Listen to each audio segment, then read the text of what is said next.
Chapter 1. Testing for Spiritual Roots in the Eastern Region of Tianyuan Continent. The bustling square of Lingan City, within the realm of cultivation, was teeming with people, primarily adults accompanied by children. Among them was the 6-year-old Li Nanan, accompanied by her father. Observing the scene, Li Nanan couldn't help but ponder how many of those present would successfully discover their spiritual roots. As for herself, she felt no apprehension after all. She was a transmigrator, and it was reasonable to expect she would possess at least 5 spiritual roots. Li Nanan had crossed over into this world while still in her mother's womb. At that time, she was still in a daze, only to realize the change upon her birth. However, she exhibited no unusual behavior and grew up like an ordinary child. Once she learned that she was in a realm of cultivation, she became even more discreet, feeling fortunate for her caution. In this harsh world of cultivation, one could easily meet an untimely demise, especially since her parents were ordinary people, suggesting that her ancestors must have been cultivators. In Tianyuan Continent, anyone with spiritual roots could cultivate, yet such individuals were rare, appearing only once in a myriad. The offspring of cultivators had a higher chance of possessing spiritual roots compared to ordinary folk. Li Nanan's home, Lingan City, was a mundane city under the jurisdiction of Zhuaniangong, inhabited predominantly by descendants of cultivators, all of whom hailed from the Zhuaniangong lineage and were at least at the foundation establishment stage. Consequently, any child from this region who manifested spiritual roots, even if just 5, could enter the outer sect instead of becoming a miscellaneous disciple. Thus, Li Nanan felt quite satisfied with her origins, grateful to have been born in this world rather than the mundane realm. At that moment, a flying vessel approached from the distance, gracefully descending above the square.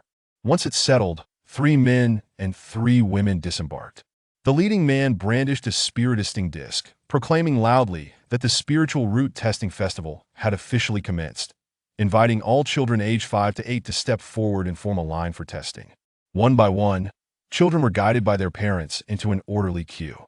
Observing the well-organized line, Li Nanan mused that those living in the realm of cultivation truly differed from the chaotic scenes depicted in novels, where frenzied crowds clamored for testing, only to be subdued by powerful cultivators. Li Nanan found herself positioned in the middle of the line, with approximately 300 children ahead of her. She watched as some joyfully discovered their spiritual roots, while others bowed their heads in disappointment. The atmosphere was far more tense than any examination she had faced in her previous life, as the majority of the children were downcast, some even shedding tears, while only a few celebrated their good fortune. Though initially calm, Li Nanan found herself growing anxious as her turn approached. After half an hour, it was finally her moment. Taking a deep breath, she stepped forward and gently placed her hand on the spiritising disc. Instantly, 3 beams of light erupted: golden, green, and blue. Relieved, Li Nanan realized that she possessed 3 spiritual roots, which was quite commendable. She was neither lacking nor overly exceptional. At that moment, the announcer's voice rang out: "Gold, wood, and water spiritual roots. Please proceed to the side for registration." With a heart full of joy, Li Nanan made her way to the registration desk. The senior sister at the registration desk inquired, "Name, spiritual root attributes, and place of residence." Li Nanan promptly replied, "I am Li Nanan, with gold, wood, and water spiritual roots, a local of Lingan City."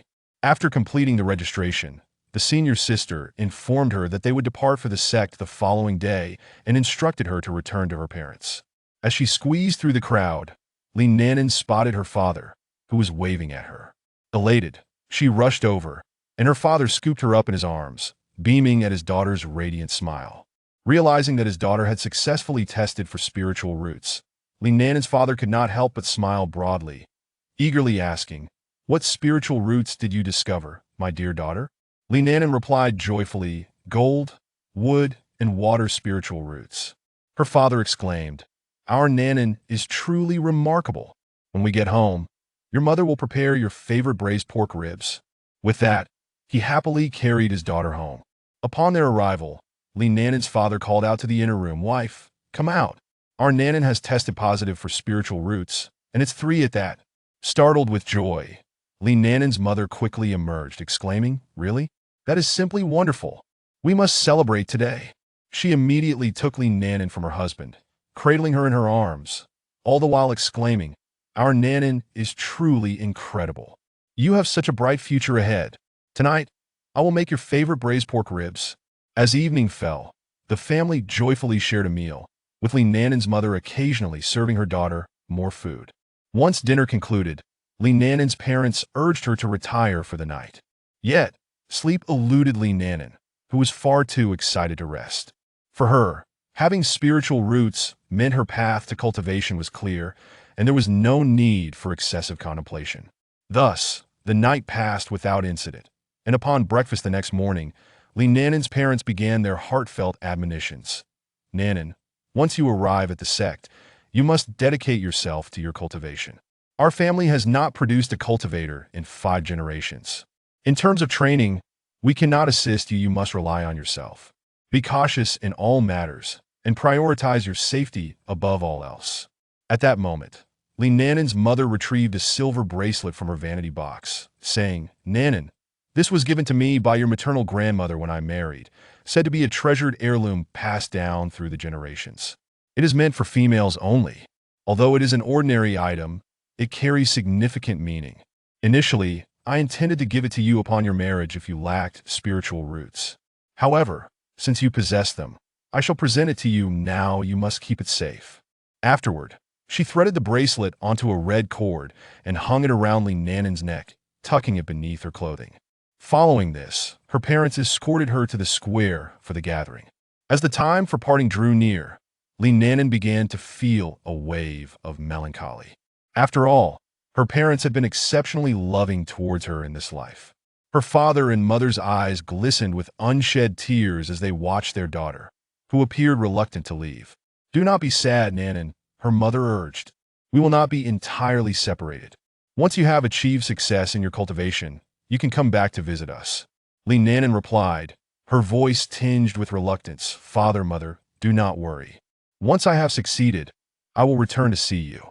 In her heart, she also resolved to bring her parents some longevity elixirs to ensure they lived free from ailments in their later years. With one last lingering glance, she walked toward the gathering point for the flying vessel, glancing back 3 times.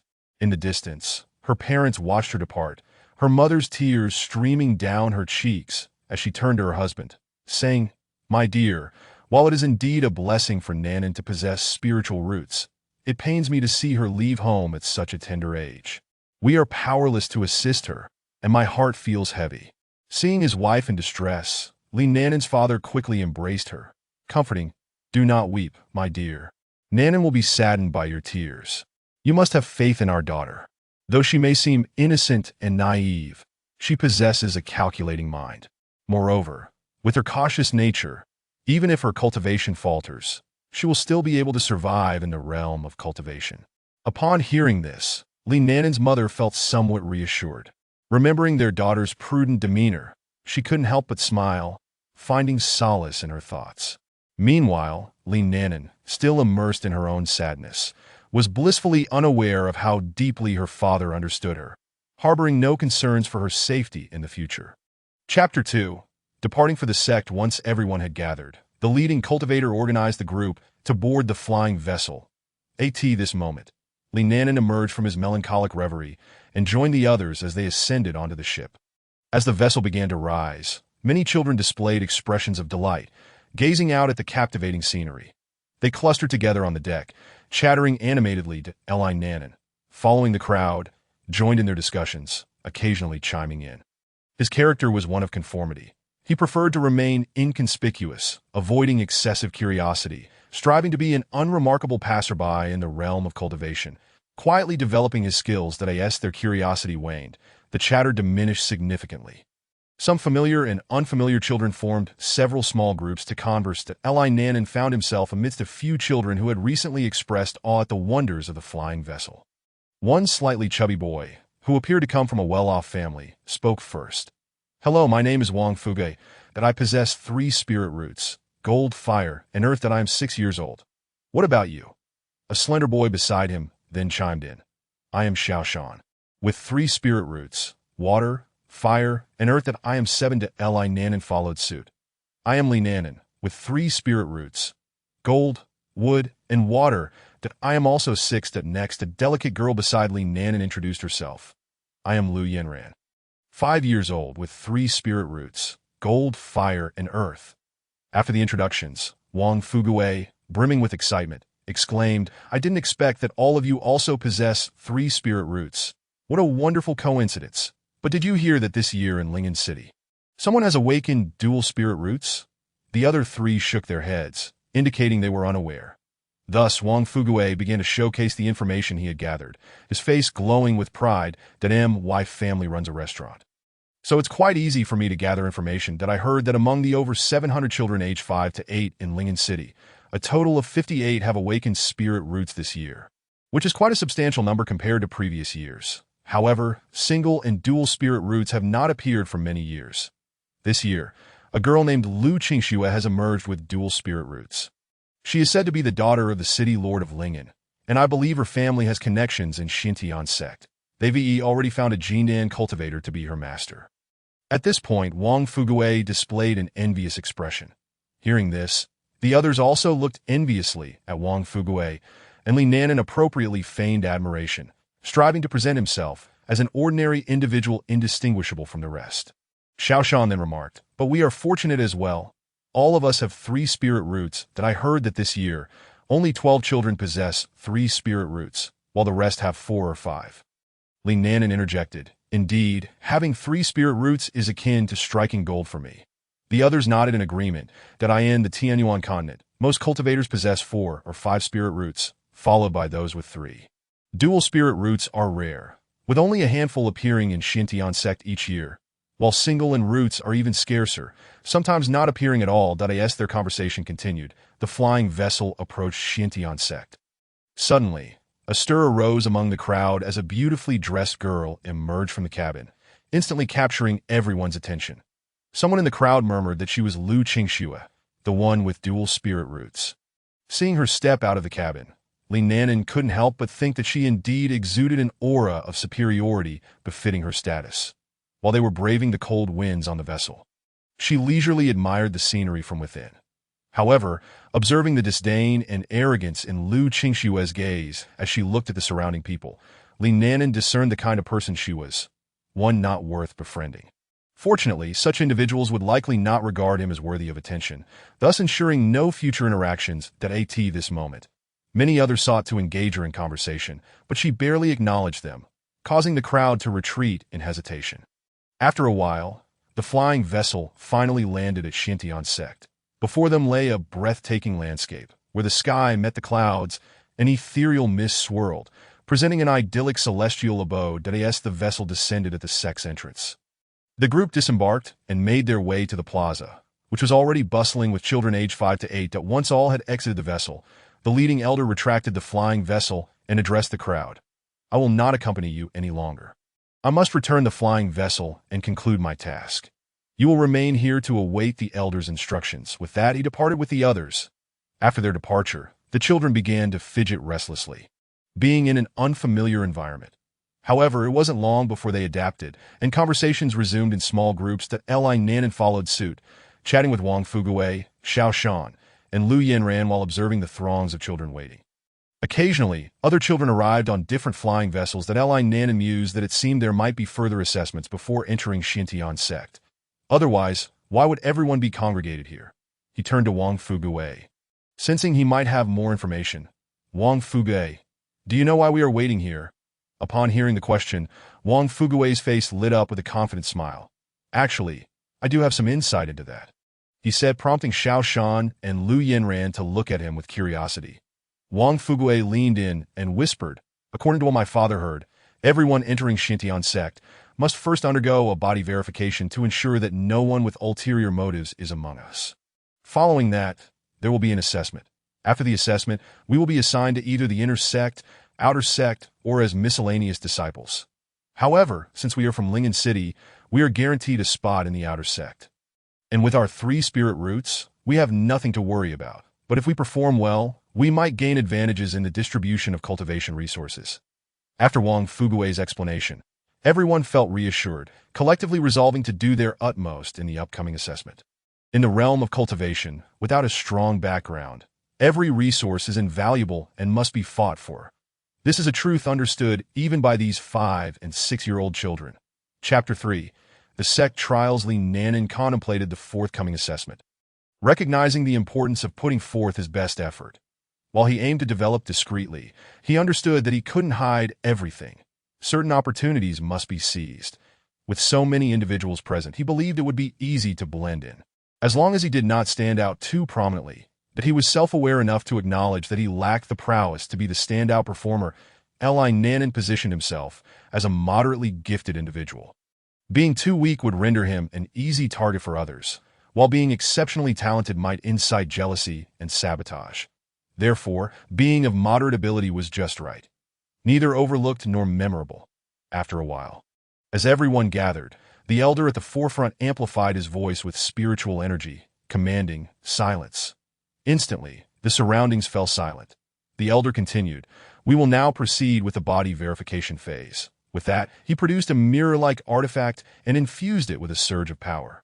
The mirror flashed with light and soared above the crowd, gradually expanding and casting a radiant glow that enveloped the entire plaza. As the light descended, a white luminescence emanated from each individual until it reached the corners of the area. Suddenly, a commotion erupted as one boy's aura deviated. The boy was enveloped in a shimmering red light. Instantly, all eyes turned to him, for the mirror had locked onto the boy, revealing not his youthful visage, but that of an elderly man with hair as white as snow. The plaza erupted into chaos. The boy attempted to flee, but the senior disciples swiftly apprehended him and escorted him away. Li Nanan observed the scene, contemplating that whether this boy had undergone a soul transference or was a rogue cultivator attempting to infiltrate the sect. The outcome would not be favorable for him. In the Tianyuan continent, many cultivators vehemently oppose soul transference, not only due to its violation of the natural order, but also because it threatens the lineage of their sects and families. A long time ago, a notorious incident occurred when a sect's prized disciple was successfully possessed by a long-lurking old specter. This specter exploited the disciple's identity to rob the sect of its treasured inheritance, which was subsequently given to his former sect, an enemy of the disciple's original one. The repercussions of this event led to an intensified resistance against soul transference in the cultivation world. Ultimately, both the specter and his sect faced dire consequences, becoming an example for others. Consequently, the cultivation community and major sects became more stringent about this matter. Each disciple must undergo such verification upon entry. And upon joining the sect, every individual is assigned an identity token. Should a disciple die or be possessed, the token shatters, and if the individual reappears, it raises suspicions as for the soul lamps that reveal one's past life. Only the sect leaders and elders of core families possess such privileges. Despite these measures, many foolish individuals still attempt to enter the sect, clinging to a sliver of hope. Rogue cultivators face even more tragic fates. Once discovered, they find themselves at the mercy of the heavens and earth, for the path of righteousness and demonic cultivation cannot coexist. Uncertain of the circumstances surrounding this individual, if it is a case of possession, perhaps luck may allow for survival. However, a demonic cultivator is certainly doomed. After experiencing the unsettling event of possession, Li Nanan decided that she would henceforth avoid all things of dubious origin, fearing encounters with entities akin to the benevolent old man described in tales of the past. For she dreaded the thought of being possessed. Li Nanan held no faith in the notion that such well-meaning figures would genuinely offer assistance, although this may result in the forfeiture of certain opportunities. Preserving her life took precedence until she amassed sufficient strength. Once her abilities were fortified, opportunities would surely abound. Thus, surviving the initial trials was paramount, for deceased prodigies amount to nothing, and besides, she was not yet a genius herself. Once the boy was taken away, the remaining participants began to murmur amongst themselves. However, after that incident, no further occurrences transpired. The elder on stage then stowed away the mirror and proclaimed loudly, "Now, let the trials commence. Everyone must ascend the steps. Only by traversing all the steps may one officially join our Shintian sect. Those who do not complete the ascent within 1 hour will be eliminated and subsequently escorted out of the Shintian sect." As the words echoed through the hall, all present commenced their ascent, including Li Nanan, who kept close to the main group. Upon stepping onto the staircase, she immediately felt a weight pressing down upon her. After a brief period of adjustment, she began to climb. With each upward movement, the gravitational force intensified. Fortunately, her regular training allowed her to endure, though she was drenched in sweat. Glancing to the side, she realized she was positioned amidst the throng. She could still press on. Approximately half an hour into the climb, over a dozen individuals had already reached the top, where a considerable number stood motionless. Inon recognized that they had succumbed to an illusion. Resolutely, she continued her ascent. Suddenly, a vivid scene flashed before her eyes. Her former home. The familiar surroundings stirred a sense of nostalgia within her. In her past life, she had lived a mundane existence, attending an ordinary university, securing employment at a state-owned enterprise upon graduation, marrying a suitable partner, and eventually leading an unremarkable life. She felt no lingering attachment to this world. After all, she had accompanied her parents through their twilight years, providing them with care and comfort. They were likely reincarnated by now, and as for her husband, he had passed away before her. Though love had faded, familial bonds remained, and her children had long since married and established their own lives. The world could persist without anyone. Moreover, she harbored no obsessions to as the specters of her parents, husband, and children appeared in the illusion. Linon cast one final glance at them, devoid of any remnants of attachment. This was not due to a lack of compassion. Rather, she understood that she had been reborn. The events of her previous life were merely echoes of the past, and her focus must now be on living well in this new existence. Being responsible to her current parents.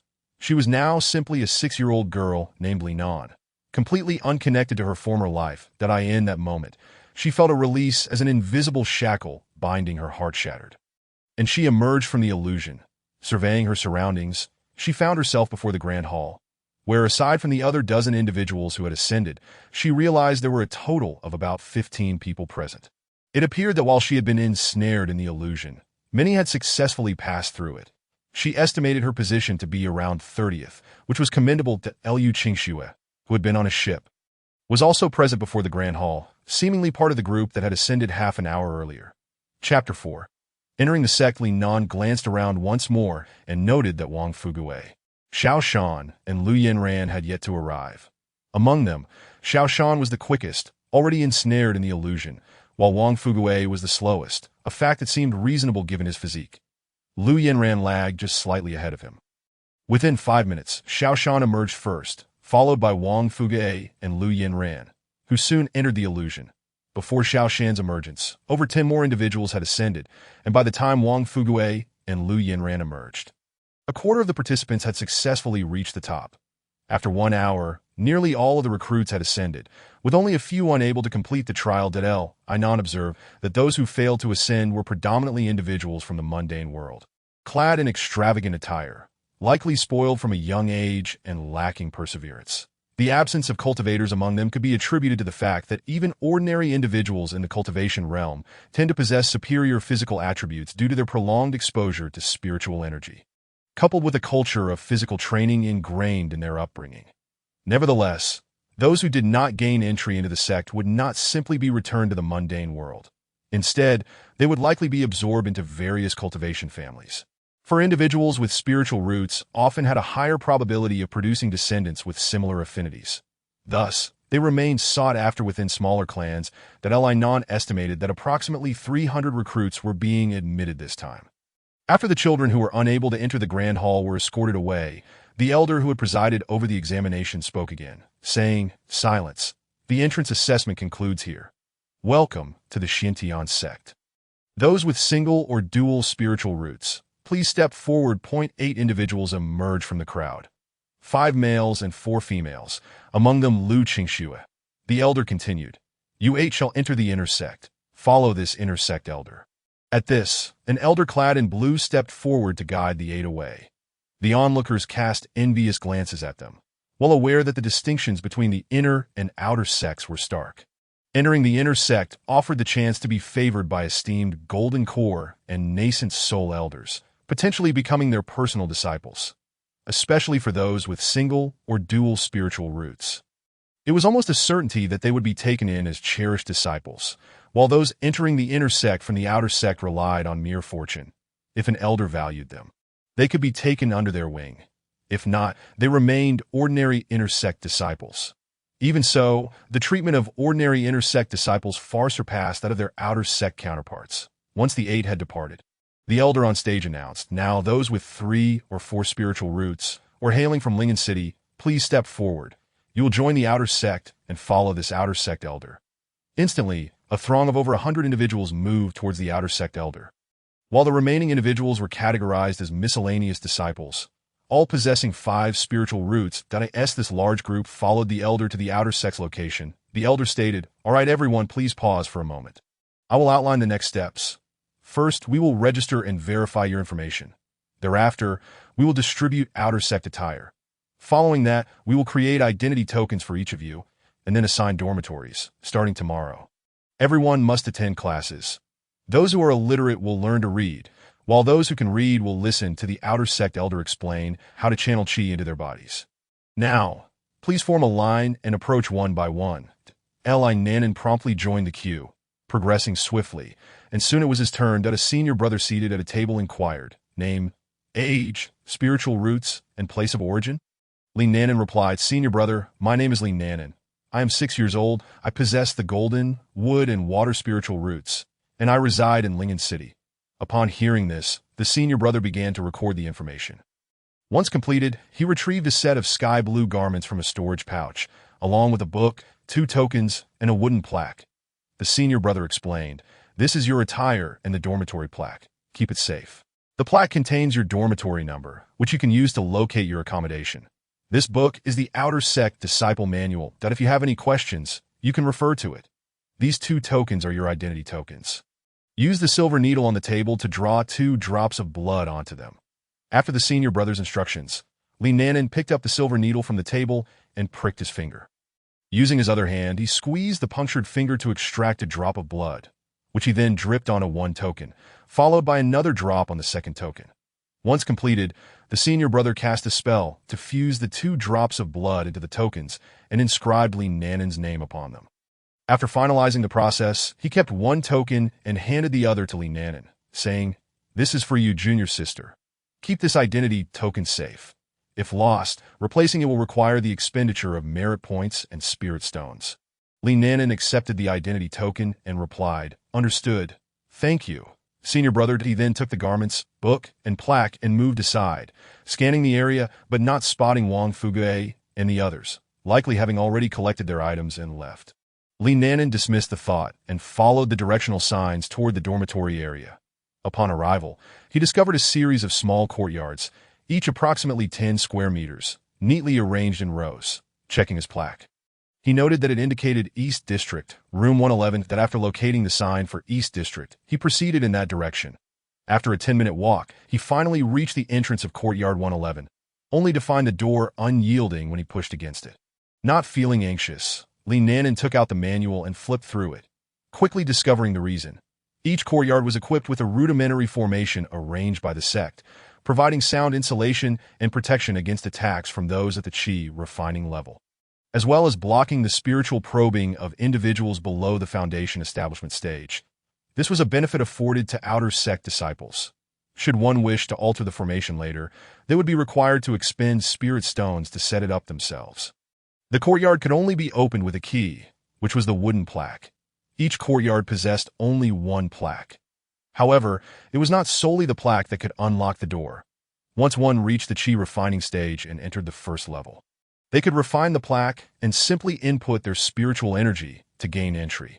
Understanding the situation, Li Nanan glanced at the door and noticed a recess on the right side of the doorframe. Roughly the same size as the wooden plaque he held, he placed the plaque into the recess, and the door promptly opened. Entering the courtyard, he found the space modest yet sufficient for 1 person. To the right, there was a stone table accompanied by several stone stools, while to the left lay 2 patches of land, overgrown with weeds, ideal for future cultivation. Contemplating this, he walked into the room, which contained a simple setup: a bed, a table, a chair, and a mat. Chapter 5.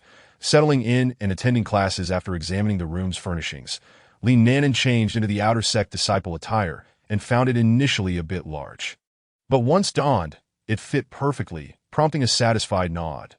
Truly, The convenience of the cultivation world was commendable. Furthermore, the attire had been described in the outer sect manual as providing warmth in winter and coolness in summer. Possessing self-cleaning properties and capable of adjusting in size according to the wearer's body, along with a certain degree of protective capability against attacks from those at the chi refining third level. In the early stages, when one lacked the means to purchase defensive artifacts or clothing, this was exceedingly practical. However, this initial set was complementary. Thereafter, acquiring more would require the expenditure of contribution points or spirit stones. Such garments were highly sought after in the market, even among roaming cultivators.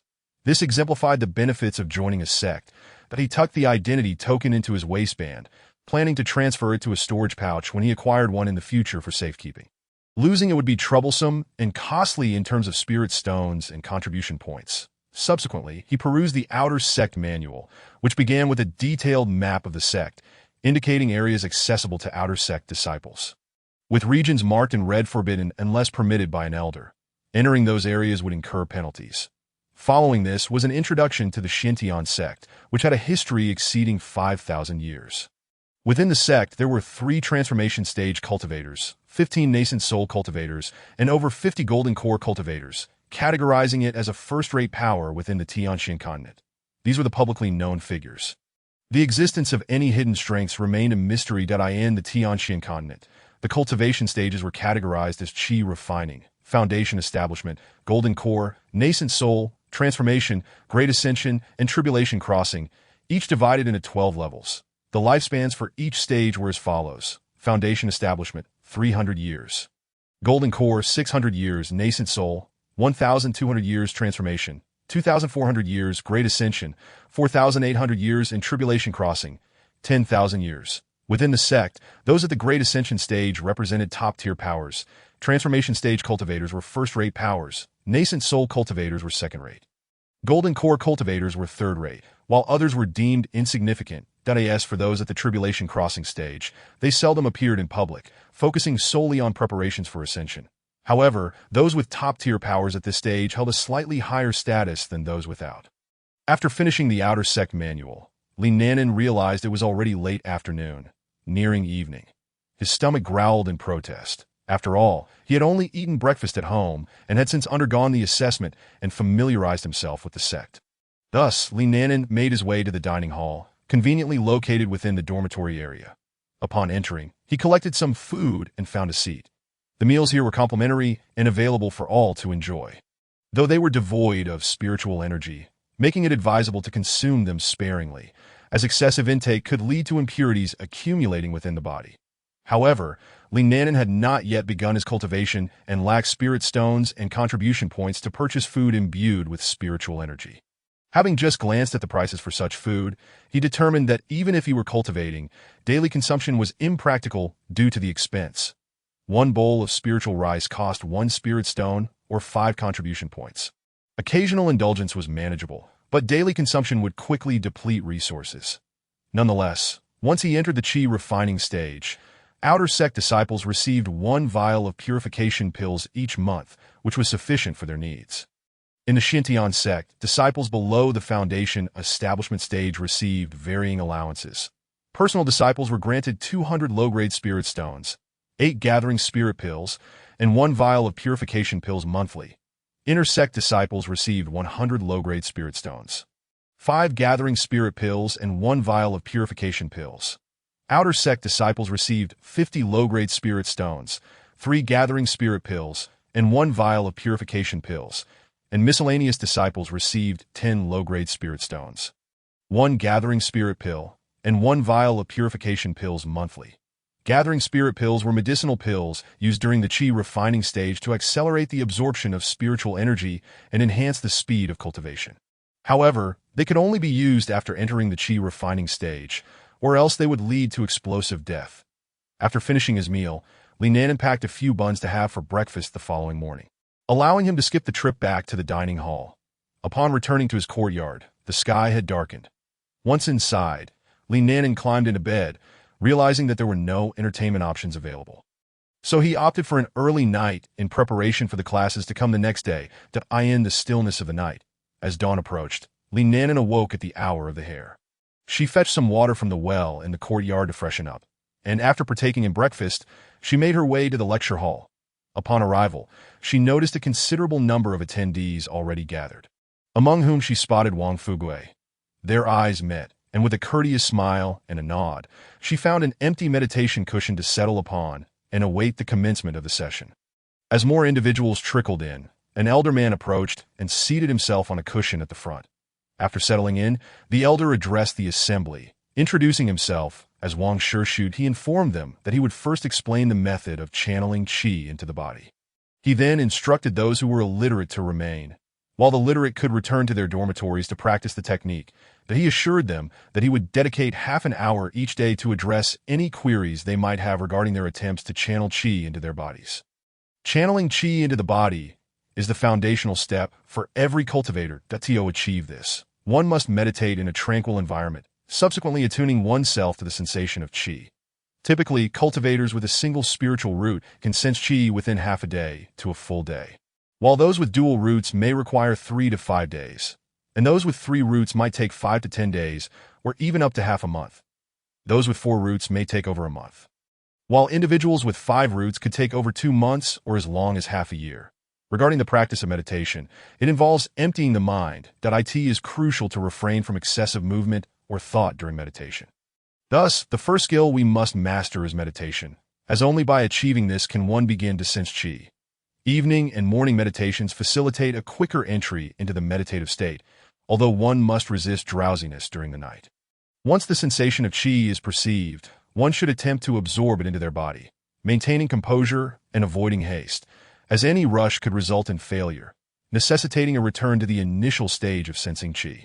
After successfully absorbing the qi, one must circulate the qi through the body using the prescribed technique for a complete cycle, thus achieving the goal of channeling qi into the body. Following this, a purging of impurities will occur, which should not cause alarm. It is imperative to memorize the technique beforehand to avoid errors. Now, those who can read may come forward to receive the qi channeling technique, after which they can return to memorize it and begin their meditation practice. For those who cannot read, I will first teach you the characters of the technique, and then we will learn a character each day thereafter. As Wang Shishut concluded his address, approximately half of the attendees rose. Li Nanan also stood and made her way towards Wang Shishut to cue for the qi channeling technique.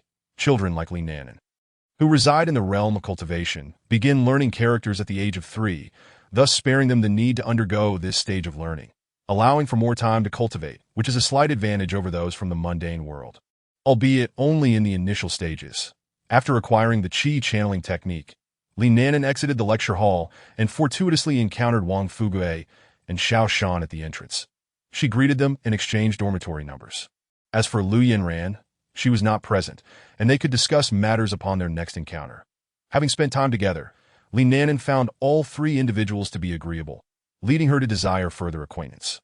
However, now was not the time for prolonged interactions, as everyone was eager to return and attempt to channel qi into their bodies. Such discussions could wait until later. Chapter 6.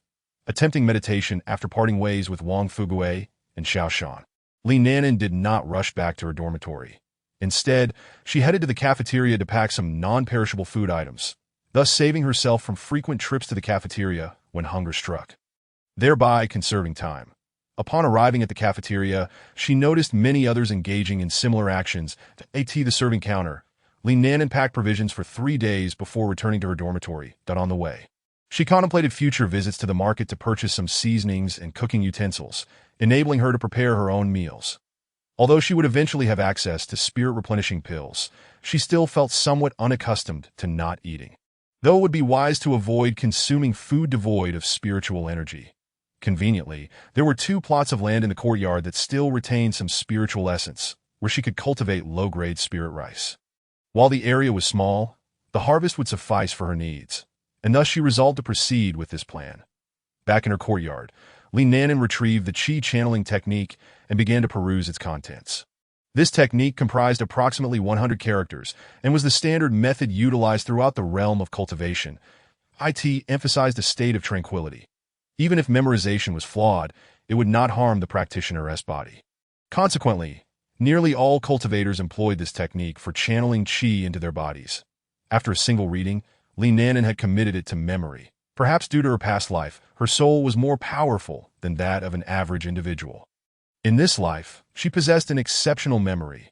Aware of her photographic recall, she chose to act with modesty, displaying only a slight edge in intelligence over her peers. Although such a skill was not particularly remarkable in the realm of cultivation, where any cultivator could achieve similar feats, it was prudent for someone of her background to remain discreet until her spiritual roots had been confirmed.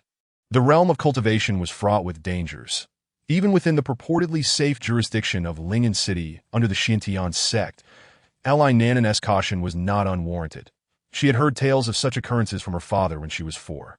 And upon learning of these risks, she felt grateful for her prudence. Since then, she had been even more vigilant in avoiding drawing attention to herself. It was during this time that her father noted her tendency to be overly cautious. But he deemed it not entirely disadvantageous and refrained from excessive interference. Having stored away the qi channeling technique, Li Nanan seated herself cross-legged on the cushion and closed her eyes to meditate. Initially, she struggled to quiet her mind, her thoughts wandering in all directions. However, realizing her difficulty in focusing, she began to silently recite the calming incantation from her previous life. Heavenly air, gentle breeze upon my face. Earthly air, grass flourishing in the fields. That left-hand air, wandering unencumbered. Right-hand air, piercing clouds and mist. Yellow bamboo air, tigers roaring in the clear wind. Pine forest air, cranes soaring towards the sun. Forward air, rivers flowing into the sea. Backward air, winding paths through the heart. Inner rotation air, serene and content. Outer dispersal air, vast and boundless. That a heart as tranquil as water, and only then shall the universe find peace. After reciting the incantation several times, she found it effective. In her previous life, her parents had been devoted practitioners of Taoism, and thus, she had absorbed some of its teachings through osmosis. Coupled with her exceptional memory, she retained knowledge of the texts she had encountered in her past life. In the realm of cultivation, similar Taoist texts existed, and frequent reading and comprehension could enhance a cultivator's character and tranquility. However, few took the time to engage with these texts, as most were primarily focused on enhancing their strength during the early stages of cultivation, lacking the time and energy to delve into deeper understanding. Moreover, this required a certain level of insight. Many cultivators with poor aptitude found their cultivation time already insufficient, let alone dedicating time to understanding texts that required prolonged engagement to yield results. Thus, despite the acknowledged benefits of Taoist texts in enhancing character and mental clarity, few dedicated themselves to such contemplation. Moreover, methods other than studying Taoist texts could also elevate one's mental state, leading to the notion that only those with exceptional insight or genuine Taoist practitioners would engage in such study. However, for those who reach the nascent soul stage and beyond, with extended lifespans, the pursuit of higher cultivation necessitated the cultivation of the heart to achieve greater tranquility, thereby breaking through to elevated realms. At this point, such Taoist texts garnered increased importance among these individuals. Yet, how many cultivators could attain the nascent soul stage or above, and among them, how many possessed good insight? Many cultivators spent their lives striving to reach the foundation establishment stage, resulting in Taoist texts being overlooked by many. Only true Taoist practitioners and those who value tranquility would delve into their meaning. In contrast, Buddhist practitioners in the realm of cultivation placed far greater emphasis on Buddhist texts than Taoist practitioners did on theirs. They adhered to a philosophy of cultivating the heart before the method, valuing heart cultivation even if it meant slower progress in the early stages. This approach led to a rarity of cases where Buddhist practitioners succumbed to the perils of cultivation deviation. The Xintian sect could be classified as a type of Taoist sect, albeit one primarily focused on the cultivation of techniques. Aside from these, there were also practitioners who focused on physical cultivation, those who emphasized spiritual awareness, beast tamers who formed contracts with spirit beasts, and those who practiced dual cultivation through the yin-yang approach. Additionally, there existed those who treaded the paths of dark arts and demonic cultivation, as well as those who evolved from demonic beasts. Of course, Li Nanan was still unaware of all these intricacies. Her utilization of Taoist texts stemmed solely from her past life memories, granting her a broader perspective. Upon realizing the utility of these texts in her current cultivation, Li Nanan resolved to dedicate time in the future to further study them. Her past experiences and memories made her comprehension of these texts more intuitive than most. and her own aptitude was commendable. Consequently, she never encountered issues stemming from a lack of tranquility leading to cultivation deviation. After an hour of meditation, Li Nanan emerged from her state of contemplation, stretching her numb legs. Once her circulation returned, she rose to engage in some light exercise in her room and then took out her food to eat. After her meal, she stepped outside to address her physiological needs before returning to her chamber to resume her seated meditation for sensing qi. This time, Li Nanan was familiar with the process. As soon as she settled onto the cushion, she swiftly entered a meditative state, spending the remainder of her time in this tranquil endeavor, only rising when hunger or numbness in her legs compelled her to do so, otherwise remaining on the cushion immersed in meditation. Before long, the day passed, and as night fell, Li Nanan remained steadfast in her practice of meditation, opting to substitute sleep with her contemplative exercises. However, Li Nanan had overestimated herself. In the latter half of the night, she successfully drifted into slumber during her meditation. The following morning, at the hour of the rabbit, Li Nanan arose punctually due to her biological clock. Yet, as she had succumbed to sleep while meditating the previous night, she found herself awakening on the cold floor, which led to a lingering soreness in her back and neck that Li Nanan, feeling utterly despondent, hastily consumed a modest meal and freshened up before heading to her class. Along the way, she noticed that many others wore expressions of worry, occasionally twisting their necks and massaging their shoulders, which made her realize that a considerable number of them had experienced similar misfortunes the night prior. Chapter 7. Encounter with the time-traveling girl. Upon arriving at the classroom, Li Nanan chose a vacant mat and settled down, perhaps due to everyone's gradual acclimatization to the new environment. In following their collective attempt at meditation the previous day, many began engaging in conversation with those seated nearby. At that moment, Lu Yinran, who had been absent the previous day, fortuitously took a seat beside Li Nanan. Upon seeing her, Li Nanan greeted her with a smile, saying, "Good morning, Yinran. I didn't see you yesterday." Lu Yinran, upon hearing the voice beside her, glanced over at Li Nanan, her eyes momentarily clouded with confusion. But she quickly masked it. She then subtly eyed Li Nanan's identity badge before replying, "Oh, it's you, Nanan. Did I apologize for not noticing you earlier?" Li Nanan observed her reaction closely, sensing something amiss with Lu Yinran. She appeared not to recognize her. However, given that her identity badge still hung from her waist, it was evident that she had not been possessed by another. What could this mean? Reflecting on the myriad novels from her past life, Li Nanan pondered whether Lu Yinran might be a reincarnated soul, as her badge had not shattered. Yet, this was not quite right. A reincarnated individual should retain some memories of their past life. Lu Yinran's demeanor suggested complete unfamiliarity. As Li Nanan considered her own experience of rebirth, she began to suspect that Lu Yinran might indeed be a time traveler. After all, time travelers often possess unique circumstances that could prevent their identity badges from breaking.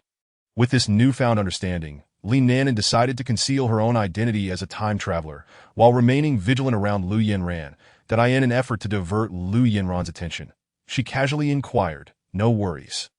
By the way, how did your meditation go yesterday? I managed to enter a meditative state that if you didn't I could share my experiences with you. After all, we both hail from Lingan City, although we were strangers before." We had a pleasant conversation on our way to the sect. Throughout her speech, Li Nanan discreetly monitored Lu Yinran's expressions. When Li Nanan mentioned their shared origin, Lu Yinran's expression briefly stiffened, yet her demeanor relaxed noticeably when Li Nanan remarked on their previous unfamiliarity. At this point, Li Nanan was convinced that the person before her was not the Lu Yinran she once knew. Realizing that their acquaintance was limited, Lu Yinran appeared to relax further, responding distantly, "Thank you, but that won't be necessary. Did I also manage to enter a meditative state yesterday? Uncle Wang has arrived, so I'll be heading off now." Without waiting for Li Nanan's response, she turned her attention to the front. Sensing the aloofness in her tone, Li Nanan felt a sense of satisfaction and chose not to pursue further conversation. After Uncle Wang addressed the issues everyone faced the previous day, he allowed those who could read to leave early. At this juncture, Lu Yinran, seated beside Li Nanan, promptly departed without so much as a farewell, indicating her decision to distance herself from Li Nanan. That Li Nanan felt pleased with this outcome, though a pang of sadness struck her as she thought of the former Lu Yinran. Lamenting the loss of a once vibrant individual, now diminished by the whims of fate, Upon returning to her dormitory, Li Nanan refrained from meditating immediately. Instead, she recited the Sutra of Rebirth several times for the previous Lu Yinran, hoping that in her next life, she would be spared such misfortunes. Subsequently, she began her meditation, recognizing that they had only known each other for a single day and that it was unreasonable to mourn for too long. Meanwhile, in Lu Yinran's dormitory, she exhaled a sigh of relief, recalling the fright she had experienced that morning upon encountering someone who recognized the original owner of her body. Fortunately, she had not been familiar with the original, or her true identity would have been exposed. Nonetheless, it would be prudent to keep her distance from that girl in the future. Reflecting on her situation, Lu Yinran felt a surge of frustration. As a time traveler, she lacked the memories of her original self. Initially, she had felt exhilarated by her new circumstances, convinced that as a time traveler, she must be the protagonist. However, the absence of her original memories left her feeling unsettled. She considered feigning amnesia to deceive the original S family. While scanning her surroundings, she discovered a booklet on her desk, which revealed she had transitioned into a world of cultivation. Upon seeing the name on her identity badge, she recognized that her new identity was Lu Yinran, a name she had also borne in her past life. Glancing at her clothing and the arrangement of her room, she surmised that she had recently joined a cultivation sect. After changing into her disciple's attire, she ventured out, and from the conversations of passers-by, she confirmed her assumptions about her new life and the classes scheduled for the following morning before returning to her dormitory.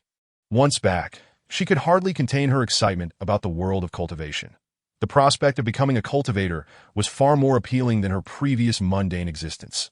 Thoughts of the various novels she had perused in her past life flooded her mind. Filled with tales of time-traveling heroines encountering fortuitous opportunities and charming young men, leaving her salivating at the possibilities. Her exhilaration, however, led to a late night, causing her to oversleep and nearly miss her class the next day.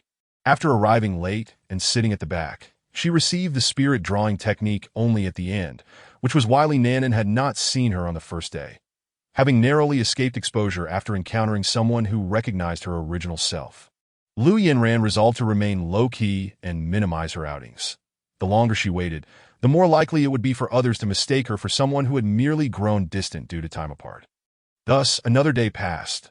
The following morning, Li Nanan roused herself from bed, rubbing her eyes and muttering, "Ah, I fell asleep again." Fortunately, having learned from her prior experience, she meditated in bed the previous day, resulting in no lingering aches. After washing up and having breakfast, she set off for the church. Upon entering the church, she found a suitable spot for observation and began to monitor Lu Yinran's movements, only to discover that she had yet to arrive. Lu Yinran appeared just as class was about to commence, taking a seat in the back corner. After Uncle Wang finished rewarding the class for their efforts, Lu Yinran promptly departed, showing no inclination for social interaction. Observing her actions, Li Nanan concluded that Lu Yinran still lacked the memories of her former self. Following their encounter the previous day, it seemed she had decided to lay low, a wise choice indeed. It appeared that Lu Yinran possessed some intellect, unlike certain protagonists from her past novels who, upon time traveling, would recklessly draw attention to themselves in pursuit of vanity. With the certainty that her interactions with Lu Yinran would remain minimal, Li Nanan felt a sense of relief. Yet, despite Lu Yinran's current subdued demeanor, Li Nanan harbored an intuition that this Lu Yinran would eventually stir up considerable trouble, prompting her to maintain a safe distance. Chapter 8. Successful Qi Introduction. Upon returning to her dormitory, Li Nanan engaged in meditation, just as she had the previous 2 days, continuing until the evening approached. At this point, Li Nanan entered a state of profound immersion. Within her consciousness, colorful specks of light began to materialize. Aware that she was sensing the presence of Qi, Li Nanan refrained from hastily absorbing it. Instead, she steadied her mind, gently attempting to touch the luminous orbs with her awareness, only to find that they would evade her grasp.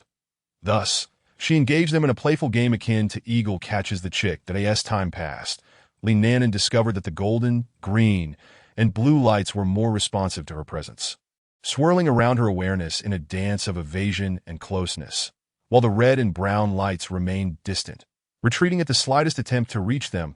Li Nanan understood that this was due to her spiritual roots. As she possessed the triad of gold, wood, and water, she naturally resonated with the corresponding Qi. This game continued until her stomach protested in hunger, prompting her to exit the meditative state. Afterward, she retrieved some food to eat. While munching, she reflected on how it was only the third day, and she was already sensing qi. This progress was comparable to that of individuals with dual spiritual roots and was likely attributable to her stronger spirit. Nevertheless, she concluded it would be wise to refrain from attempting to absorb the qi just yet. After all, to successfully introduce qi into her body on only the third day was quite ostentatious. Some with dual roots had not yet achieved this feat. Therefore, she decided to wait a few more days, planning to attempt it once she had properly introduced qi in her body that in the meantime, she could enjoy playing with the little specks of light, enhancing her affinity with them, ensuring that when the time came to absorb qi, it would come naturally. After finishing her meal, Li Nanan resumed her meditation, perhaps due to the engaging nature of this session. She found herself meditating until the next morning. Upon waking, she stretched her body and freshened up before stepping outside. After exiting the classroom, she made a quick stop at the cafeteria, where she not only packed some food, but also indulged in a satisfying meal, leaving her stomach pleasantly full. The meals she had been taking home were bland, consisting of tasteless flatbreads and buns, and she had grown weary of their insipidness. Seizing the moment, I ventured into the dining hall, eager to indulge in some flavorful dishes that, to be candid, the cuisine at the sex cafeteria is quite delectable, which is why many individuals, despite knowing that dining here consumes considerable time, still flock here 3 times a day. However, most children raised in the realm of cultivation, like Li Nanan, tend to resort to packing dry rations. After all, their upbringing is vastly different than in the cultivation world. Every child is instilled by their parents with the notion that if they are found to possess spiritual roots in the future, they must diligently cultivate. Having spiritual roots does not guarantee ease, as they are also made aware of the dangers inherent in the cultivation realm. Moreover, every family has ancestral cultivators, so a certain level of cultivation knowledge is expected. This is in stark contrast to children from the mundane world, who possess an incomplete understanding of the cultivation domain. Yet this is not too concerning, as the cultivation realm values innate talent and comprehension. Some individuals may have shorter cultivation times, yet progress more swiftly than those who have been practicing for longer. For instance, those with 5 spiritual roots face immense challenges in foundational establishment unless they have access to abundant resources or great opportunities. The 5 spiritual root practitioners from Lingan City, where Li Nanan resides, are afforded the chance to join the outer sect of Xintian sect. Thus, they still have opportunities for foundational establishment, unlike the servant disciples who must spend considerable time on menial tasks. Nevertheless, even they must invest more time than others.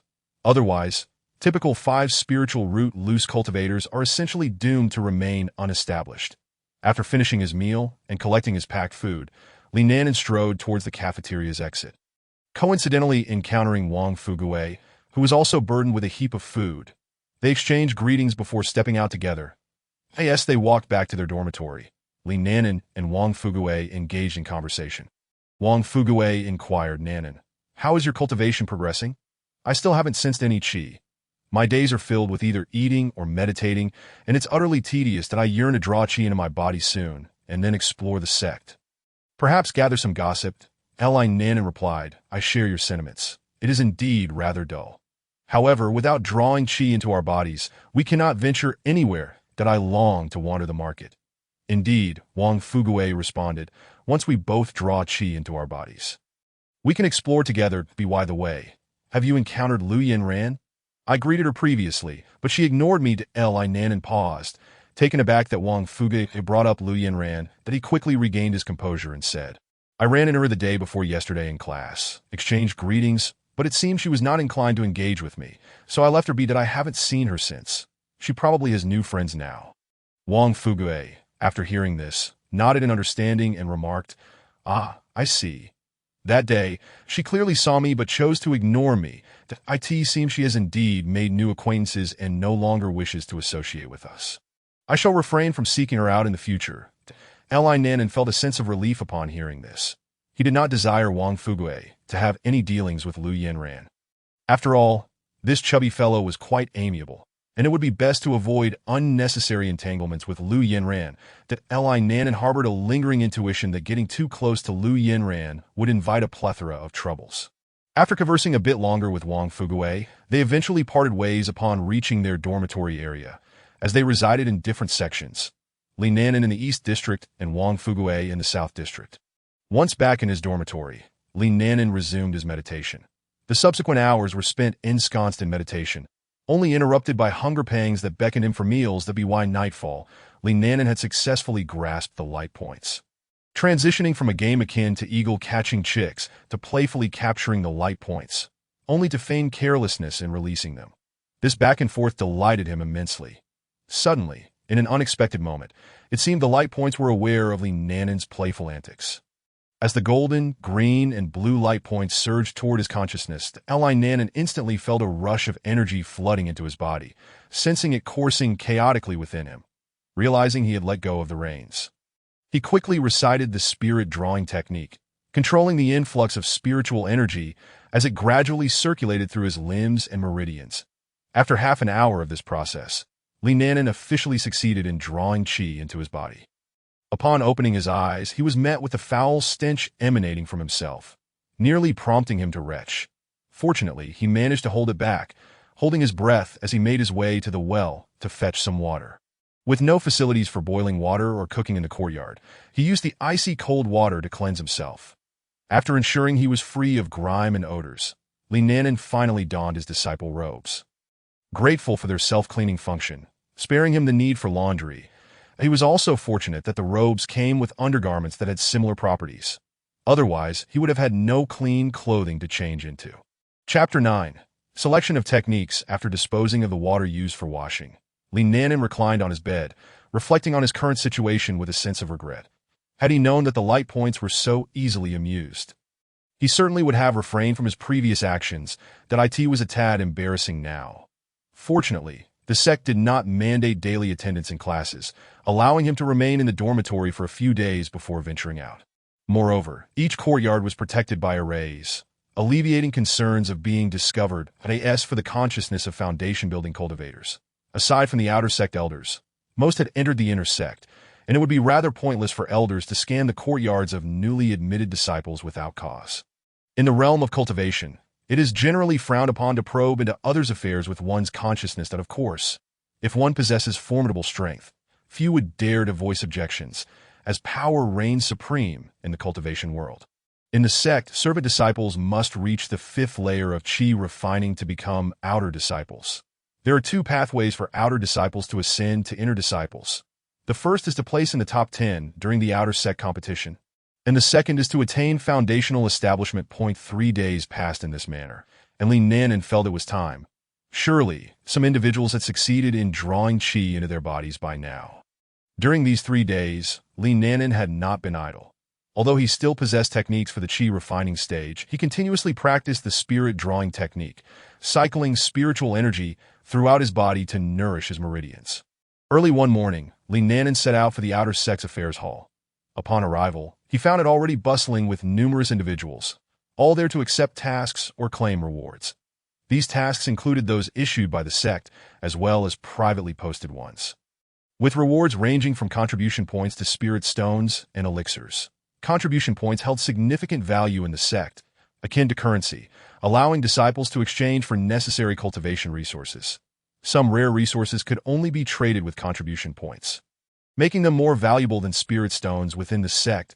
That Li Nanan entered the affairs hall, maneuvering through the main hall to the designated area for managing and distributing monthly allowances for outer disciples. After informing the elder present of his successful qi drawing, the middle-aged elder, with a handsome demeanor, inquired about his name and began searching for the register of new disciples. Upon locating Li Nanan's name, he proceeded to document it and then presented him with a storage bag, stating, "Not bad. Achieving qi drawing on the 7th day with 3 spiritual roots places you among the top of the new disciples. You are the 4th to succeed in drawing qi this year. Continue to strive in your cultivation. This is your monthly allowance. Additionally, as a new disciple, you are entitled to 1 free exchange for a cultivation technique and the opportunity to imprint 3 spells. Furthermore, since you ranked in the top 30 during the entrance examination and are the 4th to draw qi, the sect has additional rewards for you this month, including extra spirit stones and elixirs." Hearing this, Li Nanan felt quite pleased, gratefully accepting the storage bag from the elder. "Thank you, elder. I will endeavor to cultivate earnestly." That Li Nanan was aware that there were rewards for the entrance examination. But he had not realized that there were also incentives for being the first to draw qi. This was indeed an unexpected gain. Exiting the affairs hall, Li Nanan made his way toward the scripture repository. Upon reaching the repository, a tower-like structure, he noticed an elderly man reclining in a chair to the left at the entrance. Li Nanan approached respectfully, bowing slightly, and said, "Esteemed elder, I am a newly admitted disciple here to collect a cultivation technique." The elderly man opened his eyes, glanced at Li Nanan, and, using his consciousness, confirmed her successful qi drawing before saying, "Very well. Please hand me your identity token." Li Nanan duly presented his identity token, which the elder took and inscribed with a spell to register it.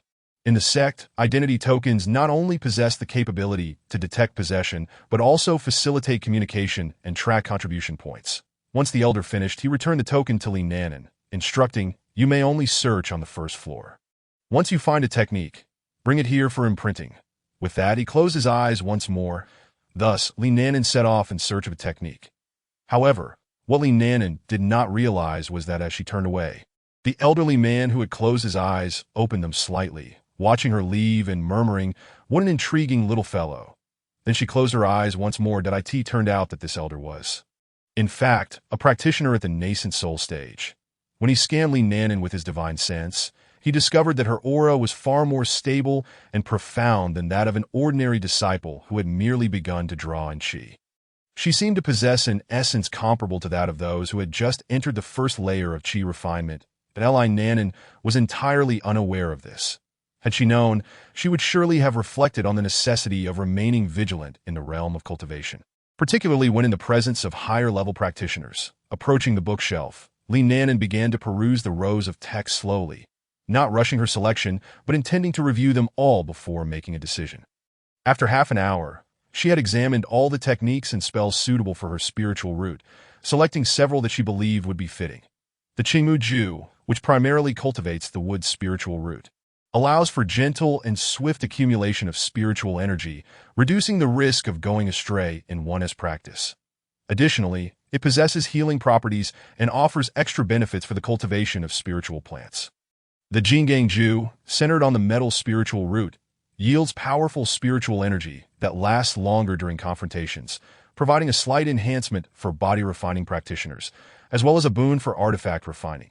The Shui Ling Ju, focused on the water spiritual root, purifies spiritual energy and proves effective against demonic practitioners, imbuing the energy with an icy attribute, enabling those without a water spiritual root to cultivate simple ice-based spells. It also offers healing effects, particularly effective for injuries inflicted by curses or malevolent forces. Initially, Li Nanan sought a technique that combined the cultivation of metal, wood, and water spiritual roots, but found none in the scripture pavilion. She only discovered methods for cultivating metal and wood together, and all the techniques available were limited to the qi refinement stage, with none for those beyond the foundation establishment stage.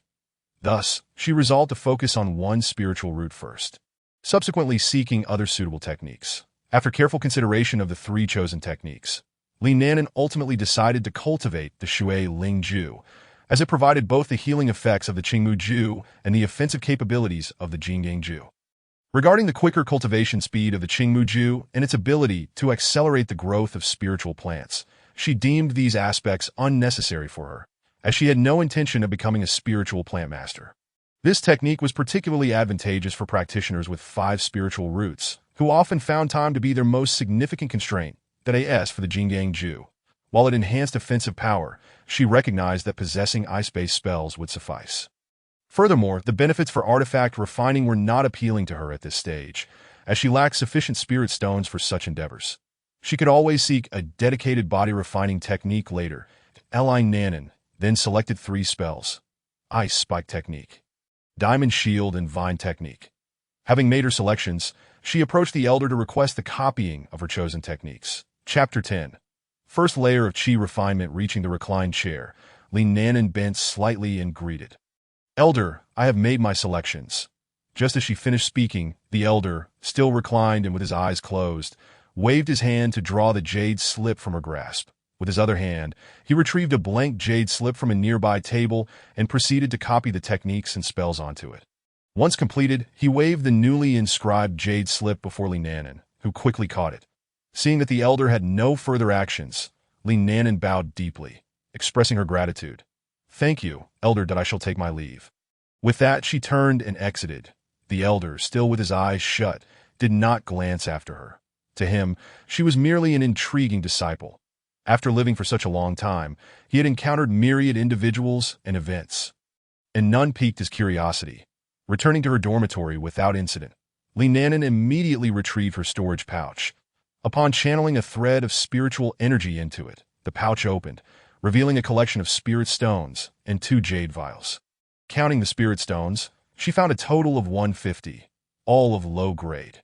Quite satisfactory, though she lamented that next month she would only receive 50 stones. That at this thought, she felt a pang of envy towards the direct disciples, whose monthly spirit stone allocation surpassed her own rewards combined. Opening the 2 jade vials, she discovered one contained 10 pill of hunger suppression. Consuming one would allow her to go 3 days without food, while the other held 5 gathering spirit pills. After inspecting the contents of her storage pouch, Li Nanan returned everything to its place. After some contemplation, she removed the silver bracelet her mother had given her from the red cord around her neck and placed it inside as well. Since entering the chi refinement stage, she had felt an inexplicable allure from the bracelet. Sensing it held great significance for her future, Li Nanan considered whether it might be akin to the storage artifacts described in novels from her previous life. Therefore, during her time in the dormitory, she had attempted to activate it by dripping blood and channeling spiritual energy, but to no avail. Nonetheless, she trusted her intuition, having relied on it to navigate workplace challenges and seize opportunities for advancement in her past life. Thus, she resolved to safeguard the bracelet, as even if it turned out to be an ordinary object, it was a gift from her mother and thus irreplaceable.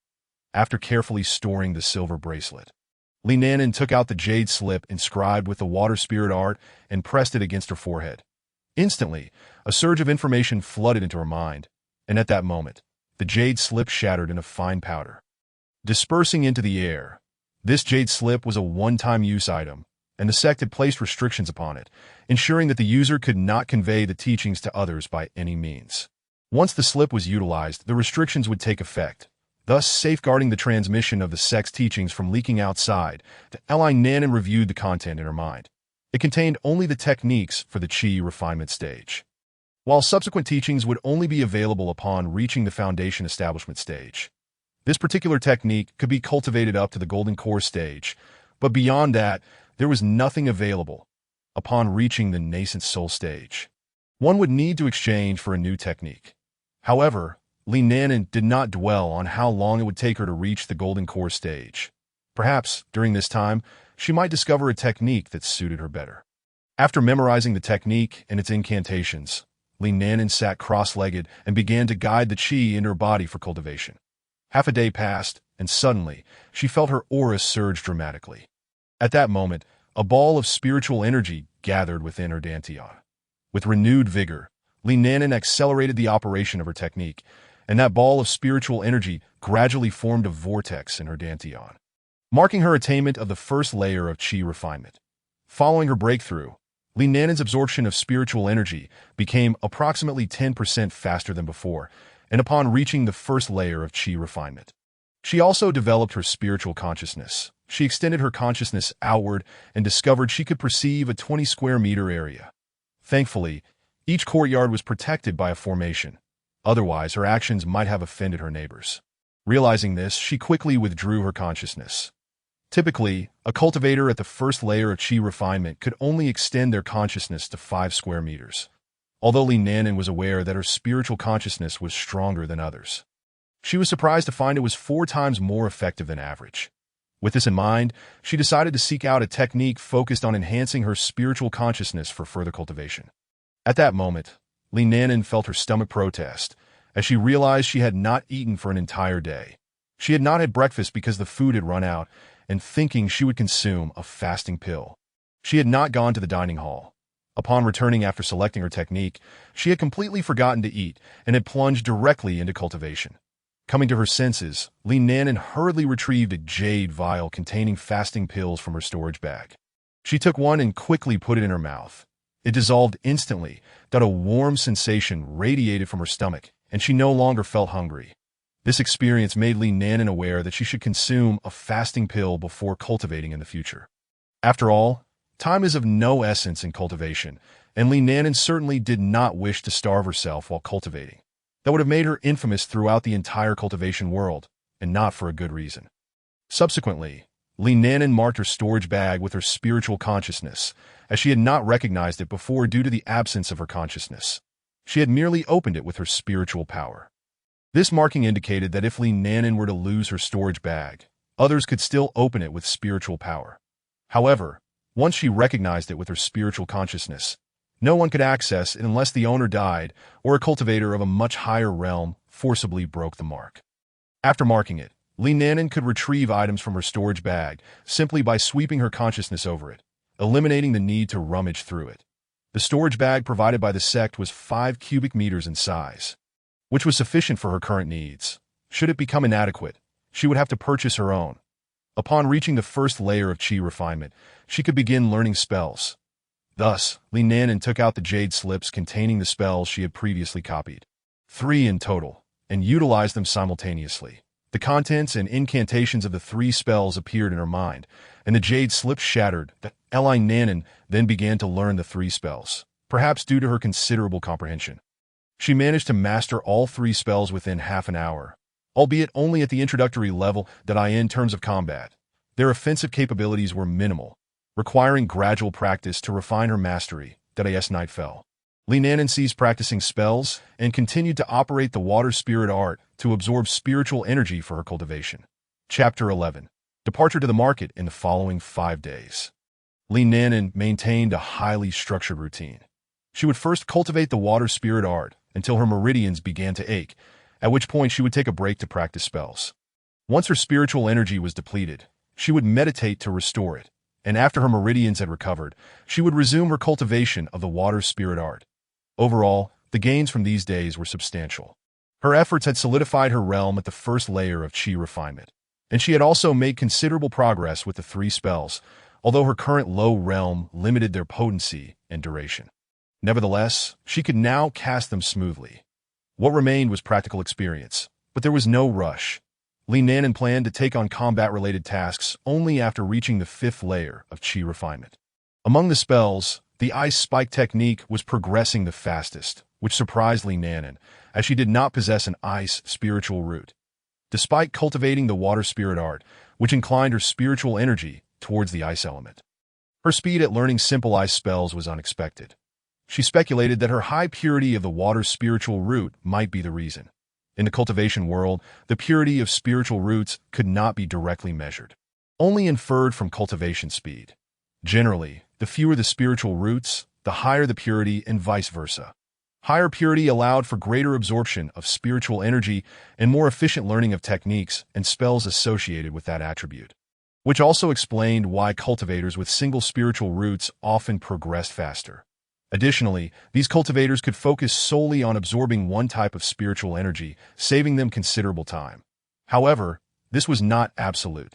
There were instances in the cultivation world where 5 spiritual root cultivators, due to their high purity, could match the speed of 3 spiritual root cultivators, while some single spiritual root cultivators with lower purity might even progress slower than dual spiritual root cultivators. As for Li Nanan had a high purity water spiritual root and excelled at learning ice spells.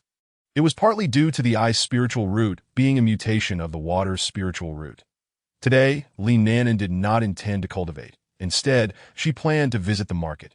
However, before heading there, she wanted to find Wang Fugue to see if he would join her, as they had previously agreed to explore the market together. She left her dormitory and headed towards the southern district. Upon reaching the southern area, she walked towards Wang Fugue's dormitory. Before long, she arrived at his courtyard and knocked on the door. After a brief wait, the door opened. Wang Fugue was delighted to see Li Nanan and greeted her with a smile. Saying, "Nanan, it's you. I was just wondering who was knocking. Come in." He welcomed her into his courtyard. As Li Nanan entered, she noticed that his courtyard was more furnished than hers, prompting her curiosity as she asked, Fuguei, where did all the supplies in your courtyard come from? Have you already been to the market? Wang Fuguei, beaming with pride, replied, Not yet. I haven't been to the market. These were bought from a senior brother while I was out exploring the sect and gathering news and gossip after successfully entering the chi refinement stage the day before yesterday. This senior specializes in selling living supplies for new disciples. Although it's pricier than the market, the selection is quite comprehensive, and they even accept custom orders, albeit at a higher cost. Seeing you like this, you must have been focused solely on your cultivation and not socializing. If you need anything, I can take you to find that senior brother ditto, and I have some interesting news and gossip to share. Noticing Wang Fuguei's eagerness to continue, Li Nanan quickly interrupted. All right, you can tell me all that later. I just came to ask if you want to go to the market. As for supplies, I'll be going to the market anyway, so we can buy everything together. Wang Fuguei nodded eagerly in agreement. Sure. I've been wanting to go to the market these days too. Li Nanan had then casually inquired if they should invite Xiao Shan along. Upon hearing this, Wang Fuguei's expression soured a bit, revealing a hint of envy as he said, Forget it, he doesn't look at us anymore, and you can't find him now anyway. Curious, Li Nanan asked. Why is that? Wang Fuguei explained. After he successfully entered the chi refinement stage, he awakened a spiritual body. Although it ranks among the lowest, the thick earth spiritual body, his subsequent cultivation speed can now rival that of dual spiritual root cultivators. He's been directly accepted into the inner sect, and I heard that if he successfully establishes his foundation, he could become a personal disciple, so he doesn't look at us anymore. Li Nanan was quite taken aback. It was well known that having a spiritual body was rare in the cultivation world. Those who awaken one would have a faster cultivation speed under the same spiritual root conditions. While spiritual bodies varied in rank, each had its unique characteristics, such as innate abilities or enhancements to certain cultivation talents. After a moment of shock, Li Nanan decided not to dwell on it, and said to Wang Fuguei, I see. That's quite fortunate for him. Let's not talk about him anymore. Let's head to the market. After all, we won't have any more interactions with him.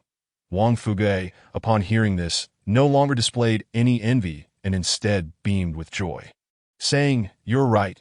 Let's go to the teleportation array first, and then we'll be transported to the market. Afterward, the two individuals made their way to the teleportation array, which was situated within the Hall of Affairs. The market was located not far to the east at the foot of the Sex Mountain. In the absence of flying magical artifacts or spirit birds, the teleportation array served as an excellent means of transportation. The market that Li Nanan intended to visit was established by the sect and fell under the jurisdiction of the Xintian sect. However, it was not solely populated by sect disciples. There were also various loose cultivators and shops run by other factions.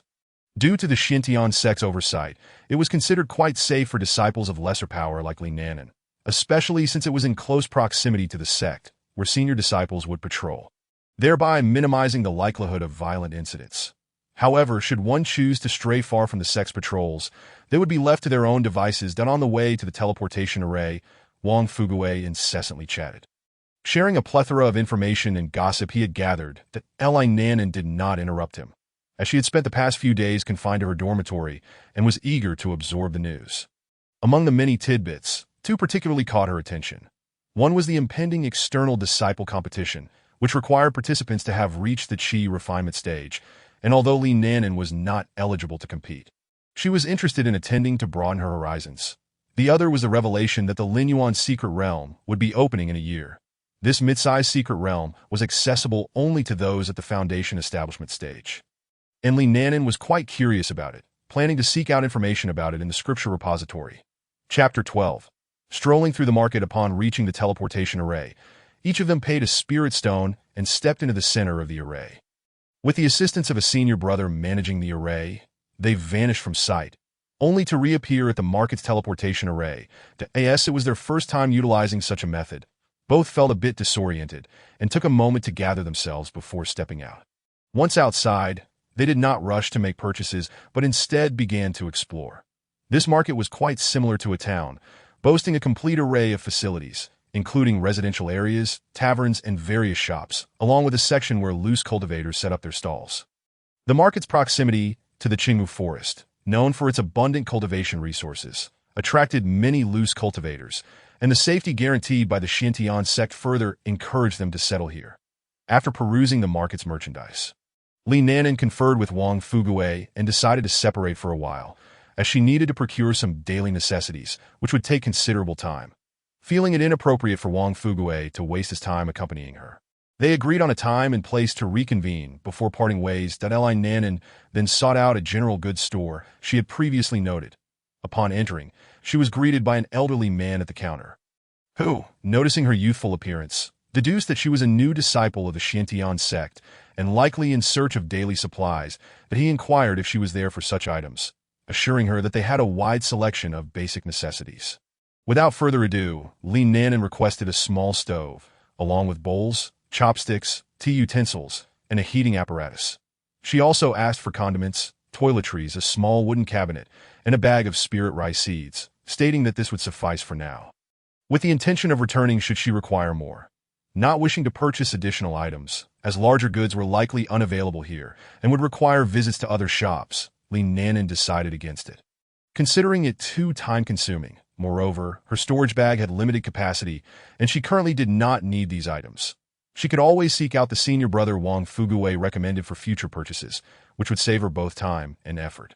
After hearing her requests, the shopkeeper promptly began gathering her items, mentioning that he also had talismans, magical artifacts, and robes available. While they might not be of high caliber, there was a decent selection of lower-grade items, and he assured her that his prices were reasonable compared to specialty shops. Upon hearing this, Li Nanan inquired whether he had talisman brushes, cinnabar, and blank talisman paper. The shopkeeper eagerly confirmed that he did, stating that such items were standard in a general goods shop. Noticing her interest in studying talismans, he offered her a comprehensive talisman manual, which, while lacking advanced crafting techniques, contained fundamental information and documented most of the runes used in the cultivation world. Priced at just 10 spirit stones. After some consideration, Li Nanan decided to purchase the manual. Although 10 spirit stones seemed somewhat steep, she suspected other sources would charge similarly. She had faith that the shopkeeper would not deceive her, as any store with a physical presence in the market would suffer from poor patronage if its reputation were lacking. While she might find cheaper options among loose cultivators, the quality could be uncertain, requiring time to discern authenticity, which seemed tedious, especially for a mere 1 or 2 spirit stones. Additionally, acquiring copies from the sect's scripture repository would necessitate contributing points, and given her current low cultivation level, her tasks would be limited to tending spiritual fields or assisting in alchemy, which yielded minimal contribution points. Furthermore, contribution points were valued more highly than spirit stones within the sect, so if she could resolve her needs with spirit stones, she would prefer to do so. Thus, she stated, "Very well, then I shall take one of those as well. Please provide me with a first-tier talisman brush, 100 sheets of blank talisman paper, and a pound of cinnabar." Afterward, the shopkeeper brought forth the items that Li Nanan required and remarked, "The total for these daily necessities amounts to 1 low-grade spirit stone for the life essentials, 5 low-grade spirit stones for the spirit rice seeds, 15 low-grade spirit stones for the talisman brushes, 10 low-grade spirit stones for the blank talisman paper, 8 low-grade spirit stones for the cinnabar, and 10 low-grade spirit stones for the comprehensive talisman guide," culminating in a total of 49 low-grade spirit stones. That Li Nanan handed the spirit stones to the shopkeeper, pondering inwardly how quickly these spirit stones could be depleted. This expenditure represented an entire month's allowance for her. Fortunately, there was a subsidy this month. Otherwise, she would not even have the opportunity to browse around, but would have to return directly to the sect, reflecting on the fact that the miscellaneous disciples only earned 10 low-grade spirit stones a month, with a single spirit stone required for the teleportation array, leaving them with a mere 9 spirit stones that could hardly buy anything of value. Li Nanan felt the weight of her situation. Once she had gathered her items, she departed from the general store, deciding against purchasing any magical robes or tools, primarily due to her insufficient cultivation level and the scarcity of spirit stones. She made her way to the marketplace frequented by loose cultivators, intending to peruse the stalls. Although shopping in such areas could lead to being swindled, she believed that with a little caution, it would be manageable. Those loose cultivators might easily deceive others of her age, but with her past life experiences, Li Nanan was not so easily fooled, and not all loose cultivators were deceitful. Upon entering the street lined with stalls, Li Nanan noticed a bustling crowd, including several children who were evidently new disciples. That as she strolled, she observed numerous new disciples being lured into purchasing various useless items by those loose cultivators. She chose not to intervene, considering it a lesson for those disciples. Even if the sect were aware of such occurrences, they would likely remain indifferent, perhaps believing it to be part of the education process for new entrants. As Li Nanan ambled through the market, she paused occasionally to inquire about items that piqued her interest, though she did not make many purchases. The loose cultivators, noticing her youthful appearance, attempted to inflate prices. But Li Nanan was not easily deceived and haggled for fair prices. Some, recognizing that she was not an ignorant child, adjusted their prices accordingly, while others persisted in attempting to swindle others. Ultimately, she chose to leave without making any further bargains.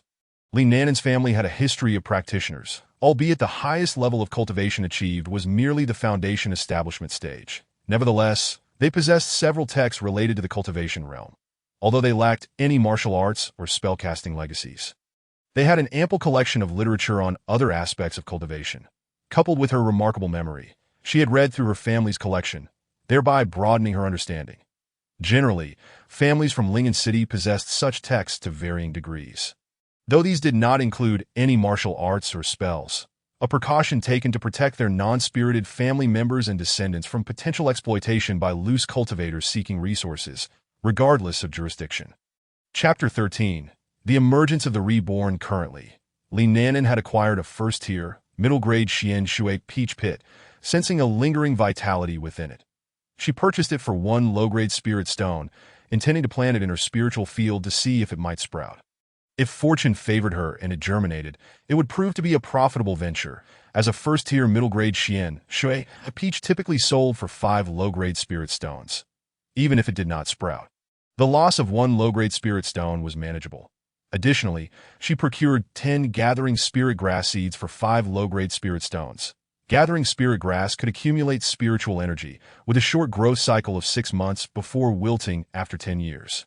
Each plant would yield 5 seeds before it perished. The energy gathered was only sufficient for Qi refining stage cultivators, becoming inadequate for those at the foundation establishment stage and beyond, who generally relied on the arrangement of gathering spirit arrays, a costly endeavor in terms of spirit stones, often beyond the means of Qi refining cultivators unless they had a strong background. Gathering spirit grass was not considered a rare commodity, so most Qi refining cultivators would cultivate some in their caves. Furthermore, at a jewelry stall, she purchased an exquisitely crafted wooden hairpin and a pair of earrings. Unable to resist their charm, she acquired them. The hairpin, designed in a cloud pattern and made from Qingxin wood, could clear the mind of its wearer, although it was only effective for cultivators below the 5th layer of Qi refining. This cost her 20 low-grade spirit stones. The earrings, composed of water attribute spiritual materials, would enhance the absorption rate of water spiritual energy for water-rooted cultivators, costing her 50 low-grade spirit stones. The quality and pricing of the items at this stall were commendable, attracting a significant number of female disciples.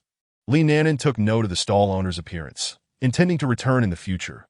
Presently, Li Nanan was left with 24 low-grade spirit stones and resolved not to purchase anything further. However, with some time remaining before her meeting with Wang Fugui, she spotted a bustling stall ahead and decided to join the throng to see what was happening. Upon closer inspection, she discovered it was a gambling stall featuring beast eggs, all of which were first-tier but flawed and likely incapable of hatching into beasts. Each egg was priced at 10 low-grade spirit stones, and many were willing to take the gamble, hoping for a lucrative return should any hatch. The first-tier low-grade beast cubs could fetch 50 low-grade spirit stones, potentially growing to the mid-stage of Qi refining. First-tier middle-grade beast cubs were priced at 100 low-grade spirit stones, capable of reaching the late stage of Qi refining, while first-tier upper-grade beast cubs could command 200 low-grade spirit stones. With potential growth to the initial stage of foundation establishment, Li Nanan employed her spiritual sense to probe the eggs, but soon realized they were shielded by barriers against mental probing. She thought it made sense. If they could be easily examined, there would be no mystery left to entice buyers. As a result, everyone was left to judge the eggs based on their external conditions, examining for cracks or the sheen of the shells, while some relied solely on intuition. Thus, Li Nanan began to scrutinize the beast eggs along with the crowd. Initially, she had no intention of purchasing anything, merely indulging in the atmosphere. However, when her gaze fell upon an egg with a striking interplay of white and blue, her heart fluttered. After a moment's contemplation, she resolved to buy it, feeling as though she had stumbled upon her destiny, akin to the serendipitous encounters described in novels. However, she would not have made a purchase for any other items, like jade pendants or rings, of which she was unaware. She would not take such risks, fearing the possibility of an elder waiting to seize control. Yet, regarding a beast egg, she felt reassured. Approaching the egg, she lifted it and exchanged 10 low-grade spirit stones with the stall owner, placing the egg into her storage pouch before departing towards the designated meeting spot with Wang Fugue. Unbeknownst to her, after she left, 2 acquaintances of hers arrived at the gambling stall in succession. First, Lu Yinran bought a fiery red beast egg and left shortly after. Moments later, Lu Qingxue appeared in the gambling area, searching in vain for a specific beast egg. Upon finding none, her expression darkened, but she soon seemed to recall something, and her demeanor relaxed before she exited the stall. Before long, Li Nanan reached the meeting point agreed upon with Wang Fugue. Spotting him already waiting, Wang Fugue noticed her. He hastened to her side, brimming with excitement. Nanan, do you know, I just saw a gigantic watermelon, and it involves Lu Qingxue and Lu Yinran. Intrigued, Li Nanan inquired about the connection between the two. Wang Fugue proceeded to explain. The situation unfolded like this. Lu Yinran had her sights set on a spiritual herb and was prepared to purchase it. However, Lu Qingxue intervened, and the two began to escalate their bids. In the end, Lu Qingxue acquired it for 50 low-grade spirit stones, despite it being merely a first-tier spiritual herb. Not worth that amount, it was as if they had locked horns over it. Subsequently, Lu Yinran spotted a jade pendant and paid for it, only to have Lu Qingxue snatch it away again. I swear. Lu Yinran's face turned green at that moment, and her fiery glare at Lu Qingxue could have ignited a blaze. After recounting this, Wang Fugue glanced around to ensure they were not overheard and leaned closer to Li Nanan, whispering, "Fortunately, we distanced ourselves from Lu Yinran previously, that I noticed a strange look in Lu Qingxue's eyes toward Lu Yinran, filled with animosity and malice. Although it was fleeting, I caught it and I wonder what Lu Yinran did. She might be in for a rough time ahead, that if you remain too close to her, who knows? You might attract Lu Qingxue's ire as well. Just keep this between us, okay?" Li Nanan quickly reassured him, "Don't worry. I won't say a word." Afterward, the two individuals returned to their sect. Subsequently, Li Nanan parted ways with Wang Fugue and made his way back to his dormitory. Upon arriving, Li Nanan pondered over the matters he had gleaned from Wang Fugue, suspecting that Lu Qingxue might also be a cause for concern, that it was conceivable that she was a reincarnator, perhaps having been wronged by Lu Yinran in her previous life, leading to her rebirth with the intent of seizing Lu Yinran's opportunities from her past existence. That spirit herb might very well be something akin to the cleansing spirit grass. And the jade pendant could potentially possess spatial properties. The stone and the damaged magical artifact were likely valuable items as well. Li Nanan speculated that Lu Yinran was probably the protagonist while Lu Qingxue played the role of the antagonist. With Lu Qingxue now reborn, it was uncertain whether the protagonist's role would shift. Given that Lu Qingxue had intercepted so many of Lu Yinran's opportunities, it remained to be seen if Lu Yinran would recover her losses from other sources. Reflecting on the awakened spirit body of Xiaoshan, it was also possible that he was a male supporting character, for himself. He was unsure whether he was merely a bystander or a pawn. It seemed prudent for Li Nanan to exercise greater caution moving forward, as there might be more transmigrators appearing, that he decided not to dwell on Lu Qingxue and Lu Yinran any longer. As he was not particularly familiar with either of them, that he resolved to keep an eye on their activities and maintain a safe distance as necessary. Chapter 14. Lu Yinran and Lu Qingxue. Li Nanan then began to organize the items he had purchased from the market. Placing daily necessities in a small wooden cabinet, he proceeded to the courtyard, utilizing a vine manipulation technique to till the soil. Afterward, he planted spirit rice seeds in the pit of a mysterious water peach, burying a spirit stone beneath the seed to enhance the chances of germination. That he also sowed gathering spirit grass around the perimeter of his dwelling and commenced watering the plants.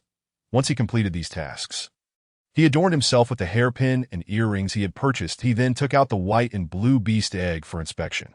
There were restrictions placed upon the egg, and Li Nanan was uncertain of its specifics. He could only place it on his bed and surround it with 3 low-grade spirit stones that if the spirit stones were absorbed later, it would indicate that the egg had a chance of hatching. However, he was unsure of the quality that might emerge from it, as they were all flawed eggs, and merely hatching would be an achievement in itself. The quality and potential would ultimately depend on luck. Judging by the egg's color, it appeared to be a water-type beast. He hoped his earlier intuition had not led him astray. Ally Nanan then ceased to scrutinize the beast egg and commenced his cultivation. At this moment, Lu Yanran and Lu Qingxue had also returned to the sect, but their moods were markedly different. But Lu Qingxue felt elated, reveling in the satisfaction of having seized opportunities from Lu Yanran. She thought to herself, without the cleansing spirit grass, how will you enter the inner sect and pay homage to the sect leader? I shall ensure you do not obtain any of your other opportunities either. However, she also felt a tinge of anger at not having acquired the beast egg. She merely sought to procure opportunities that Lu Yanran would eventually obtain, recalling that Lu Yanran had acquired the beast egg upon entering the foundation establishment stage at the market. Lu Qingxue intended to return and purchase it later, never considering that someone else might buy it first. The egg remained unsold due to its surface cracks, but to her surprise, it was gone upon her return. At that moment, Lu Qingxue's instincts told her it must have been purchased by Lu Yanran. Faced with an unexpected turn of events, she felt a flicker of panic and her expression soured. She remembered that in her previous life, Lu Yanran had hatched a low-grade firebird, which later metamorphosed into a bird of limitless potential with a drop of phoenix blood. However, she quickly reassured herself that Lu Yanran could not possibly obtain phoenix blood at this time, and she knew where to find it. Thus, her anxiety subsided. Having now taken all the opportunities she knew Lu Yanran had acquired in her past life, she felt immense satisfaction, lamenting only that she had died prematurely in her previous existence. Having just reached the mid-foundation establishment stage, while Lu Yanran had achieved complete mastery, she was oblivious to Lu Yanran's subsequent circumstances and opportunities. Nevertheless, she was now reborn, and Lu Yanran was merely a triple spirit root without the cleansing spirit grass to cleanse her roots. Furthermore, apart from the beast egg, she had essentially claimed all of Lu Yanran's early opportunities. It was certain that Lu Yanran's future cultivation would not compare to hers, and she would have ample opportunities to suppress her. Ensuring Lu Yanran could not seize her past life's opportunities, Lu Qingxue was eager to see what Lu Yanran would use to compete against her, what would attract those gifted individuals. That a sinister smile crept across her face. And combined with her youthful features, the scene appeared exceedingly eerie in her previous life. Lu Yanran had relied on the cleansing spirit grass to rid herself of her earth spirit root, transforming into a dual gold and fire spirit root to enter the inner sect and pay homage to the sect leader. She then cultivated at an astonishing pace, coupled with various opportunities, allowing her cultivation to rival that of single spirit root cultivators that a renowned alchemist and artifact forger. She became a celebrated female genius in the realm of cultivation, attracting numerous prodigies. In contrast, Lu Qingxue's former disposition had been one of arrogance and disregard for others. Observing those once beneath her surpassing her cultivation, and witnessing all disciples' admiration gravitating towards Lu Yanran, jealousy festered within her.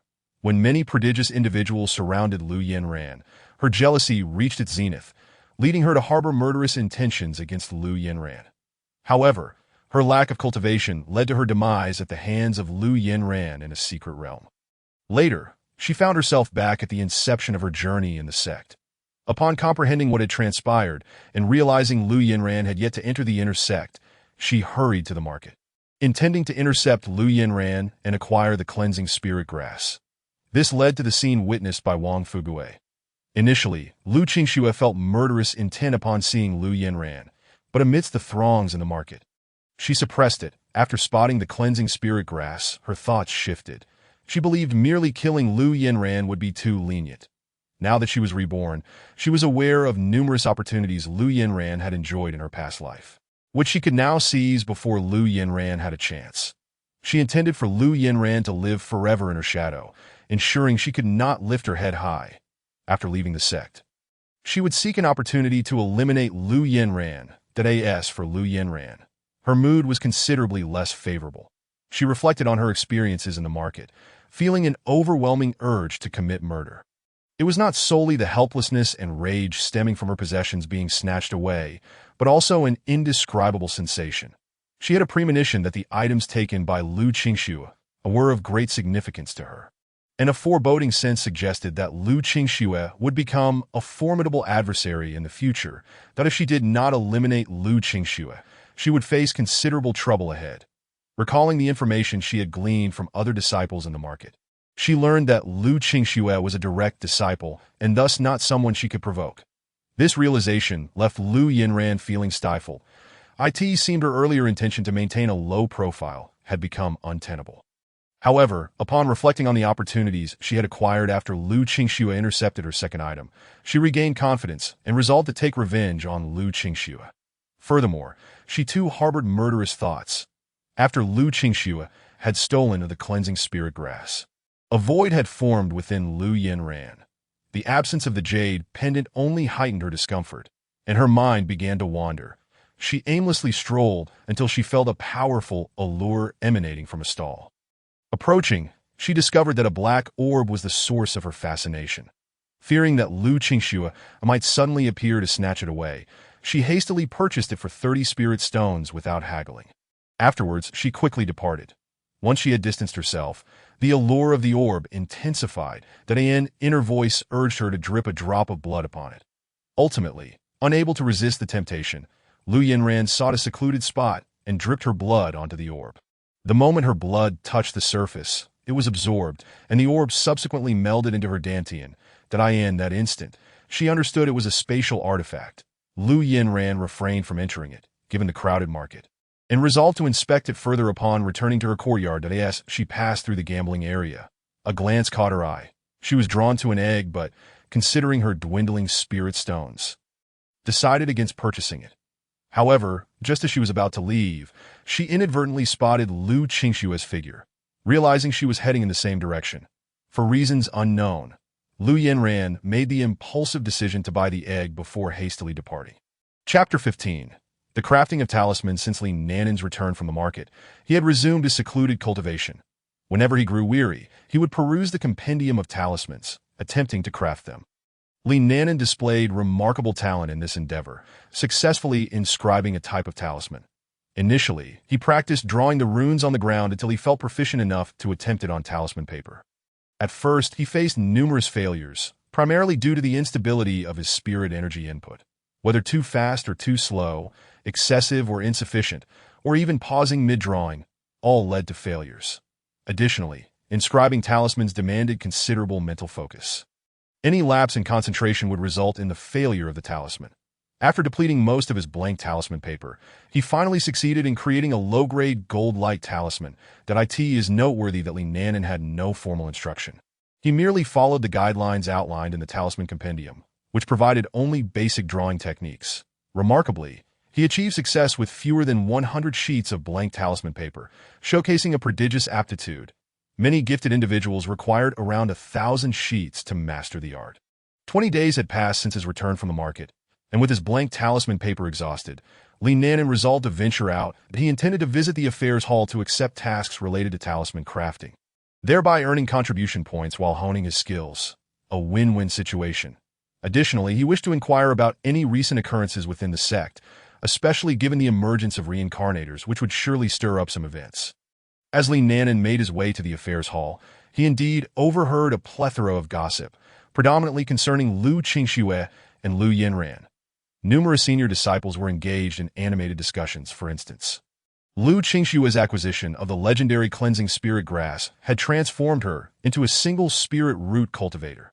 Many witnesses in the market had seen Lu Qingxue seize the spirit grass, leading to a wave of sympathy for Lu Yinran. Furthermore, Lu Qingxue's subsequent suppression of Lu Yinran intensified this sympathy. Yet no one dared to assist Lu Yinran, fearful of crossing Lu Qingxue. Initially, many believed Lu Yinran's prospects were bleak. But mere days later, she too became a single spirit root cultivator, reportedly due to an opportunity she encountered in the market. As a result, numerous disciples flocked to the scattered cultivator stalls in search of hidden treasures. To their astonishment, several fortunate individuals did indeed obtain minor opportunities, though not grand ones, prompting envy among other disciples. Subsequently, many more disciples sought to unearth hidden gems, leading the scattered cultivators to meticulously re-evaluate their wares, ensuring nothing was overlooked before raising their prices. Consequently, items of uncertain origin and utility skyrocketed in price at the market.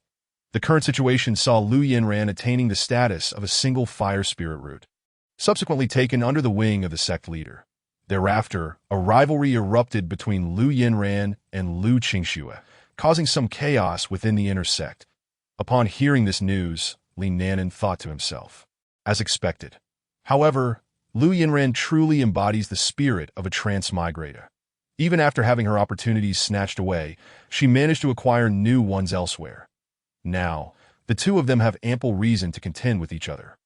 Fortunately, they are both in the inner sect, and their conflicts will not extend to me in the outer sect. I should maintain my distance from both of them. Something is bound to happen wherever they are. I must remain low-key and ensure they do not take notice of me, especially with a reincarnator around. That it would not bode well if I drew their attention. Li Nanan strolled along. She listened to the gossip shared by Lu Qingxue and Lu Yinran. Upon reaching the affairs hall, she proceeded to accept a task involving the drawing of talismans. Subsequently, she approached an elder steward to request 100 sheets of blank talisman paper.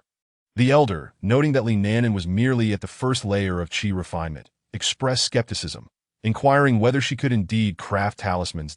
To assuage his doubts, Li Nanan presented her crafted golden light talisman, stating, "This is a talisman I have drawn. Elder, please take a look." After examining it, the elder's concerns eased, yet he cautioned, this task has a time limit of 1 month. The types of talismans are unrestricted, but you must successfully create at least 20 out of the 100 sheets. Should you fall short, you will need to compensate the deficit. Given that you have just learned, I cannot guarantee your success rate. Are you certain you wish to undertake this task? Li Nanan promptly replied, "Elder, I wish to give it a try." Seeing her determination, the elder handed her the blank talisman paper. For this task, any excess beyond the required 20 talismans could either be kept or submitted to the sect for additional contribution points. The contribution points awarded would be contingent upon the quality of the drawn talismans. Higher-grade talismans would yield greater points. The stipulation of producing at least 20 successful talismans stemmed from the generally low success rates among those who crafted talismans. Achieving 20 was already considered commendable, as a mere 20 success rate was realistic. A 100 success rate was implausible, with even those of exceptional talent only reaching 50-60 and master talisman makers achieving 70 to 80. Furthermore, the success rate would diminish for higher-grade talismans. Although successfully creating 5 talismans out of 100 would not result in a loss, the sect was not a charitable institution and sought profit. Thus, the minimum requirement was instituted to filter out less capable individuals. Upon returning to her courtyard, Li Nanan refrained from immediately drawing talismans, opting instead to meditate and cultivate. After 20 days of rigorous practice, she was on the verge of breaking through to the second layer of qi refinement. She resolved to achieve this breakthrough before commencing her talisman drawing, thereby enhancing her success rate. The following day, sensing a loosening of her internal bottleneck, she swiftly consumed a spirit-gathering pill. Feeling a surge of potent spiritual energy, she accelerated her cultivation technique, and once the influx of energy was absorbed, the bottleneck shattered. A second spiritual energy cluster began to form in her dantian, and upon its complete formation, Li Nanan ascended to the second layer of qi refinement. After spending 2 additional days consolidating her newfound realm, she began to draw talismans. Prior to this, she engaged in meditation, reciting a calming incantation until her mind was at peace. Only then did she grasp the talisman brush, dipping it in cinnabar and infusing it with spiritual power to commence her artwork.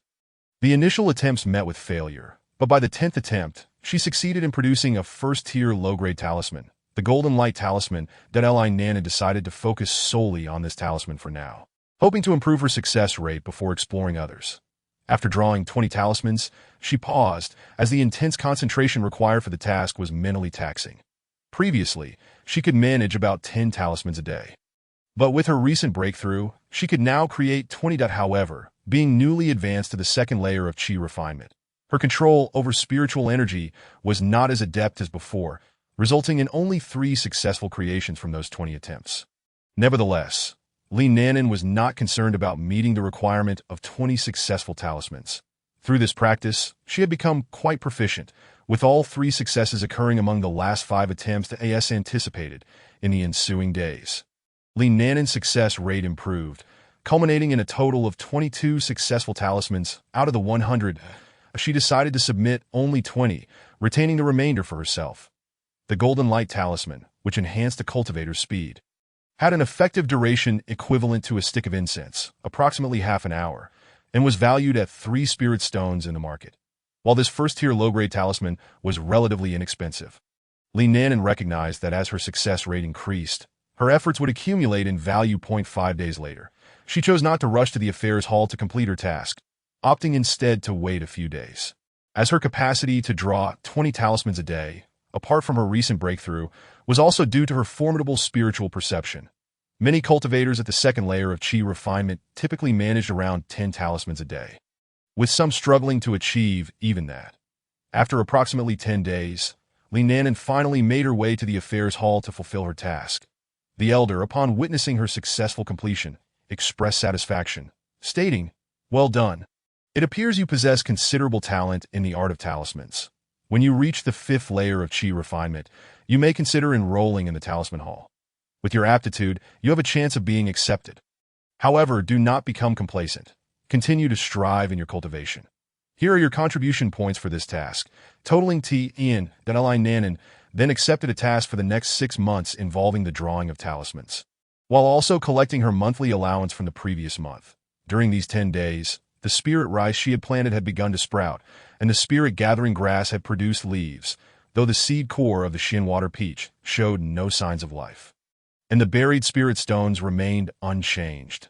Fortunately, the spiritual energy emanating from the stones had sustained a sliver of vitality within the seed core. Suddenly, Li Nanan had an epiphany.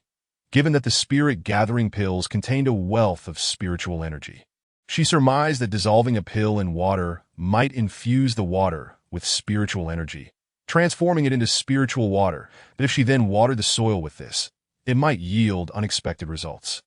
She promptly took a spirit-gathering pill, dividing it in half and casting one portion into water. Once the pill dissolved, she carefully poured a spoonful of the infused water into the soil surrounding the seed core. Observing closely, she noted that initially there was no reaction from the seed core. However, as the water saturated the surrounding soil, the seed core began to slowly absorb the spiritual energy that was subtle, requiring keen observation to detect. Encouraged by this, Li Nanan poured the remaining infused water onto the soil. She then contemplated conserving her spirit-gathering pills for daily use on the seed core. Should those cultivators with limited resources become aware of her actions, they might lament her alleged wastefulness. A single first-tier low-grade spirit-gathering pill cost 10 spirit stones, and consuming one was equivalent to several days' worth of cultivation progress. Despite her own limited supply, she was offering it to a seed core that might not even sprout. However, Li Nanan remained indifferent to such opinions. For her, pills were mere external substances to be utilized in emergencies. She preferred self-cultivation, aware that frequent consumption could lead to the accumulation of pill toxins. Moreover, she had already discerned that her cultivation speed surpassed that of other cultivators with 3 spiritual roots, rivaling even those with dual spiritual roots. Aside from the one pill used during her breakthrough to the second layer of Qi refinement, she had not consumed any others. Among her peers who had entered the outer sect alongside her, most were still at the first layer of Qi refinement, with only a select few reaching the second layer, and those individuals typically hailed from well-connected families with ample resources. Even their advancement to the second layer had come days later than Li Nanan's.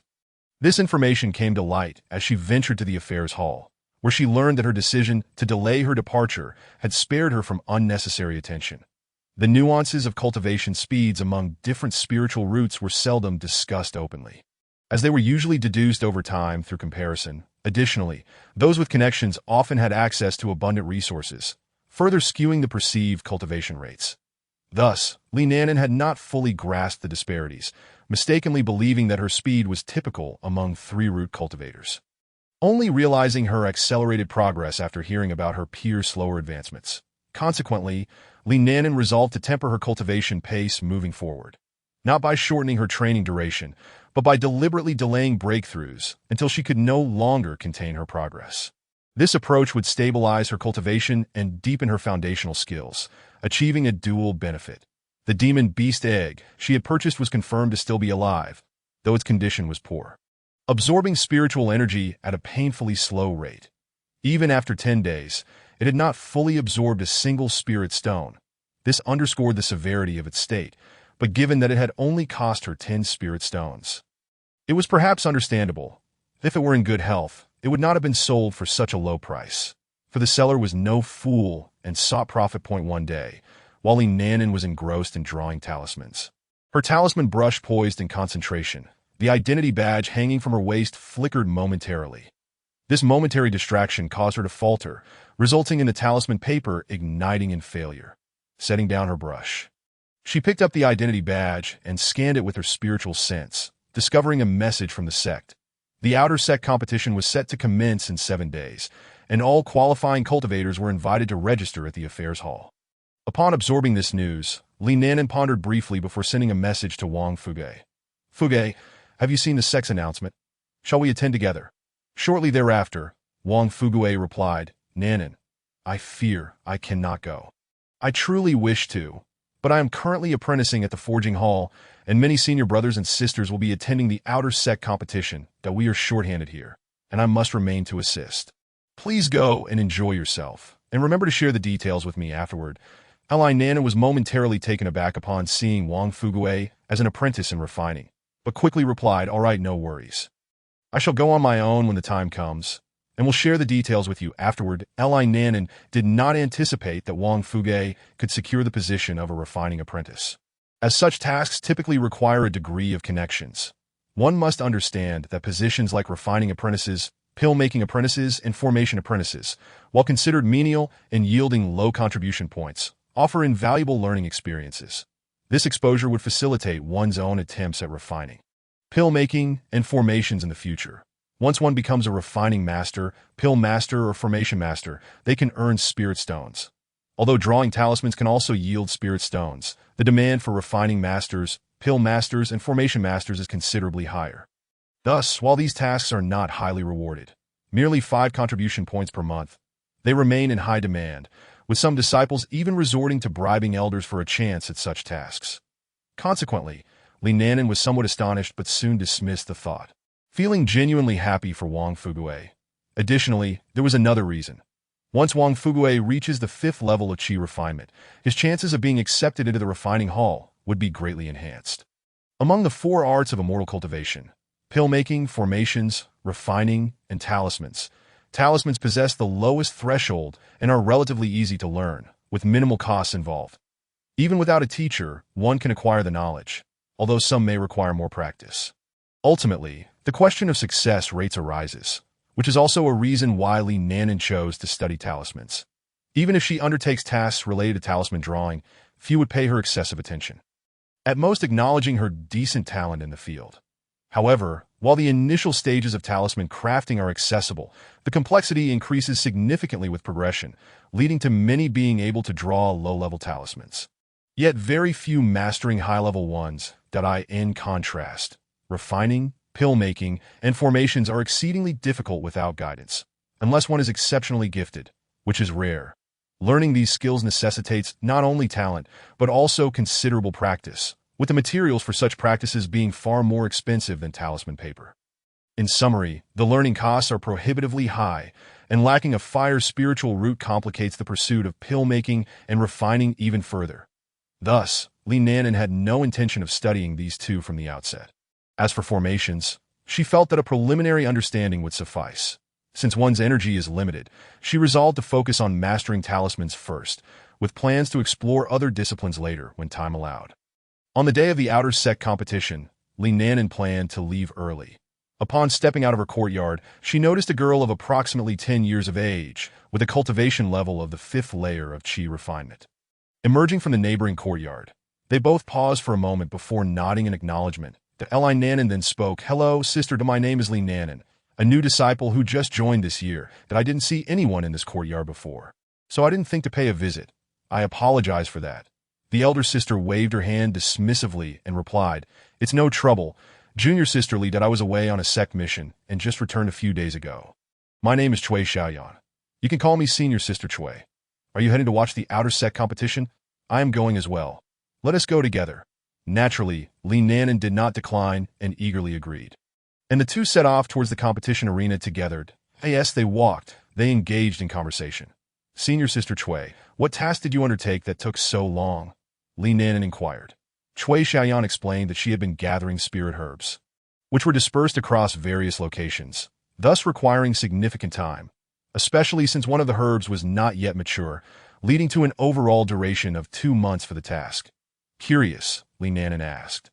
Given the complexity of this task, what made you decide to take it? Is the contribution point reward substantial? Chui Xiaoyan responded, that is one reason, but typically when we accept such tasks, we also take on additional ones that are geographically close.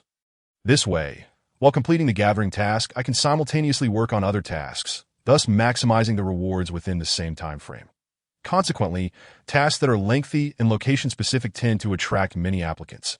I was fortunate to secure this one. Li Nanan understood and contemplated adopting a similar strategy in the future. Upon reaching the competition arena, they found a considerable gathering of disciples already present. Chui Xiaoyan and Li Nanan settled into the spectator area, taking a spot to await the proceedings as more individuals continued to arrive. The arena was vast, comparable in size to a football field, featuring 10 platforms. Facing the sun was a raised platform intended for the sect's leader and elders to observe the competition. Although it was unlikely they would appear on the first day, likely waiting until the final rounds. The spectator area flanked the platforms, arranged in tiered seating capable of accommodating thousands at this time. Many seats were already filled, while the platforms remained empty, with only an elder from the sect stationed at each platform, presumably serving as judges. The outer sect competition occurs every 3 years, and the top 10 participants not only gain entry into the inner sect, but also receive generous rewards. For instance, this year, the first prize includes 5,000 low-grade spirit stones, a foundation establishment pill, a choice of a first-tier premium magical artifact, and a free opportunity to enter the second floor of the hidden pavilion for imprinting. The second and third prizes consist of 4,000 low-grade spirit stones, a foundation establishment pill, and a choice of a first-tier premium magical artifact. Those placing 4th to 6th receive 2,000 low-grade spirit stones and a choice of a first-tier superior magical artifact, while the 7th to 10th places receive 1,000 low-grade spirit stones and a choice of a first-tier superior magical artifact, with the 11th to 20th places earning contribution points to participate in the outer sect competition. One must reach the 10th layer of Qi refinement and be under 50 years of age, with each individual limited to 3 participations in the outer sect competition as the hour of Chun approached. The elder at the central platform declared, "It is now the hour of Chun. The outer sect competition officially begins. The matches will unfold over 5 days, with today being the elimination round, employing a free-for-all format. This year, a total of 858 disciples are competing. Contestants can check their identity tokens, which display their assigned platform numbers and matchups. Each platform will host between 50 to 55 participants in a free-for-all format, allowing for team-ups. Those who are knocked off the platform will be deemed defeated. Serious injuries are prohibited during the matches. Any violators will be disqualified and face severe penalties. The last 10 standing will advance to the next round. And all first-round participants are now to head to their respective platforms for competition." Li Nanan observed many individuals descending from the spectator area, realizing that the majority of those present were participants rather than spectators. With most being new disciples like herself, she turned to Chui Xiaoyan and asked, "Senior Sister Chui, why are there so few spectators? Most seem to be new disciples like me." Chui Xiaoyan replied knowingly, "Because the matches on the first day tend to be quite dull. Many disciples skip the first day, and the attendance increases significantly by the third day, peaking on the final day, that if you arrive late, there may be no seats available and you'll have to stand. Usually, those attending on the first day are either new disciples or those with acquaintances competing. Here to cheer them on. I came because a few seniors who have been very kind to me are participating. Otherwise, I wouldn't have come." Intrigued, Li Nanan asked, "Just how dull can the first day be?" Chui Xiaoyan, with a look that suggested she found it hard to articulate, simply said, "You'll see for yourself," pointing down to the arena for Li Nanan to observe. As Li Nanan gazed down, she discovered that the matches had commenced. The competitors on each platform were refraining from using spells or large-area attacks like talismans. Instead, they were engaged in a melee brawl, exhibiting a surprising camaraderie in their approach. She even witnessed a sister throwing punches at another, physically overpowering a brother and only striking his face. leaving him battered and eventually tossing him off the platform. The scene was chaotic, with groups surrounding individuals, and those with lesser physical abilities resorting to underhanded tactics, such as targeting vital areas or attacking from behind when opponents were distracted, while others shouted insults amidst the fray. Li Nanan was taken aback by the spectacle, prompting Cui Xiaoyan to chuckle. My expression was much like yours when I first witnessed this, that I had expected battles between cultivators to be brimming with celestial aura, featuring grand displays of magical prowess or sword energy, rather than resembling mere brawls among mortals. Some might even argue that the fights here are less refined than those of ordinary people. Later, I inquired with an older sister, who explained that due to the large number of participants and the limited space on the platforms, using spells or talismans could easily result in unintended harm to oneself or others. As these are fellow disciples, not enemies, that I, in a true confrontation against foes, such concerns would be irrelevant. Furthermore, since this is merely the elimination round, the seniors are unlikely to reveal their true strengths, leading everyone to resort to hand-to-hand combat, which is both safer and keeps their true capabilities hidden. To Li Nanan, upon hearing this, quickly came to the realization and pondered it as well. Chapter 18. The Outer Sect Grand Tournament 2. She then resumed watching, and by the time the first match concluded, all those who had been on the arena appeared utterly disheveled, their garments wrinkled, hair in disarray, and each face bore injuries to varying degrees, with numerous competitors sporting dark circles akin to panda eyes. And one individual had even lost a shoe. This spectacle left Li Nanan feeling somewhat hesitant about participating in the competition. However, this fleeting thought dissipated just as swiftly. Nonetheless, she resolved to visit the Scripture Pavilion afterward to seek out any martial arts techniques to practice and simultaneously enhance her physical conditioning. Before long, the second match commenced, similarly characterized by close combat. This contest lasted approximately half an hour, and the scene was much like the first. After its conclusion, the leading elder emerged to announce the arrangements for the following day's matches, thereby declaring the first day of the tournament at an end and advising the disciples competing tomorrow to return and tend to their injuries in preparation. That at this juncture, Cui Xiaoyan, who was preparing to depart, turned to Li Nanan and inquired, "Junior Sister Li, I am heading back now. Would you care to accompany me?" Li Nanan then rose and replied, "Senior Sister Cui, I intend to visit the Scripture Pavilion, so I shall not accompany you back. Oh, I see. Then I shall take my leave first. Come find me to socialize when the opportunity arises. By the way, let us exchange contact information, so we can stay in touch," said Cui Xiaoyan as she produced her identity token. After the two exchanged contact details, they parted ways, and Li Nanan made her way to the Scripture Pavilion. Upon entering, she noticed a senior brother at the counter. But she did not see the elderly man from before and paid it no mind. She greeted the senior brother managing the first floor of the Scripture Pavilion and proceeded to search for the jade slips she required. She first located a jade slip detailing various secret realms and forbidden zones within the cultivation world, followed by acquiring a low-grade first-tier fist technique and a low-grade first-tier sword technique, both of which were the least expensive options. For the body refinement technique, Li Nanan lacked sufficient contribution points to obtain it, so she spent all her contribution points on these items. Upon returning to her courtyard, Li Nanan shared her observations from the day with Wang Fuge before delving into the study of the fist and sword techniques. Once she became familiar with them, she attempted to practice the fist techniques. Lacking a sword, she ventured outside to break off a branch to serve as a makeshift sword, planning to purchase a regular sword from the market later. However, she soon discovered that she had little talent for martial arts. Previously, whether it was techniques, spells, or talismans, she could grasp them with relative ease, yet the fist and sword techniques seemed oddly challenging to her. Unable to make progress, Li Nanan resorted to breaking down the techniques into their fundamental components for practice. For the fist techniques, she began with practicing the left and right straight punches. Left straight punch, starting from a combat stance, with the left foot and hand forward, right foot slightly pushing against the ground, her center of gravity shifting slightly forward, and her upper body turning slightly to the right. Simultaneously, the left shoulder extends from a bent position to a straight one while internally rotating 90 degrees, with force originating from the waist and reaching the fist. Right straight punch. Starting from the same combat stance, the right foot slightly pushes off the ground while the front foot turns inward. She rotates her waist to send her shoulder forward, turning her upper body to the left at the same time. The right arm extends from a bent position to a straight one, internally rotating 90 degrees. thrusting straight ahead, with force reaching the fist. As for the sword techniques, she began with the chopping sword technique. Holding the sword aloft with her right hand, she brought it down in a straight line before her, ensuring her arm and the sword formed a straight line, level with her shoulder, with force directed towards the blade. The swinging chop involves moving the sword in a circular motion along the right or left side of her body before striking forward.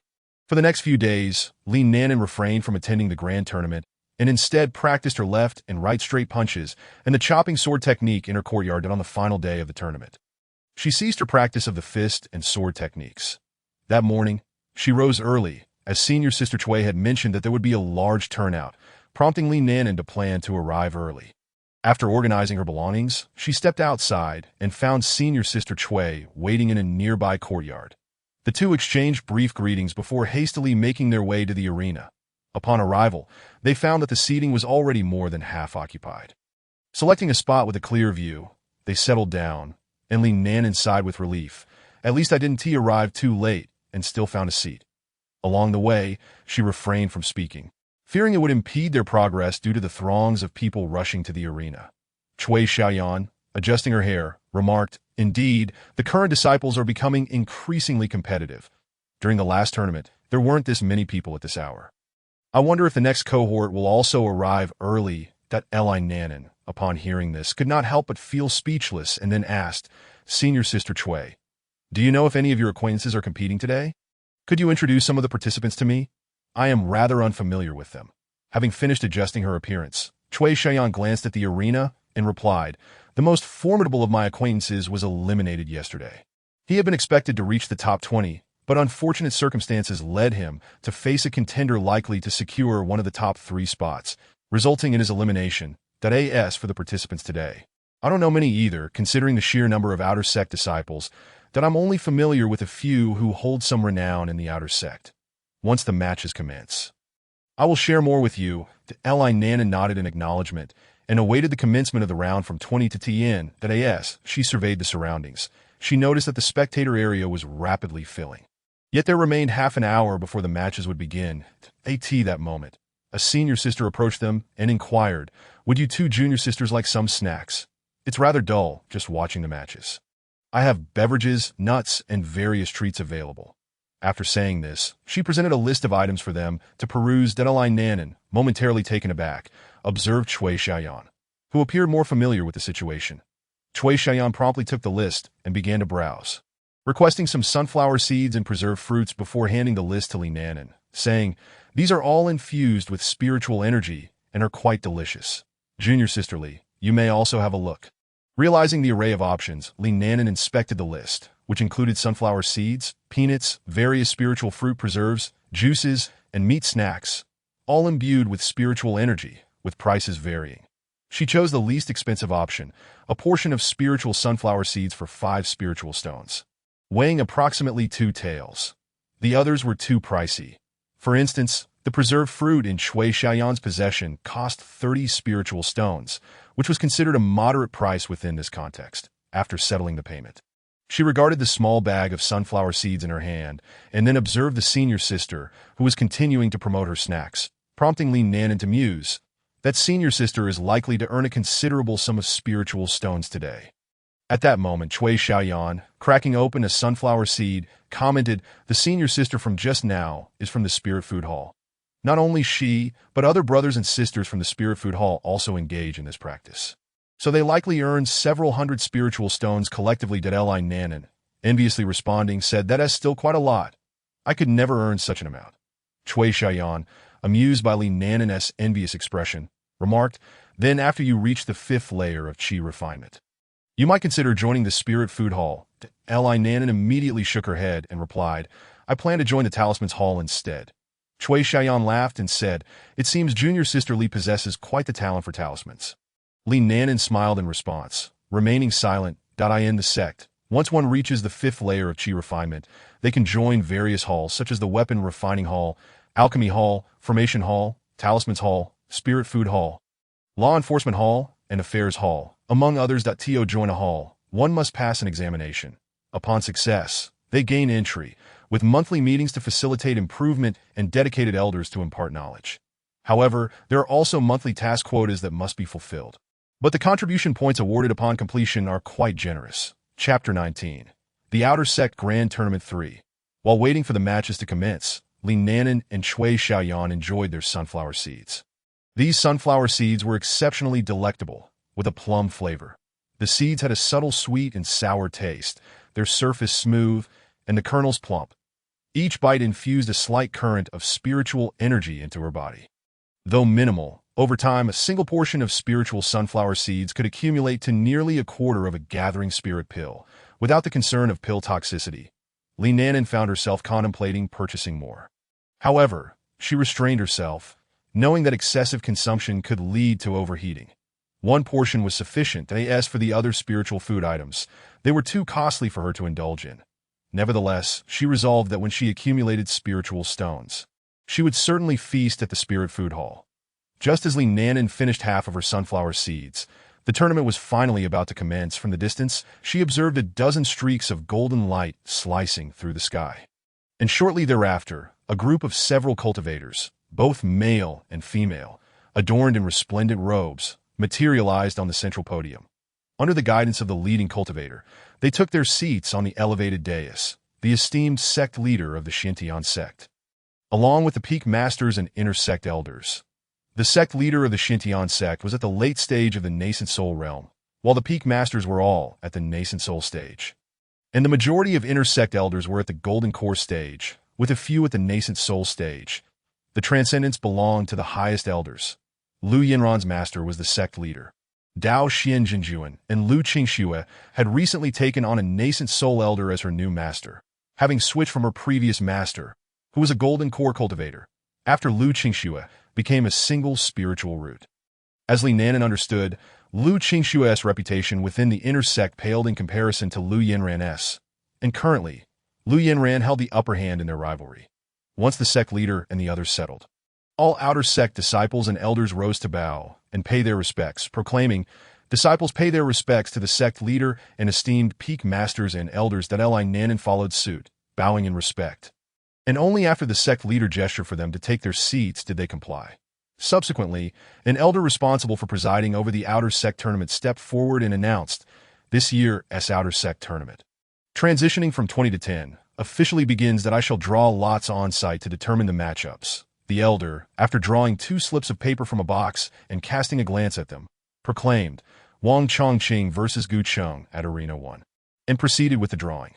Tang Yin versus Wang Ping at Arena 2, Li Baihua versus Lu Zhou at Arena 3, Jiang Tao versus Wuan at Arena 4, Tian Xian versus Wang Yitian at Arena 5, Gu Ming versus Wang Ting at Arena 10. That all participating disciples were instructed to commence their matches at their designated arenas, with the admonition to refrain from employing lethal force, ensuring that strikes were only light touches.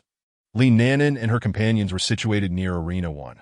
Thus her gaze was initially drawn to that arena where 2 male cultivators, both at the 12th level of Qi refinement, faced each other.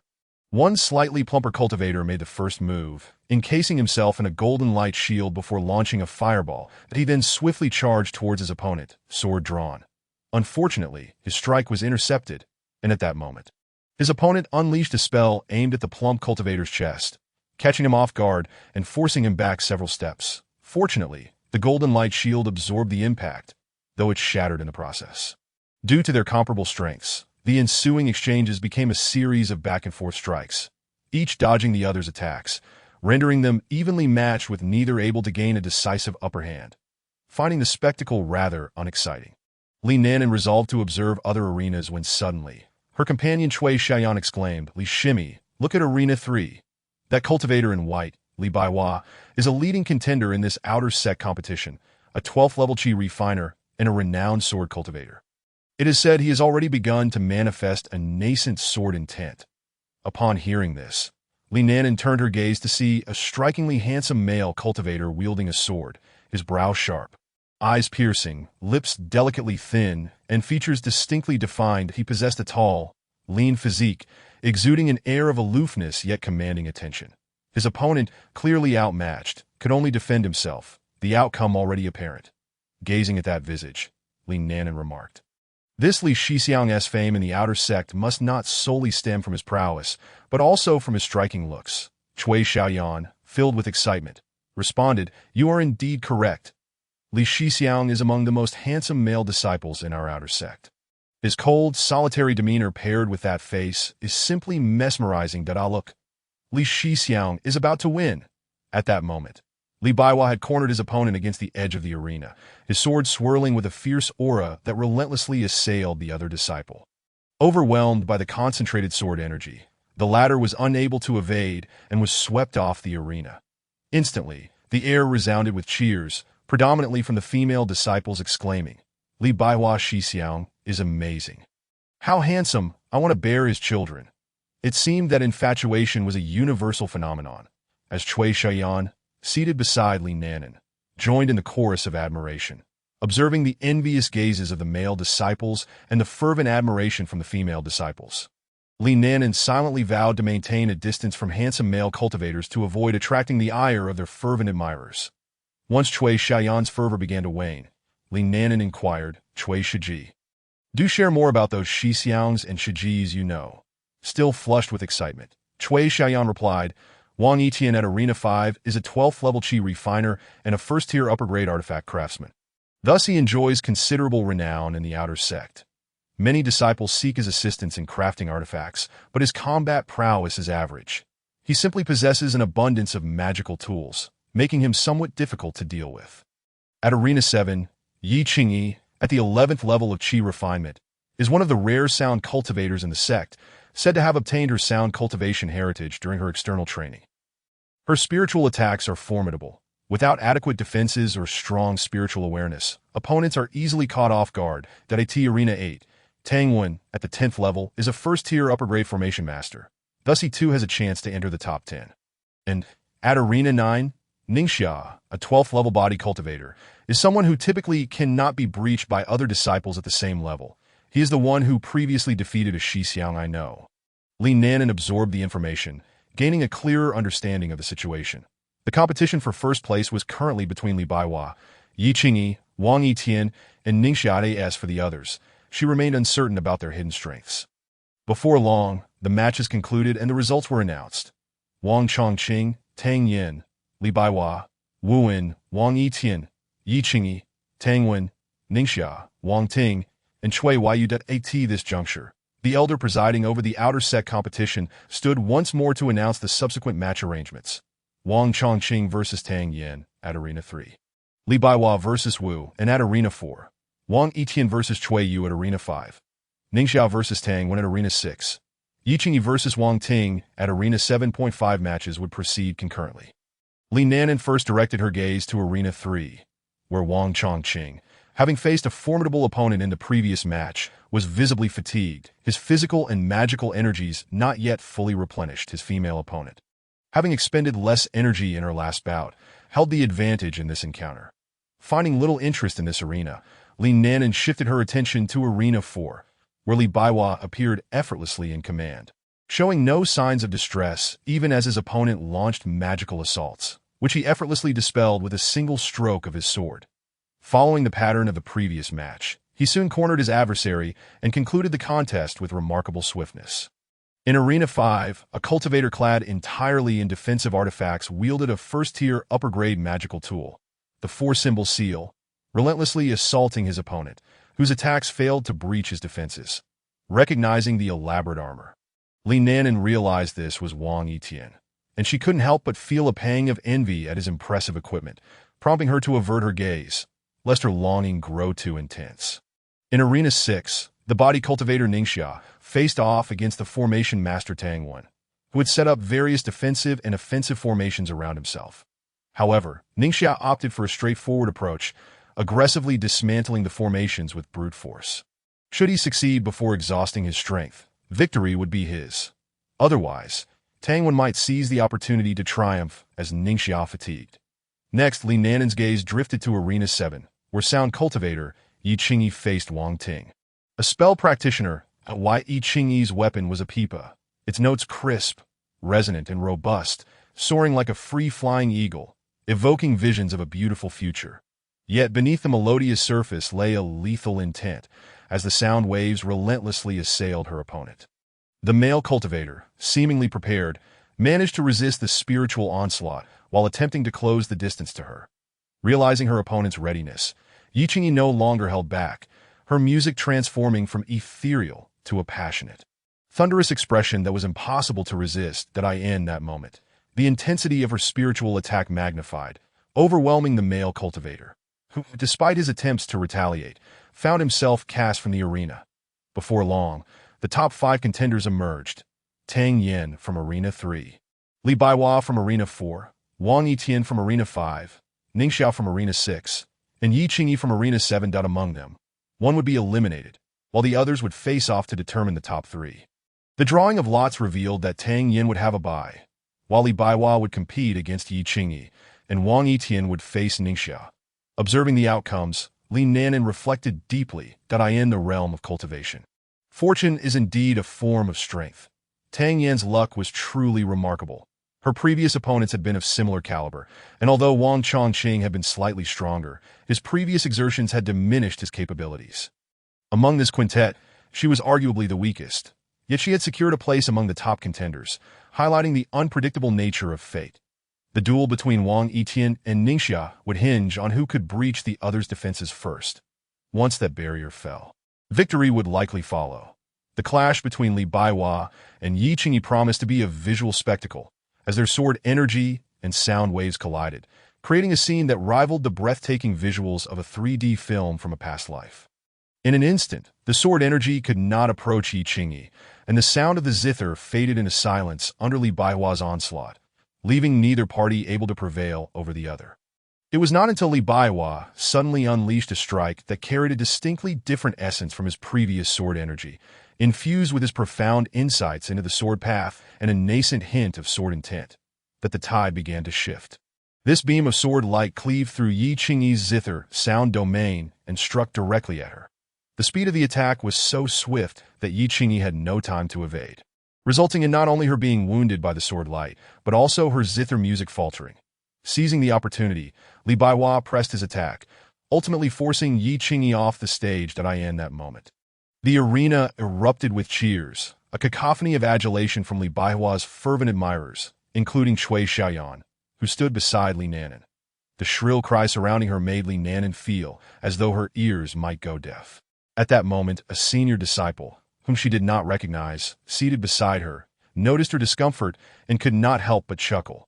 Hearing the laughter, Li Nanan glanced over, puzzled by the senior's mirth. The senior, catching her gaze, quickly cleared his throat to stifle his laughter and addressed her. "My apologies, junior sister, I did not mean to laugh.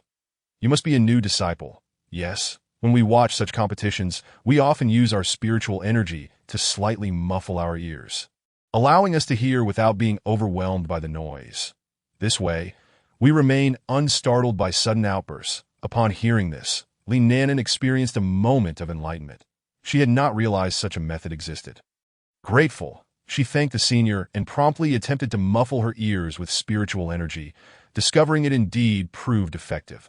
She then adjusted the volume to a more comfortable level as the competition drew to a close. The top 3 contenders emerged: Li Baihua, Tang Yin, and Wang Yitian. Following this, there was a brief intermission to allow Li Baihua and Wang Yitian to recuperate their spiritual energy, after a stick of incense had burned. The match resumed, with Li Baihua facing Tang Yin, who, as expected, was defeated. Next came Tang Yin against Wang Yitian, which also ended in failure for Tang Yin. Li Nanan mused to herself that while luck could be advantageous, it ultimately held no significance in the face of absolute strength. Thus, cultivating one's abilities was paramount. One could not rely solely on fortune. The final confrontation was between Li Baihua and Wang Yitian. Despite Wang Yitian's numerous magical artifacts, he was no match for Li Baihua, who had already cultivated a nascent form of sword intent. After losing several defensive artifacts, Wang Yitian conceded defeat, recognizing that continuing would only lead to greater losses. And being second place was a commendable achievement in itself. With Wang Yitian's resignation, Li Baihua was declared the champion of this external competition. In the end, he was accepted as a direct disciple by an elder specializing in the sword path, who was in the late gold core stage. Chapter 21. 6 months later, following the conclusion of the external competition, Li Nanan retreated into a life of solitude, emerging only once a month to collect her allowance, complete tasks, or procure necessities from the market. The months passed, and after half a year, her cultivation reached the pinnacle of the second layer of qi refinement, a feat achieved only by suppressing her own advancement. Otherwise, she would have reached the third layer long at this point. None of her fellow disciples had yet broken through to the third layer, and she felt compelled to restrain her own progress. Though she sensed the pressure mounting, Li Nanan suspected she might possess some latent spirit body that had yet to awaken, given her rapid cultivation speed compared to others with inferior dual spirit roots who had not yet advanced. However, this remained merely a conjecture that as such, she decided to refrain from practicing the water spirit technique, opting instead to dedicate her time to painting talismans, practicing martial arts, and swordsmanship. During her leisure, she would peruse the Taoist texts she had purchased at the market, gleaning valuable insights. One sunny morning, Li Nanan reclined on a chair she had acquired from a senior who sold daily necessities, basking in the sunlight while reading the Tao Te Ching. The Tao that can be spoken is not the eternal Tao. The name that can be named is not the eternal name. The nameless is the beginning of heaven and earth. The named is the mother of all things. Therefore, always be without desire to observe its mysteries.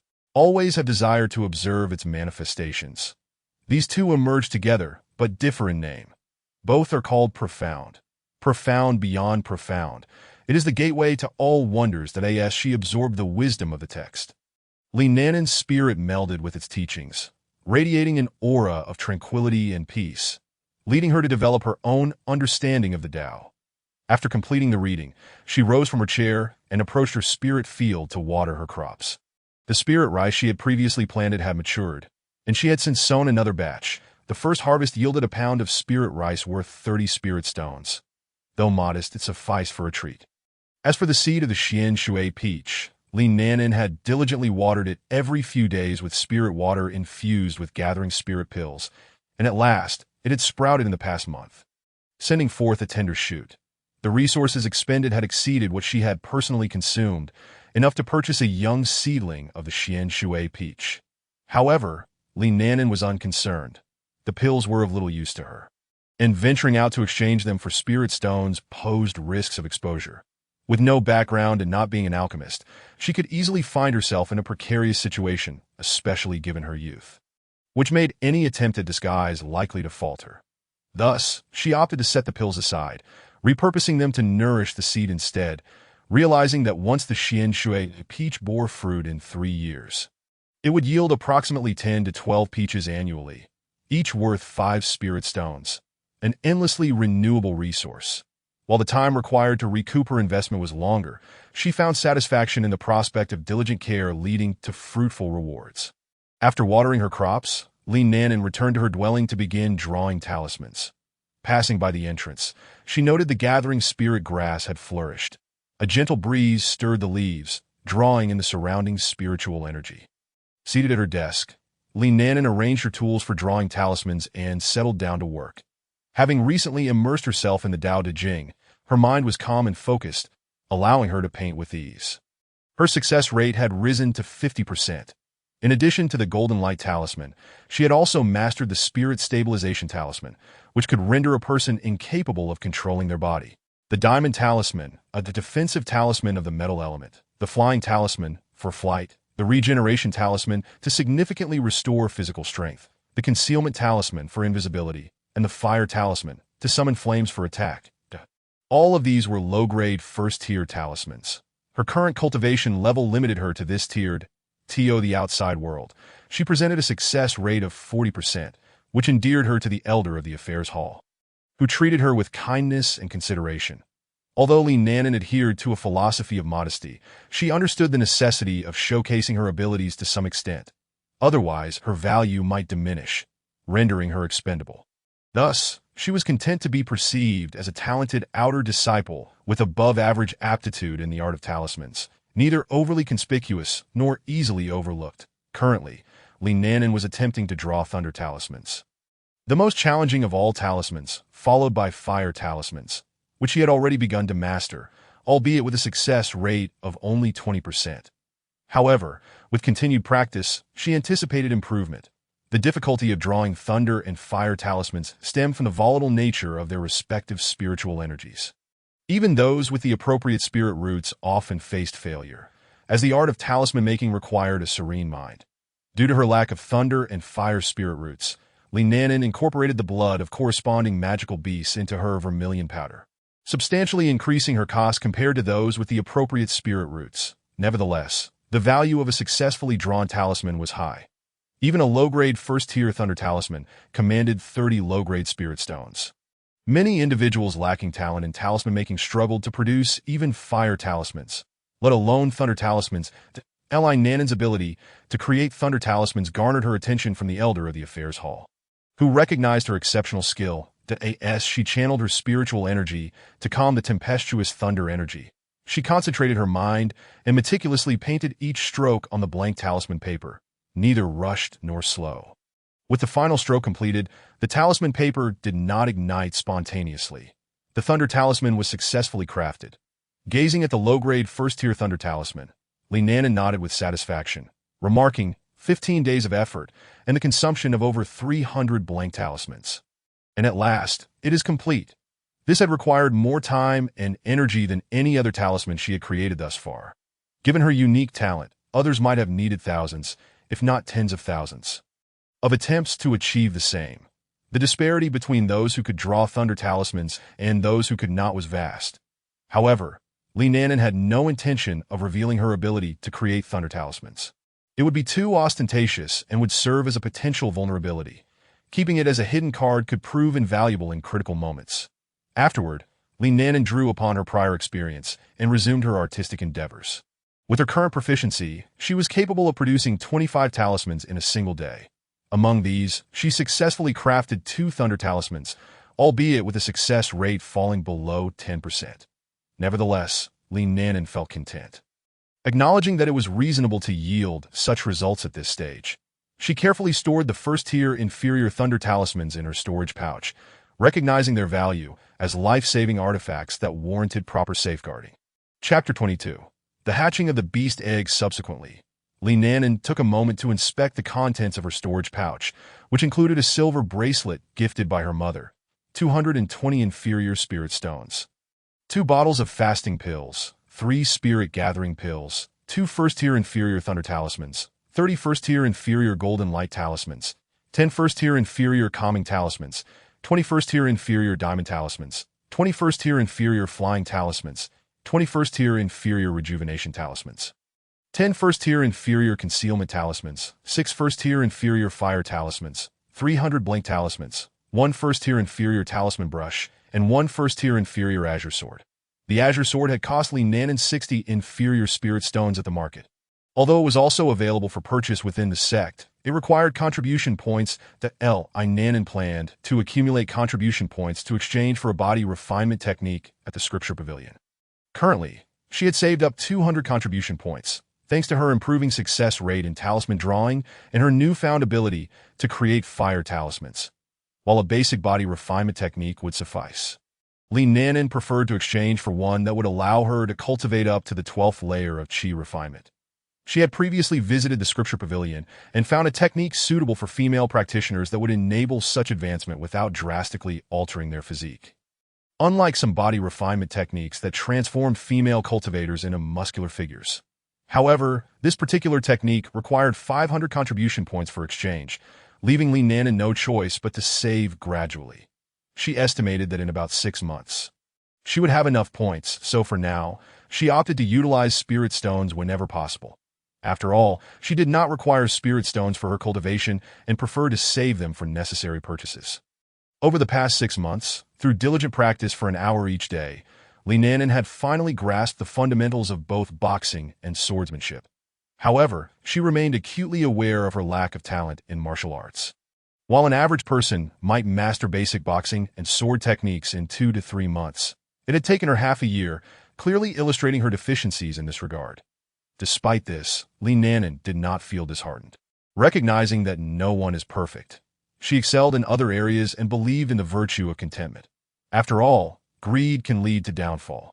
Henceforth, she resolved to focus on her path as a talisman and spell practitioner, where her innate talents truly shone, particularly in the realm of spells, which she grasped with remarkable ease. Nonetheless, Li Nanan intended to continue practicing boxing and swordsmanship daily, as they remained vital skills for self-preservation. However, she would allocate less energy to these pursuits, shifting her focus away from further martial techniques. Admittedly, she lacked the aptitude for martial arts, and the prospect of learning more advanced techniques seemed futile. It was likely that she would rely more on spells in the future.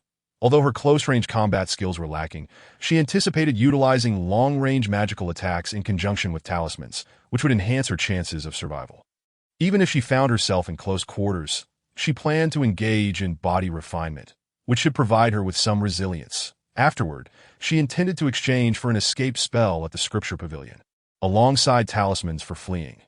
This way, if she found herself unable to defeat her adversaries, she could still make a timely escape. Upon reviewing her possessions, Li Nanan felt quite satisfied, excluding those with influential backgrounds. She considered herself among the affluent within the outer sect. Turning her gaze to the beast egg resting on her bed, surrounded by several spirit stones, Li Nanan felt a surge of anticipation. Curious about what kind of beast would emerge, the egg had transformed significantly. Its surface was now smoother, infused with a vibrant life force, and it absorbed spiritual energy at an accelerated pace. Previously, it took 10 days for a single inferior spirit stone to be fully absorbed. Now, it could consume one in merely a day. To that moment, a surge of spiritual energy rushed into the egg shell. Observing this, Li Nanan swiftly dripped a drop of her blood onto the beast egg and cast a binding spell to form a contract with it. Given the current circumstances, it seemed the egg was on the verge of hatching, and she needed to contract it promptly. Otherwise, it would be more complicated to do so post-hatching, as the beast would likely resist. While this would not pose a danger to Li Nanan, it could certainly complicate matters. Thus, it was best to streamline the process. Once the master-servant contract was successfully established, Li Nanan felt a wave of relief wash over her as she continued to observe the beast egg. The spirit stones she had placed nearby were now depleted, and the egg began to draw energy from the environment. Fortunately, Li Nanan had not consumed all the spiritual energy gathered by the spirit-gathering grass during her recent training. So there was still enough available without needing to extract more spirit stones. After a moment, the beast egg ceased its energy absorption, and cracks began to form on its surface. Initially, there was only one crack. But as time passed, more appeared, and soon the entire egg was covered in fissures. Suddenly, a small head emerged that Li Nanan's gaze locked onto a pair of sparkling eyes, and she felt an overwhelming sense of cuteness wash over her. In no time, the entire creature had emerged. It was a turtle-like beast. Though Li Nanan could not immediately identify its exact species, upon emerging, the little turtle greeted Li Nanan with a sound, as if acknowledging her presence, and then proceeded to nibble on the remnants of the eggshell nearby. Once it finished eating, it retracted its head and limbs into its shell and promptly fell asleep. Li Nanan picked it up for a closer examination. This creature was at the second layer of chi refinement, its shell adorned with protrusions and intricate blue patterns along the cracks. Its head bore scales, and its limbs resembled those of a lizard. After careful consideration, she surmised that it was likely an ice-type turtle beast. Reflecting on her knowledge, Li Nanan struggled to recall the specifics of this particular turtle species, especially considering that most turtle-like beasts were primarily water-type, with few belonging to other elemental categories. She pondered the descriptions of ice-type turtle beasts, realizing that this one was quite distinct. Typically, ice-type turtles had blue eyes, whereas this creature's eyes were black, and its head bore scales, leading Li Nanan to initially mistake it for a snake-type beast. After some contemplation, she concluded that this turtle was likely a hybrid, its lineage a mix of various bloodlines, based on her observations. Its parents and ancestors must have had a complicated genetic history. Generally, hybrid beasts tend to inherit the traits of the dominant bloodline, but excessive mixing can lead to a lack of clear characteristics.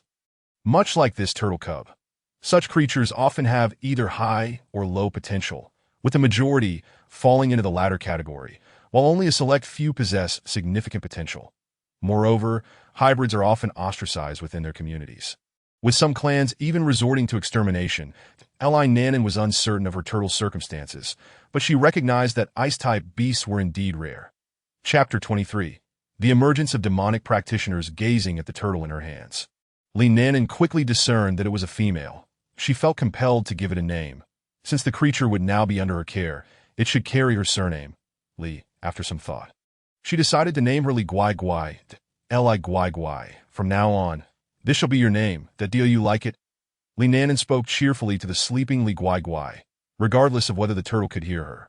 As she observed the slumbering creature, Li Nanan contemplated the necessity of acquiring a beast pouch and digging a small water pool in her courtyard. Given the limited space, she would start with a smaller pool. As turtle-like beasts grew slowly, she could search for food at the market.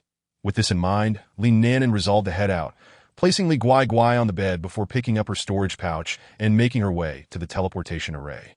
Although she now possessed flying talismans, Li Nanan opted not to use them.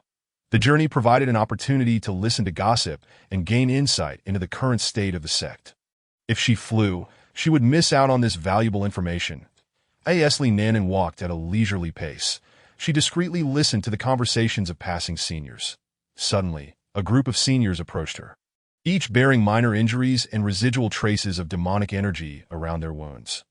Other disciples noticed and began to inquire about the situation, prompting Li Nanan to pause and eavesdrop. It turned out that the injured seniors had encountered a demonic practitioner at the 12th layer of Qi refinement while patrolling the base. Fortunately, they had only sustained minor injuries, and there were no fatalities. Upon hearing the mention of a demonic practitioner, an air of seriousness enveloped the surrounding disciples, including Li Nanan. The discovery of a demonic practitioner at the mountain's base could have significant implications. If it were merely an accident, that would be acceptable, but if there were ulterior motives at play, it could spell trouble, as demonic practitioners were not typically found at the foot of Xiantian's Sex Mountain. One of the injured seniors spoke up, reassuring the group, "We have already reported this incident to the sect. The elders from the Law Enforcement Hall will investigate the matter, so there is no need for excessive concern. We shall take our leave now." After the group of senior disciples departed, the assembled sect disciples did not disperse. They remained engaged in fervent discussions regarding the matter. Li Nanan paid little heed to their speculations and made her way to the teleportation array. Currently at the second level of Qi refinement, any significant events occurring were of little immediate concern to her. She had no intention of leaving the sect, and even her visits to the market would be via the teleportation array, thus eliminating any worries of danger. However, she did plan to return to the sect promptly after completing her purchases to avoid any unforeseen circumstances. She quickened her pace and arrived at the teleportation array, exchanging a low-grade spirit stone before stepping onto the platform. Upon reaching the market, Li Nanan headed towards a shop specializing in items related to demon beasts that as she entered, a young attendant at the third level of Qi refinement approached her. Inquiring what she required, Li Nanan replied, "I seek a beast pouch." The attendant began to explain, "Our shop offers 3 tiers of pouches. The first at 50 low-grade spirit stones, suitable solely for storing demon beasts with no additional functions. The second, priced at 100 low-grade spirit stones, allows the demon beast to absorb external spiritual energy while inside.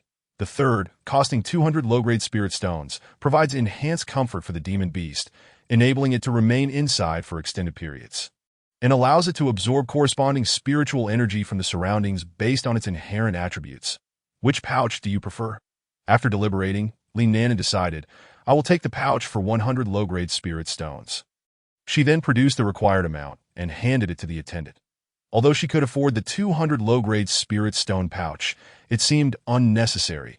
She still intended to purchase other items and did not plan to keep Li Guai Guai in the storage pouch for long, only placing it in the beast pouch when venturing outside.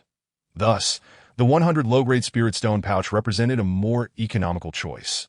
The attendant accepted the spirit stones and retrieved a pouch from behind the counter, presenting it to Li Nanan, who then exited the shop and proceeded to browse the stalls of miscellaneous cultivators for affordable demon beast meat. As she walked through the marketplace, she purchased a quantity of low-level rodent demon beast meat, primarily from beasts at the first or second level of Qi refinement.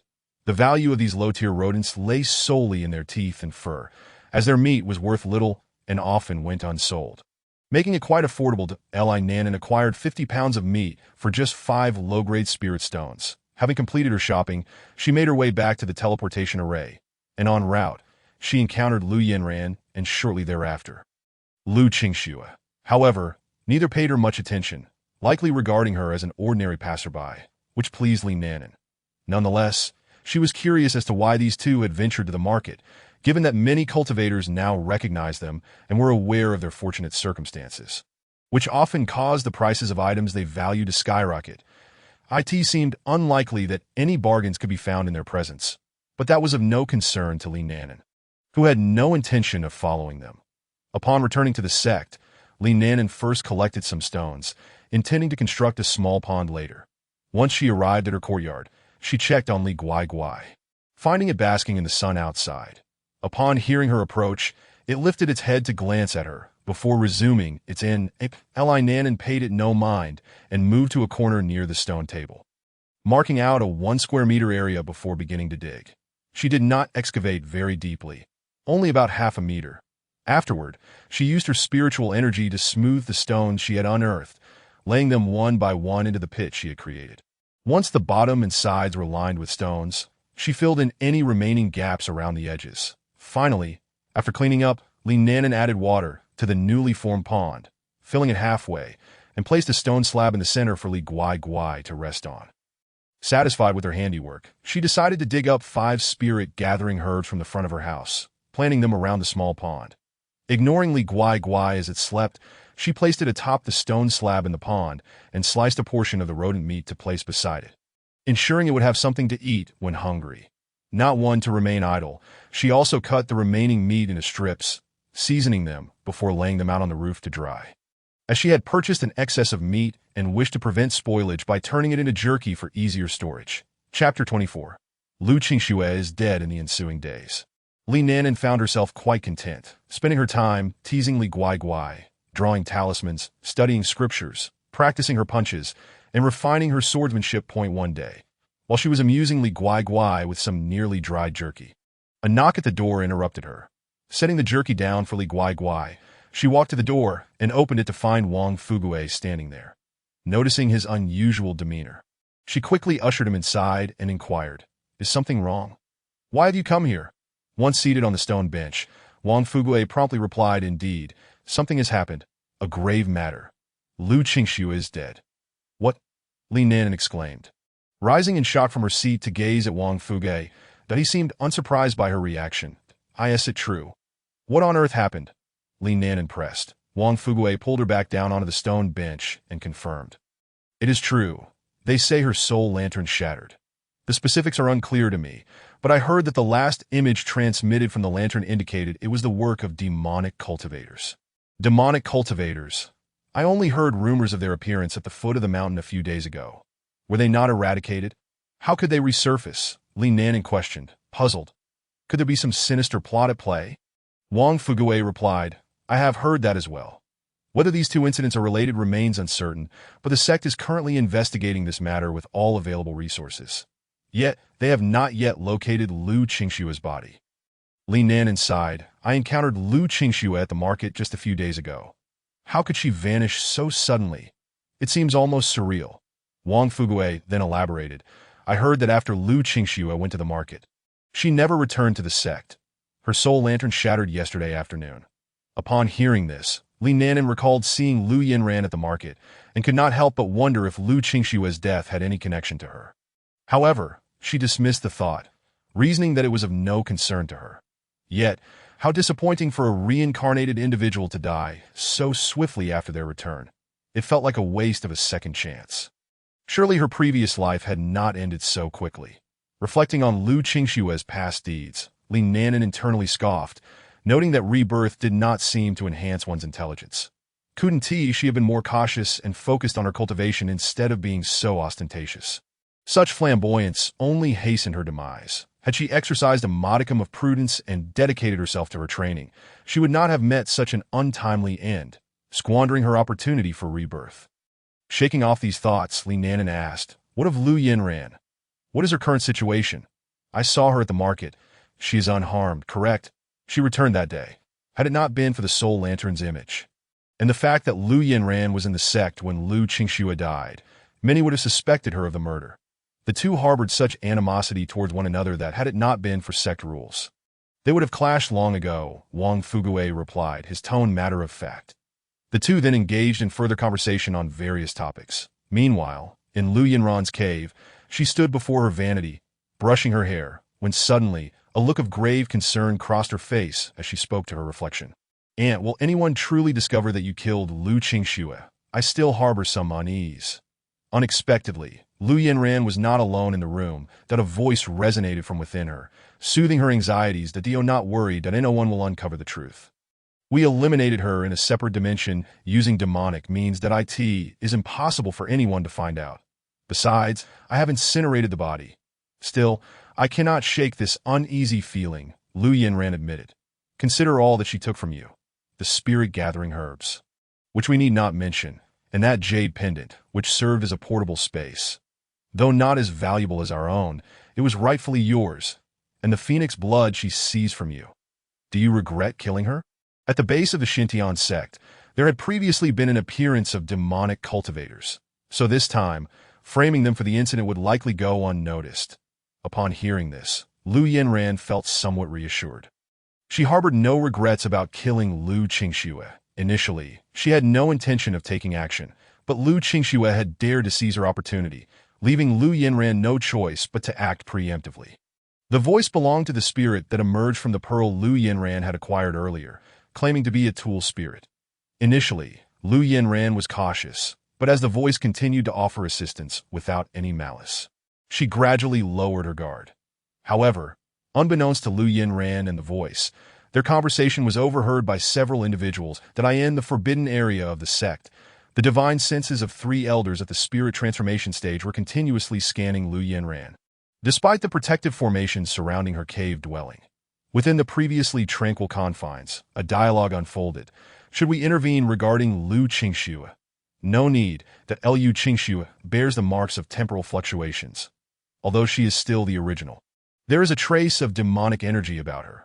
Her death is fortuitous, sparing us the trouble of future purges, that we can conveniently attribute her demise to demonic cultivators, providing us with a justifiable reason to raid the demon sect. And how shall we handle Lu Yinran?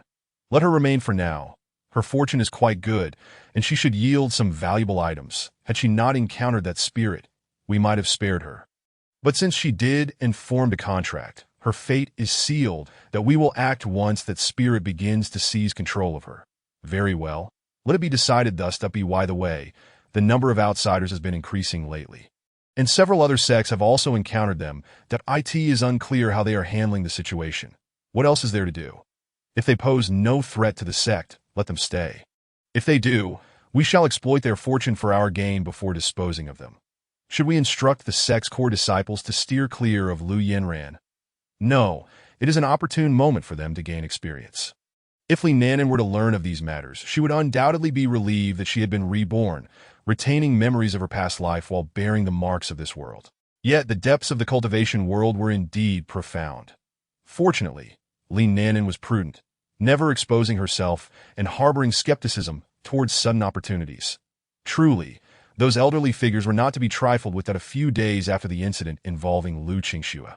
The sect's investigation yielded results, confirming that the demon sect was behind the attack. Consequently, the sect dispatched an elder at the transformation stage, along with several from the nascent soul stage, to eliminate an affiliated force within the demon sect's territory. They also managed to seize a considerable amount of valuable items from the demon sect. The demon sect, unable to retaliate, found themselves in a precarious position, as the deceased was indeed one of their own disciples, and they could not explain why their disciple had appeared at the base of the Xintian sect. Thus, they were left to shoulder the blame. However, the demon sect was not easily trifled with, and they would certainly seek retribution in due time. Had there not been other plans in motion, they would have acted swiftly. The sect was aware of the unusual movements within the demon sect. Yet both parties maintained a tacit understanding, avoiding open conflict. Thus, the matter concluded with the demon sect losing an affiliate and some resources that, of course, these events bore no relation to Li Nanan, who felt secure in her position, knowing that there were greater powers at play. Her primary focus was on enhancing her strength at that moment. Within Li Nanan's courtyard, she reclined in a rocking chair, engrossed in a scripture, with a sleeping turtle nestled in her arms. As she rocked back and forth, An epiphany struck her as she read a passage. Suddenly, a flash of insight illuminated her mind, and an uncontrollable surge of spiritual energy inundated her being. Even the turtle in her embrace, Li Guai, was drawn to the phenomenon, instinctively absorbing the surrounding energy. With the influx of spiritual energy, Li Nanan's cultivation soared from the perfected second level of qi refinement to the third level in an instant. Yet, the ascent did not cease there. As the energy continued to flow, she transcended to the fourth level, finally pausing at the early stages of the fifth level. Because this elevation stemmed from a moment of enlightenment. Her newfound realm was remarkably stable. As Li Nanan emerged from her profound state, she gazed at her cultivation level, a mix of disbelief and amazement washing over her. The hard-won stability she had managed to maintain had surged unexpectedly, as if she had been injected with adrenaline, propelling her upwards at an astonishing rate. Fortunately, this sudden enlightenment also bore fruit, for she had intuitively grasped a technique from the scripture, the breath concealment technique. As its name suggests, this technique allows one to conceal their presence, merging seamlessly with the natural surroundings. When combined with an invisibility talisman, the effect was truly perfect. Furthermore, it enabled one to mask their cultivation level, alleviating Li Nanan's previous concerns about drawing attention due to rapid advancement. She could now cultivate at her own pace, though she still intended to temper her growth to build a solid foundation. This technique would remain undetectable even to cultivators at the nascent soul stage, and those at the transformation stage would struggle to uncover it unless they meticulously scanned with their divine senses. As for cultivators above the transformation stage, it would be impossible to conceal.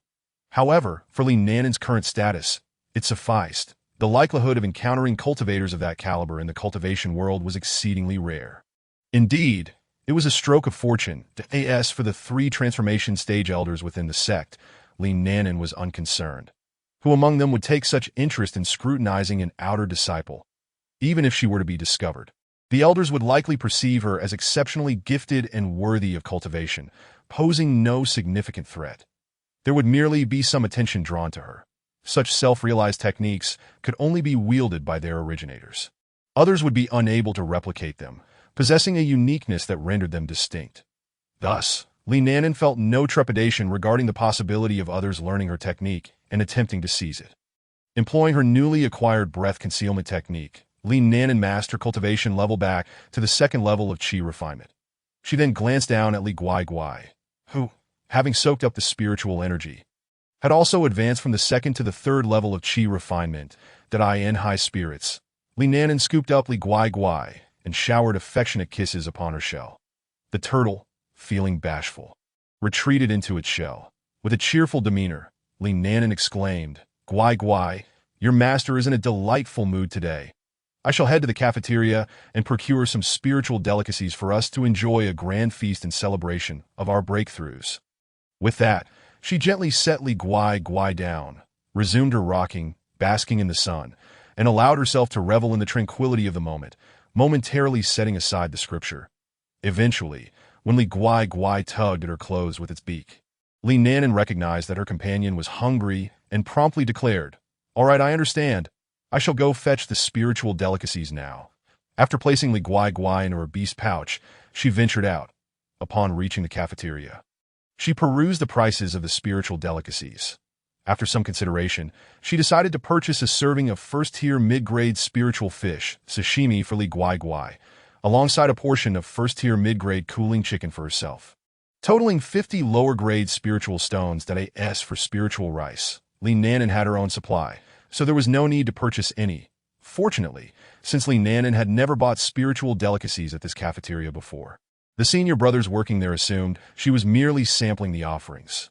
Otherwise, her sudden expenditure of 50 lower-grade spiritual stones would have drawn attention, particularly since her outward display of strength was at the second level of qi refinement.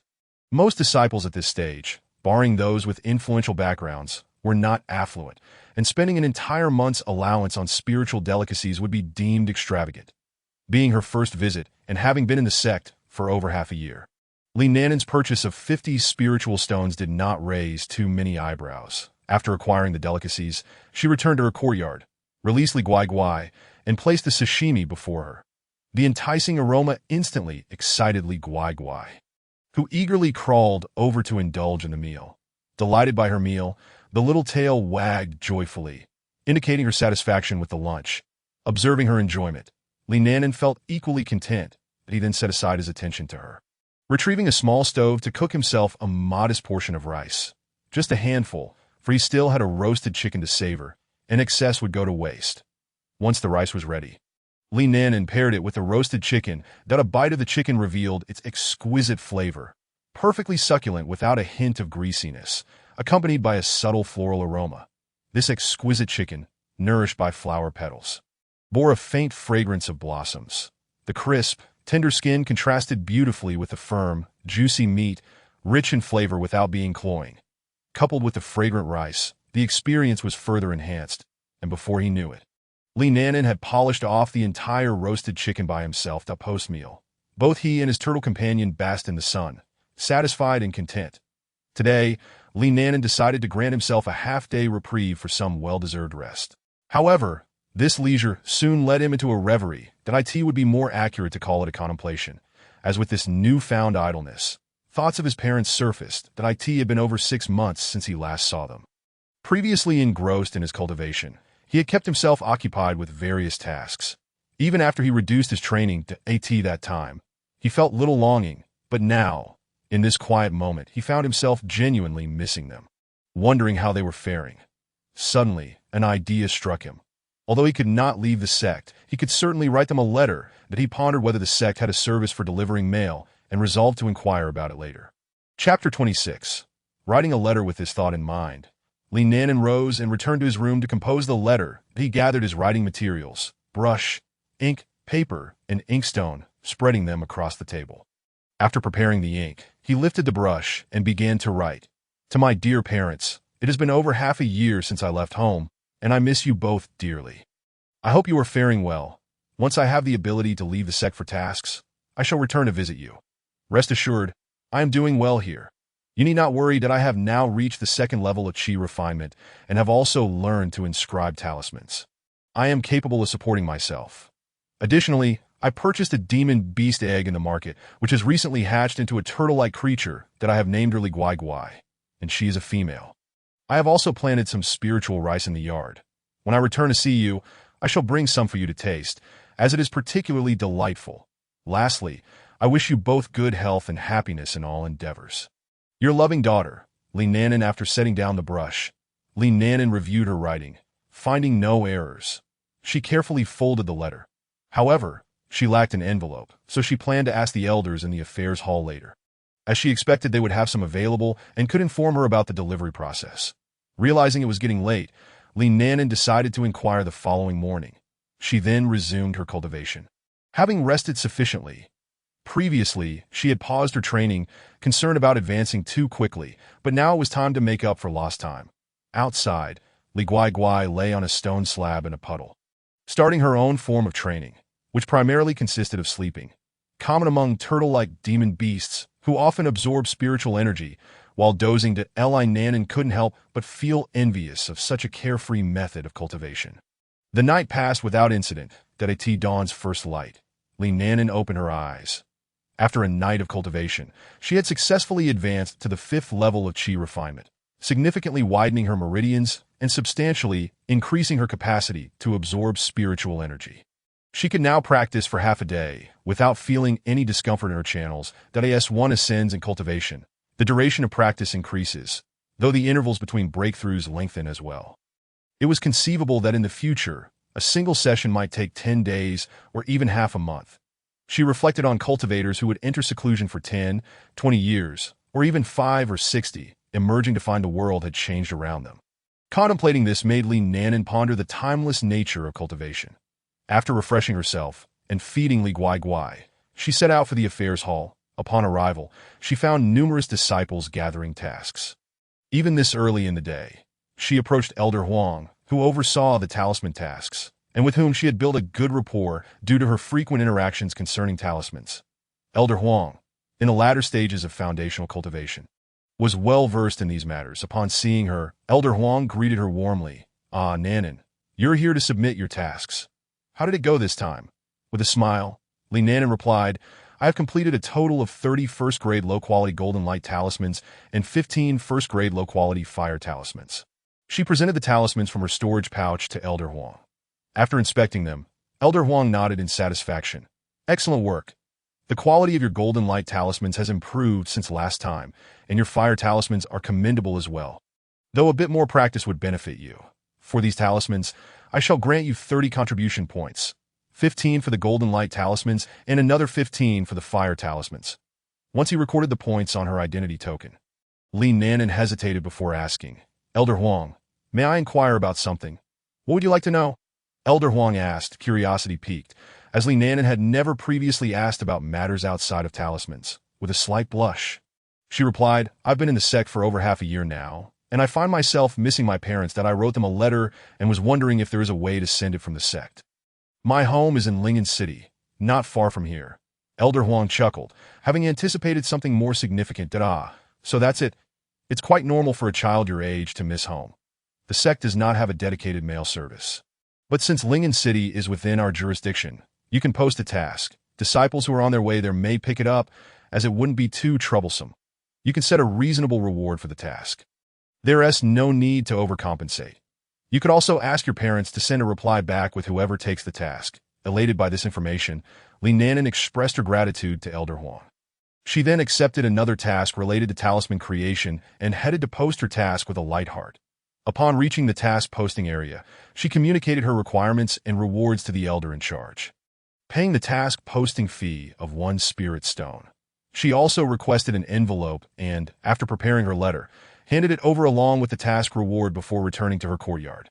Once someone accepted her task, she would receive notifications from the affairs hall regarding the progress, and she could retrieve her letter afterward. The reward for this task included her own drawn talismans, 5 first-grade low-quality fire talismans, valued at 7 spirit stones each, totaling 35 spirit stones. While she felt it was a bit generous, she believed it was worth it to ensure a swift acceptance of her task to others. It may seem quite substantial, but for Li Nanan, as she created it herself, there is no loss on her part. Chapter 27. The reply. Indeed, by the following day, someone had undertaken the task that Li Nanan had posted. Upon seeing that someone had accepted it, she ceased to concern herself with the matter, as it was merely a side endeavor for another. She had not imposed any time constraints on the task. Thus, when it would be completed and returned was beyond her knowledge, and she resolved to let it be, confident it would come back in due course.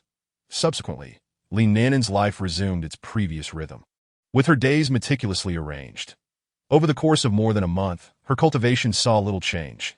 Yet her mastery at the 5th level of Qi refinement became increasingly stable, and her success rate in drawing thunder talismans consistently reached 10%. With improvements in other areas as well. One day, while feeding Li Guai, Li Nanan sensed an unusual movement from her identity token. Scanning it with her spiritual awareness, she discovered that the task she had posted had been completed, and the affairs hall had sent a message requesting her to collect the letter. Upon reading this, Li Nanan promptly set aside Li Guai's food, allowing her to eat on her own, and hurried to the affairs hall. Upon arriving at the affairs hall, Li Nanan found the elder who had overseen her task posting and received the envelope from him. Afterward, she calmed down, no longer feeling the previous urgency. Holding the envelope in her hands, she refrained from opening it immediately, choosing instead to wait until she returned to her courtyard.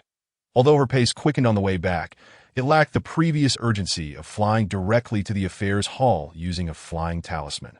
Once home, she seated herself on the stone bench in the courtyard, filled with anticipation as she opened the envelope. The letter began, Dear Inan, your mother and I are delighted to receive your correspondence. Knowing you are safe brings us peace of mind. That as for your mother and me, we are faring well.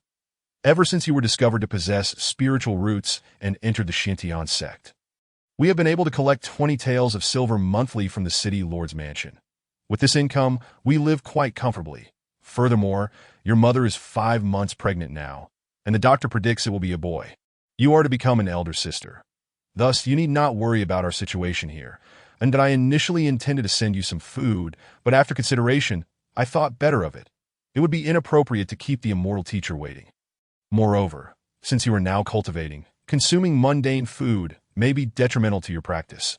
Both your mother and I hope you take care of yourself and remain safe, that we are proud to see you mastering talismans and spells. It reassures us that you possess means to support and protect yourself, that we are also proud of your ability to cultivate spiritual rice. Yet we feel a pang of sorrow knowing we cannot assist you in the realm of cultivation, leaving you to rely solely on yourself, which fills us with guilt. Seeing you with your own contracted spirit beast brings us joy, offering you companionship in our absence, that we are comforted knowing you have a partner to grow alongside you. We cannot keep the immortal teacher waiting too long, so I will conclude here. Your mother, your unborn brother, and I will always pray for your safety and well-being. May your future be bright. Lastly, do not burden yourself with pressure to return home. We will meet again one day. With love, your father. After reading the letter, Li Nanan felt her eyes moisten with emotion. The love of parents for their child extends far and wide.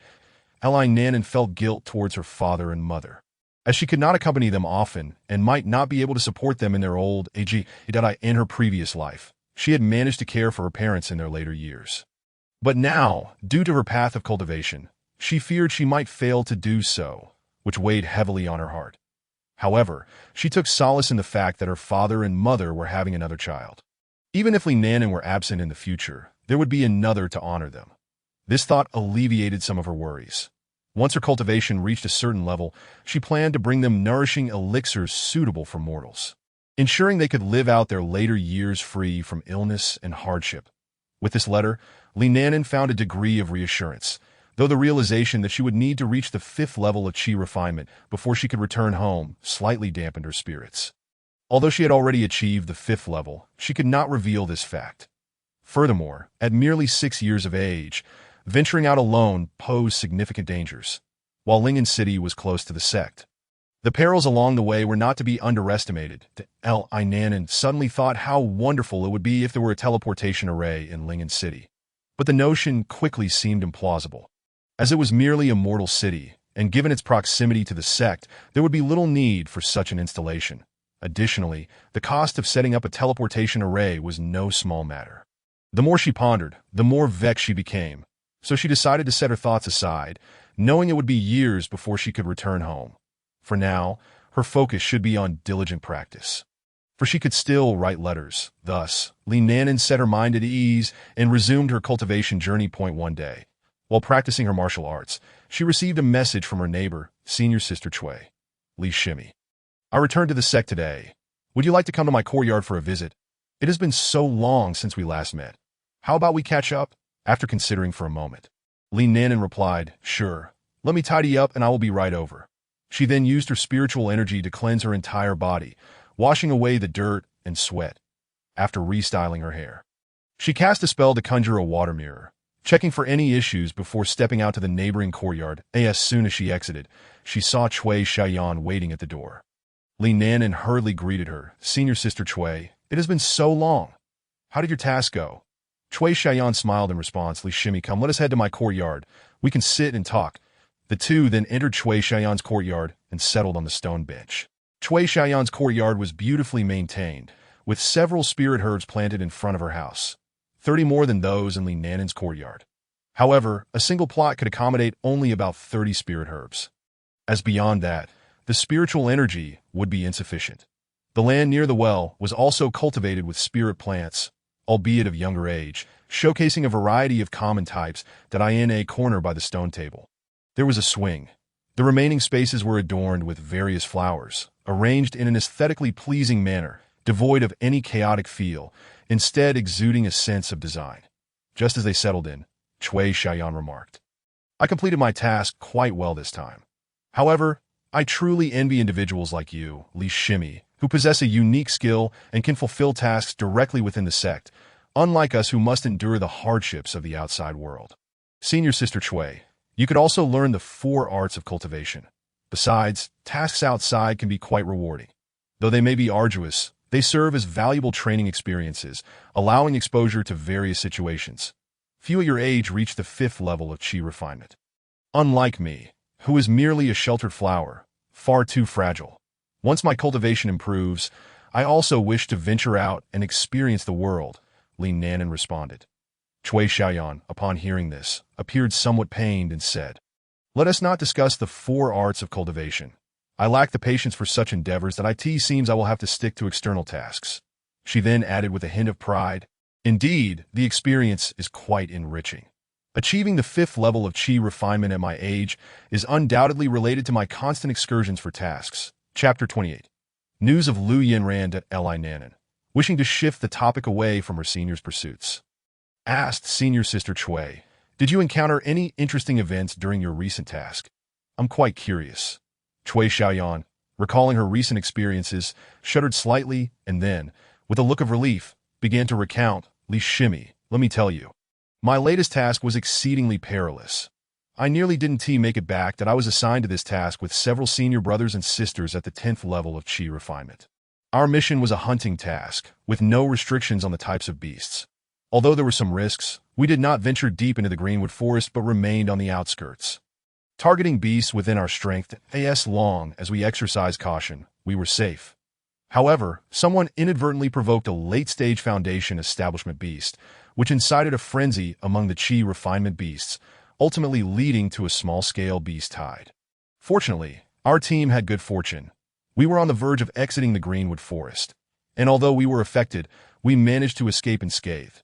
Those who were further away were not as fortunate, suffering considerable injuries to escape, while those who ventured closer to the center of the beast tide likely faced dire consequences.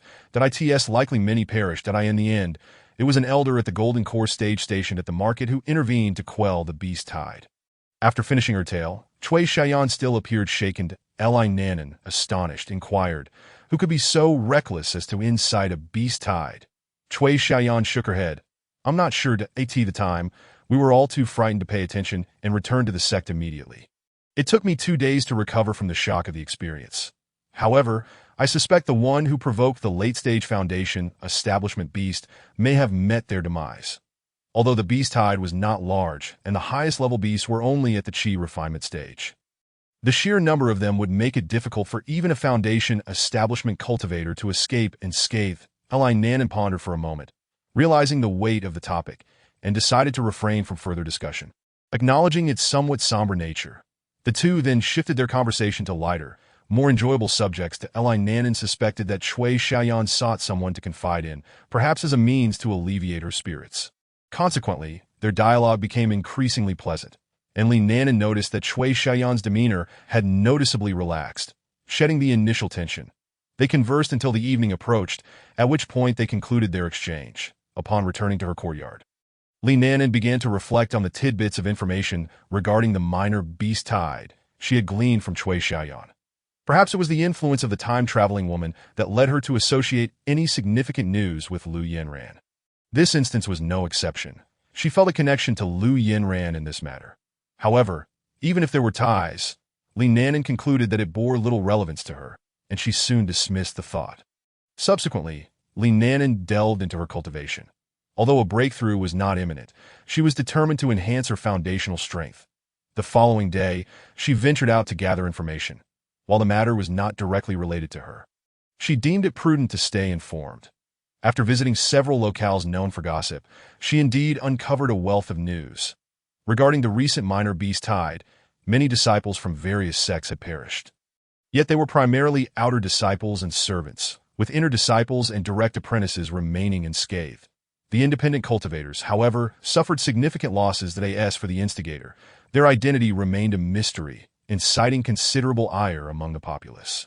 According to investigations conducted by Golden Core cultivators stationed at the market, it was reported that someone had taken advantage of the absence of a late-stage foundation-building beast to harvest a third-tier spiritual plant that it had been guarding, though the specifics of the plant were still unknown. It appeared that the perpetrator had not met their demise, as many were now seeking this individual, motivated by desires for both vengeance and the acquisition of the spiritual plant, that if this person were to be discovered, they would likely face dire consequences. Li Nanan also learned that Li Baihua, who had previously secured first place in the outer sect competition, had successfully reached the foundation-building stage and comprehended sword energy. He had also become a disciple under the sect leader, making him Lu Yinran's senior brother. Although Lu Yinran had initially joined the sect earlier, Li Baihua's advancement to foundation-building positioned him as her elder. Furthermore, Li Baihua's striking looks had incited jealousy among many female disciples of the inner sect, including Lu Yinran, which was an unexpected revelation for Li Nanan. The fact that Lu Yinran had developed an interest in Li Baihua seemed plausible. Considering his remarkable appearance, it appeared that not only women could be sources of turmoil. Men could also incite similar discord. Li Nanan found solace in the fact that her own appearance was modest, merely described as delicate, thus sparing her from any melodramatic entanglements. This also served to mitigate the likelihood of potential crises befalling her. Additionally, she heard that Lu Yinran had already reached the 5th layer of qi refinement, establishing herself as a true prodigy within the inner sect, whereas others with single spiritual roots had barely attained the 4th layer at best. Hearing this news filled Li Nanan with a sense of pride. As a cultivator with 3 spiritual roots, she was progressing faster than many with single roots. However, she remained realistic, recognizing that her rapid advancement to the 5th layer was due to a moment of enlightenment, and that her subsequent cultivation speed would not match that of single-root cultivators. Nevertheless, she felt confident in surpassing those with dual spiritual roots. Most of the subsequent information revolved around Lu Yinran, as her experiences were the most legendary and captivating, granting her considerable renown among the outer disciples. Consequently, her every move garnered attention, making it easy for others to gather information about her. For instance, during the recent minor beast tide, some had spotted Lu Yinran not far from the Qingmu forest, further solidifying Li Nanan's suspicion that she might be linked to the incident. After all, a disciple who had only entered the sect 8 months prior, like Li Nanan, would hardly venture beyond the market, let alone near the Qingmu forest. Lu Yinran's presence there was indeed suspicious. Despite having reached the 5th layer of qi refinement, she was still merely 5 years old, rendering any form of training rather premature. However, Lu Yinran's audacity was notable. She dared to venture into the territory inhabited by late-stage foundation-building beasts, while it was not the depths of the Qingmu forest. It was still close to its central region, indicating that she possessed numerous means of self-preservation. It seemed unlikely that anyone would uncover Lu Yinran as the instigator of the minor beast tide. Who would suspect a mere 5-year-old cultivator at the 5th layer of qi refinement? Given Lu Yinran's current trajectory, it was evident that troublesome matters would continue to arise, much like the recent incident that claimed the lives of numerous cultivators. Henceforth, Li Nanan resolved to keep her distance from Lu Yinran during her excursions, lest she become embroiled in the ensuing chaos. As time passed, more than half a year went by, and Li Nanan had turned 7. Her cultivation remained at the initial stage of the 5th layer of qi refinement, but she had attained completeness and was on the verge of breaking through to the mid-stage. Publicly, her cultivation was represented as the initial stage of the 3rd layer of qi refinement. This was due to the breakthroughs of some of her fellow outer disciples, prompting her to reveal her own progress. Initially, she had intended to wait for more individuals to advance before disclosing her own achievements. However, having reached the pinnacle of the 2nd layer before comprehending the concealment technique, she realized that maintaining her current state would only raise suspicions. Thus, upon witnessing others' breakthroughs, she chose to reveal her cultivation as the initial stage of the 3rd layer of qi refinement. Fortunate that she seldom ventured out, as her admirers were few. With time, who would recall her presence? In addition to her steady progress in cultivation, Li Nanan had made significant gains in talisman crafting. Her success rate for creating low-grade first-tier lightning talismans had reached 30%, while her success rate for low-grade first-tier fire talismans stood at 50%. Other low-grade first-tier talismans had a success rate of 60%. With her current cultivation at the 5th layer of qi refinement, she was now able to craft medium-grade first-tier talismans.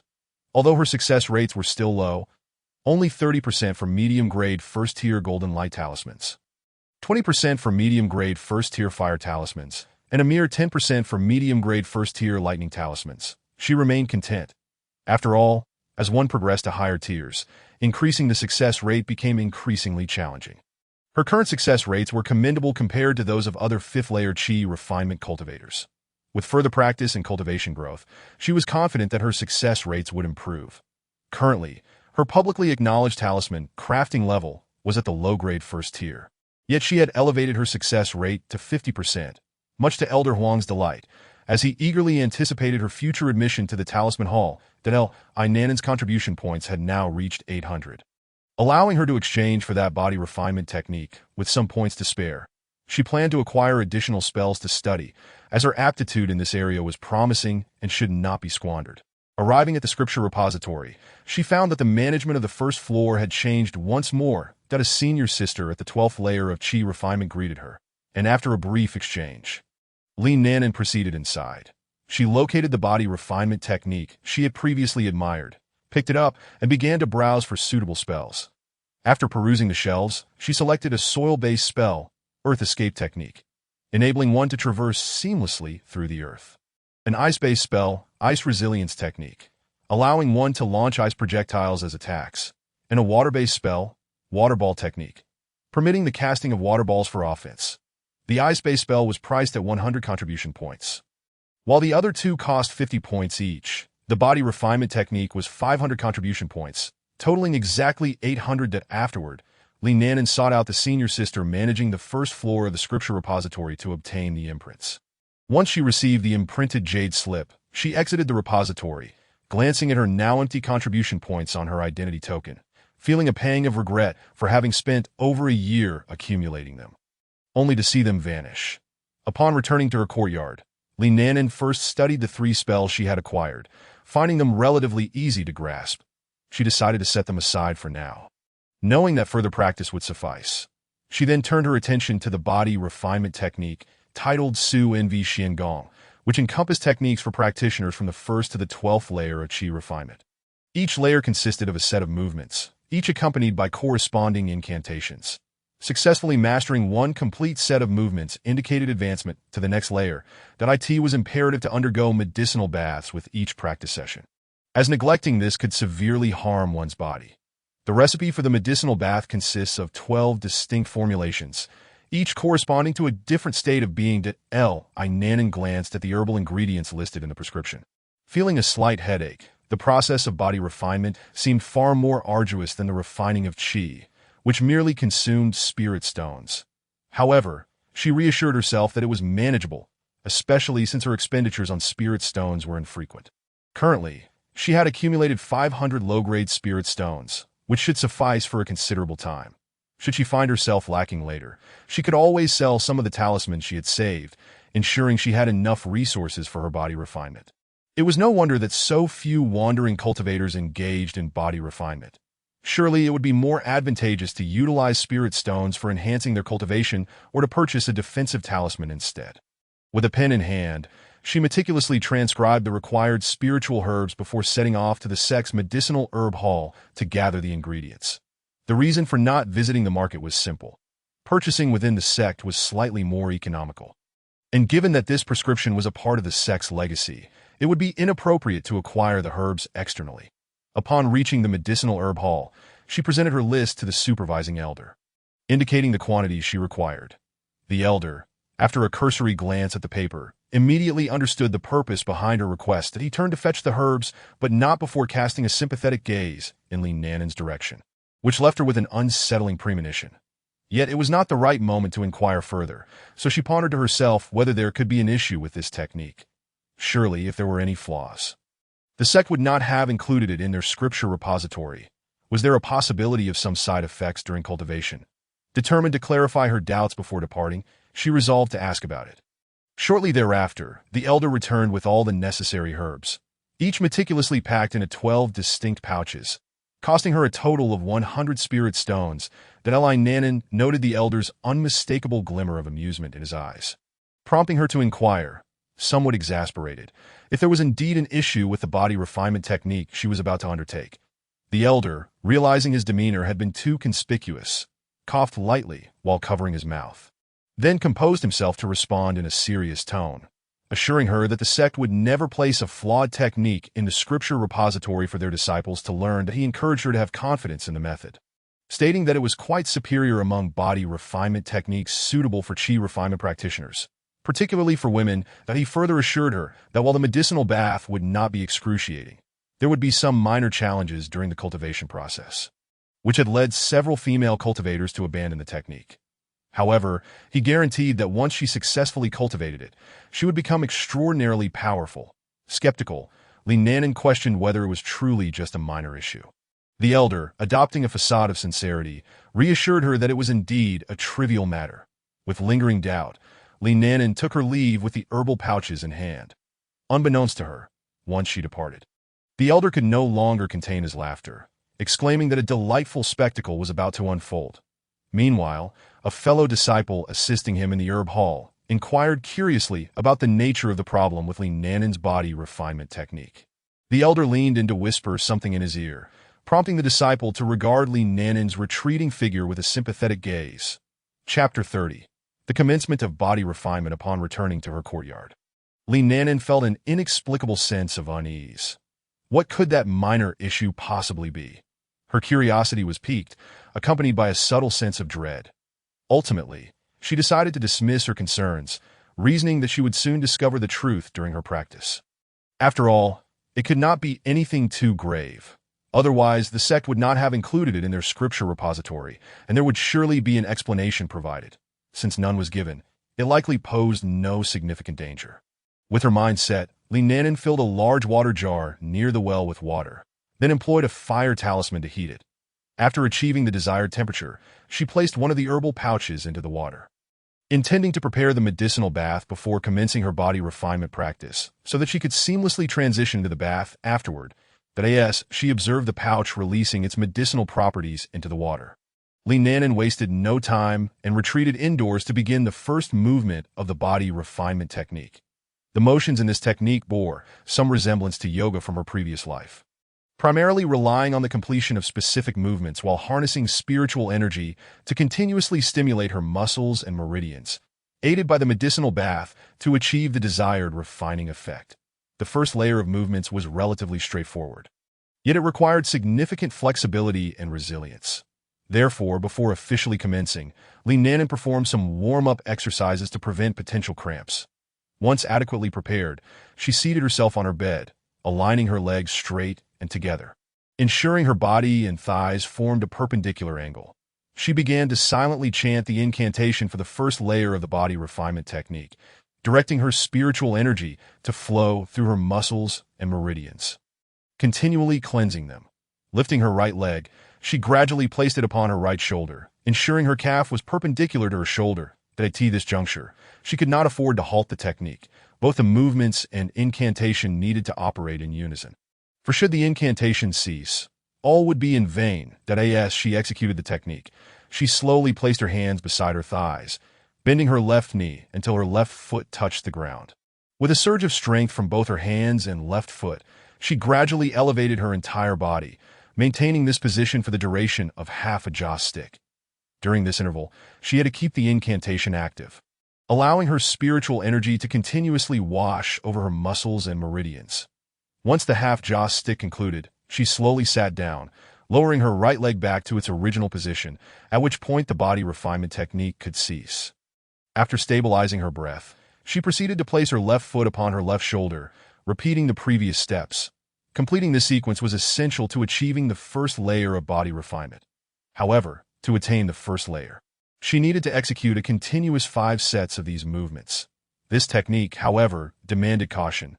Should she feel fatigued, it was best not to push beyond her limits, but rather pause to recuperate in the medicinal bath for restoring her stamina and repairing any strained muscles or meridians. Pursuing immediate results would only jeopardize her foundational strength and provide no benefits to her cultivation. During her first attempt at body refinement, Li Nanan managed to complete only 1 set of movements before succumbing to exhaustion. Following that single set, her entire body felt drained and her muscles ached. Fortunately, her earlier warm-up had prevented any serious muscle strains.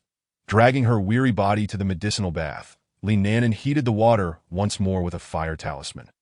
Once the temperature was just right, she entered the water without shedding her garments, sitting cross-legged to execute her incantation. She began absorbing the spiritual energy and medicinal properties from the bath, alleviating the discomfort she had experienced from the movements. Initially, the sensation was quite pleasant. As the fatigue and soreness began to dissipate, she felt her body growing increasingly warm. Fortunately, this was still within her tolerable limits. However, as the warmth subsided, her muscles and bones began to ache, prompting her to cry out in discomfort. Her cries roused Li Guai, who had been peacefully napping, awakened. Li Guai tilted her little head, curious about her master's distress. Why was she calling out so pitifully? There seemed to be no one harming her, and out of sheer curiosity, she ceased her slumber and observed Li Nanan intently, despite feeling sleepy herself. Fortunately, the formation kept her cries from being heard outside. Otherwise, one might think something terrible had occurred. After a while, the pain subsided, replaced by an intense itch that was unreachable. This itch originated within her meridians, and Li Nanan found it far more unbearable than the pain. To alleviate the itching, she resorted to incessantly patting her body, hoping to soothe the irritating sensation. Li Guai watched her master patting herself incessantly, lost in thought. Surely her master had not lost her senses? What would happen to her if that were the case? Could she no longer be supported? Should she consider eating less to relieve her master's burden? At this moment, Li Nanan remained blissfully unaware of her contracted spirit beast's wild speculations, continuing her futile attempts to quell the incessant itch. Eventually, after absorbing the medicinal properties of the bath, Li Nanan felt utterly drained and lacked the energy to move. She simply rested in the water, allowing her body to recuperate. Noticing the silence, Li Guai glanced towards her master, who lay still in the water, though still alive. Assuming her master had succumbed, she resumed her anxious thoughts. It wasn't until the water had grown quite cold that Li Nanan finally emerged from the bath, emptied the jar, and collapsed onto a nearby lounge chair. The commotion stirred Li Guai from her reverie. Seeing her master lively and animated once more, she dismissed her earlier concerns and slowly approached Li Nanan, calling out softly. Upon hearing the call, Li Nanan remembered she had yet to feed her companion. Rising, she retrieved some jerky from her storage pouch and offered it to Li Guai, who merely stared at her, unresponsive. Realizing that her earlier cries had frightened her companion, Li Nanan gently picked Li Guai up and brought her to eye level, reassuring her, "Do not worry, my dear, I was merely cultivating, albeit in a rather unusual manner. So there's no need for concern." Having finished speaking, Li Guai nestled into her master's embrace and began to enjoy the dried meat. Upon hearing this, Li Guai grasped that her master was safe, and thus she felt at ease to indulge in her meal. However, she could not help but ponder the daunting nature of her master's cultivation practice, reflecting that the methods of their turtle clan were far more agreeable. As Li Nanan fed Li Guai, she contemplated that the cultivation process had not been as troublesome as she had anticipated. Although the medicinal baths were somewhat painful and uncomfortable, such sensations were to be expected. Every practitioner of body refinement must endure this phase. Li Nanan had indeed considered this prior to her own training, which led her to wonder why the elder had cast her such a peculiar glance. And what the minor issue mentioned was why some female cultivators could not persevere. After much contemplation, Li Nanan could not arrive at an answer and decided to seek clarity later. Chapter 31. Problems arise. Each medicinal bath would enhance her physical strength and stamina, resulting in daily progress. By the next day, she was able to complete a set and a half of exercises. On the fourth day, she achieved 2 sets. By the 6th day, 3 sets, and by the 9th day, 4 sets. Today marked the 12th day, during which Li Nanan was immersed in practicing the Su Nu Xian Gong. She diligently completed the first set, followed by the 2nd, 3rd, and 4th sets, until she was nearly halfway through the 5th set. At this point, she was drenched in sweat, her forehead veins prominently bulging. Fortunately, she managed to complete the 5th set, and she felt on the verge of breaking through to the first layer of body refinement. Knowing that a soak in the medicinal bath would suffice for her advancement, she quickly approached the prepared water vat, using a fire talisman to warm the water, and eagerly submerged herself within. After days of rigorous training, Li Nanan had learned to stifle her cries of discomfort and no longer resorted to scratching herself to alleviate the itch. As she soaked, she silently recited the incantation and operated her cultivation method. Once the medicinal bath was absorbed, Li Nanan officially broke through to the first layer of body refinement. Feeling the newfound power coursing through her body, she was quite satisfied. However, just as she was about to rise, an unpleasant odor wafted towards her. Upon inspection, she discovered her body was covered in dark impurities, realizing that she had undergone a cleansing akin to the time when she had drawn energy into her body. This unexpected outcome took her by surprise, as it was not mentioned in the cultivation method, yet she recognized it as a beneficial development. Purging internal impurities would aid in her cultivation. Delighted, Li Nanan commenced her cleansing routine. This cleansing was far more potent than the previous energy absorption, which had merely left her dirty. This time, Even her hair was sullied. After washing her body thoroughly, she changed the water and repeated the process before finally addressing her hair. It was then that she noticed something amiss. As she reached for her hair to wash it, she inadvertently tugged and pulled out a handful of strands. Staring at the clump of hair in her hand, she fell into a momentary daze. When she regained her composure, she recalled the elder from the spirit herb hall mentioning a minor issue, and her mouth twitched involuntarily. Could this minor issue be hair loss? At that moment, Lee Nanan was oblivious to the fact that it was far more than mere hair loss. By the time she finished washing, her head was completely bald, with not a single hair remaining. Even her eyebrows and eyelashes had vanished, leaving her devoid of any body hair. Scanning herself with her spiritual sense, Lee Nanan felt a surge of despair. How would she ever venture outside like this? Why had the cultivation method failed to mention this? Had she known, she would have at least been mentally prepared, thus avoiding her current state of distress. She began to understand the strange glances the elder from the spirit herb hall had cast her way, as if anticipating a spectacle. Fortunately, possessing a resilient disposition, Lee Nanan did not dwell on this setback for long. Soon, she adapted to her new appearance and began to devise a strategy for how she would present herself to the outside world. For Lee Nanan, the situation was already set in stone. There was no point in regretting it. She had a rough understanding of what had transpired. It was likely a result of the cleansing. She could only wonder if subsequent breakthroughs would yield similar consequences. That it seemed prudent to inquire with the elder, who likely possessed extensive knowledge regarding this body refinement technique that asked for opting out of cultivation. That was not an option. Not only had she invested 500 contribution points into it, but the benefits of the technique itself were too valuable to forsake. Moreover, the cleansing effect was a bonus. Her hair might be gone for now, but it would eventually grow back. Lee Nanan did not consider it a significant issue, merely an inconvenience for a time. Lee Nanan began to understand why the elder from the spirit herb hall had remarked that some female cultivators chose to abandon this body refinement technique.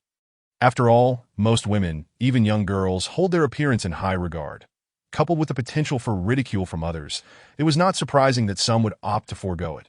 However, Lee Nanan was resolute. Having experienced the aging process in her past life, she was quite indifferent about her appearance. Nevertheless, she felt the need to disguise her current state, as she did not wish to attract unwanted attention or discussion from others. Her indifference to her own appearance was one thing, but being the subject of gossip was an entirely different matter. In the following days, Lee Nanan refrained from going out, continuing her body refinement practice without advancing to the second layer's exercises. She focused on mastering the first layer's movements, striving for familiarity and proficiency while lacking the medicinal bath packets for the second layer, making it unwise to rush into it. It had been 10 days since Lee Nanan's breakthrough to the first layer of body refinement. Her eyebrows and eyelashes had begun to grow back slightly, although her hair remained negligible. Now, Lee Nanan resolved to venture outside to the spirit herb hall to prepare the medicinal bath packets for the second layer and to inquire with the elder about the specifics of this body refinement technique. However, before she left, she took some time to prepare, darkening her eyebrows with a homemade pencil crafted from charcoal. She then donned a hat she had made herself, the color of which closely matched that of the disciples' robes in her sect. This hat complemented her outer disciple garb, and anyone who saw her would likely assume she wore it for aesthetic reasons. Lee Nanan had sewn her own hair around the brim of the hat, and she had cut a fringe at the front, ensuring that it fit seamlessly upon her head, and no one would suspect that she was bald unless they used their spiritual sense to scan her. As anticipated, during her journey to the spirit herb hall, Lee Nanan attracted little attention. Most people merely found her hat somewhat peculiar before quickly dismissing it. Upon arriving at the spirit herb hall, the same elder awaited her at the counter. Upon recognizing Lee Nanan, the elder scanned her with his spiritual sense and broke into a grin, warmly greeting her. Here to prepare the medicinal packets for the second layer of body refinement. Are we? So, how do you find this technique? I didn't deceive you, did I? Just a minor issue. Lee Nanan, feeling a mix of exasperation and resignation, replied, Elder, I am unsure of your surname, that I have indeed come to prepare the medicinal packets for the second layer. Let us start with 20 sets. She then handed the elder the written prescription. The elder smiled as he received the paper from Lee Nanan and passed it to a fellow disciple to prepare. He then turned to her, saying, My surname is Wong. You may call me Elder Wong. Are you curious about the technique? Lee Nanan nodded obediently. Chapter 32, Crafting a wig, Elder Wang then began to elaborate on the specifics of the cultivation technique. This technique is quite remarkable. Each time you break through a layer, it will cleanse the essence and marrow. However, due to a certain characteristic of this technique, it results in the complete loss of all body hair each time you undergo this cleansing process. Li Nanan, perplexed, asked, "Then why isn't this mentioned in the technique's introduction?" Elder Wang, not concealing the truth, explained the discovery of this technique was made by a female cultivator who was initially unaware of such side effects. After experiencing it herself, she decided to spare others from the same fate by omitting this detail. Thinking it was not a significant issue, just a matter of aesthetics, Li Nanan felt somewhat speechless. Realizing that such people existed everywhere, noting her incredulous expression, Elder Wang chuckled and continued. If this technique were not limited to those in the Qi refinement stage, it would not be housed in the first layer of the Sutra repository. Despite the minor issues that SO for outer disciples like you, it truly is an excellent body refinement method. Moreover, this technique is one of the rare body refinement techniques for women. Once mastered, it will not only maintain your physical form, but also enhance your figure to perfection. Something to look forward to. After hearing the news, Li Nanan felt a sense of comfort, engaging in conversation with Elder Wang. The senior brother who assisted Li Nanan in procuring medicinal herbs returned, having spent 250 low-grade spirit stones on 20 bags of medicine.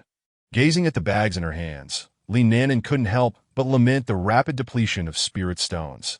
With only 150 low-grade spirit stones left in her storage pouch, it seemed imperative that she exert greater effort in earning spirit stones. Lest she find herself unable to afford her next medicinal bath, in the days that followed, Li Nanan immersed herself in body refinement and cultivation. Approximately a month passed, during which Li Nanan's hair, eyebrows, and eyelashes grew back, a testament to the rapid regeneration in the cultivation realm, aided by the nourishing effects of spiritual energy on her scalp. Determined to venture into the market, she planned to sell some first-tier low-grade talismans to earn a few spirit stones. Upon arriving at the market, she made her way to the grocery store she had first visited, intending to sell her crafted talismans. Upon entering, the shopkeeper recognized Li Nanan and greeted her warmly. "Young friend, are you here to purchase talisman paper again, or do you require something else?" Li Nanan replied, "Mr. Wang, I would like 2,000 sheets of first-tier talisman paper. Additionally, I wish to sell the talismans I have crafted." Mr. Wang responded with a smile, "No problem at all, I offer a fair price for talismans, matching the market rate. May I ask which talismans you wish to sell?" Li Nanan promptly produced all her first-tier low-grade talismans. Except for the Thunder Talisman, as her current need for talismans was minimal. She could always create more when necessary. After examining the talismans, Mr. Wang calculated and announced, "These first-tier low-grade talismans can fetch you a total of 686 low-grade spirit stones. After deducting the cost of 2,000 empty talisman papers, you will receive 586 low-grade spirit stones. Does this arrangement suit you? If so, we can proceed with the transaction." Without hesitation, Li Nanan agreed, finding the price satisfactory. Mr. Wang then handed her 586 low-grade spirit stones along with the 2,000 sheets of talisman paper. Leaving the grocery store, Li Nanan did not rush back to the sect. Instead, she intended to purchase some beast meat to prepare dried meat for her pet, Li Guai Guai. She had no desire to linger for additional purchases, as her spirit stones were reserved for body refinement, and she aimed to minimize other expenses. Arriving at the stall of loose cultivators, Li Nanan bought 50 pounds of first-tier low-grade beast meat for 50 low-grade spirit stones before returning to her sect, wary of succumbing to further spending. Back in her courtyard, Li Nanan first processed the 50 pounds of beast meat before heading to the Spirit Herb Pavilion to prepare 10 bags of body refinement medicinal baths. She was now capable of performing 2/3 of the movements required for the second level of body refinement, and with 10 more sessions, she anticipated a breakthrough. The movements of the second level were indeed more challenging than those of the first, requiring her to perform a handstand, positioning her right leg at a 45-degree angle to the ground on her left, aligning with her shoulders. Her right hand needed to rest on the ground, parallel to her shoulder, while her left leg bent, its heel resting against her buttocks, and her left hand grasping the toes of her left foot. Completing the sequence with both legs needed to be performed 5 times in succession to qualify for the second level of body refinement. 10 days later, her expectations were met as she successfully broke through to the second level on the 10th day. Following this, she underwent another cleansing of her marrow, causing her newly grown hair to fall away once more. This time, Li Nanan distinctly felt that her skin had become considerably more delicate and smooth, taking on a fairer hue. Fortunately, the cultivation realm boasted an abundance of beauty-enhancing elixirs, ensuring that even as she practiced this body refinement technique, which promised to improve her appearance, she would not need to worry about standing out excessively. Of course, her naturally delicate features played a role in this. The technique would merely enhance her into a petite beauty, not overshadowing the many others in the cultivation realm. Thus, she continued her training with peace of mind. Although Li Nanan did not seek to be overly striking, she was still a young woman, and the prospect of becoming a touch more beautiful within reasonable limits brought her joy. After assessing the changes in her appearance, Li Nanan began to tidy herself up, collecting the fallen hair instead of discarding it, intending to weave a wig from the hair lost during both occurrences. The tools required were 1. Hair, perfectly suited from the 2 instances of shedding. 2. A hairnet, crafted from beast skin, which she made herself. Its thinness and surprising resilience made it breathable and closely fitted to her scalp. 3. A crochet hook, fashioned from a long piece of iron wire, specifically for weaving the hair. 4. A wig mold, carved from salvaged wood to match the size of her head. The weaving steps were as follows. 1. Place the hairnet on the mold, ensuring proper alignment. 2.1 by 1. Hook the strands of hair through each hole of the net. Once the entire net was filled with hair, she would trim it and style it to complete the wig. Satisfied with the finished product, Li Nanan tried it on and found it slightly oversized, making adjustments before trying it on again. Perfect, upon closer inspection, it was indistinguishable from real hair. Chapter 33. The past 8 years' time flew by. And in the blink of an eye, 8 years had passed. During this time, Li Nanan's cultivation had reached the 12th layer of qi refinement, although she presented herself as merely at the 7th layer. As for body refinement, she had attained the highest realm of her technique, alleviating her concerns about hair loss. Despite being only 16, her physique had developed remarkably well, with curves in all the right places and skin that was both fair and delicate. Once a petite beauty, she could now be considered a true beauty, yet not of the kind that could bring calamity to a nation. When venturing outside, Li Nanan would employ the breath concealment technique to diminish her presence. This technique revealed itself as an additional benefit once she mastered it, sparing her from numerous troubles. It also heightened her focus on reading and comprehending the Tao scriptures. Over these 8 years, while she had not experienced any sudden enlightenment, her mental state had become remarkably stable, warding off any potential inner demons. As for Li Guai, it had reached the 7th layer of qi refinement, showing commendable progress, and had begun to wield some ice-based spells. The mysterious water peach tree planted in her courtyard had borne fruit 4 times, with Li Nanan choosing not to sell the peaches, opting instead to consume most of them and share a portion with acquaintances. She retained some of the peach pits from the first harvest, discovering that not all could sprout. Typically, only 2 to 3 pits would emanate spiritual energy. However, she did not discard the rest, collecting them to craft various ornaments such as bracelets and pendants, nurturing them with spiritual energy. She then sent these creations along with letters to her parents, recognizing that although they held little value for cultivators, they could still benefit ordinary people by nourishing their bodies, albeit only for a duration of 20 years. However, for the average person, it is already a remarkable item. In the mundane world, such treasures are worth their weight in gold and are nearly impossible to acquire. In the realm of cultivation, however, these items are quite commonplace, as long as there is a cultivator in the family.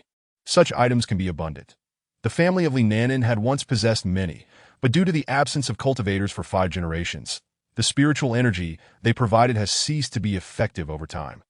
Even if they were to be infused with spiritual energy again, they would yield little benefit. As for talismans, Li Nanan has now achieved an impressive success rate of 80 and has mastered many common types, while also learning some rarer ones at the Talisman Hall. Li Nanan entered the Talisman Hall at the age of 10, presenting herself as a 5th layer qi refinement cultivator, and her evident talent for talismans allowed her to gain admission with ease.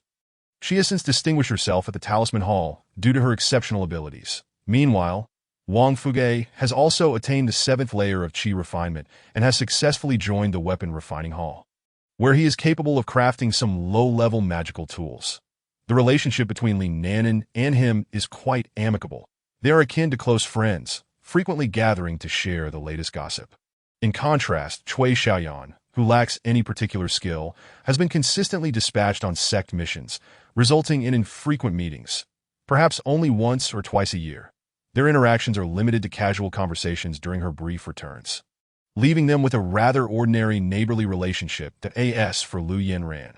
She remains the center of attention within the sect, having successfully established her foundation last year, making her one of the earliest disciples to do so among her peers. She is now renowned as a prodigious talent in the cultivation world, attracting countless admirers both within the sect and beyond, including notable figures from other sections. However, this has little bearing on Li Nanan, who merely hears snippets of gossip that in fact, over the past 8 years, she has not encountered Lu Yanran at all, a circumstance she finds quite satisfactory. It is said that many within the inner sect have faced misfortune due to their association with Lu Yanran, with some even meeting their demise. There are those who oppose her, as well as her followers. Nevertheless, despite the inherent dangers, many choose to remain by her side, as the benefits of doing so are substantial. Most of them experience faster cultivation progress than others. The Limbo Secret Realm is on the verge of opening, and all cultivators who have reached the foundational stage within the sect may register to participate. Since this realm is located near the sect, it falls under the management of the Gui Xiantian sect, and there are no restrictions on the number of participants from the sect. However, for loose cultivators and those from other sects, there are limitations on numbers, making it particularly perilous for those newly entering the foundational stage. After all, the realm is home to fierce beasts and other cultivators who may resort to killing for treasures. It is likely that Lu Yanran will take part, given her status as a potential protagonist. She is unlikely to perish easily, and she may uncover numerous valuable items within. However, this does not significantly concern Li Nanan. Firstly, she has not yet reached the foundational stage, and secondly, even if she were to reach it, she cannot reveal her abilities, nor does she intend to enter the realm at such an early stage of her foundation. Nevertheless, the impending opening of the secret realm has kept Li Nanan quite busy. During this time, she is focused on crafting talismans rather than cultivating, specifically producing high-quality first-tier talismans. Although these talismans are not particularly lethal to foundational stage cultivators, their effectiveness increases significantly when produced in large quantities.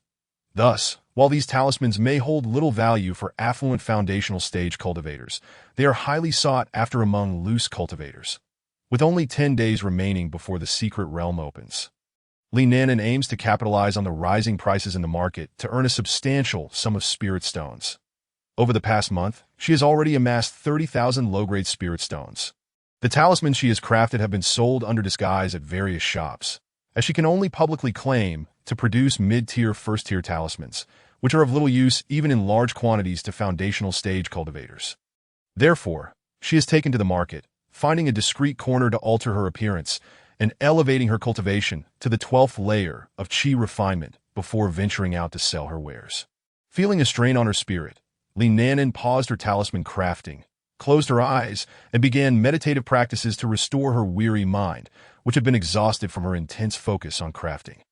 Once fully rejuvenated, she resumed her work, continuing until 3 days prior to the opening of the secret realm.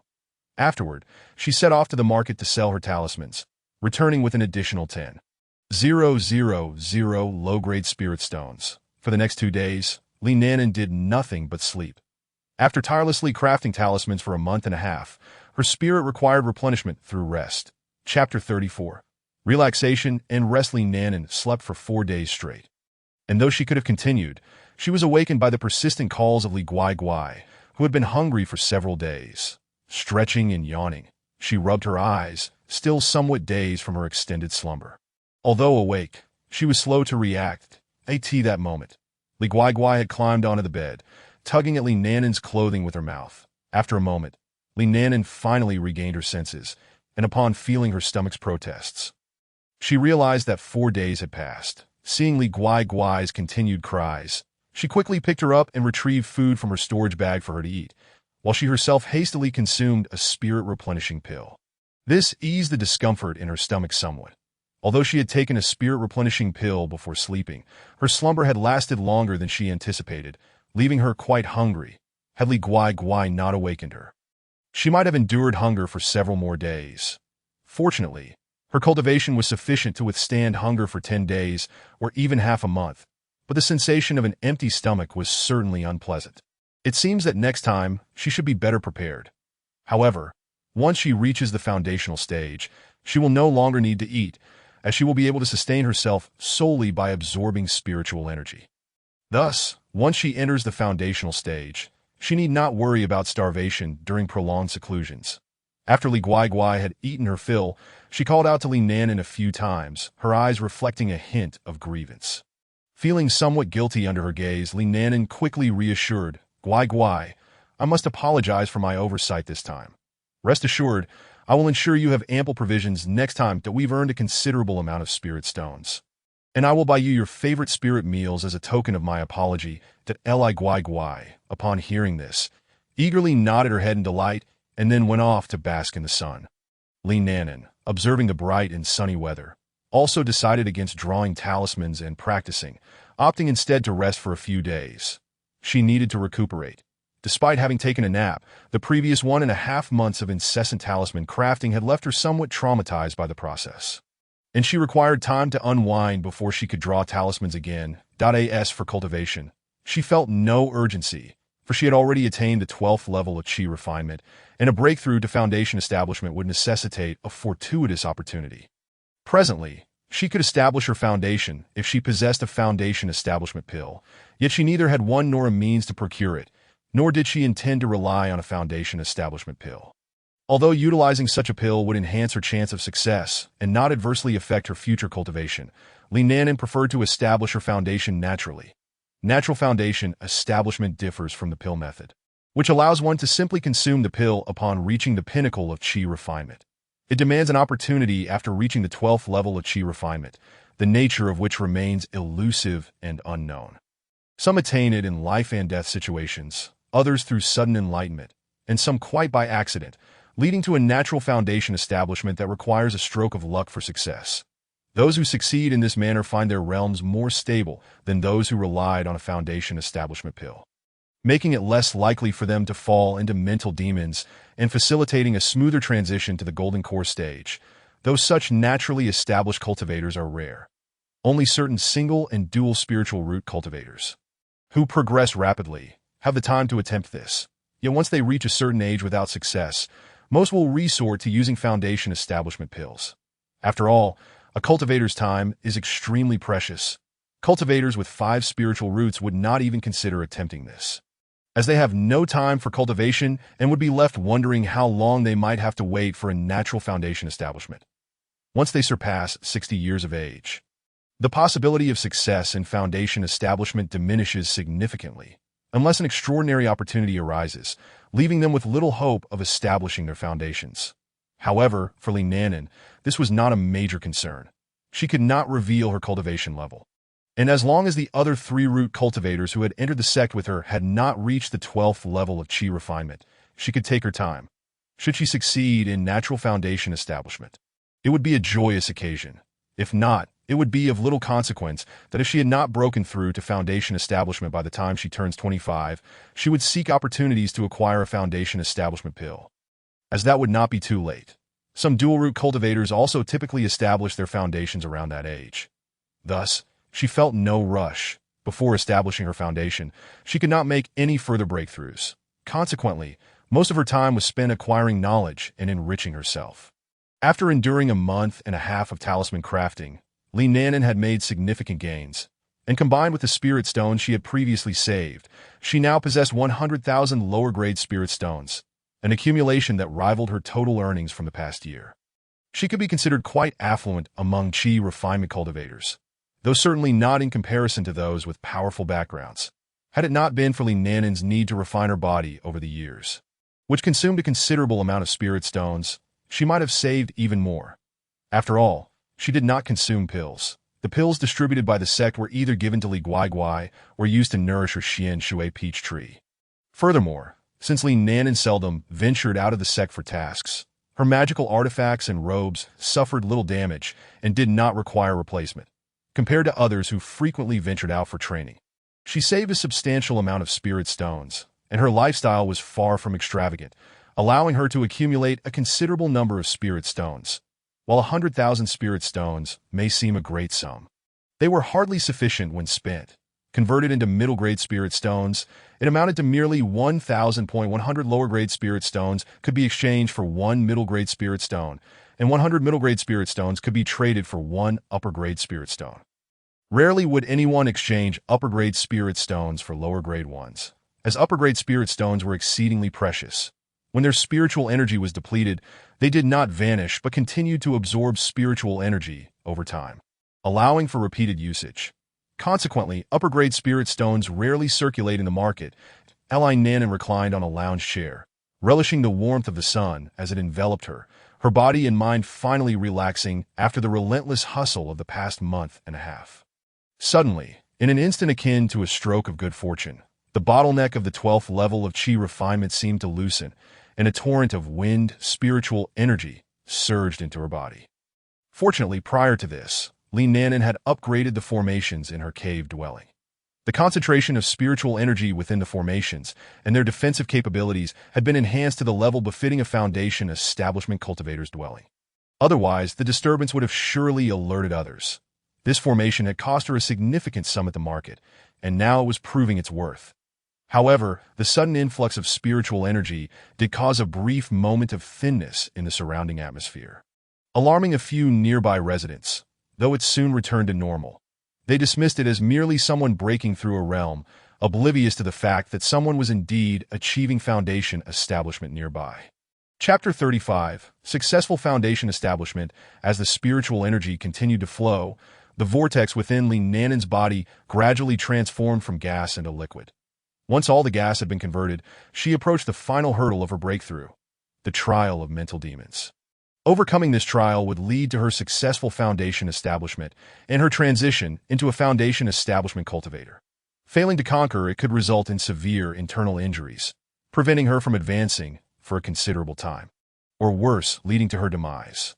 Fortunately, Li Nanan's resolve was steadfast, and she easily navigated through the trial of mental demons. With this trial overcome, Li Nanan officially became a foundation establishment cultivator. However, just as she achieved this milestone, an unexpected event occurred. Before she could fully comprehend the situation, a wave of excruciating pain surged through her, pain that reverberated from her flesh to her very soul. Thankfully, in that moment of agony, Li Nanan lost consciousness. Otherwise, she would have surely found the pain unbearable. When she awoke, a month had passed. Fortunately, the sect task she had accepted had a 6-month deadline. Otherwise, failing to submit would have incurred penalties. As for Li Guai, Li Nanan had prepared a storage bag for her, filled with enough food and pills to last her for a year and a half. Upon regaining consciousness, Li Nanan used her spiritual sense to assess her condition, and her expression darkened. She had awakened a special constitution, which explained why, despite having 3 spiritual roots, her cultivation speed surpassed that of some dual and single spiritual root cultivators, even prior to her awakening. Possessing such a constitution conferred significant advantages, and now that it had been awakened, her cultivation speed would undoubtedly accelerate further. Logically, one should rejoice at the awakening of a special constitution, yet Li Nanan's case was complicated.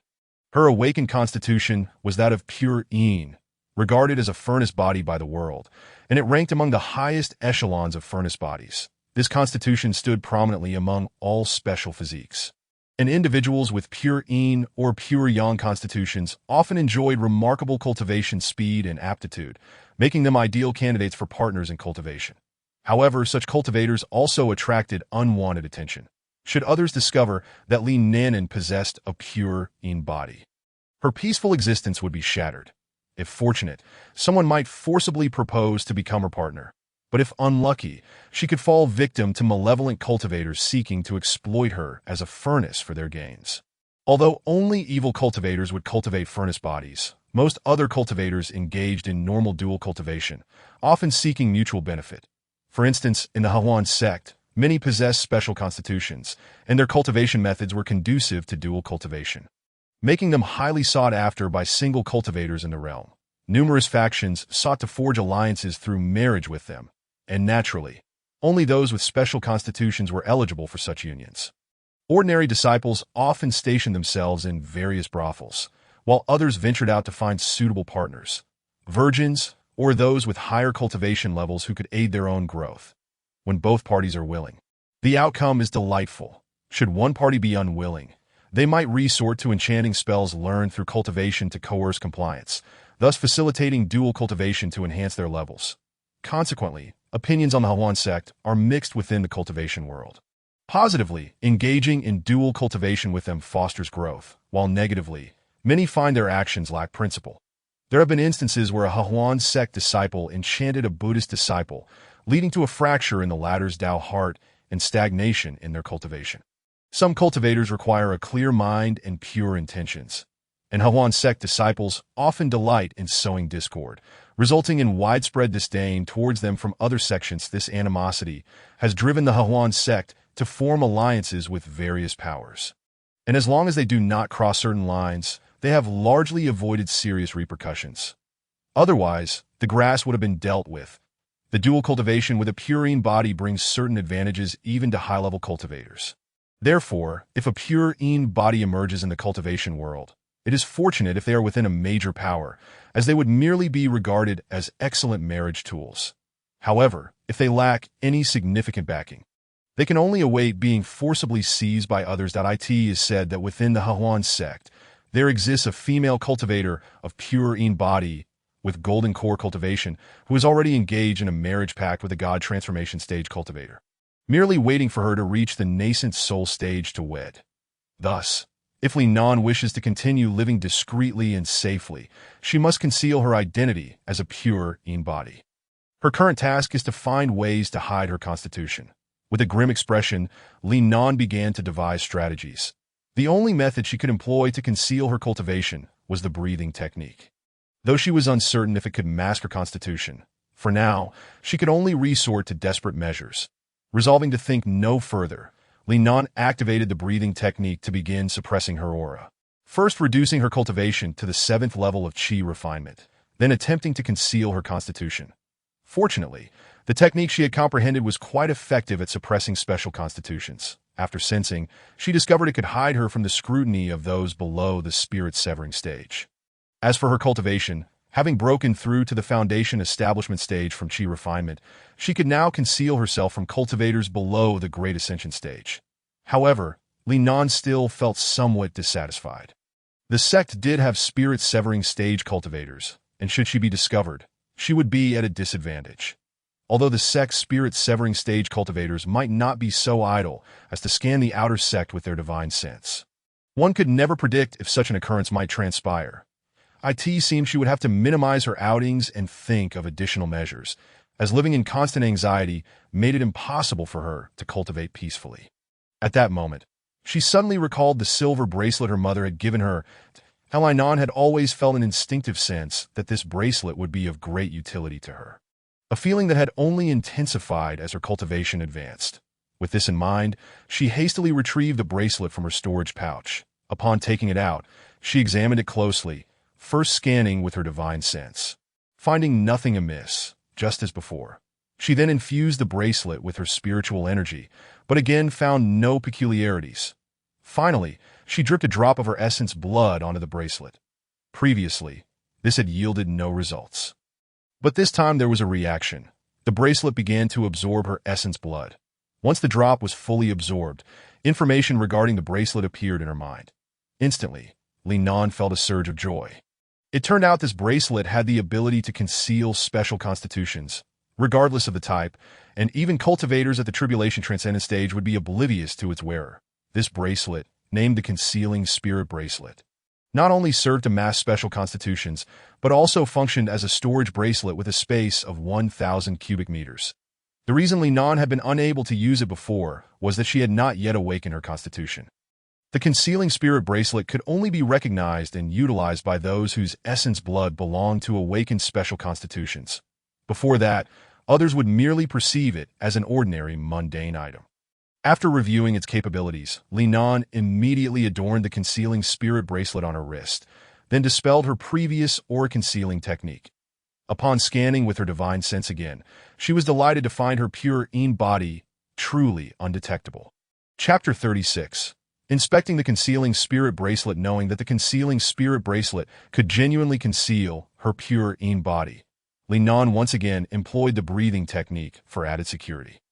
Subsequently, with a mere thought, the originally unremarkable silver bracelet transformed into a variety of styles adorning her wrist. She then tried on several designs she favored, ultimately settling on a floral cloison-style bracelet after careful inspection. Feeling quite satisfied with her choice. Once she finalized the style, Linan began to inspect the contents within the bracelet. Upon doing so, she was nearly blinded by the sight before her. A pile of luminous spirit stones loomed large, containing lower-grade, middle-grade, and even high-grade spirit stones, alongside an array of magical artifacts and robes. Additionally, there were 3 jade slips and 2 jade boxes prominently displayed that Linan initially disregarded the spirit stones, focusing instead on the 3 jade slips. She casually took one, pressed it to her forehead, and instantly accessed the information contained within. Among the revelations, she discovered a message left by the previous owner of the concealing spirit bracelet. "Greetings, Junior. That I am known as Coldling, the former owner of this concealing spirit bracelet. That I am a loose cultivator, and I discovered this bracelet in a secret realm. Its precise origins remain unknown to me. That I am a cultivator possessing a pure body." The message recounted some experiences of this senior Coldling, also noting that she had since ascended to a higher realm, leaving this concealing spirit bracelet for her daughter. However, she had never disclosed the secret of the bracelet to her daughter, as she did not possess a special constitution. Thus, she remained silent, leaving the discovery of the bracelet's significance to fate. Nonetheless, her daughter recognized the bracelet's extraordinary nature and treated it as a family heirloom, bestowing it upon each daughter who married out, until it ultimately reached Linan. As for why Coldling had bequeathed this bracelet, it was primarily because, after her ascension, the bracelet held little value for her, serving merely as a storage device. Furthermore, she had transformed her pure body into an ice spirit body. Upon reading this, Linan's eyes lit up, and she eagerly continued to explore further. It turned out that before acquiring the concealing spirit bracelet, Coldling had endured immense suffering and torment due to her pure body, nearly falling prey to wicked cultivators. She had longed to avoid being forcibly dual cultivated because of her constitution. It was only after obtaining the concealing spirit bracelet that she was able to adopt a new identity, thus evading the scrutiny of others. Later, she stumbled upon a great opportunity within a secret realm, acquiring an ice-based cultivation method that directly led to the Tribulation Transcendent stage, with its own level reaching the heavenly tier. This method detailed how to mutate one spiritual root into an ice spirit root, though it required having a water spirit root for the transformation to occur. Once she successfully mutated her spiritual root into an ice spirit root, she discovered that her original pure body had also transformed into an ice spirit body. The cultivation speed of the ice spirit body is remarkably swift, allowing for the mastery of ice-based spells to be achieved with remarkable efficiency, as a result of her ice spirit body and this particular technique. She successfully advanced to the transcendent stage and subsequently attained ascension. This technique was inscribed by the esteemed elder, Lung Ling, onto a jade slip, which was then placed within the hidden spirit bracelet. Additionally, there exists another jade slip containing a collection of ice-based spells and foundational teachings of the 4 arts of cultivation that Lung Ling had gathered, along with all her accumulated knowledge. Given her passion for brewing, she also left behind several recipes for alcoholic beverages. However, due to her lack of expertise in the 4 arts, the teachings she bequeathed were primarily rudimentary in nature. Furthermore, when Lung Ling underwent the mutation of her ice spirit root, she prepared an ample amount of materials, leaving a portion within the hidden spirit bracelet, in case the next possessor of the bracelet happened to be of a pure constitution. This foresight would allow them the opportunity to alter their pure body without the arduous task of seeking out materials, which are notoriously difficult to procure. The process of mutating into an ice spirit root carries inherent risks. Thus, if one chooses not to attempt it, the elder would understand. Ultimately, the decision lies with the descendant who inherits this bracelet. After all, a pure body is also a constitution that promotes rapid cultivation, and the desire to avoid risk is entirely reasonable, especially with the hidden spirit bracelet offering concealment. However, for Linan, the pure body is akin to a ticking time bomb. Even with the hidden spirit bracelet, the possibility of being discovered remains. Hence, she feels compelled to find a solution to this latent danger, even if it entails risk. Upon retrieving the other 2 jade slips, Li Nanan carefully examined them and discovered the ice cultivation technique known as the ice heart method. This method not only detailed the cultivation practices, but also mentioned the means by which one could mutate into an ice spirit root, that be why consuming a drop of 10,000-year ice essence and a blossom of 10,000-year ice mountain snow lotus. In conjunction with the mental techniques of the ice heart method, one could transform a water spirit root into an ice spirit root. However, this transformation must occur before reaching the nascent soul stage. Otherwise, it would be ineffective. This method is fraught with danger, as the potency of the 10,000-year ice essence and ice mountain snow lotus is exceedingly strong, and without formidable strength, attempting to refine them could easily lead to catastrophic failure. Elder Lung Ling also advised that if one aspires to mutate their ice spirit root, it is best to refine their body first and to attempt the process at the peak of the golden core stage. She herself undertook this approach, and despite her thorough preparations, it was no small feat to achieve success.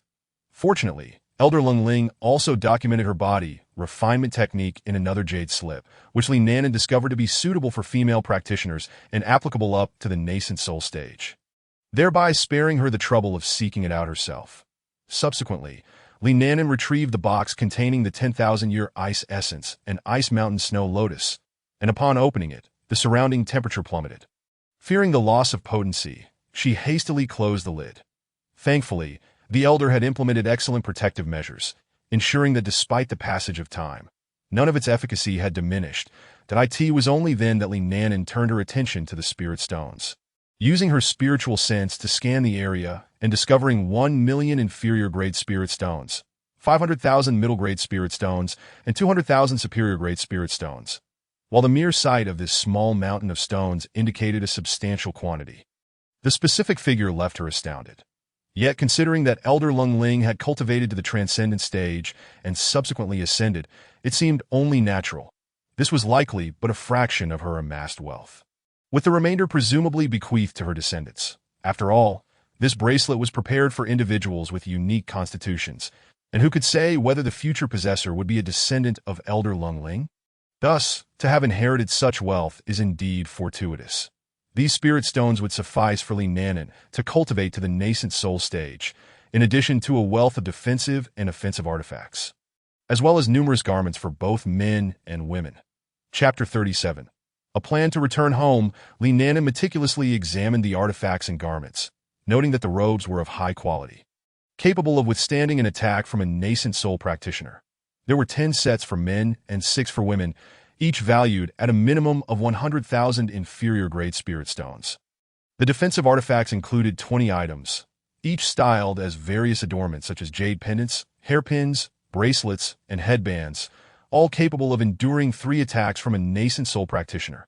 Regarding offensive artifacts, there were 5 in total, including a 3rd-tier flying sword, a 3rd-tier long knife, a 4th-tier flying sword, a 4th-tier dust, and a 4th-tier thunderbolt seed. Li Nanan was able to utilize the defensive artifacts and robes immediately, but the offensive artifacts would have to wait until she reached the golden core stage.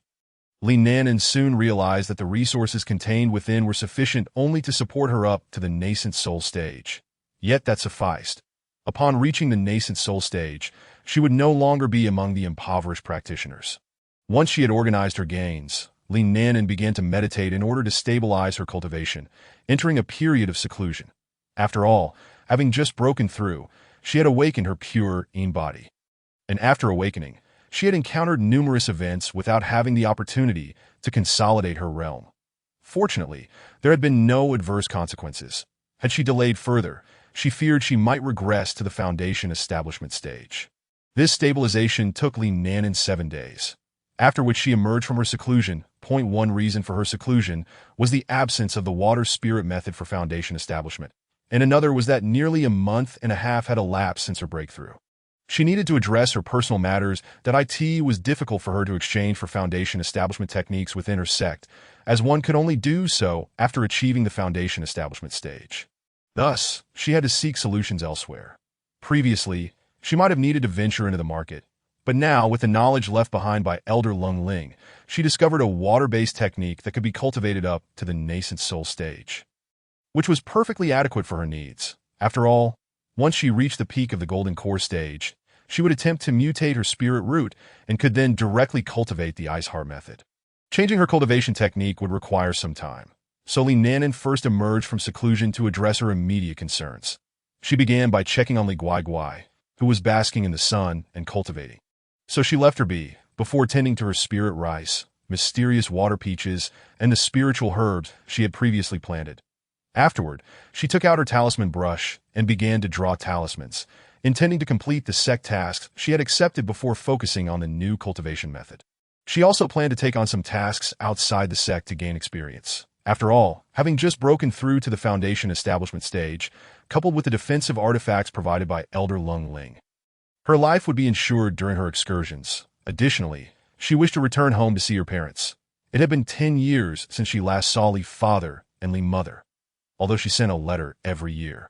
Nothing compared to the warmth of a face-to-face reunion. Moreover, she had a younger brother named Li Ruan. Though regrettably, he bore no spirit root, that Li Nanan felt powerless in this regard, even among children born to parents with spirit roots. There were instances of those without. For cultivators like Li's father and Li's mother, having a child with a spirit root was already a stroke of luck, as for the mundane world. It is uncertain whether even a wisp of smoke would emerge from the ancestral tombs to yield a child with spiritual roots. Thus, when Li Nanan's brother was unable to detect any spiritual root, their parents, Li Fu and Li Mu, felt no disappointment. After all, they already had a child blessed with spiritual roots, who could conveniently remain by their side and provide for their old age. Furthermore, due to Li Nanan's discovery of her spiritual root, the current circumstances of Li Fu and Li Mu have improved considerably, allowing them to sustain their entire family without the need for external employment. With her breakthrough into the foundation establishment stage, Li Nanan now finds herself adept at crafting first-tier talismans, achieving a success rate of 90%, and her speed has significantly increased, completing what would ordinarily take half a year in just 5 days. However, her current talisman brush is only suitable for first-tier talismans, as are her vermilion and talisman paper, which means she must await the procurement of second-tier materials to attempt crafting those, rather than hastily submit her completed sect mission. Li Nanan decides to wait until she exits the sect to do so. Submitting too early would be unwise, and subsequently, she entered seclusion to refine her cultivation method, which took an additional 10 days to complete successfully. Upon concluding her retreat, Li Nanan intended to visit the marketplace. Coincidentally, the cultivators who had previously ventured into the Lin Yuan secret realm had just returned, resulting in a bustling atmosphere at the market. However, any thoughts of scavenging from the foundation establishment cultivators were futile. Those individuals were exceedingly astute, and merely avoiding being swindled would be a feat in itself. Each time a secret realm concludes, a plethora of worthless counterfeit goods flood the market, all masquerading as treasures extracted from the realms, leading many to fall prey to deception. Although many are aware of the potential for trickery, they cling to the hope that they may be the chosen ones. Li Nanan sought to acquire second-tier talisman brushes, talisman paper, and vermilion, while also browsing the market. Upon arriving, she first found a secluded spot to disguise herself and raised her cultivation level to the foundation establishment stage. Rather than immediately purchasing the second-tier talisman materials, she leisurely explored the vendor area, where the lively shouts of secret realm treasures, "Come take a look," filled the as she ambled about without haste. She purchased items she deemed necessary, glancing briefly at those of unknown utility before passing them by. Most of her purchases consisted of spiritual herbs for her future body refinement, as she had no intention of acquiring the second-tier materials within the sect, where they would attract undue attention. Thus, she took advantage of this market visit to procure what she needed, ensuring she would not have to make an additional trip. After completing her circuit, she had gathered most of the materials for her body refinement and visited a spiritual herb shop for any remaining items.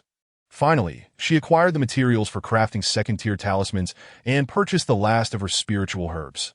Once everything was in order, Li Nanan did not rush to find a place to remove her disguise. Instead, she continued to stroll through the market. This time, her aim was merely to observe if anyone was tailing her. After confirming that she was indeed unaccompanied, she sought a discreet location to shed her disguise. Restoring her original appearance and concealing her cultivation level to the 7th layer of qi refinement, she did not immediately depart the marketplace. Instead, she attended to the first-tier talisman she had crafted, retaining only the finest among them. She then wandered through the scattered cultivator stalls, purchasing various spiritual items and elixirs suitable for mortals, ensuring she had not overlooked anything before finally returning to the sect. In the ensuing days, Li Nanan dedicated herself to cultivation, body refinement, and the crafting of second-tier talismans. Once her strength was thoroughly consolidated, she prepared to gather her belongings, including the spiritual rice she had cultivated in the spirit field, which was now ripe for harvest. Conveniently, it was the appropriate time to collect it, allowing her to bring some back home for her parents and brother. That as for the spiritual herbs, she chose to leave them undisturbed, as they were resilient and would continue to grow, albeit slowly without supervision. Having organized her affairs, Li Nanan placed Li Guai in her beast pouch and set off for the affairs hall. Upon her arrival, she first submitted her previous task before perusing the available missions for leaving the sect. There were tasks for collecting spiritual herbs, gathering materials from magical beasts, assisting affiliated cultivation families, and investigative missions. An array of options indeed. Li Nanan casually accepted a task to hunt magical beasts, with no restrictions on the type, but a requirement to slay 20 within a month. While such tasks typically offered fewer contribution points than those with specified targets, they provided greater freedom.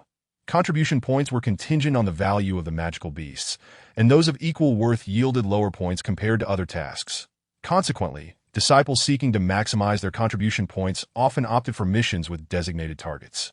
Nevertheless, Li Nanan preferred this unencumbered task, as her purpose for venturing out was for personal growth, not to squander time in search of specific magical beasts for the sake of a few extra points. After all, her need for contribution points was minimal, especially since she no longer required them to exchange for cultivation methods in the scripture pavilion. Therefore, her current contribution points were more than sufficient. She did not intend to team up with others for the mission, as her secrets were numerous, making collaboration somewhat inconvenient. Secondly, she has now laid her foundation, and being among a few cultivators at the chi refinement stage does little for her training. It is far better to act independently. After accepting her task, Li Nanan departed from the sect, setting her course towards the Qingmu forest. Instead of utilizing the teleportation array to reach the market before heading to the forest, she chose to leave directly from the sect. Venturing out alone from the market makes one an easy target for others. However, departing directly from the sect ensures she is surrounded by familiar companions, though it does not entirely eliminate the possibility of encountering those with ulterior motives. In truth, many members of the sect embark on their missions from the mountain gate, as it is indeed safer than starting from the market. Upon returning, they typically come back through the market to sell their spoils, and for convenience.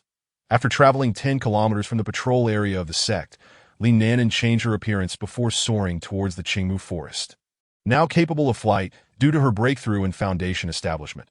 Upon reaching the forest, she summoned Li Guai, and together, they ventured into the vast expanse of the Qingmu forest.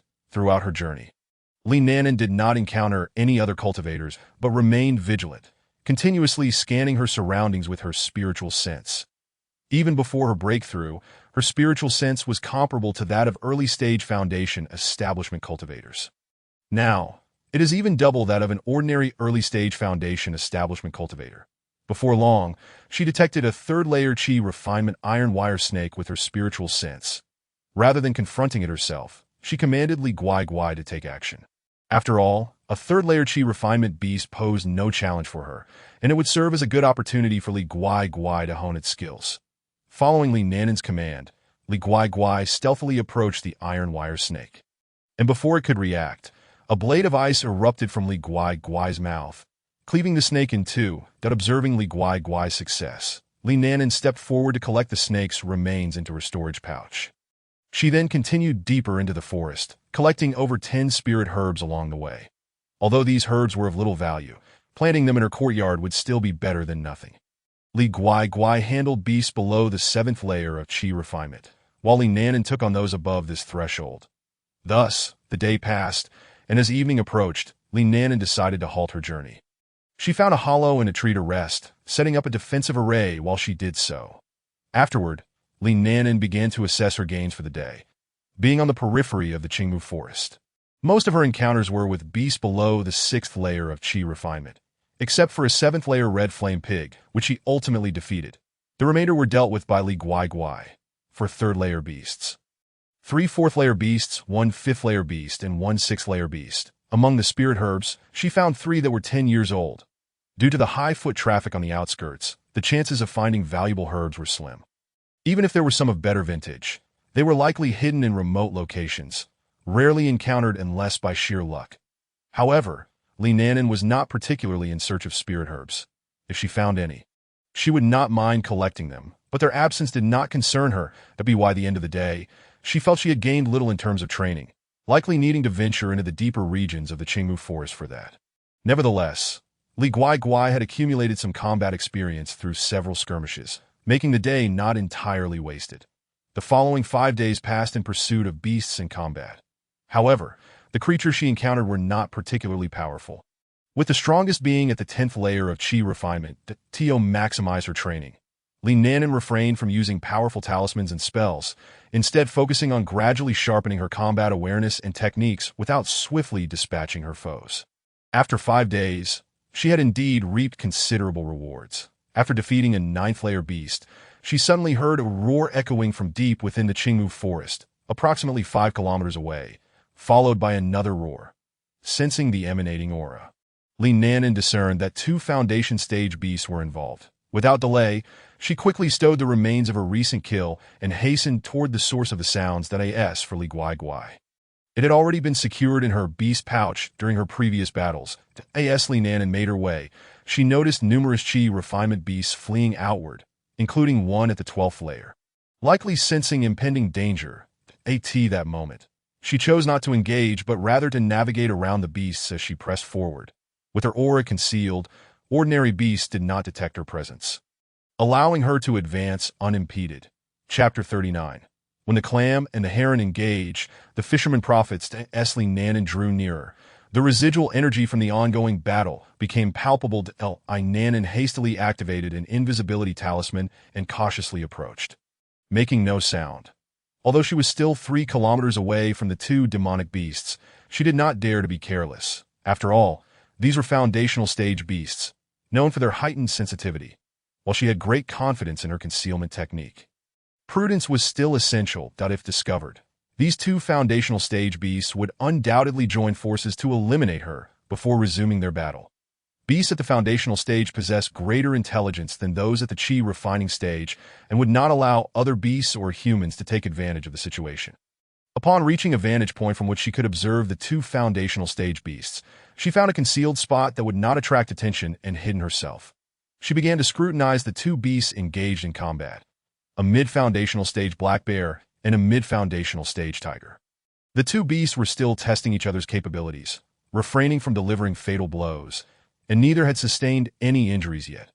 However, as time passed, the black bear grew impatient and launched an attack aimed at the tiger's vital points, only to have it narrowly avoided. The battle soon escalated, but as the 2 foundational stage beasts became engrossed in their conflict, Li Nanan noticed several cultivators arriving in the vicinity, most of whom appeared to be in groups and were at the Qi refining stage.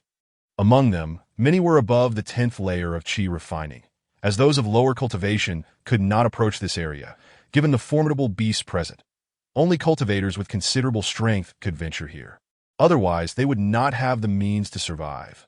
However, she sensed no foundational stage cultivators nearby, though it was possible they were present and simply eluded her detection.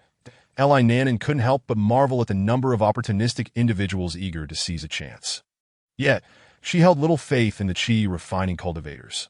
If she could easily spot them, the 2 battling foundational stage beasts would surely do the same that AS anticipated, once the foundational stage beasts sensed the presence of several cultivators nearby. They began to unleash their foundational stage aura as they continued their fight. Instantly, the Qi refining cultivators felt an ominous threat, realizing they had been detected.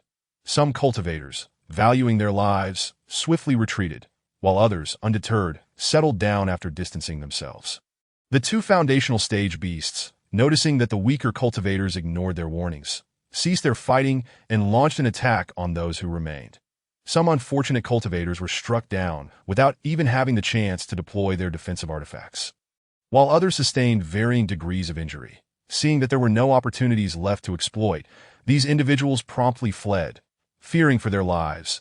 They noted that the 2 foundational stage beasts had ceased their combat.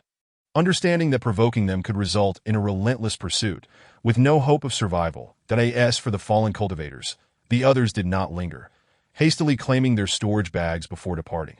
Once the area was devoid of any lingering presence, the two beasts resumed their battle. Nanan remained hidden, observing the conflict without any intention of intervening, although she certainly could do so without being detected. However, she soon spotted a cultivator who appeared to be at the foundational stage. Initially, she would not have noticed him, but his proximity to the combat led to an unintentional exposure of energy during a moment of evasion from the two beast attacks, which she detected. Nanan surmised that he aimed to ambush one of the foundational stage beasts after their conflict concluded. Yet, she believed he would not succeed, for revealing one's aura carries the risk of exposure, much like how she had discerned his presence. Whether the two beasts were aware of him remained uncertain. The battle between the beasts eventually concluded when the black bear, exhausted, revealed a fatal opening. However, the foundational stage tiger was not unscathed. Sensing its impending demise, the bear retaliated with a final attack, inflicting severe injuries upon the tiger. After the skirmish, the tiger began to consume the bear's blood to recuperate. Just as the tiger relaxed, a sudden attack surged from behind, aimed at it but was narrowly evaded. Realizing its attack had failed, the hidden foundational stage cultivator revealed himself and began assaulting the tiger. In that moment, the tiger, having dodged the attack, charged towards the source of the assault. The revealed cultivator was a middle-aged man at the foundational early stage. However, due to the prior injuries sustained by the foundational mid-stage tiger, he found himself at an advantage. Ultimately, the man paid a price to dispatch the foundational mid-stage tiger, sustaining some injuries, though none were fatal. After placing the corpses of the two foundational stage beasts into his storage bag, Nanan remained undisturbed. It wasn't that she didn't covet the corpses. Rather, she deemed it unnecessary to confront the foundational stage man over them. She was not one to engage in wanton slaughter, as she was not a ruthless killer, nor could she engage in thievery against cultivators, unless provoked. Additionally, she suspected that others might still be lurking nearby, so she opted to remain cautious. Indeed, after the man had walked about 100 meters, he was suddenly attacked, but the assault was thwarted. The cultivator had been on guard, wielding a second-tier defensive talisman, which he activated just as the attack struck, successfully repelling it. Realizing the ambush had failed and that he had become exposed, the cultivator chose not to pursue further hostilities and departed. After all, a prepared opponent is different from an unsuspecting one, and there was no need to engage in a futile struggle over the corpses of the foundational stage beasts. Witnessing this scene, Nanan felt a mix of emotions. Contemplating the abundance of opportunists in the cultivation world, she resolved to exercise greater caution in the future. Following this, nothing further transpired, and the middle-aged foundational stage man departed. Chapter 40. A successful opportunity after waiting for another half-hour to ensure the vicinity was clear. Nanan made her way to the battleground of the two beasts, still concealing her presence.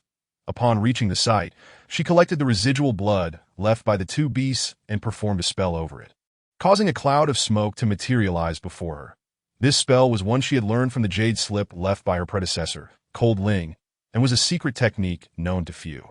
As long as there was blood present, she could use it to trace the aura of its owner, allowing her to track their whereabouts. With the two beasts freshly slain, their lingering aura had yet to dissipate, making it an opportune moment to seek out their lair and uncover any treasures within. Nanan followed the trail of smoke, embarking on her search for the lair. Finding it proved challenging, as the blood owner's path would manifest, requiring her to navigate carefully. After a prolonged search, she finally discovered a concealed cave. Had it not been for her secret technique, she would have overlooked it entirely. Upon entering, she realized it was the domain of the black bear. Inside, she found its fur and conducted a thorough search, spotting numerous human and beast remains not far from the entrance. She incinerated the remains using a fire talisman. She also came across several damaged storage bags. While the items within that were beneficial to the black bear had already been utilized, numerous jade slips, artifacts, talismans, array plates, and fragments of various jade bottles and boxes remained. Counting the usable artifacts, she found over 30, most of which were first tier and of little use to her, although they could be exchanged for a substantial amount of spirit stones. Among them were 3 second-tier artifacts: a flying sword, a bell-shaped artifact, and a shield. Most of the talismans were damaged beyond use, which Li Nan discarded. She discovered over 10 array plates, including one mid-tier defensive array plate of the second tier, while the others were primarily first-tier defensive and offensive array plates. She decided to keep these array plates, as they might provide valuable insights for her studies in array formations, especially since she had recently acquired a legacy on array techniques from her predecessor. Coldling she is now able to learn. Afterward, she collected the jade slips, totaling more than 20 to Li Nan, and carefully examined them, and discovered that aside from 2 jade slips, the rest contained techniques and spells suitable for the Qi refinement stage. All rather commonplace and of little use to her. There were merely a few spells she did not possess that she could practice, while the techniques were beyond her comprehension, that as for the remaining 2 jade slips. One recorded the inheritance of a second-tier formation, and the other documented a technique capable of breaking through to the golden core stage. However, since these were obtained freely and were not sect techniques or spells, they could be taught to outsiders. Having found little of value, Li Nan continued deeper into the cave. Upon reaching the area where the black bear slept, she discovered a third-tier zhu fruit tree. Bearing a perfectly ripe zhu fruit, which appeared to have just matured and was untouched by the bear. Had it consumed it, it likely would not have lost. After Li Nan plucked the zhu fruit, the tree wilted. Such spiritual plants only bear 3 fruits in their lifetime. Once the third fruit is harvested, the tree will wither. Nevertheless, Li Nan was quite satisfied. This third-tier zhu fruit was a rare treasure, beneficial for enhancing cultivation without any side effects, and even useful for golden core cultivators. Furthermore, zhu fruits could be consumed by any cultivator, avoiding the risk of fatality, although it would be a waste for those of too low a cultivation level. The optimal consumption for a third-tier zhu fruit is by golden core cultivators, as it can facilitate a breakthrough to a minor realm. 1 should not underestimate this minor realm. As cultivation advances, breakthroughs become increasingly difficult and time-consuming. This minor realm could save some golden core cultivators a decade or more of effort. After placing the zhu fruit in a jade box, Li Nan stored it within her hidden spirit bracelet. Generally, she keeps valuable items within the hidden spirit bracelet, while other belongings are placed in her storage pouch. Having thoroughly explored the black bear's lair, Li Nan hastened to search for another cave. Realizing she had already spent considerable time, if she did not hurry, the tiger's aura would fade. Eventually, she managed to find another cave just before the aura dissipated. This cave was hidden behind a waterfall, making it quite secluded. Additionally, the presence of water had washed away the tiger's scent, leaving Li Nan without any leads upon her arrival. After searching the vicinity for quite some time without success, she was inspired by the waterfall to think of the water-curtained cave of the great sage, Sun Wukong. She decided to use her spiritual sense to scan the area. Otherwise, she might not have found it at all. Upon entering, Li Nan observed that this cave was far cleaner than the black bear's lair. It seemed the previous occupant discarded their remnants into the river after consuming their meals. However, this also meant there were no magical artifacts or jade slips present. Moving deeper, she continued to scan with her spiritual sense for the presence of other beasts. When she reached the end of the cave, she encountered a cluster of stalactites, with a small pool of water at its center. Rich in spiritual energy as she approached, Li Nan recognized it as a pool of spiritual water, which, when consumed over time, could gradually enhance one's cultivation and eliminate impurities from the body. Those who brew alcohol often utilize such water to create spiritual wine, which not only tastes delightful, but also possesses superior effects compared to wine made from ordinary water. Generally, locations with such spiritual water are also likely to yield spiritual treasures. That Li Nan took out a gourd-shaped magical artifact to absorb all the spiritual water. This gourd was discovered earlier in the hidden spirit bracelet, a tool specifically used by her predecessor, Cold Ling, for brewing. It was perfect for storing the spiritual water. Once the pool was emptied, she noticed it was filled with water spirit pearls, numbering in the hundreds, both large and small. These pearls are a rare treasure for cultivators with water spiritual roots. The water attribute spiritual objects she had previously bought at the market were water spirit pearls, but they were incomparable to even the smallest ones here. The pair of earrings she wore, which still adorned her ears, had pearls only 1 centimeter in size, while the smallest here measured 3 centimeters. With the largest being fist-sized, Li Nan collected all of them into her hidden spirit bracelet.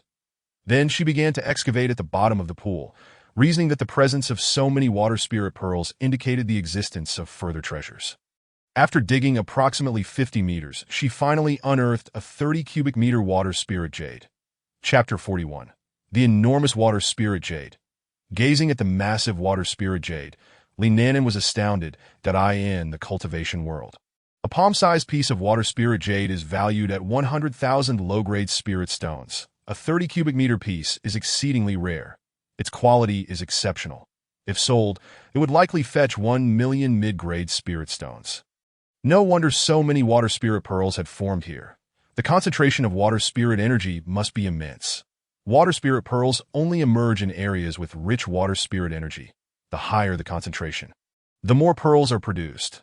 Some cultivators, seeking water spirit pearls, create artificial environments abundant in water spirit energy, yet such methods cannot compare to naturally occurring ones.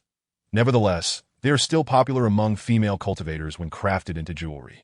Water spirit jade, as a water attribute spiritual object, radiates dense water spirit energy, greatly aiding in artifact refining, formation drawing, and cultivation assistance. Refining can enhance the attack power of water attribute artifacts, while having water spirit jade nearby accelerates the cultivation of those with water spiritual roots. It is also an excellent material for crafting formations. After contemplating the immense water spirit jade, Li decided to keep it for her own use. It would serve as top-notch material for both refining and formation drawing in the future, as well as assist her cultivation in the meantime. For the water spirit pearls she had obtained, she did not intend to sell them. While they offered little benefit to her current cultivation, they could be fashioned into beautiful jewelry. The pearls were large, round, and a lovely light blue, perfect for necklaces, bracelets, and other adornments. With over 100 pearls, a complete set of jewelry would undoubtedly be stunning. However, she would wait until her foundation establishment cultivation was revealed before wearing them outside.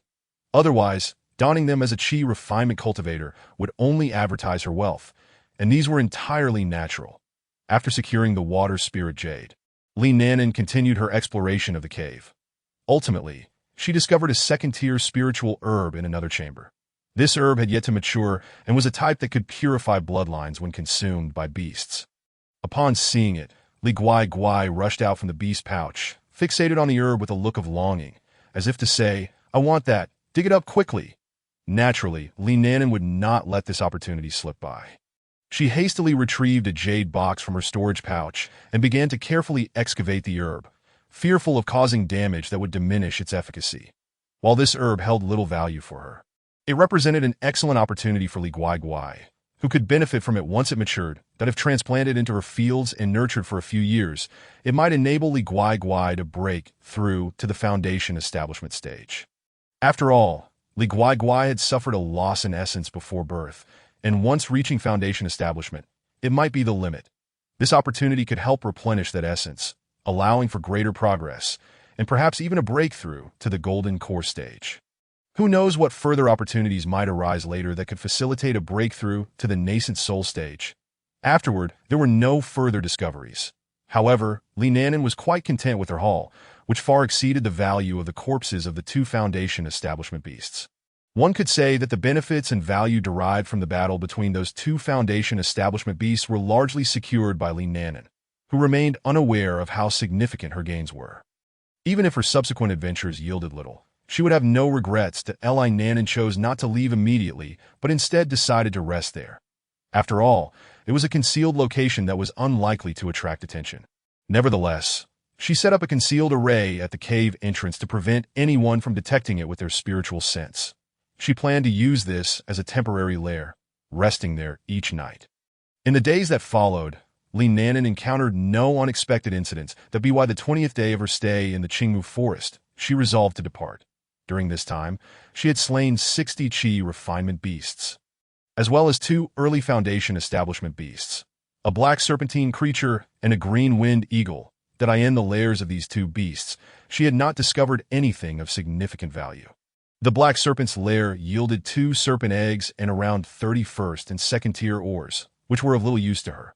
However, they could be sold to Wang Fugui, who had recently become a first-tier mid-grade artifact refiner and could certainly afford them. With his newfound wealth from learning artifact refining, he could easily purchase these ores. Perhaps these ores could indeed yield him a substantial profit.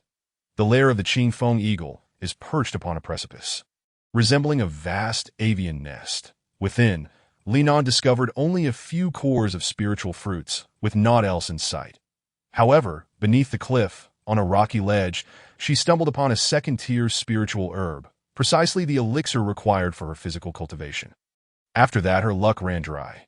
She remained uncertain regarding the origins of the fruit cores, but noted that they still possessed a fair amount of spiritual energy. She contemplated planting them to see if they might sprout.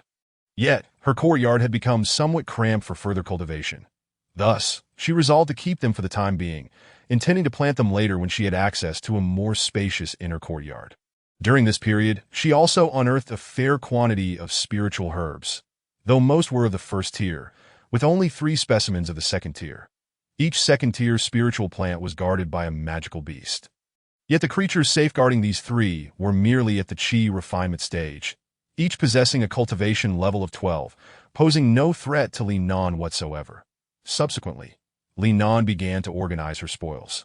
She first separated the 50 magical beasts required for her sect's mission and placed them into the storage bag provided by the sect, before submitting the entire bag, which contained the corpses of beasts at the 7th level of Qi refinement and below.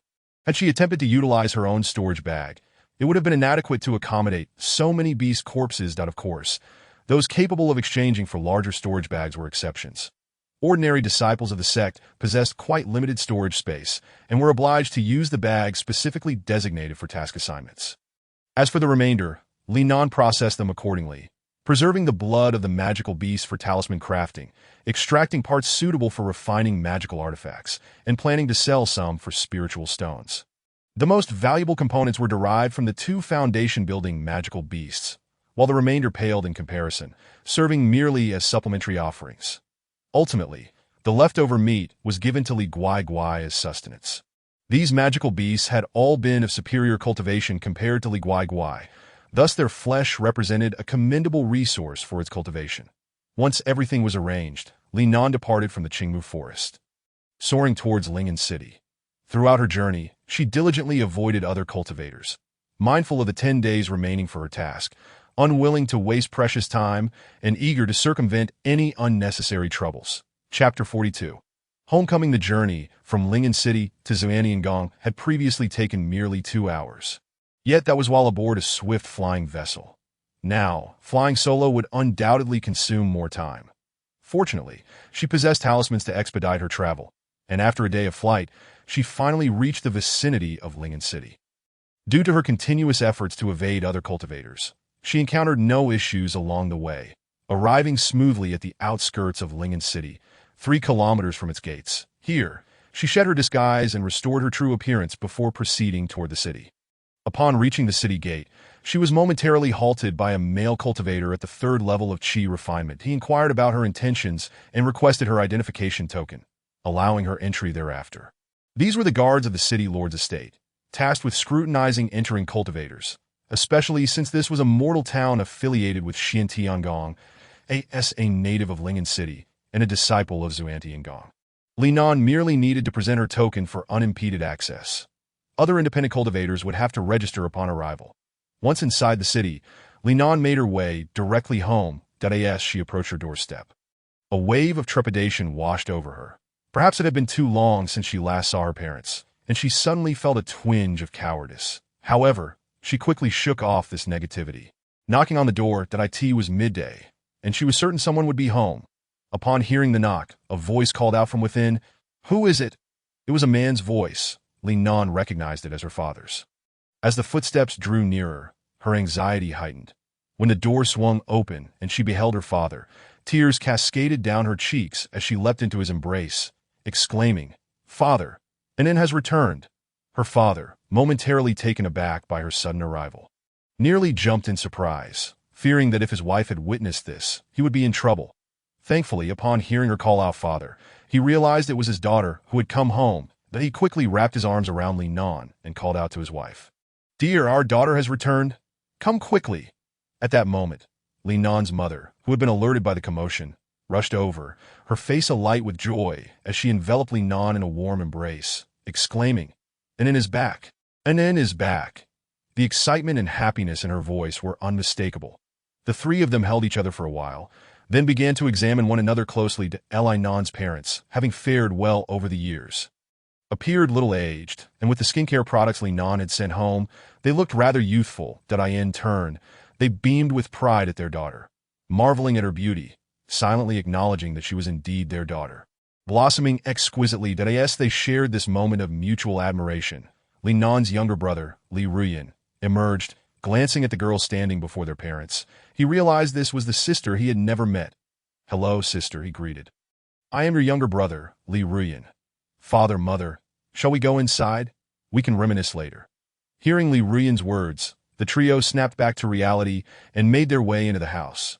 Once seated, Li Nan turned her gaze to her brother.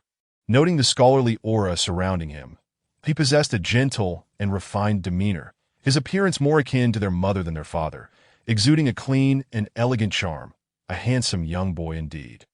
Li Nan's mother sat beside her, introducing her to her brother. "This is your younger brother, Dunin. Get to know him. How do you find your brother's looks? He resembles me. Thank goodness you and your brother do not take after your father, or finding partners in the future would be troublesome.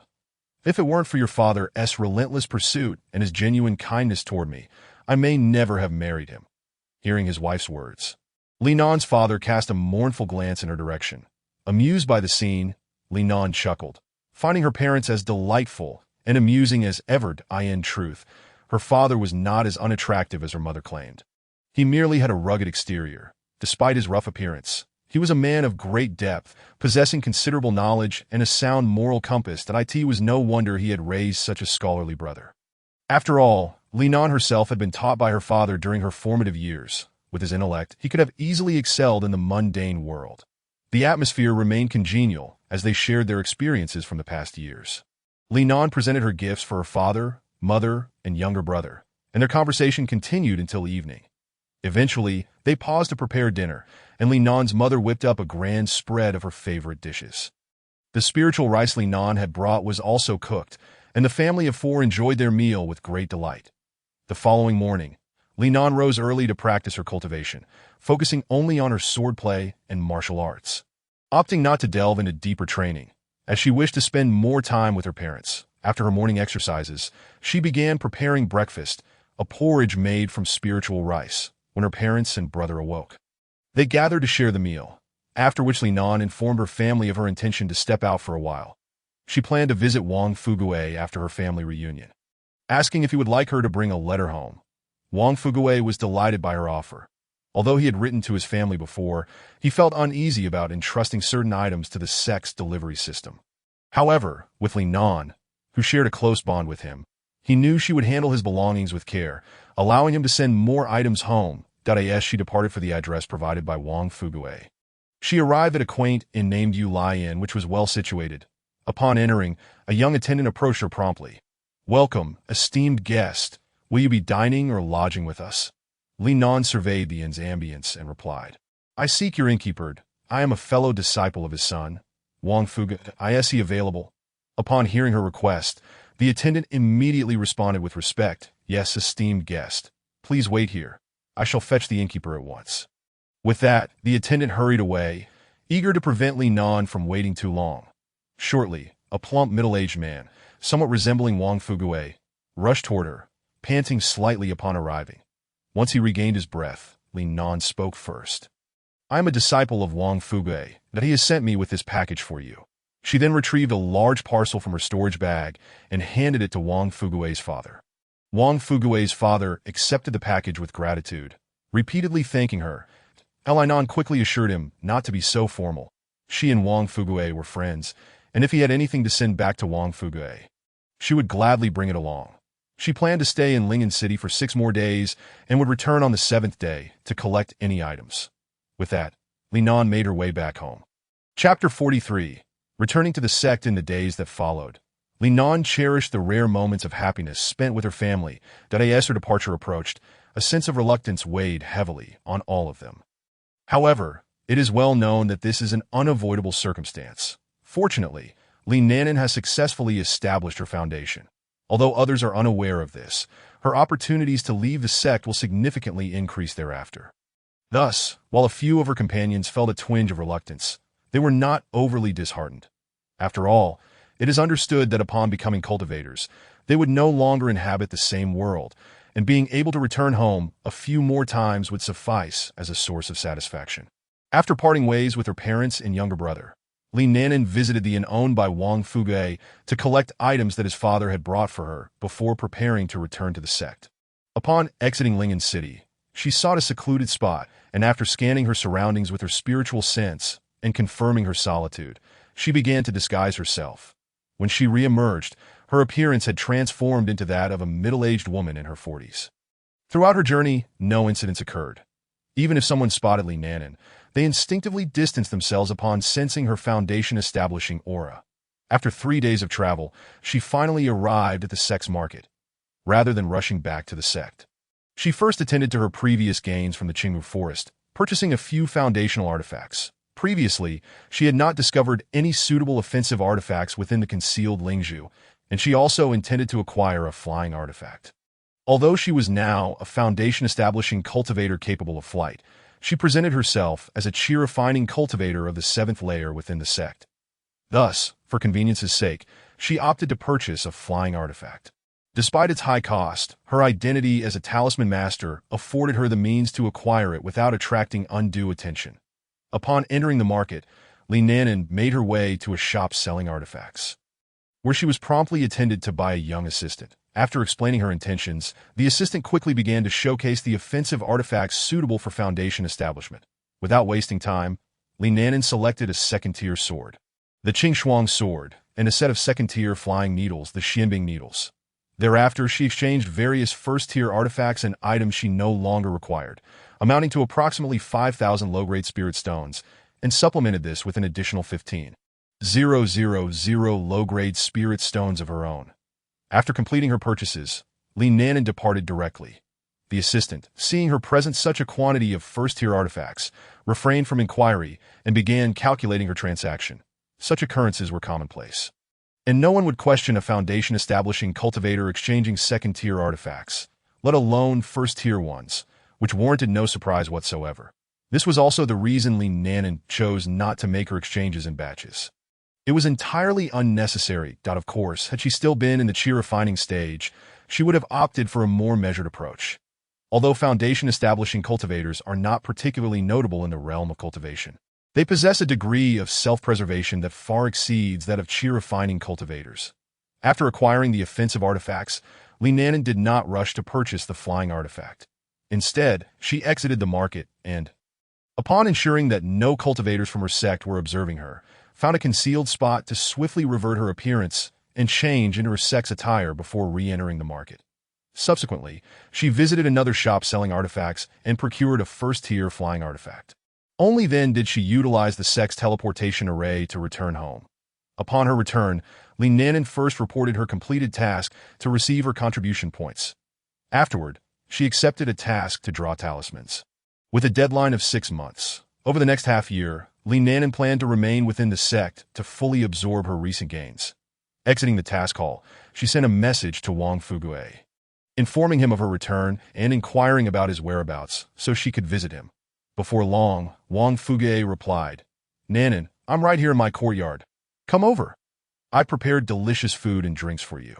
"Oh, and you missed quite a bit of gossip while you were away." Upon reading the message, Li Nanan could not help but smile, her face blooming with beauty, radiating charm that added to her already lovely visage. This smile, however, caught the eye of an onlooker who was momentarily dazzled, but quickly regained composure, glancing back at Li Nanan before losing interest and departing. Whether her radiant smile left any impression upon him remains uncertain. Fortunately, no one else witnessed this scene. Otherwise, Li Nanan would likely find herself besieged by admirers. At present, Li Nanan, enhanced by her previous physical cultivation method and the awakening of her pure Yin body, radiated allure with bright eyes and pearly teeth, capturing the attention of many men. Despite not being the kind of beauty that could topple nations, that of course, she remained oblivious to this. Fortunately, she maintained a keen awareness of her appearance, consistently employing a technique to conceal her aura, allowing most to overlook her. Additionally, there were many female cultivators in the sect who were equally or more beautiful than her. and since she seldom ventured outside, mostly confining herself to her courtyard for cultivation, no suitors had yet emerged. After reading the message, Li Nanan made her way directly to Wang Fugui's courtyard. Along the way, she overheard various bits of gossip, most of which revolved around the secret realm. During her 3-month absence, the Linyuan secret realm had recently concluded, and now everyone was abuzz with tales regarding it. For instance, someone had acquired a remarkable opportunity, while another failed to escape the secret realm. Most notably, much discussion centered around Lu Yanran. However, Li Nanan did not pay close attention, merely catching snippets as she passed by, as she had anticipated this situation. After all, Lu Yanran was a transmigrator. Transmigrators often find treasures wherever they go, and upon arriving at Wang Fugui's place, she found no need to inquire further and waste time on such matters. Approaching Wang Fugui's courtyard, she soon spotted him waiting at the entrance, and upon noticing her, he hurried over to greet her. "Nanan, you're here.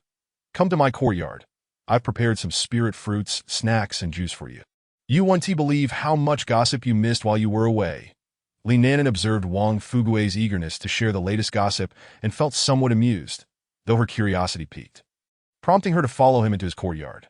Once seated, Li Nanan produced the items given to her by Wang Fugui's father, handing them over. Wang Fugui expressed his gratitude but did not hasten to open the package.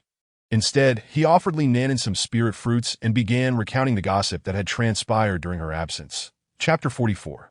Gossip. "Nanan, you wouldn't believe how lively the sect has been lately," Wang Fugui exclaimed, and he proceeded to elaborate on events following the conclusion of the secret realm. Such a thing actually happened. Li Nanan expressed her surprise as she listened to Wang Fugui's animated recounting. The more he spoke, the more animated he became, nearly splattering Li Nanan with saliva ditto. "And there is a major piece of news regarding Lu Yanran. Do you want to know? What is it? Hurry and tell me," Li Nanan urged eagerly. Wang Fugui, however, decided to tease her, saying, "Well, if you want to know, you'll have to ask me nicely." Li Nanan rolled her eyes. "Whether you tell me or not is up to you." Wait, I'll tell you," Wang Fugui quickly replied. "I heard that Lu Yanran is currently in seclusion, attempting to break through to the Golden Core stage, that if she succeeds, she'll become the youngest Golden Core cultivator in our sect." Li Nanan was taken aback, astonished by Lu Yanran's rapid progress. She resolved to intensify her own cultivation efforts, determined not to fall too far behind. But how could she be preparing to break through to Golden Core when she was only in the early stages of Foundation establishment before entering the secret realm? "That is an astonishing pace," Wang Fugui, with an air of mystery, replied. "Ah, you're unaware of this? I've heard she obtained numerous rare spiritual herbs within the secret realm, starting from those over 10,000 years old. Among them was a 10,000-year-old vermilion fruit. After consuming it, her realm directly reached the peak of Foundation establishment. Moreover, it's rumored she received a legacy, though the specifics remain unknown." Upon hearing this, Wang Fugui's face was filled with envy. Not only Wang Fugui, but Li Nanan felt a twinge of envy as well. However, she also considered Lu Yanran's actions wasteful. The third-tier vermilion fruit she had previously acquired was merely 3,000 years old. And even that had only allowed her a small advancement within the Golden Core stage, that if she were to consume it now, Li Nanan could directly progress from early Foundation establishment to late Foundation establishment. Yet Li Nanan would not resort to such measures. While rapid advancement in cultivation was tempting, it would lead to an unstable foundation and potential pitfalls. Fortunately, the properties of the vermilion fruit were mild enough to prevent one from going astray. However, consuming a 10,000-year-old vermilion fruit during Foundation establishment was undeniably wasteful. Spiritual herbs of that age were exceedingly rare, meant for alchemical use to maximize their efficacy. Direct consumption was possible, but would yield diminished results. For example, if a 10,000-year-old vermilion fruit were refined into a pill, it could elevate a practitioner from early Golden Core stage to mid-Golden Core stage. Consuming it outright could allow one to progress from early to mid-Golden Core stage. To consume such a treasure while still in Foundation establishment, as Lu Yanran did, was frankly wasteful. The later stages of cultivation required increasingly more time and effort. However, if she chose to do so, no one could rightfully criticize her, as it was her fortune to utilize as she saw fit. Moreover, they certainly do not lack these resources. After a brief period of envy, Li Nan decided to let it go. For someone like Li Nan, who values practicality, Fate is a wonderful thing when it comes naturally, but if it does not, there is no need to dwell on it. Simply going with the flow suffices. At that moment, Wang Fugue spoke with a hint of melancholy, stating that although many had gained significant opportunities in the secret realm, the number of casualties was greater than during previous openings. It was said that only 1/3 of those who entered returned alive, while 2/3 perished. Linan was taken aback upon hearing this. It was common for fatalities to occur in secret realms. Yet this time the survival rate was alarmingly low, with the previous highest mortality rate being merely 1/4. She quickly inquired how so many Foundation establishment cultivators had met their demise. Wang Fugue, without hesitation, replied that numerous demonic and sinister cultivators had infiltrated the secret realm, killing any cultivators they encountered. The inheritance within the secret realm was forcibly activated by these demonic cultivators through the blood of many slain cultivators. Nevertheless, these demonic and sinister cultivators ended up with nothing, as the inheritances were claimed by others. Wang Fugue could not help but express a sense of schadenfreude at this point that Linan, feeling a sense of concern, asked about the losses among the Sex Foundation establishment cultivators. Wang Fugue, looking somewhat despondent, replied that the sect had suffered considerable losses. Nearly half of their Foundation establishment cultivators were gone, which was still relatively fortunate. Most of the survivors among the loose cultivators were those at the late Foundation establishment stage or at great perfection, while those at the early and mid stages had perished in the secret realm, primarily at the hands of the demonic and sinister cultivators that at this moment. Linan could not help but think that given the inherent dangers of the secret realm, the presence of the female protagonist would undoubtedly escalate the risk. Indeed, being in the company of the female protagonist was perilous. However, it also presented numerous opportunities. For instance, the inheritance site within this secret realm had never been mentioned before, yet it appeared with the arrival of the female protagonist. Everyone who emerged alive from the secret realm had reaped significant rewards, and their luck seemed favorable, as none had fallen victim to become cannon fodder. Contemplating the inheritance site, Linan curiously asked Wang Fugue if he knew who else had obtained the inheritance. Wang Fugue, with a proud expression, revealed that he indeed had knowledge of this matter, a rarity among others, if it were not for his acquaintance with a senior brother from the inner sect who had entered the secret realm. He would have remained oblivious that it was said that 7 individuals had secured inheritances from the secret realm, including Lu Yinran from their sect, the monk Jingzhen from the Wanfo Temple, Gu Wanwan from the Tianyin sect, Lu Jingji from the Xinjian sect, Wang Yao from the Yaoshi Valley, the loose cultivator Long Outyin, and Yang Tianzong from the Daoi sect. Upon hearing the name Long Outyin, Linan paused momentarily. The name unmistakably belonged to a typical male lead in a harem narrative. However, considering the presence of a traversing female protagonist, encountering another male lead of that nature seemed rather understandable. Linan felt a surge of frustration internally, but fortunately, her mental fortitude remained strong, and she soon regained her composure. After all, it was merely another harem male lead. As long as she kept her distance, they would not be able to drag her down. When she returned to her senses, Wang Fugue had already begun to elaborate on the backgrounds of these individuals. Linan paid particular attention to the information regarding Long Outyin, who indeed resembled the archetype from novels. Born immortal with exceptional talent, he inadvertently acquired cultivation methods and stepped into the world of cultivation, subsequently enjoying continuous fortunes and attracting many beautiful female cultivators with diverse styles. Once Linan had gathered sufficient information about these prodigies, she and Wang Fugue shifted their conversation to other gossip, such as a certain senior brother who had been rejected in a confession and cried on the spot, or a certain senior sister and junior sister who had fought over a loose cultivator, and a certain uncle with peculiar, yet unspoken hobbies that as the day drew to a close, their conversation reluctantly came to an end. After bidding farewell to Wang Fugue, Linan made her way back to her courtyard. Upon returning to her abode, the night had fully descended, enveloping the world in darkness. Linan gently opened the pet bag and carefully released Li Guai. Watching it hop about joyfully lifted her spirits. At this moment, Linan did not intend to continue her cultivation, for she had been on the move for quite some time, her body and mind in a state of tension. Although she had already reached the Foundation establishment stage and could go without sleep for extended periods, the strain had left her utterly fatigued. Now back home, she decided to grant herself the opportunity to relax and indulge in a good night's sleep. Thus, she lay on her comfortable bed, closed her eyes, and soon drifted into a sweet slumber. That night, she was undisturbed, surrounded only by tranquility and peace. As the morning sun streamed through the window, Linan slowly opened her eyes, inhaling the refreshing atmosphere. She stretched, feeling as if she had been reborn.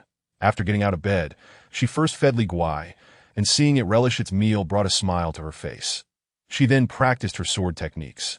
And once she had warmed up, she prepared to begin drawing talismans. It had been quite some time since she last drew talismans, and now she felt a twinge of restlessness. Conveniently, she had received a task to draw talismans upon returning to the sect. The following days were spent immersed in the art of talisman drawing. Once she completed the sect's task, Linan decided not to take on any more assignments for the year. Instead, she planned to enter seclusion for cultivation. Having fulfilled her task quota for the year, she could now focus on her cultivation in peace. With Lu Yinran preparing to break through to the Golden Core stage, she could not afford to lag too far behind. Especially with the sudden emergence of a harem male lead, Linan sensed that various male and female leads might soon appear, and she needed to strengthen her abilities. Otherwise, should she encounter them, fleeing would be impossible. Linan had a premonition that chaos was about to erupt in the world of cultivation, and possessing insufficient power would likely lead to being caught in the crossfire. Though she preferred to remain inconspicuous, she feared the worst. If she were to be entangled by some male or female lead, having a bit more strength would undoubtedly be preferable to being weak. After completing the task of drawing talismans at the affairs hall, Linan began organizing matters for her upcoming seclusion. First, she entrusted Li Guai with the care of the spiritual plants in her courtyard. Feeling a sense of relief for having such a capable assistant that would allow her to focus on her cultivation without worrying about the upkeep of her surroundings. Other cultivators often face challenges when entering seclusion or embarking on journeys, with some neglecting their courtyards entirely, allowing them to become overgrown. Others would need to expend contribution points to hire help, while some resorted to using puppets, a method that proved too costly for ordinary cultivators. Once everything was arranged, Linan returned to her secluded chamber. She set up a second-tier defensive formation to ensure she would not be disturbed or threatened during her seclusion. Carefully, she retrieved the enormous water spirit jade and placed it in the center of the room. Then, she sat cross-legged beside the water spirit jade, closed her eyes, and began to circulate her cultivation technique. Entering a state of meditation, as she operated her technique, her body gradually became enveloped by spiritual energy, resonating with the water spirit jade. The spiritual power within the jade surged into her body, nourishing her meridians and dantian. Throughout this process, her cultivation steadily advanced, and her strength unknowingly increased. Days turned into weeks. And Linan immersed herself in her training, oblivious to the external clamor. She focused on absorbing the spiritual energy from the water spirit jade, continually pushing her limits. During her seclusion, the spiritual plants in her courtyard thrived under Li Guai's careful nurturing, filling the entire space with vitality. Time flew, and half a year passed in the blink of an eye. Linan finally opened her eyes, assessing her condition, and nodded in satisfaction. After 6 months of cultivation, her cultivation had reached the early foundation establishment stage, and she anticipated reaching the mid-foundation establishment stage shortly after. Achieving the early foundation establishment stage so quickly was due, in part, to her awakening of the spiritual body, as well as the assistance of the water spirit jade. Without the jade, it would have taken her at least another half a year to reach this level. Next, Linan decided against further seclusion and opted to take on tasks related to drawing talismans. She planned to first complete the sect's task quota for the next 3 years before she could comfortably enter seclusion, striving to break through to the late foundation establishment stage as soon as possible. Through this approach, she hoped to diminish the gap between herself and Lu Yinran. Although she was well aware that Lu Yinran had access to more opportunities, she did not aspire to surpass her. Rather, she merely wished to gradually close the distance between them. Upon exiting her seclusion and surveying the courtyard, Linan was pleased to see that Li Guai had managed the space exceptionally well. At that moment, Li Guai, nestled by the pond, spotted Linan and immediately rushed over, joyfully circling around her while making a series of cheerful noises. Linan smiled and patted its head, asking Guai Guai, "Did you behave while I was away?" Li Guai shook her head, indicating her obedience, that Li Nanan inspected the spiritual plants and herbs in the courtyard once more, discovering that they were thriving and had sustained no damage. She quietly admired Li Guai's meticulousness and sense of responsibility, feeling fortunate to have such a considerate pet. From her storage pouch, she retrieved some elixirs and fed them to Li Guai as a reward. Subsequently, Li Nanan entered her room, preparing to tidy herself up, for she had not attended to her appearance for half a year, and she intended to set out for a mission afterward, gently pushing open the door. A refreshing breeze enveloped her, bringing immense comfort. She surveyed her surroundings and noted that everything in the room was meticulously organized and spotless. Even the bedding on her bed appeared freshly laundered. Overwhelmed with emotion, she recognized that all of this was the handiwork of Li Guai. Approaching the bed, she sat down and tenderly stroked the quilt, as if she could feel the warmth of Li Guai. Memories of their shared moments flooded her mind, filling her heart with sentiment. Though they were not bound by blood, their bond surpassed that of family. Just then, the identification token at Li Nanan's waist began to tremble violently, leaving her somewhat astonished. What could have happened? Typically, messages would only cause a brief tremor, but this frantic shaking suggested something urgent.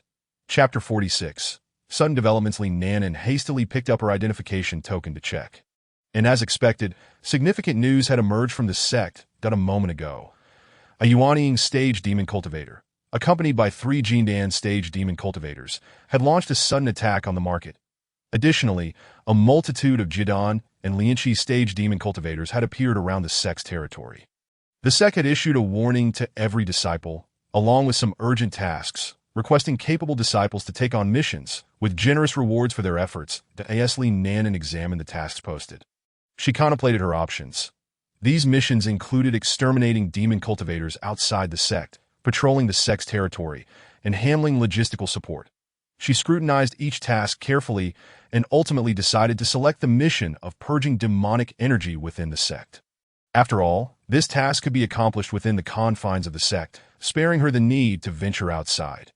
Given the unclear circumstances surrounding the demon cultivator attacks, Li Nanan deemed it safer and more reliable to remain within the sect. With her mind made up, Li Nanan stepped out of her room and headed toward the affairs hall. Along the way, she observed numerous sect cultivators advancing in the same direction, presumably also heading to the affairs hall to collect missions. She joined the throng as they progressed together. Before long, they arrived at the entrance of the affairs hall, where several Jidan stage senior brothers and sisters were already waiting. One senior brother called out, "Those joining the demon extermination team, come here." Another directed, "Those joining the patrol of the sect's territory, gather here." Finally, another senior brother shouted, "Those joining the logistics team, come this way." Hearing these calls, the crowd began to disperse toward their respective groups. And without hesitation, Li Nanan approached the senior brother in charge of logistics. Li Nanan's gaze swept across the crowd and noticed that the majority of those participating in the demon extermination team were cultivators at the Jidan and late Lianqi stages, with a few at the great perfection level. Their expressions were serious, though some exhibited a sense of eagerness. After all, while this mission was perilous, the rewards were incomparable to other tasks. Not only did it offer substantial rewards from the sect, but any demon cultivator slain would also yield additional spoils for the slayers. In contrast, the patrol team had a significantly larger number of participants, with many low-level Lianqi stage cultivators. Patrols typically operated in small teams, making them safer than extermination missions. Glancing at her own logistics team, she noted that it was also quite sizable, primarily composed of cultivators adept in purifying demonic energy and medical practitioners. Among the 3 tasks, the extermination of demon cultivators boasted the most enticing rewards, followed by the patrol of the sect's territory, with logistics being the least lucrative. After accepting her assigned task, Li Nanan heeded the arrangements made by the Jidan stage senior brother in charge of logistics, waiting at the sect for any cultivators affected by demonic energy, ready to assist in dispelling it. Those with injuries would be referred to medical practitioners after the demonic energy was cleared. Once these cultivators had been attended to, they would return to their own missions, while Li Nanan would take breaks to meditate and rest once her spiritual energy had been sufficiently depleted. Everything appeared to be proceeding normally, yet in reality, this was merely an illusion. Now a Jidan stage cultivator, Li Nanan's spiritual energy far surpassed that of a late Lianqi stage cultivator, making it impossible for her to exhaust her energy so easily. However, to avoid arousing suspicion, she had to feign the energy reserves typical of a late Lianqi stage cultivator. Only by maintaining this faade could she prevent her true cultivation level from being exposed and avoid unnecessary troubles. Thus, Li Nanan had no choice but to present herself as fatigued and in need of rest, upholding this false image. And so, the days passed until the following day, when the incident of the demon cultivator attack began to draw to a close. Although some demon cultivators remained, they posed no significant threat, as the higher-ranked demon cultivators who had attacked the market had already departed. From the reports of the senior brothers and sisters involved in purging demonic energy, it was revealed that the attacking Yuanying stage cultivator and 3 Jindan stage cultivators had left behind only 1 Jindan stage demon cultivator, with the others having escaped. The Jidan and Lianqi stage demon cultivators had suffered severe losses during the sect's counterattack the previous day, leaving only those that had hidden themselves deeply. Therefore, the incident could be considered nearly resolved, although the aftermath concerning damages would still require some time to address, such as the repairs to the market's defensive array, casualties, and the remaining demonic energy that needed to be dealt with. Thus, Li Nanan and her companions could not afford to relax, as they needed to venture outside the sect to manage the residual demonic energy. If left unaddressed, this energy could contaminate the surrounding spiritual aura over time, leading to potential calamities for low-level cultivators who absorbed excessive tainted energy, risking their fall into madness. Moreover, excessive contamination could give rise to malevolent entities. Given the rapid nature of demonic contamination, prompt action was imperative. Thus, for several consecutive days, Li Nanan and her fellow purgers scoured for contaminated areas, working to purify the tainted spiritual energy. During this process, they encountered hidden demon cultivators, but fortunately, Li Nanan's group was numerous enough to swiftly subdue them. After expelling all nearby demon cultivators and purging the remaining demonic energy, 10 days had elapsed, and this mission was finally accomplished.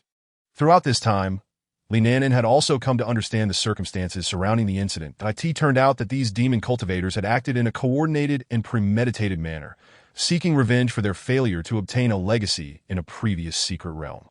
Furthermore, other sects that had received the legacy had also been attacked simultaneously, with similar scales of aggression. Though the damage inflicted on the sect was not catastrophic, it was still considerable. 1 Jindan stage cultivator had perished, specifically the one stationed at the market. The sudden nature of the assault, coupled with the market's 4th-tier defensive array, could not withstand the onslaught from a Yuanying stage and 3 Jindan stage demon cultivators for long, leading to the unfortunate demise of the Jindan stage elder, who had been guarding the market. In addition to this elder, numerous Jidan and Lianqi stage cultivators had also lost their lives, primarily at the market, while the losses among those who had ventured out to combat the demon cultivators were relatively minimal. The market itself had incurred substantial losses, with over half of it being nearly destroyed.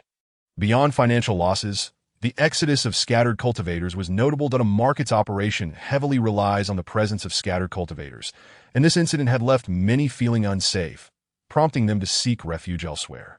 Thus, the sect would need to invest considerable effort to restore the market's former prosperity. Chapter 47. Conclusion of events and meditative retreat. The repercussions of the demon cultivator attack extended beyond material losses. More critically, they severely undermined the reputation of the Xintian sect. The fact that such a large-scale operation had gone unnoticed by the sect, allowing the demon cultivators to approach so close to their territory, had left Xintian sect's standing in the cultivation world tarnished. And in the wake of such significant losses, the sect was likely to take substantial action to salvage its reputation. Other sects that had faced attacks would also respond, leading to targeted measures against demon cultivators. Consequently, the cultivation world would likely descend into chaos for the foreseeable future. However, for Li Nanan, these events bore little relevance. She had already resolved to retreat for cultivation over the next 3 years, and this unforeseen incident had only slightly disrupted her plans. Her determination remained unwavering. Therefore, after claiming her rewards for the recent mission, Li Nanan began to prepare for her upcoming endeavors. She undertook several tasks, among which was the drawing of talismans, as well as other assignments that only required completion within the sect. She planned to officially enter seclusion after accomplishing these tasks, dedicating herself wholeheartedly to her cultivation thereafter. Shifting to the present, Li Nanan glanced at the rewards for the unexpected task. Indeed, they were substantial. In addition to spirit stones and elixirs, There were a remarkable 5,000 contribution points, nearly comparable to the contribution points she would earn for 6 months of talisman drawing. Furthermore, disciples who accepted this special task could fulfill their annual task quotas directly, which was a significant boon for the menial disciples, granting them more time for cultivation. However, very few menial disciples were eligible to undertake this task, as those with insufficient strength were not accepted by the sect. The weak could only serve as cannon fodder. Subsequently, Li Nanan dedicated 3 months to completing the minimum task quotas for the next 3 years. Preparing to enter seclusion. In truth, it was acceptable not to complete the annual task quotas, as one could simply spend contribution points to offset them or accept a task that could directly negate several others. Although such tasks were often quite challenging, for cultivators, a single period of seclusion could last upwards of a decade. Consequently, the sect established regulations. Menial disciples must complete 1 task per month. Outer disciples must complete at least 3 tasks annually. Inner disciples must fulfill at least 2 tasks per year. Golden Core elders, if undertaking garrison duties or holding positions within the sect, were exempt from task quotas. Those without such duties needed only to complete 1 task each year. Most nascent soul cultivators served as peak leaders and were not required to accept tasks, although they could choose to do so if they wished. Beyond that, cultivators of higher ranks were considered ancestors, and the sect found it difficult to impose restrictions upon them. Additionally, the sect's tasks were categorized by rank. Chi refinement period tasks were exclusive to that stage. Foundation establishment tasks were specific to their level. And Golden Core tasks were unique as well, while nascent soul tasks were personally assigned by the sect leader. Many, like Li Nanan, who completed their task quotas ahead of time, did so to avoid using contribution points. So those unable to complete their sect tasks promptly often operated similarly to her. Of course, some opted to use contribution points to offset their quotas, but they were in the minority. During these 3 months, events unfolded much as Li Nanan had anticipated. Other sects that had been attacked by demonic cultivators began their counteroffensives. First, her sect allied with others that had also suffered attacks, dispatching a total of 12 nascent soul cultivators and 30 golden core cultivators. These high-ranking cultivators ventured into the territory of the demonic forces, seeking out those who had previously assaulted their sect and delivering them a crushing blow, thus restoring their sect's honor. Subsequently, the sect issued a series of tasks aimed at encircling and exterminating demonic cultivators. These tasks were dispersed across various locations, some even situated within the territory of the demonic forces. This meant that the participating cultivators would face greater challenges and dangers, yet also had the opportunity to obtain more rewards and fortuitous encounters. Nevertheless, for Li Nanan, these matters were temporarily irrelevant. After a period of preparation, she was nearly ready to commence her seclusion for cultivation. Before entering seclusion, she meticulously prepared all necessary resources and adjusted her state of mind, preparing to immerse herself entirely in her practice. During this period of seclusion, she would be isolated from the world, focusing solely on her cultivation, striving to break through her bottlenecks and enhance her prowess. Thus, day after day passed as Li Nanan engaged in her seclusion practice. When she finally broke through to the mid-foundation establishment stage, significant events transpired outside. The 12 nascent soul cultivators and 30 golden core cultivators who had ventured into the demonic territory successfully completed their mission, slaying 5 nascent soul demonic cultivators and 10 golden core ones, along with countless chi refinement and foundation establishment demonic cultivators. However, they subsequently suffered heavy losses when attacked by other demonic forces, resulting in the deaths of 6 nascent soul cultivators and 20 golden core cultivators, which further escalated the situation. Yet, this had little bearing on Li Nanan, who continued her cultivation in seclusion. Having just broken through to the mid-foundation establishment stage, she resumed her practice. Time flew by, and before long, Li Nanan's 3 years of seclusion came to an end. At this point, her cultivation had already reached the late foundation establishment stage, nearing completion. However, achieving perfection would require an opportunity, and further seclusion would yield diminishing returns. Moreover, she had accomplished the goals set for this period of seclusion. Upon emerging, Li Nanan examined her identity jade token and discovered a plethora of messages, some from the sect, others from familiar senior brothers and sisters, and many from Wang Fugui. After reviewing the messages, she replied to each one, gleaning insights into events that had transpired over the past 3 years. For instance, The conflict between the sect and the demonic cultivators had further escalated, transforming from a mere clash between sects to a broader confrontation between righteous and demonic paths. Fortunately, before Li Nanan emerged from seclusion, top cultivators from the righteous path and the demonic path intervened to prevent the situation from deteriorating further. Had that not occurred, it could have led to an all-out war between the two factions. Such a conflict would have ensnared every cultivator in the realm, leading to widespread devastation. The reason for the timely intervention by these top cultivators lay in the presence of other factions in the cultivation world, such as demon cultivators, evil cultivators, and ghost cultivators, that if a battle were to erupt, it would allow other powers to take advantage of the chaos. Thus, without absolute certainty of strength, launching a war would be counterproductive. The earlier skirmishes were viewed as trivial by the top cultivators, which is why they did not intervene. However, as the situation intensified, it became evident that intervention was necessary. Chapter 48. Daily life after emerging from seclusion. Although the situation was timely contained, conflict still occasionally arose within the cultivation realm. Fortunately, these skirmishes did not involve cultivators of the Golden Core stage or higher, and were generally small in scale, often managed swiftly. Perhaps it would not be long before the cultivation world could return to a state where the righteous and demonic paths coexisted harmoniously. From the messages sent by Wang Fuguei, Li Nanan learned that Lu Yanran had successfully broken through to the Golden Core stage a year prior. Upon reading this news, Li Nanan felt no stirrings of envy or jealousy. She had anticipated this outcome and recognized it bore little relevance to her. Moreover, her own cultivation had already placed her far ahead of her peers, granting her a sense of security. The earlier anxiety regarding Lu Yanran's breakthrough and the emergence of the stallion-like Long Outhian had dissipated following her own advancement to the mid-foundation establishment stage. Now, all she needed to do was to remain low-key and avoid trouble, ensuring that such issues would not befall her. Indeed, possessing strength provided one with confidence, with her mindset evolving alongside her cultivation. She could once again approach her practice with tranquility. After responding to all the messages, Li Nanan dismantled her defensive formations and opened the door, allowing sunlight to wash over her face and into her eyes. For a moment, she felt somewhat unaccustomed, but she quickly acclimated to that moment. Upon hearing the commotion, Li Guai spotted Li Nanan emerging from seclusion and immediately rushed over, calling out excitedly, having missed her master dearly after 3 long years apart. Since her birth, she had never been separated from Li Nanan for such an extended period, and with the food and elixirs Li Nanan had left behind now exhausted, and the spirit stones long consumed. Had Li Nanan not emerged, Li Guai would have been forced to subsist on a vegetarian diet. Over the past 3 years, the Xian Shui peach tree in the courtyard had borne abundant fruit, with plump, rounded peaches hanging from its branches, exuding an enticing fragrance. These fruits had been meticulously gathered and stored by Li Guai in the storage bag gifted to her by Li Nanan.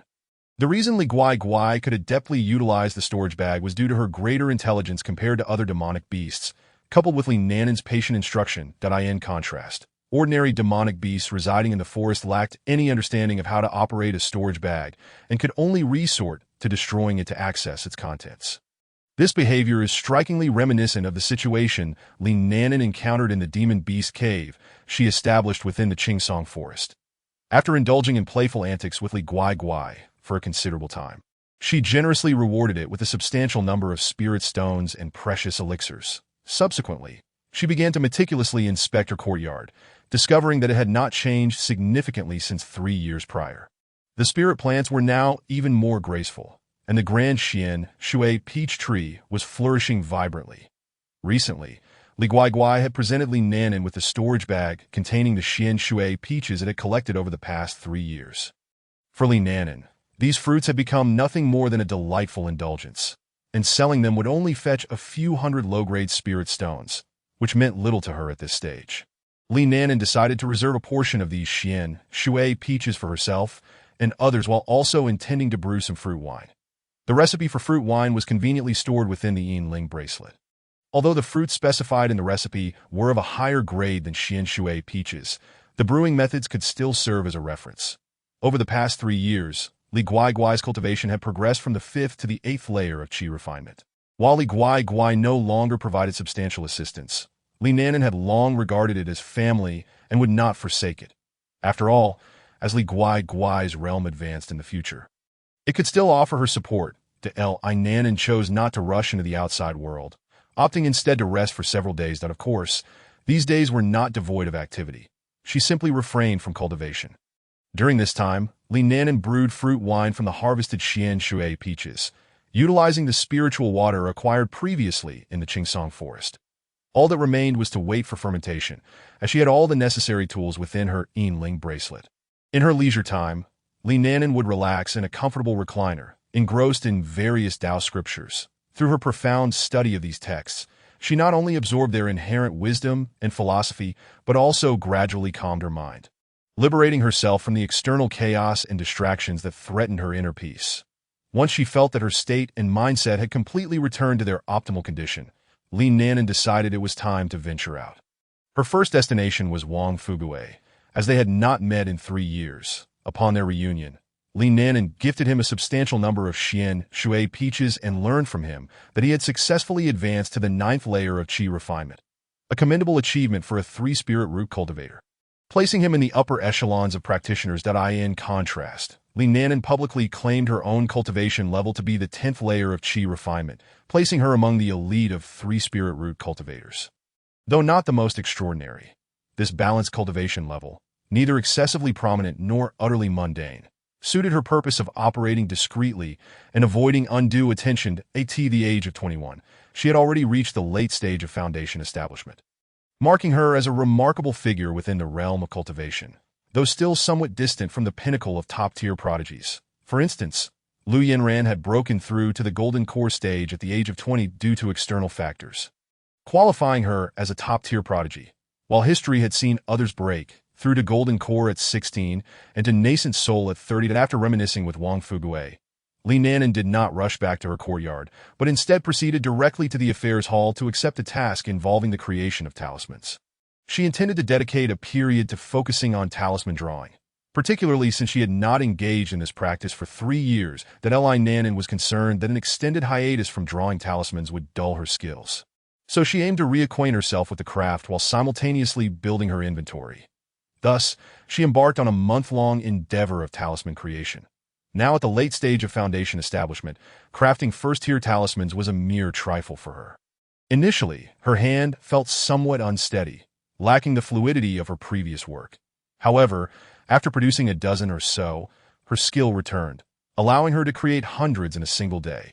She devoted the next 10 days entirely to first-tier talisman crafting, subsequently shifting her focus to second-tier talismans. By the end of the month, Li Nanan successfully produced 5,000 various first-tier talismans and 2,000 second-tier talismans. Pleased with her month's achievements, she stored the talismans meant for task submission in the designated storage bag, while keeping the rest in her own, planning to sell some at the market for spirit stones. Indeed, it had been over 3 years since she last sold talismans at the market. Chapter 49, A Trip to the Market. On this trip to the market, Li Nanan had another significant task, procuring essential supplies, the most crucial of which was sufficient meat for Li Guai. After 3 years of seclusion, the meat she had previously prepared had long been consumed. For the past half-month, Li Guai had subsisted on food purchased from the sect's cafeteria using contribution points. While these meals were delicious and infused with spiritual energy, they also required a considerable expenditure of contribution points. Although Li Nanan currently possessed a substantial amount of contribution points and seldom used them, she understood the necessity of prudent expenditure. As she was about to begin body refinement, she needed to reserve contribution points for acquiring precious spiritual medicines. Therefore, it was imperative that she utilized her contribution points wisely, avoiding any frivolous spending. This trip was an opportune moment to select fresh meat for Li Guai. Furthermore, as Li Guai had reached the 8th layer of qi refinement and was continuously growing stronger, Li Nanan needed to choose food that met its current developmental needs. This would not only ensure Li Guai's health, but also support its further breakthroughs in cultivation. For herself, Li Nanan also required items to guarantee the smooth progression of her future training. First, Li Nanan proceeded to the affairs hall to complete the task handover. She then made her way directly to the teleportation array, using a spirit stone to activate the formation, which promptly transported her to the market's teleportation station. Upon stepping out of the teleportation array, Li Nanan curiously surveyed her surroundings, keenly observing the marketplace before her. Although it differed somewhat from the previous market, the overall style remained similar, with only some buildings having changed. This was to be expected, as the market had previously suffered significant damage from a demonic cultivator's attack, resulting in the destruction of a large portion of its structures. Now, these buildings had been reconstructed and restored. Li Nanan began to leisurely stroll through the market streets, taking in the sights after being absent for over 3 years, and with the market having undergone renovations, she needed to reacquaint herself with the area. As she wandered, she attentively noted the various shops, stalls, and items around her, familiarizing herself with the locations and offerings of different merchants while also observing the trading activities of other cultivators in hopes of gathering useful information. The marketplace was bustling with cultivators, alive with energy and vitality, much like before, indicating that the sect had invested significantly in the market, allowing its prosperity to rebound swiftly. Next, Li Nanan approached a stall selling demon beast meat, intending to select some high-quality, fresh meat. Upon noticing her pause at his stall, the merchant enthusiastically recommended various types of demon beast meat. After inspecting the offerings, Li Nanan purchased the carcasses of 10 demon beasts at the 10th layer of Qi refinement, sufficient to sustain Li Guai Guai for several months. Once these supplies were depleted, she planned to venture outside the sect to hunt for more. Continuing her exploration, she wandered among the stalls, finding that many of the items on display no longer piqued her interest. Nevertheless, this did not dampen her enthusiasm for shopping. When she came across intriguing items, she would purchase them simply for the joy of it. By the end of her perusal, she acquired some seeds for spiritual herbs she had never encountered before. An unassuming yet aesthetically pleasing ancient handheld copper mirror that aligned perfectly with her taste, several beautiful accessories and hair ornaments, and a first-tier ice attribute whip. Afterward, she entered a general goods store filled with an assortment of items, including elixirs, magical artifacts, and cultivation manuals. That Li Nanan inquired whether they accepted first-tier talismans, as the shop she frequently visited had vanished. Upon learning that they did, she presented her crafted first-tier talismans in exchange for 20,000 low-grade spirit stones. Following this, she purchased 5,000 low-grade spirit stones worth of red mercury and talisman paper before departing .as for the second-tier talismans. She planned to sell them during her forthcoming excursions outside the sect, at which point she could adopt a different identity for trading. Next, she visited a shop specializing in spiritual herbs, acquiring various low-tier spiritual medicines required for body refinement, as well as some commonly sought-after high-tier spiritual herbs. Regarding the rare high-tier spiritual herbs, Li Nanan intended to exchange for them within the sect. She had already reviewed the spiritual medicines necessary for body refinement, some of which she had cultivated herself. The remaining rare herbs, though they were indeed precious, would not attract undue attention when exchanged in the sect. Having completed her purchases, Li Nanan left the market, her arms laden with bountiful acquisitions, shortly after her departure. Lu Yinran, now in the Golden Core stage, appeared in the market alongside a striking male cultivator, also at the Golden Core stage. This male cultivator was none other than Li Baihua, whom Li Nanan had encountered during her initial entry into the sect at the sect's grand competition. She had not anticipated that he too had reached the Golden Core stage.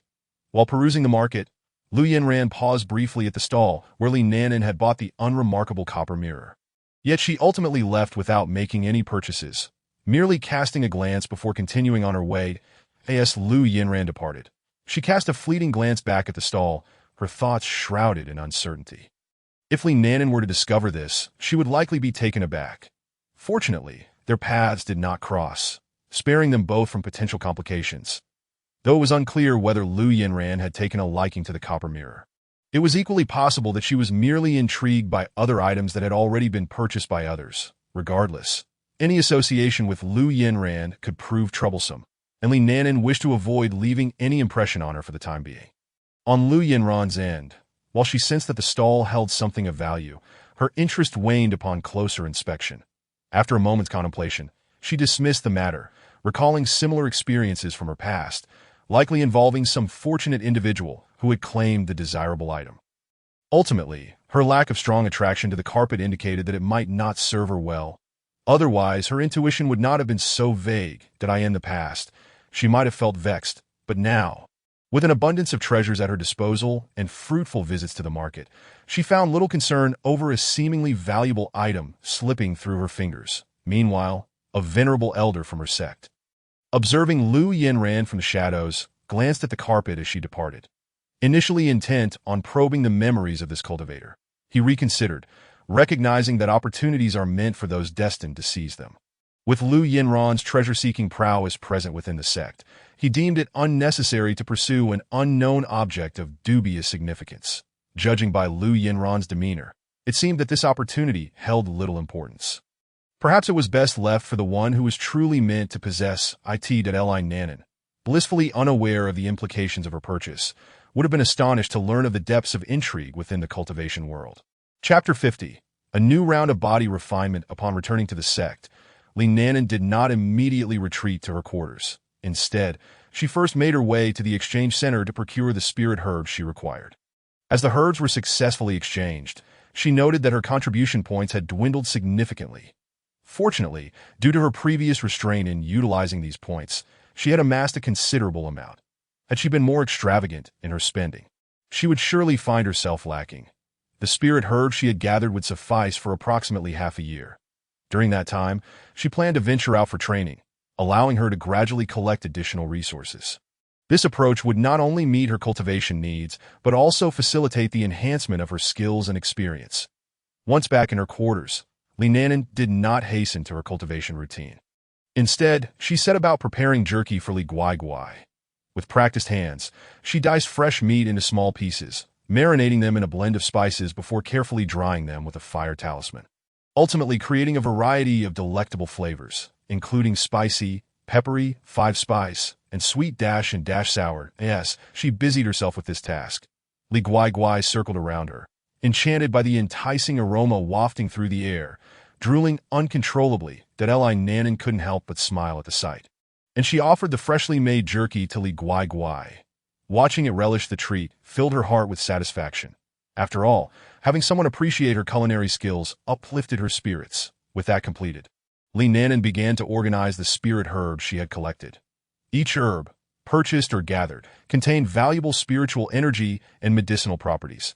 She meticulously categorized and arranged them, diligently recording the characteristics and effects of each, ensuring she could quickly locate and utilize them when necessary. Next, Li Nanan devised a comprehensive cultivation plan based on her available spirit herbs. This plan encompassed daily training schedules, dosages of the herbs, and anticipated progress, all aimed at maximizing the utility of these precious resources to elevate her cultivation. Additionally, she carefully studied the body refinement techniques to understand how to effectively utilize the herbs to bolster her physique. She delved into the properties and effects of each herb, ensuring that she could achieve optimal results upon their application. Simultaneously, she acquired fundamental knowledge about herbal practices, including harvesting, processing, and storing the herbs to maintain their quality and efficacy. Furthermore, Li Nanan invested time in memorizing the meridians and acupoints of the human body. Previously, her focus during the qi refining stage had been on skin refinement. Now, she sought to refine both skin and bones, necessitating a thorough understanding of how to guide spiritual energy into her body through specific postures and breathing techniques. This exploration deepened her comprehension of human anatomy and laid a solid foundation for her cultivation. These studies did not consume much time, taking merely half a day to assimilate. Once she felt confident in her understanding, she processed the spirit herbs and prepared to commence her body refinement. However, before diving into the rigorous training, Li Nanan decided to engage in a moment of meditation to purify her mind and enhance her mental clarity. Closing her eyes, she focused her attention, gradually dispelling distracting thoughts and cultivating a serene state of mind. As her breathing steadied, she felt a warm energy surge from the crown of her head, radiating throughout her body. This sensation left her feeling refreshed, as if all fatigue and stress had been swept away. After a period of meditation, Li Nanan emerged with a significantly improved mental state. Opening her eyes, she beamed with confidence and determination, fully prepared to embark on the arduous journey of body refinement.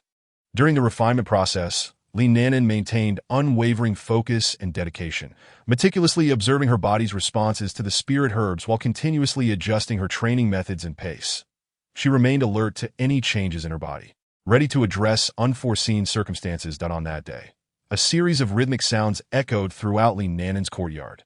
Glancing towards the source, One could see her standing resolutely in the center, taking a deep breath as she slowly drew forth the first-tier ice whip she had acquired at the market. The whip, resplendent in its snowy white hue, was crafted from resilient ice beast tendons, adorned with delicate bells that chimed melodiously in the gentle breeze. She commenced her practice of whip techniques, starting with the fundamental motions. The whip danced in her hands as if imbued with life, tracing elegant arcs in the air with each movement. Her motions transitioned from slow to swift, from simple to intricate, each strike precise and perfectly measured. As her practice progressed, Li began to attempt more complex maneuvers. Her body flowed gracefully with the whip's movements, alternating between leaps, crouches, and spins. The whip became akin to a nimble serpent, coiling and striking with unpredictable finesse. The technique she practiced, known as the 9 turns of the spirit serpent, was a martial art that employed flexibility to overcome rigidity, skill to outmaneuver brute force. Each turn contained its own variations, demanding exceptional bodily coordination and precise control. Every flick of her whip appeared effortless and fluid, as if she and the whip had become one throughout her training. She paid keen attention to every detail of the whip's movements, striving for perfection. She understood that mastering each nuance was essential for unleashing the whip's full potential in practice. As time passed, Li proficiency with the whip grew exponentially, her movements becoming increasingly rapid. The trajectories traced by the whip became increasingly elusive, resembling a true serpent, making it difficult to predict its next action. Ultimately, she executed an entire sequence of the 9 turns of the spirit serpent. The whip carved a final, flawless arc in the air before returning steadily to her grasp. Breathing lightly, beads of sweat glistened on her forehead, yet her eyes sparkled with satisfaction and confidence. As for why Li suddenly embarked on learning whip techniques. It all began with her purchase of that very whip. Initially drawn to its aesthetic appeal, she decided to also learn the corresponding techniques, subsequently exchanging for the 9 turns of the spirit serpent at the Sex Library. During her training, she discovered her innate talent for whip techniques exceeded that of her previous martial practices in both fist and sword, leading her to focus exclusively on mastering the whip. Chapter 51. A half-year of gains over the course of these 6 months. Through methodical training, Li did not achieve a dramatic elevation in her cultivation realm, yet her overall strength saw remarkable enhancement. The following outlines her accomplishments over this period. 1. Body refinement. Li dedicated half her day to body refinement, employing various physical training regimens and specialized techniques, supplemented by spirit herbs.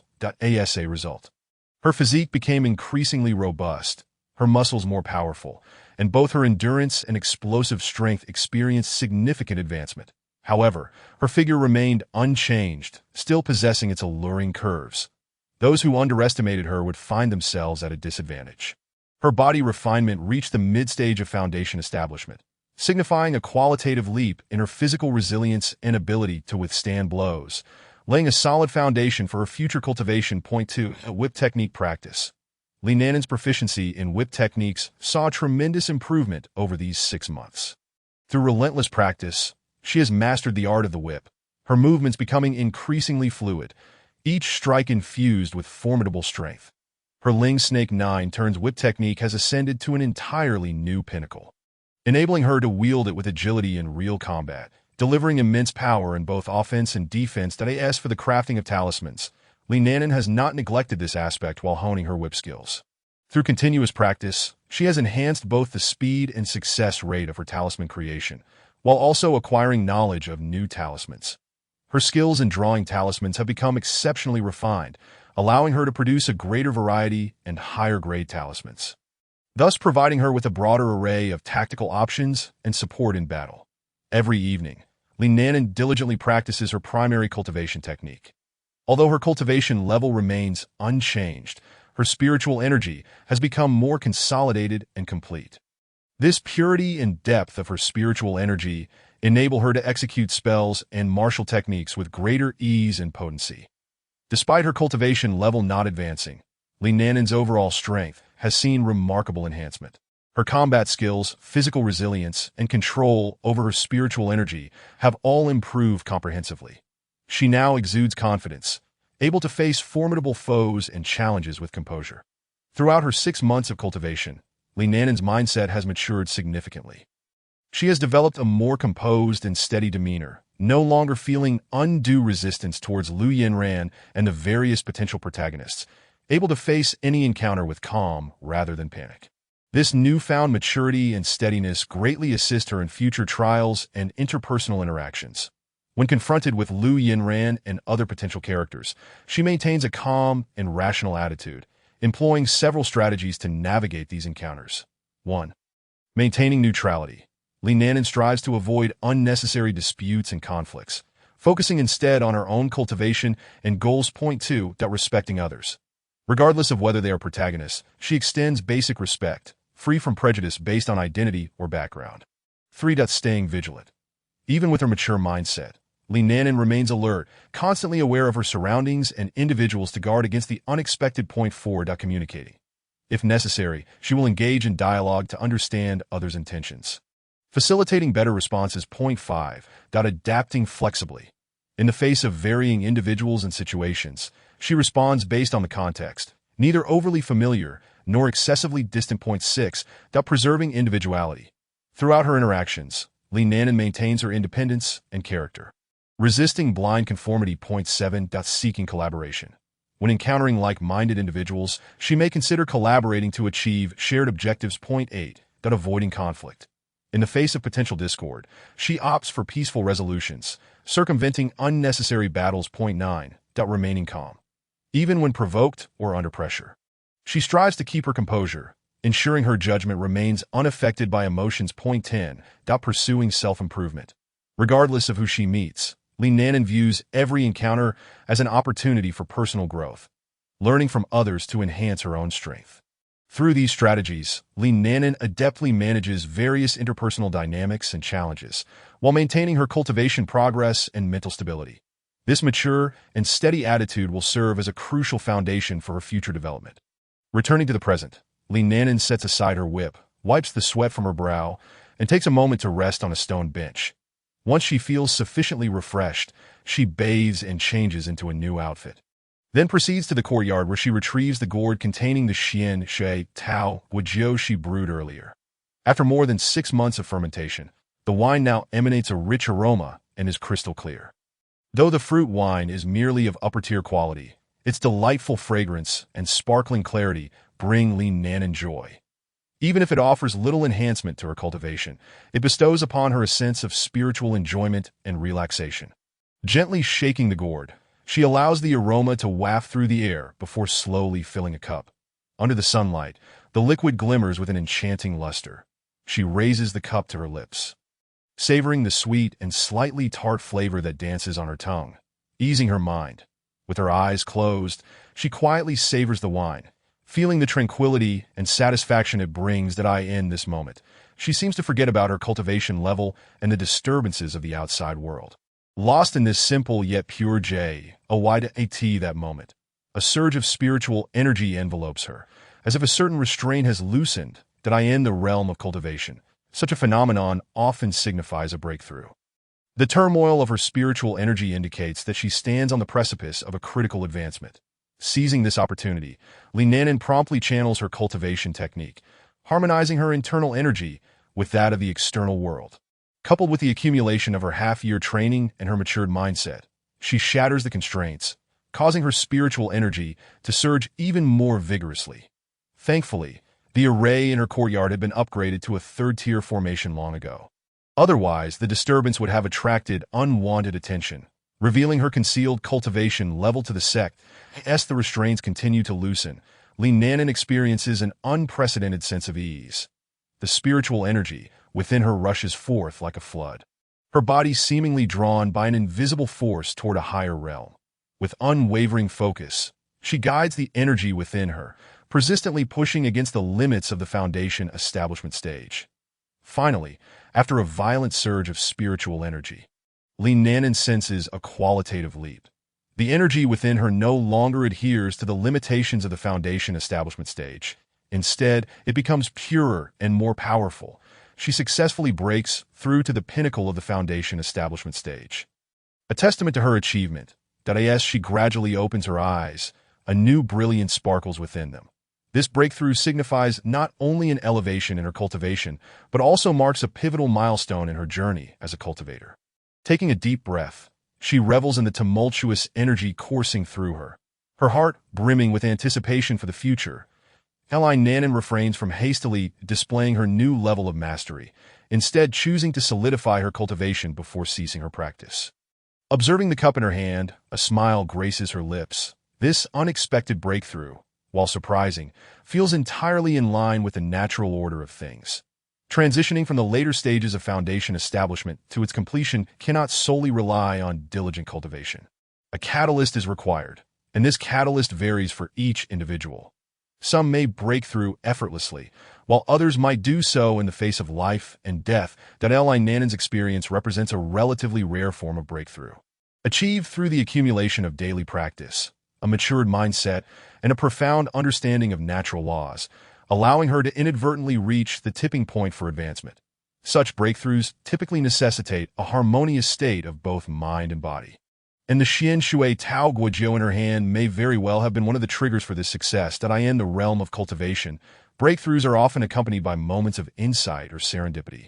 And Nanan's advancement appears more natural and seamless than most. While enjoying life, one inadvertently achieves a remarkable leap in cultivation. Following her breakthrough to the pinnacle of foundation establishment, Nanan began to prepare for an external expedition. This time, she intended to undertake long-term tasks, approximately lasting a year, and aimed to venture far beyond the influence of her sect. After several days of diligent preparation, gathering essential supplies for her journey, including various healing and restorative elixirs, talismans, and formations, she deemed her defensive artifacts unnecessary as her spirit-guarding bracelet was already well-equipped. With all preparations finalized, Nanan proceeded to the affairs hall to accept a mission to the Misty Forest. Tasked with collecting the local specialty spirit herbs. The rewards for the mission would depend on the quantity and quality of the herbs submitted, with a minimum requirement of at least 50 first-tier spirit herbs. The Affairs Hall offered numerous missions for disciples to gather herbs or hunt magical beasts in various realms, all intended for their external training. The Misty Forest lay some distance from the Xintian sect, requiring about 2 months for Qi refinement disciples to reach it on foot, while those at the foundation establishment stage could arrive in roughly half an hour. True to its name, the forest was shrouded in an ever-present mist. The outer areas were slightly clearer, yet the deeper one ventured, the thicker the fog became, rendering visibility near zero in the central region. Even the consciousness of nascent soul cultivators struggled to penetrate the dense fog. While those at the spirit separation stage could only perceive within a 50-meter radius, Nanan planned to confine her exploration to the outer region of the Misty Forest, wary of the dangers lurking deeper within. After thoroughly understanding the particulars of the Misty Forest, she departed from the sect, ensuring that the spirit plants in her courtyard would be watered regularly through a purchase formation, so they would not wither in her absence. Upon leaving the sect, Nanan did not hastily change her attire. She waited until she was beyond the sect's influence before donning a new outfit, revealing her cultivation at the initial stage of foundation establishment. Without further delay, she set off towards the Misty Forest, taking her time to appreciate the scenery along the way. Occasionally, she would pause to explore intriguing spots or converse with local residents, relishing the leisurely pace of her journey, which uplifted her spirits immensely. By the time Nanan reached the Misty Forest, 2 months had passed, primarily due to her choice of a more relaxed travel style, stopping at various cultivation markets to replenish necessary supplies and equipment. Upon arriving at the forest's edge, she was filled with anticipation and excitement at the sight of the mist-enshrouded expanse before her. However, rather than rushing in, she first visited the Misty Market nearby, where she procured various items and elixirs essential for her expedition, ensuring she was well prepared for the challenges ahead. The Misty Market bore similarities to other cultivation markets, albeit with a distinct focus on local specialties from the Misty Forest. Nanan first acquired detoxification pills, vital for countering the toxic miasma that permeated the forest. Without these pills, Qi refinement cultivators could only withstand the mist for about 10 days, while those at the foundation establishment stage might endure for a month. Thus, comprehensive preparation was crucial to avoid prolonged exposure that could lead to poisoning. Next, she sought out a magical artifact akin to glasses, known as the Spirit Mist Mirror, which allowed one to see through the fog. While visibility was manageable in the forest's outer regions, It merely provided a faint outline of the path ahead. Even with spiritual consciousness, locating rare spirit herbs required careful searching and discernment. The spirit mist mirror would enhance her chances of finding herbs, enabling her to bypass some of the mist's obfuscation, though it was only effective in areas with lighter fog. In the denser parts, its utility diminished significantly, given that most magical beasts within the misty forest were poisonous. She also stocked up on additional detoxification pills. The outer areas primarily housed less potent poisonous insects and snakes, manageable with the pills available at the market. However, deeper within, the toxicity of the beasts increased, necessitating specialized antidotes for each species. Although the market's offerings could mitigate some poisons, acquiring every type of antidote would be costly in spirit stones due to the myriad of beast types. Fortunately, Linanen's protective attire was of high caliber, ensuring her safety from any beasts below the core formation stage. Nonetheless, she prepared a few additional items just in case. Once fully equipped, she donned the spirit mist mirror, consumed a detoxification pill, and ensured her companion, Li Guai, was also prepared before they both entered the Misty Forest. Chapter 53. The Misty Forest. As soon as they stepped into the Misty Forest, a chill enveloped them. The surroundings were cloaked in a thick, nearly opaque mist, severely limiting visibility. Sunlight struggled to penetrate this veil, casting the forest into a dim and gloomy ambience. Towering ancient trees, with their lush canopies intertwining overhead, further obstructed any light. The ground was blanketed in a dense layer of moss and ferns, interspersed with peculiar flowers and mushrooms. The forest resonated with a symphony of natural sounds, the rustling of leaves, distant animal calls, and occasional strange echoes, all contributing to the forest's enigmatic atmosphere. Navigating through the misty forest proved challenging, as paths were often indistinguishable, making it easy to lose one's way. Moreover, the mist could change abruptly, fluctuating between thick and thin, necessitating caution while traversing this treacherous terrain. Fortunately, with the aid of the spirit mist mirror and her spiritual consciousness, Linanen managed to maintain her sense of direction, albeit at a slow pace, frequently stopping to survey her surroundings. Along the way, she encountered several poisonous insects and ants. However, these were mere ordinary creatures without cultivation that in the mundane world. Such pests would be lethal. But in the realm of cultivation, they posed little threat. Chi refinement cultivators could easily dispel their toxins with spiritual energy to Tio Linanen. These nuisances were trivial, especially considering her protective attire that in contrast, Li Guai was less fortunate, suffering from incessant bites from the pests. Thankfully, the turtle-like magical beast possessed commendable defenses, though it was becoming increasingly agitated by the relentless harassment that as they gradually approached the outer central region, they began to encounter a number of Chi refinement stage magical beasts, predominantly serpentine creatures with a smaller number of scorpion-type beasts. However, their levels were not high, posing little challenge for Li Guai, who dispatched them effortlessly. The flesh of these magical beasts was toxic and unsuitable for human consumption. Yet they held a certain demand in the market, as cultivators sought them for nurturing their contracted magical beasts. Due to the proximity to the misty forest, many cultivators chose to bond with the beasts originating from this enigmatic environment. To enhance the toxicity of these creatures, it was essential to feed them poisonous food. Consequently, numerous cultivators surrounding the misty forest specialized in using poisons, employing various methods to bolster their beast strength and toxicity. This practice bore a striking resemblance to the techniques of goo cultivation in the Miao region of the past. These cultivators were adept at utilizing natural herbs and minerals to concoct poisons, cleverly integrating them into combat strategies. They could enshroud their foes in toxic mists, rendering them unconscious or immobilized, or induce their magical beasts to consume poisonous elixirs, intensifying the toxins within their bodies. This unique approach to cultivation bestowed the practitioners around the misty forest with distinct advantages, yet simultaneously posed significant threats to others that in this realm. One must remain vigilant, as not only were magical beasts capable of venomous attacks, but fellow cultivators skilled in poison could also be lurking nearby that in this perilous place. Anyone could potentially become an enemy, leaving one uncertain whether they might be the next victim of poisoning.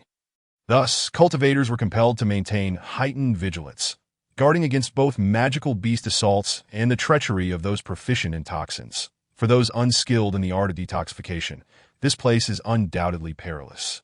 Thus, in the misty forest, one must not only guard against the toxins of the demonic beasts, but also the poison of the cultivators that in the ensuing days. Li Nanan embarked on an exhaustive and meticulous search, employing her spiritual sense to continually scan for any lurking strangers. Fortunately, the misty forest is vast, and it would take some time before encountering anyone. However, as time passed, Li Nanan began to encounter other cultivators. Thankfully, they were all at the chi refinement stage, and upon sensing her foundation establishment aura, they prudently retreated. As for those who remained sneaky, Li Nanan showed no hesitation, swiftly dispatching them.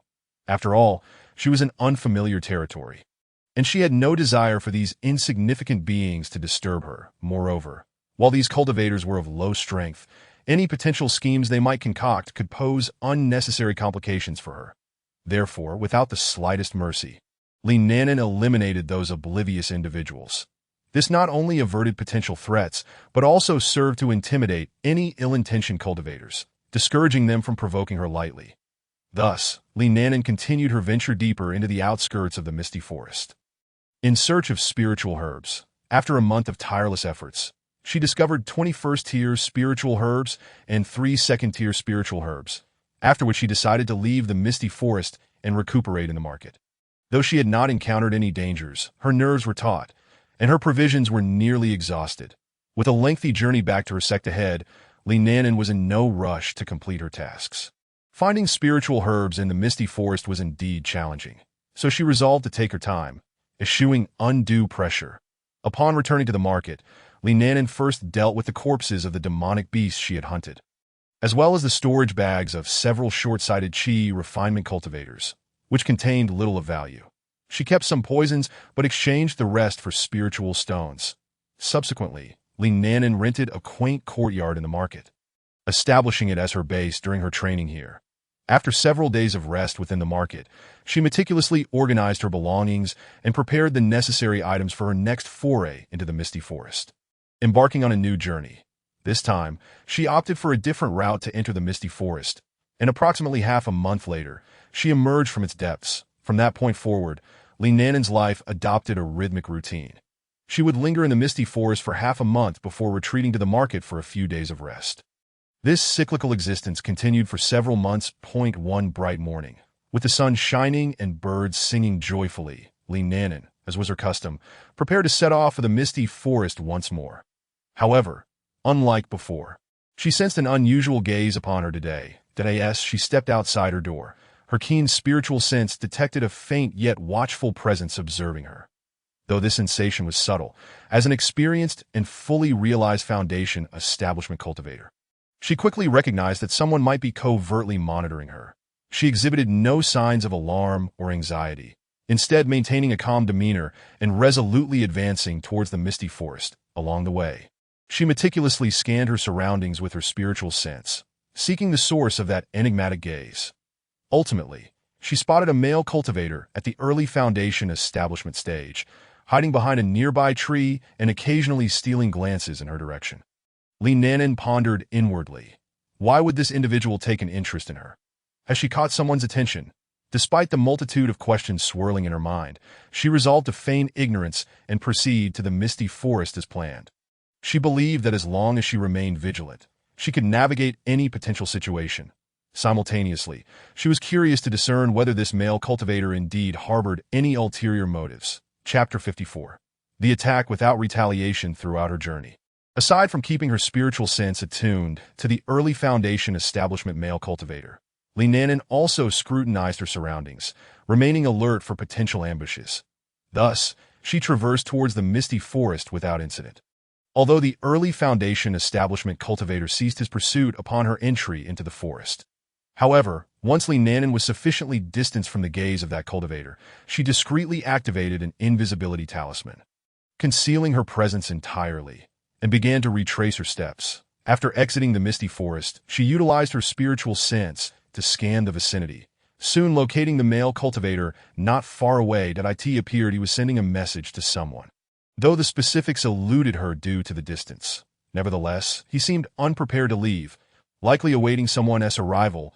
At this juncture, Li Nanan opted not to venture back into the misty forest, but instead to observe the man's intentions. She stealthily approached a nearby tree, employing her breath-concealing technique and settling onto a branch to await developments. After a while, several more cultivators arrived, totaling 6 men, who gathered to engage in hushed conversation. Noticing this, Li Nanan quickly endeavored to eavesdrop, but to no avail. They were far too cautious, employing spiritual sense to communicate.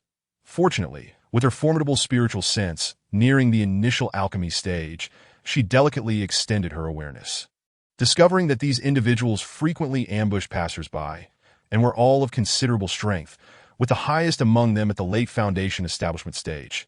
Their target this time was Li Nanan, primarily due to her solitary appearance, making her an easy target. Moreover, they had observed her in the market, noting that she had not altered her appearance, consistently presenting herself as a middle-aged woman. Given her isolation and early Foundation establishment cultivation, coupled with her unremarkable presence, they deemed her an ideal mark as for why she had not changed her appearance. Li Nanan felt it unnecessary. She had concealed her cultivation level, believing that as long as she did not provoke Golden Core cultivators, she had little to fear. Furthermore, those at the Golden Core stage would hardly concern themselves with a mere early Foundation establishment female cultivator of advanced years. Additionally, her expenditures in the market were modest, rendering her unlikely to attract attention. Nevertheless, Li Nanan now realized that despite her low profile, there were still those who perceived her as an easy target. Grateful for her timely discovery, she resolved to turn the tables. She understood that acting hastily might alert them, allowing them to escape, and she was uncertain of what other complications might arise. Thus, it was imperative to capture them all. Therefore, she chose to continue observing these men, biding her time for their next move. This strategy would not only help her remain undetected, but also equip her with further intelligence regarding them. Indeed, it was not long before the group of bandits set their plan into motion. They laid a trap along Li Nanan's expected path, intending to spring an ambush once she fell into their snare. The group did not congregate entirely, but divided into 3 teams. 2 pairs concealed themselves in different locations. One team near the entrance of the misty forest to monitor her exit, while another lay in wait along a secluded route she would traverse to return to the market. The final group positioned themselves beside the second team, ready to strike when Li Nanan passed through the second ambush zone. The first group would then encircle her from behind, preventing any chance of escape. Such a meticulous arrangement appeared flawless, yet Li Nanan was already acutely aware of their intentions. She understood that to successfully navigate this crisis, she must remain composed and vigilant. Thus, she silently adjusted her state, preparing to confront the imminent challenges ahead. She had no intention of complying with their plans. As facing 6 Foundation establishment cultivators alone, despite their inferior cultivation, would be akin to fighting a losing battle, there was no need to complicate matters further. Therefore, she resolved to eliminate them one by one. Taking advantage of the fact that they were unaware, she had already discerned their intentions. Ideally, she would dispatch them all without a trace, leaving them oblivious to their assailant even in death. Li Nanan had formulated a strategy in her mind, recalling that she had once discovered a type of poison in the storage bag of a chi refining cultivator who had attempted to ambush her. This particular poison was effective even against Foundation establishment cultivators. Once afflicted, the victim would be rendered immobile and mute, unable to harness their spiritual energy. Although the poison could only incapacitate a Foundation establishment cultivator for a brief span of 3 breaths. Such a duration was sufficient to spell doom in the realm of cultivation. The chi refining cultivator had attempted to attack her precisely because he possessed this poison, yet she had easily detected his movements with her spiritual sense and dispatched him with a controlled flying needle before he could strike. Now, Li Nanan intended to utilize this poison against the cultivators plotting against her, starting with the 4 closest to her. Their highest cultivation level was merely mid-Foundation establishment, so she was not overly concerned about them evading her trap. Had the late Foundation establishment cultivator been present, she would have had to devise an alternative approach. It was also due to her apparent cultivation at the early Foundation establishment stage that these individuals, despite their caution, underestimated her, opting not to initiate an attack from the late Foundation establishment cultivator. That Li Nanan retrieved a vial of the poison from her storage bag. It appeared as a fine white powder. She meticulously enveloped the powder with her spiritual energy to avoid any adverse effects on herself. Then, she stealthily maneuvered behind the group, biding her time for the opportune moment. The wind shifted towards the 4 individuals. She cleverly utilized the breeze to disperse the powder in their direction. Before long, the unsuspecting cultivators inhaled a substantial amount of the toxic powder, collapsing to the ground. Once she confirmed that the four had succumbed to the poison and lost their ability to resist, Li Nanan swiftly commanded 4 flying needles with her spiritual sense, directing them towards the center of their foreheads with remarkable speed, completing the series of actions in merely 2 breaths. The 4, incapacitated and unable to wield spiritual energy, found the needles effortlessly piercing through their flesh, precisely embedding themselves deep within their foreheads. Even after the flying needles successfully reached their targets, Li Nanan remained vigilant. She continued to manipulate the needles, ensuring they penetrated further into the victims' bodies, utterly extinguishing their life signs. Only after their breaths gradually faded did she approach to claim their storage bags, incinerating their bodies with fire talismans. Once the corpses had been reduced to ashes, she cast a spell to disperse the remains upon the wind. After meticulously scanning the surroundings to ensure no traces were left behind, she proceeded towards the remaining 2 individuals. Chapter 55. A bounty of gains. Li Nanan stealthily approached the location of the other 2 individuals. As before, she first utilized the wind to incapacitate them with poison, relishing the sight of their limp forms collapsing. Without hesitation, she produced the flying needles and aimed for their foreheads. However, when the needle approached the late Foundation establishment cultivator, she sensed a distinct resistance. As if the needle struggled to penetrate his skin, Nanan recognized that although the cultivator had been poisoned, he could still muster a degree of spiritual energy to fend off the attack. Nevertheless, she had adequately prepared for this eventuality. The moment she launched the needle, she simultaneously threw a second-tier premium lightning talisman. The talisman exploded in midair, unleashing a formidable bolt of lightning that struck the late Foundation establishment cultivator. With a resounding crash, he convulsed violently, spewing blood from his mouth. Seeing this, Li Nanan launched her assault once more. Her movements flowed with the grace of a river as the flying needles danced in her hands, accurately targeting the vital points of the late Foundation establishment cultivator. She did not neglect the other Foundation establishment cultivator either. After successfully eliminating both, Li Nanan exhaled in relief and began to cleanse the scene.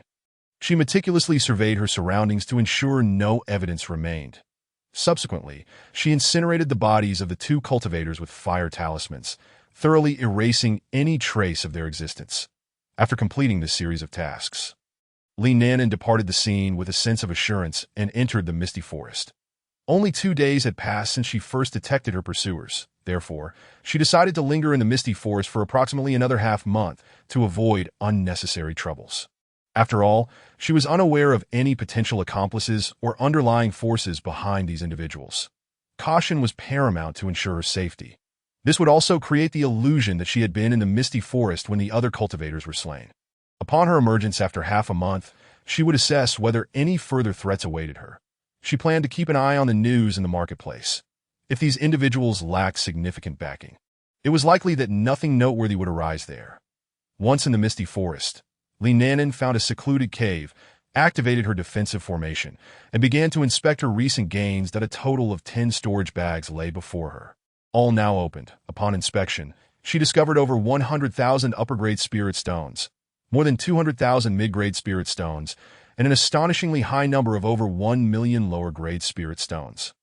Just from these spirit stones alone, Li Nanan had struck a substantial fortune. Clearly, these individuals had made a habit of robbery, amassing wealth from countless victims which now fortuitously fell into her hands. Next came a variety of spiritual herbs, elixirs, talismans, formations, and magical artifacts. Li Nanan did not hesitate to collect all the spiritual herbs, most of which were second-tier, with no first-tier herbs in sight, as these individuals likely deemed them beneath their notice. Among them were several third-tier and fourth-tier herbs, but the most valuable was a fifth-tier herb. The sheer quantity of these spiritual herbs was impressive, and many second-tier herbs were precisely what Li Nanan required for her current alchemical endeavors. After gathering a few more from the marketplace, she would have all the necessary ingredients for her cultivation at the Foundation establishment stage.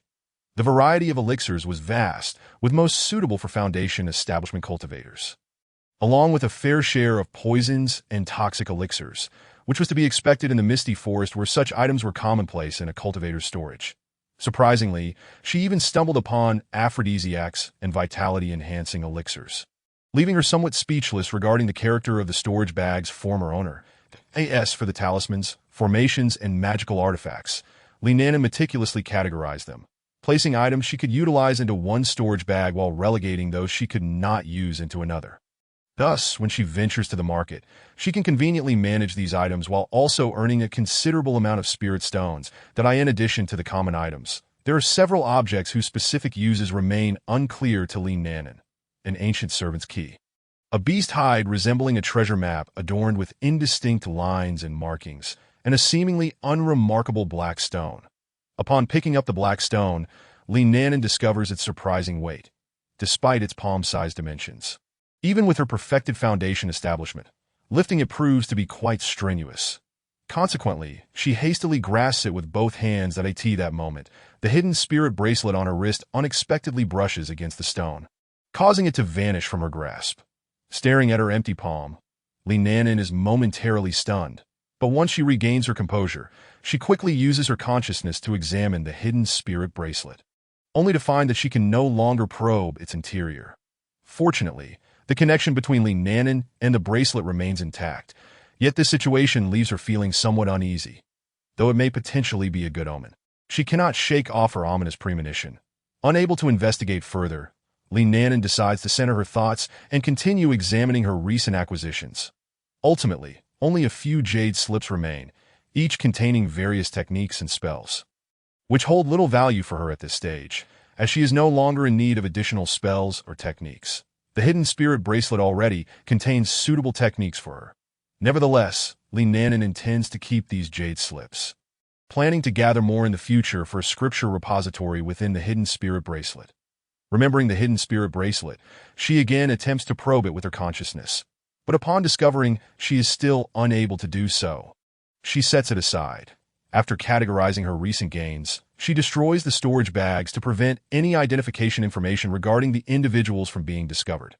Even if there is none, it matters little, as she currently has no interest in the spirit stones contained within those storage bags.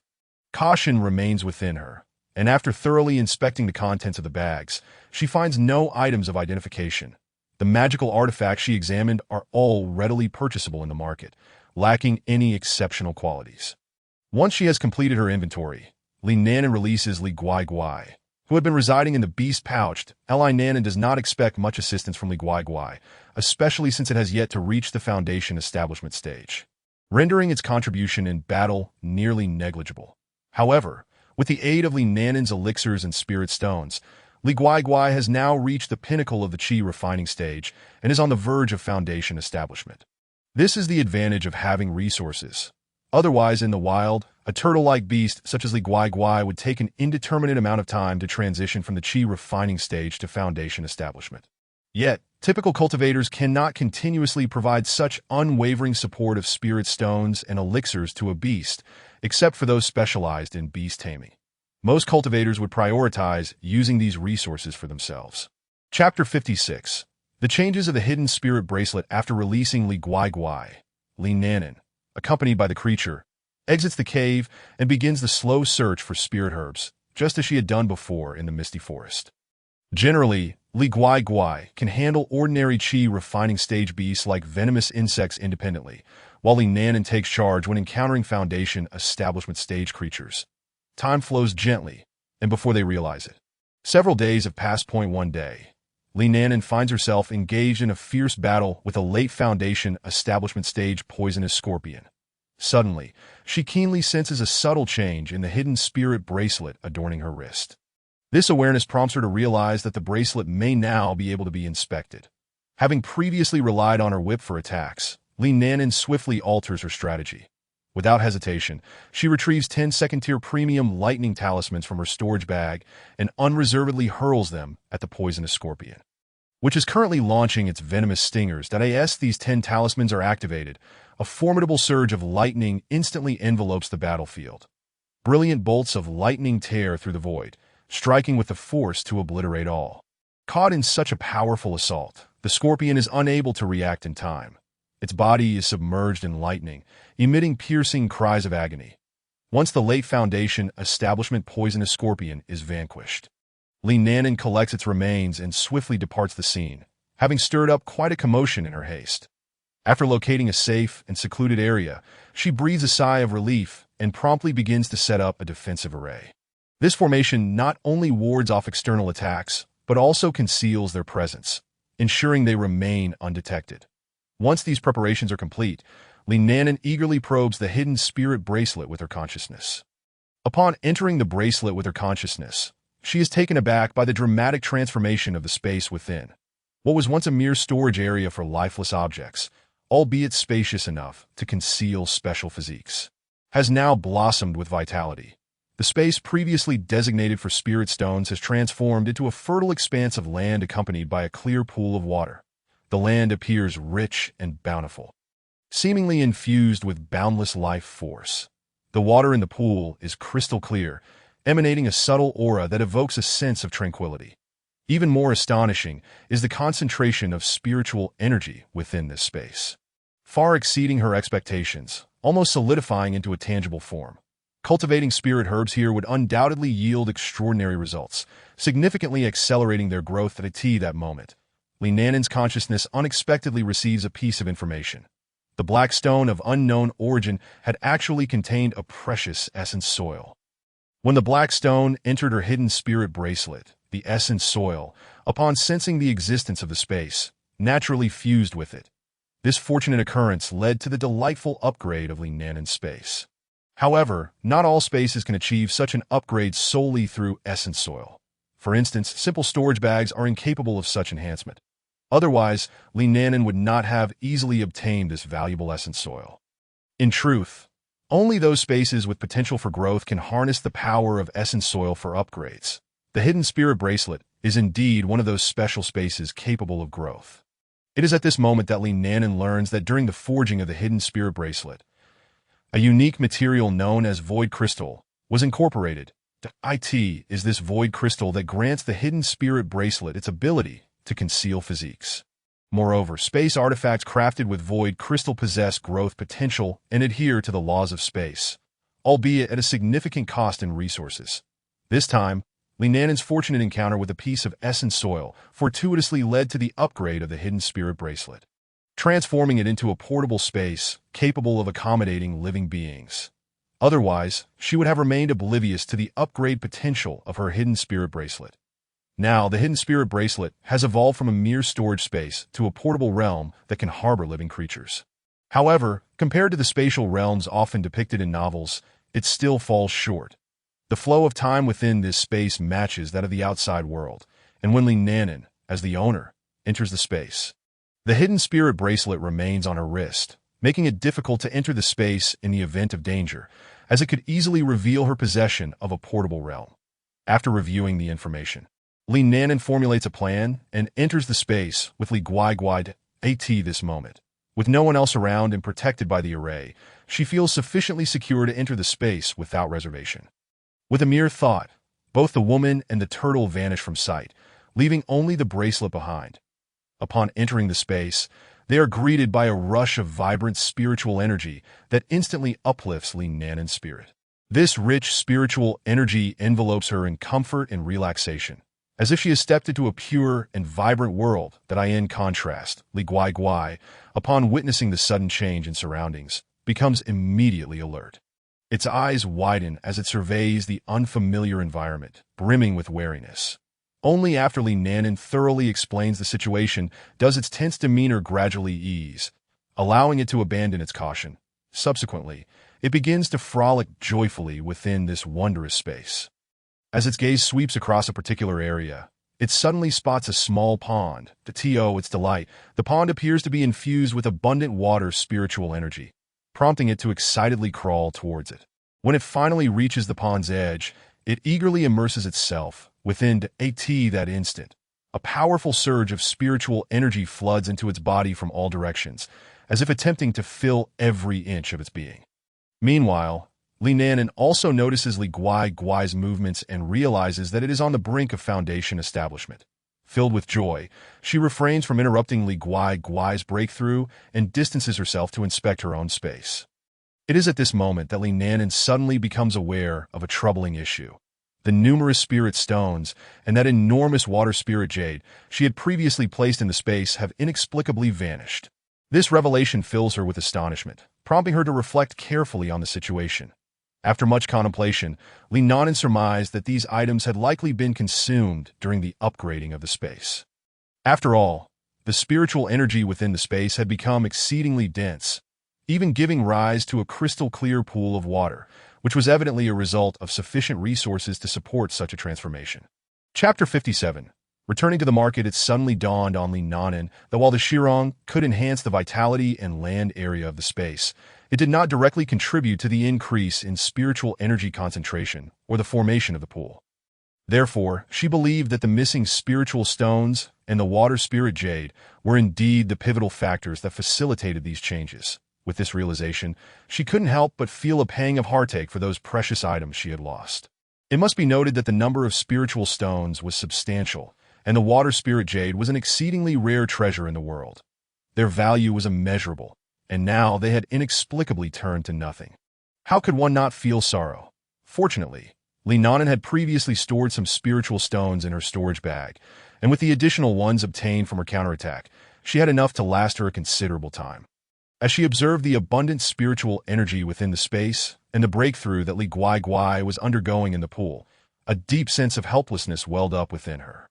No wonder Li Guai exhibited signs of breaking through to the foundation establishment stage upon entering the pool.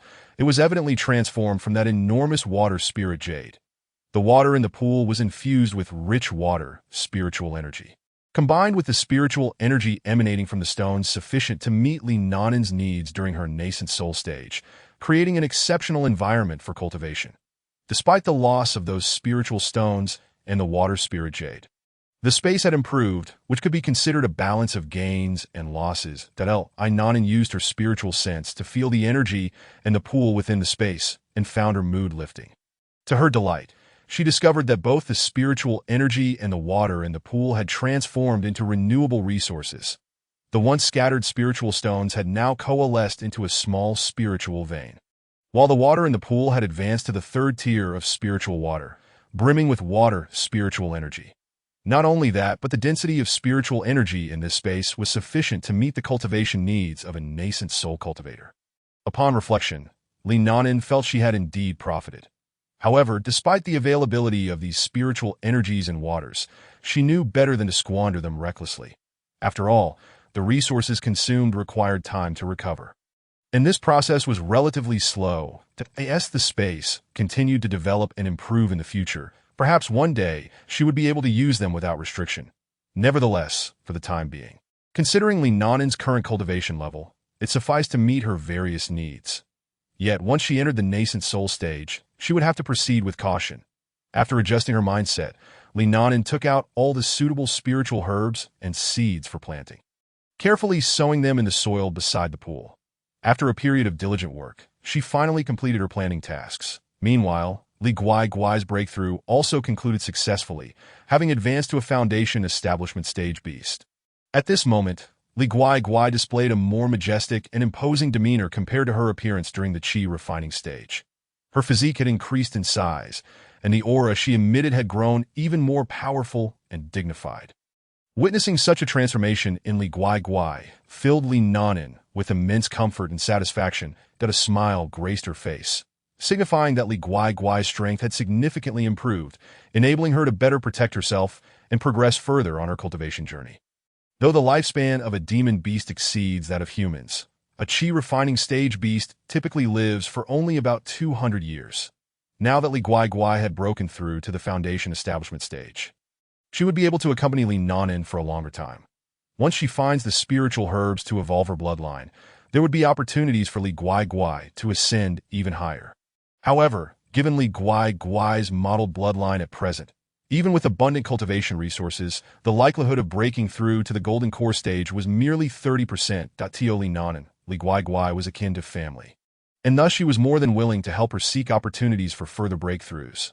After arranging everything in the space, Li Nanan and Li Guai exited and returned to the cave where they had previously stayed. Upon reappearing, Li Nanan surveyed her surroundings cautiously and used her spiritual sense to scan outside the defensive formation. Not detecting any signs of disturbance, she finally relaxed. Evidently, no cultivators had noticed her defensive array after she entered the space. All the items previously stored in the space, aside from the spiritual stones and the water spirit jade, remained intact, which brought Li Nanan some relief. She then decided to construct a small wooden hut for storing her important resources. Fortunate that she was currently in a forest abundant with timber. After spending a day building the hut, Li Nanan organized her belongings, placing them inside the small wooden house, including some precious medicinal herbs, cultivation manuals, and various items necessary for her practice. As for the spiritual stones, she chose not to store them in the space. Once half a month had passed, Li Nanan returned to the market as usual. During her journey back, she carefully probed her surroundings with her spiritual sense, relieved to find no signs of ambush or robbery along the way. Thus, she arrived at the market without incident upon entering. She followed her routine of processing her harvest from the misty forest before returning to her residence. Throughout this period, Li Nanan remained vigilant, continuously observing the cultivators around her, yet she detected no abnormalities. Regardless, Li Nanan maintained a heightened sense of caution, unwilling to let her guard down. After all, the cultivation world was rife with mysterious and perilous schemes. Who could guarantee that no one was secretly watching her? Hence, she resolved to observe for a few more days to ensure her safety. During her days of rest in the market, Li Nanan diligently kept an eye on every cultivator that appeared around her. She scrutinized their actions, expressions, and interactions with others, hoping to uncover any suspicious behavior. Simultaneously, she remained attentive to the various rumors circulating in the market, hoping to catch wind of any information related to herself or those who had attempted to rob her. As her resting period came to an end, Li Nanan had not heard any useful information, and thus she resolutely embarked on her journey back to the misty forest once more. However, to her relief, the following days seemed to pass without incident, and no unusual occurrences transpired. After spending a full 3 months in the misty forest, she still encountered no strange events that a sense of comfort gradually welled up within Li Nanan. She began to believe that the previous group of people had not significantly impacted her, that if there were indeed any plots or dangers afoot, they would not have remained dormant for such a long time without action. After careful consideration, Li Nanan ultimately concluded that the stalking and ambush she had experienced might have merely been an ordinary robbery, and she could breathe a sigh of relief.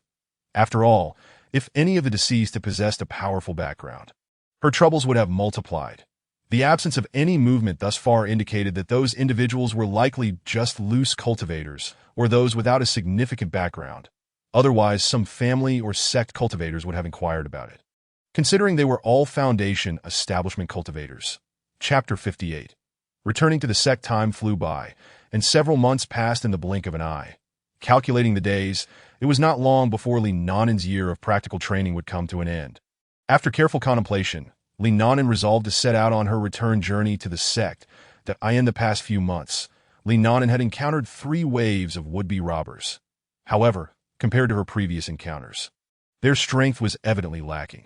The most formidable among them were merely 3 cultivators at the mid-Foundation establishment stage. Faced with such opponents, Li Nanan did not hesitate to unleash her thunderous methods, swiftly defeating and slaying them. Through this battle, she obtained some cultivation resources, yet their combined quantity and quality paled in comparison to her previous haul. Nonetheless, these resources still provided a certain degree of supplementation for Li Nanan's cultivation. It could be said that had the initial robbers encountered someone other than Li Nanan, they might have succeeded, considering a late Foundation establishment cultivator accompanied by 5 mid and early Foundation establishment cultivators formed a formidable group.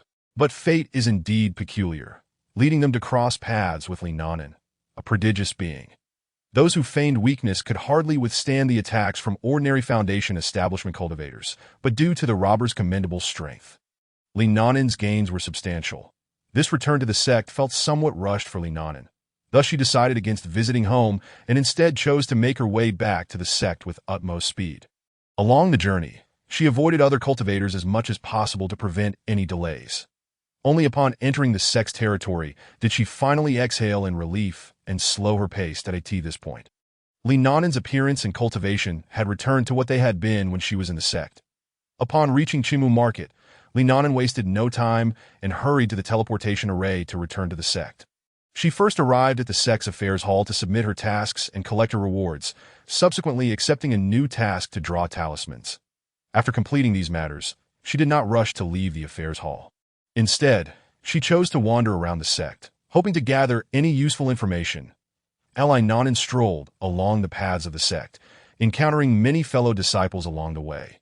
They were engaged in discussions about amusing anecdotes from the sect.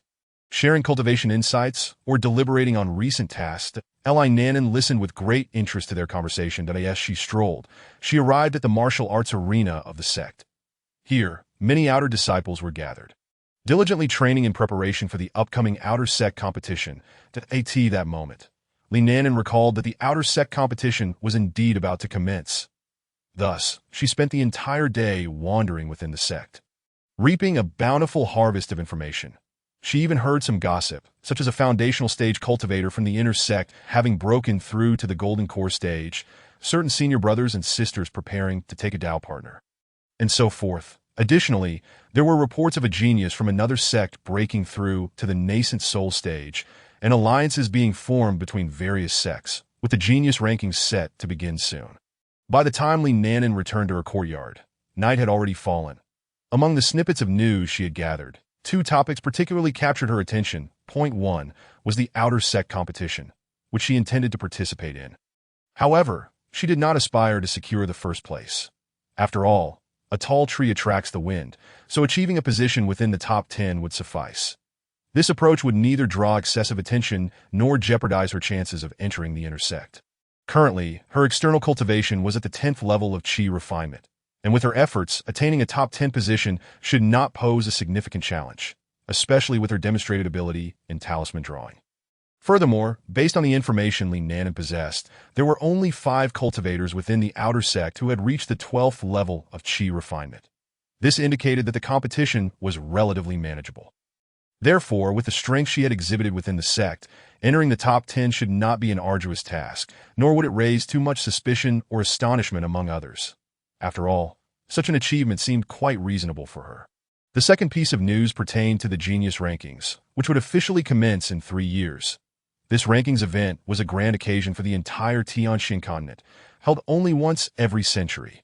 The rankings would categorize participants into 3 stages: foundational, golden core, and nascent soul, listing the top 100 talented individuals in each category. The age requirements for participants were foundational cultivators aged 25 to 50, golden core cultivators aged 50 to 100, and nascent soul cultivators aged 100 to 150. Moreover, anyone who made it onto this list would receive substantial rewards. Even those ranked at the very bottom would reap considerable benefits, let alone the formidable individuals occupying the higher ranks. Additionally, those who made the list would gain a unique opportunity to enter the trial tower for further challenges. This trial tower, crafted by a powerful being from ancient times, was a pseudo-immortal artifact housing 3 levels of trials, each with varying degrees of difficulty corresponding to the foundational, golden core, and nascent soul stages. The trial tower opened only once every century, allowing only 300 individuals to enter at a time. For the cultivators participating, they would face unprecedented challenges, yet also encounter tremendous opportunities. Successfully navigating the trials would not only significantly enhance their strength, but might also grant them precious techniques, legacies, artifacts, and various rare materials. Each of these treasures was exceedingly rare, worth a fortune, and undoubtedly held immense allure for cultivators. Consequently, every opening of the trial tower garnered widespread attention and anticipation, becoming one of the focal points of the entire Tianxian continent. The Genius Ranking competition was traditionally held in the central state, primarily because the trial tower was located there. The rewards for the competition were collectively provided by the top forces across the Tianxian continent, including powerful sects, ancient families, and mysterious organizations. Each contributed precious treasures or unique cultivation resources as prizes to inspire the younger generation of cultivators to strive forward in pursuit of this supreme honor and reward. As for the competitors, they had to undergo rigorous selection processes. Each sect or force would select their representatives, while loose cultivators were nominated by the Loose Cultivators Alliance. Subsequently, each state would conduct intense selection competitions to choose the most outstanding 100 foundational, golden core, and nascent soul cultivators. These selected individuals would represent their respective states in a final competition held in the central state. Li Nanan regarded this news with a sense of curiosity. For she could not afford to expose her cultivation by participating, nor did she believe she could be selected. After all, how many prodigies could there be across the vast Tianxian continent? Although her talent was commendable and she possessed a unique physique, she was well aware that many others surpassed her in aptitude, particularly the core disciples of the major forces, who were not to be trifled with. Thus, despite her envy of the rewards, Li Nanan resolved to keep her abilities concealed. Chapter 59. The competition begins after resting in the sect for a few days. Li Nanan registered for the outer sect competition. Once the registration concluded, she set about gathering information on the participating cultivators. This year's competitors were not as formidable as in previous years. She recalled that several cultivators at the 12th level of Qi refinement had failed to make it into the top 10 in the past 2 years. This year, fortune smiled upon her, as several fully realized Qi refinement seniors had broken through to foundational stage and entered the inner sect directly. Consequently, the number of cultivators at the peak of Qi refinement and those at the 12th level was scarce. However, the number of participants at the 11th and 10th levels had increased compared to previous years, leading to a rather fierce competition. For many older disciples nearing the age limit, this was the most opportune moment to enter the inner sect directly. Examining the information in her hands, Li Nanan focused on a few notable cultivators at the 11th and 10th levels. As for the 12th level and those at the peak of Qi refinement, she had no plans to compete against them, so she merely skimmed through their details. Furthermore, she felt no concern about encountering them early in the competition, as there would be a revival round after elimination. After reviewing the information, Li Nanan had a rough idea of her strategy. She simply needed to hold back during the competition and subtly reveal some of her strength. On the day of the outer sect competition, Li Nanan arrived at the plaza early to assemble. During her wait, Wang Fugue also arrived, approaching her with an earnest expression, offering words of encouragement, before taking his seat to watch the matches. The first round unfolded as it had in previous years. Characterized by a fierce free-for-all, a scene ablaze with enthusiasm and chaos. For Li Nanan, this competition was merely a trivial affair. Not to mention that her true cultivation and physical prowess had already reached the pinnacle of the foundational stage. Even her close combat capabilities had transformed dramatically, rendering her a far cry from her former self. Those who attempted to strike Li Nanan found their fists meeting what felt like an indomitable wall. Not a single punch was able to breach her defenses. It is essential to note that this was merely the effect she exhibited while deliberately suppressing herself to the level of Qi refinement. Upon realizing that Li Nanan was indeed a formidable opponent, few dared to attack her directly thereafter. Nevertheless, a handful of obstinate individuals challenged her, only to be ruthlessly knocked off the stage by her. Once the chaotic battle concluded, the subsequent matches saw Li Nanan facing opponents of relatively lower strength, none possessing any particularly unique techniques. She dispatched them effortlessly, often without even resorting to talismans, relying primarily on her close combat skills. Her mastery of the whip was both fierce and graceful, and fortunately, Li Nanan had taken care to conceal her appearance. Otherwise, she would have attracted numerous admirers after these rounds. However, her prowess astonished those who had assumed she was merely adept at talismans and physical training. Even Wang Fugue, after the matches, expressed his excitement and amazement at her hidden talents, having been thoroughly impressed. Among those initially matched against Li Nanan, only one cultivator, Wang Chong, who practiced both physical and Qi refinement, was somewhat stronger, that he was robust and muscular, clearly a strength-based practitioner. However, his stamina and agility were lacking. Li Nanan deftly evaded his attacks while retaliating with her whip. Her every dodge and counterattack grew increasingly precise, while Wang Chong's strikes became progressively weaker. Ultimately, with a well-aimed strike, Li Nanan sent Wang Chong flying off the stage. Once the competition reached the stage of narrowing from 200 to 100, the opponent she faced became decidedly more challenging. Relying solely on her whip was no longer sufficient to easily eliminate her opponents, prompting Li Nanan to begin employing spells in her attacks. The art of spellcasting comes effortlessly to Li Nanan, for she possesses a remarkable talent in this domain. Although her strength is limited to the 10th level of Qi refinement, it suffices for her needs, should her spells at this level prove inadequate to vanquish her opponents. Li Nanan resorts to talismans for her attacks. With a plethora of talismans at her disposal, most of her adversaries willingly concede defeat. though Li Nanan exercises control over the quantity and potency of the talismans, ensuring her opponents do not suffer grievous harm. The sheer impact of numerous talismans striking one's body is undeniably painful. Ultimately, realizing defeat is inevitable, they choose to forfeit. Thus, Li Nanan successfully advances from the top 20 to the top 10 without encountering any cultivators at the 12th level of Qi refinement, or those who have achieved full mastery of the Qi refinement stage. On this day, the competition to determine the final 10 officially commences.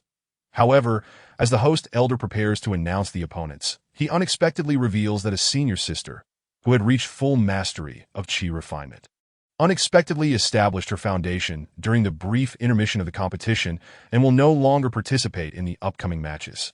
Following discussions among the elders, it was decided not to fill the vacated spot, resulting in one individual receiving a bye into the top 10. That upon the elders' announcement, a cacophony of discussions erupted in the arena, creating a momentary chaos, which the elders swiftly quelled. Once order was restored, the elder instructed the remaining 19 participants to draw lots. Drawing a red slip signifies a bye, granting immediate entry into the top 10. As the elder concluded, Li Nanan observed her fellow disciples, noting that everyone was hesitant and waiting for someone to step forward. After all, drawing a bye represents an opportunity for entry into the inner sect, making the order of drawing quite significant. Eventually, unable to tolerate the prolonged indecision, the elder declared that the order of drawing lots should also be determined by a draw. This decision met with unanimous approval, and thus the order was established. Unfortunately, Li Nanan drew the last position, yet she felt no dismay, for she was confident in her abilities to secure a place in the inner sect. Therefore, a bye was of little consequence to her. However, to her surprise, she found that no one before her had drawn a bye, and when her turn arrived, she automatically drew the coveted slip. This unexpected result left her both amused and exasperated. Nevertheless, seizing the opportunity, Li Nanan proceeded to rest, basking in the envious glances of those around her as she awaited the next round of the competition. Chapter 60. The outer sect competition continues upon reaching the designated resting area. Li Nanan seated herself just as the arena battles commenced. With 9 platforms in total, each stage erupted with combat. One particular platform captured her attention, where 2 sword cultivators clashed in a dazzling display of skill. Their swordplay was nothing short of exquisite, and their cultivations matched, rendering them evenly matched opponents. It seemed unlikely that a victor would emerge any time soon. Li Nanan's gaze shifted to another platform, which intrigued her not due to the prowess of its combatants, but rather because one of them wielded an unusual weapon, a crying staff. According to folklore, the crying staff is one of the weapons of the white impermanents. Featuring 2 human skulls and a leg bone affixed with white cloth, used to collect souls in daily life. The crying staff, also known as the mourning staff, was traditionally held by mourners during funerals. Its length varying from several decimeters to over a meter, often crafted from bamboo or other similar materials. The crying staff, she observed, bore a striking resemblance to those used in traditional mourning ceremonies. Yet its material was undoubtedly of a superior quality. The tall, slender male cultivator wielding the crying staff began to move it. What initially appeared to be an ordinary weapon emitted a heart-wrenching wail that seemed to pierce the very soul, evoking an overwhelming sense of despair. The sound was akin to a sorrowful wind, carrying an intangible force that subtly began to influence the emotions of his adversary. Enveloped by this mournful sound, the opponent appeared to succumb to an abyss of sorrow and hopelessness, their once fierce fighting spirit gradually dissipating, their combat effectiveness plummeting as if frozen by an unrelenting winter. Fortunately, the staff's grade was not particularly high, and the targeted cultivator possessed both strength and experience. Although initially affected and weakened, they managed to stabilize their position. Li Nanan had never before witnessed such a peculiar attacking artifact, and her curiosity was piqued regarding the masterful artifact craftsman who had forged it. What unique journey of thought and emotion had they traversed to conceive such an extraordinary crying staff? After all, it is rare for a conventional craftsman to devise such an unconventional weapon. Artifacts of a similar nature, like the soul-collecting bell, wield comparable effects, capable of exerting profound influence on an opponent's mental state. However, defenses against such instruments do exist that if the attacked cultivator's willpower is as unyielding as granite, their mental strength as deep and vast as the ocean, then they may withstand the onslaught of such artifacts with diminished effect, akin to a small vessel weathering a storm. This inner resilience acts as an invisible shield, effectively repelling the insidious forces attempting to invade their inner sanctum. The cultivator currently under assault showcased commendable willpower. Despite the lingering effects of the attack, they successfully resisted further manipulation and began to counterattack. Yet, the slender male wielding the crying staff was not without additional methods. Otherwise, he would not have reached the top 20, ultimately securing victory in this encounter. Once the battles across the 9 platforms concluded, Li Nanan rose from her seat to join the victorious 9, initiating the drawing of lots. After the lots were drawn, they awaited the recovery of their energy and spiritual power from the previous skirmishes. Li Nanan's next opponent was a female cultivator at the 11th level of Qi refinement, a beast master who had contracted several formidable demon beasts. Among these, the most powerful was a spirit illusion cat. Cultivated to the 12th level of Qi refinement. One could say this senior sister was quite affluent, as such beasts require significant resources to maintain. Earlier in the competition, Li Nanan had the fortune of witnessing the spirit illusion cat, which was undeniably adorable, boasting a coat of pristine white fur, soft and smooth, devoid of any blemish, prompting an irresistible urge to pet it. However, to assume it lacked combat prowess, simply due to its appearance, would be a grave misjudgment. The spirit illusion cat was exceptionally agile, seemingly born for battle, with an attack style as elusive as a specter, making it exceedingly difficult to pin down. Moreover, the spirit illusion cat possessed remarkable resistance to illusionary spells and demonstrated a keen understanding of them, enabling it to navigate various illusions and launch surprise assaults, posing a significant threat to its foes. Whenever it entered combat, its nimble form and enigmatic aura intertwined, transforming into an intangible phantom that inspired awe. In terms of speed, strength, and agility, the spirit illusion cat exhibited capabilities far surpassing those of ordinary demon beasts. Thus, this female cultivator represented a formidable opponent for others. Yet for Li Nanan, it mattered little. Her only goal was to enter the inner sect. She considered the possibility of strategically losing this match, aiming to secure a victory or two in the subsequent rounds to solidify her ranking in the 8th or 9th position, thereby fulfilling her objective in the outer sect competition. Initially, she had intended to aim for the 10th position to minimize attention from others. However, serendipitously encountering the unique by situation allowed her to step into the inner sect without hindrance. At first glance, this seemed a stroke of incredible luck, yet unbeknownst to her, it also incited envy and resentment from certain individuals. Should there truly be an insensible and obstinate individual who dares to emerge? And should any unforeseen circumstances arise, it could indeed spell trouble for her. Thus, after much contemplation, she concluded that it would be more prudent to take the initiative to triumph over 1 or 2 adversaries, and through tangible actions demonstrate to all that she possesses formidable strength sufficient to secure a place among the top 10. However, she must not advance too far. Encountering opponents of commendable prowess would serve as a fitting arrangement for Li Nanan, ensuring that onlookers do not perceive her as intentionally losing the competition. Only in this manner can those who know nothing but to harbor jealousy over her fortuitousness and possess narrow minds be silenced, allowing them to understand that her success is not merely a product of luck, but rather the result of genuine capability. Chapter 61. The conclusion of the grand competition after approximately an hour. Once the other participants had sufficiently recuperated, the match to determine the final 5 commenced. Li Nanan made her way to the arena designated for her contest, waiting for all competitors to take their positions. As the referee announced the commencement of the match, her opponent unleashed the spectral cat to launch an attack against Li Nanan that, as for her other beasts, they remained unutilized, presumably deemed unnecessary, as the 12th level spirit beast was thought to be more than capable of defeating Li Nanan. Her opponent's reasoning was not without merit. After all, Li Nanan had presented her own power to the outside world as being at the 10th level of Qi cultivation, while a mere 2 levels may appear insignificant.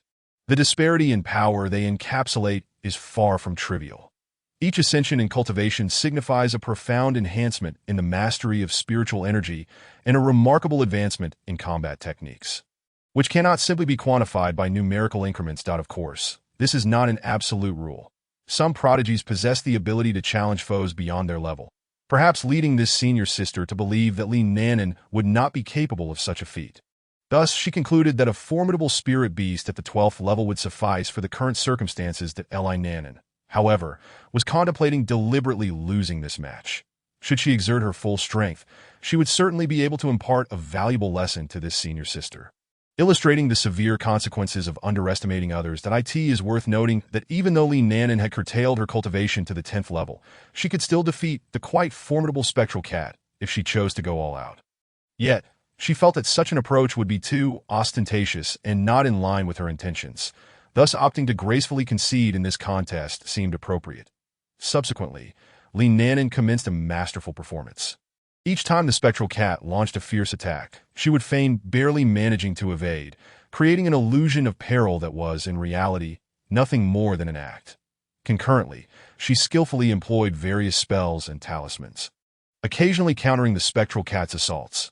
This series of intense exchanges led to a stalemate, with neither party able to gain the upper hand. In the end, through an expertly orchestrated display, Li Nanan feigned exhaustion.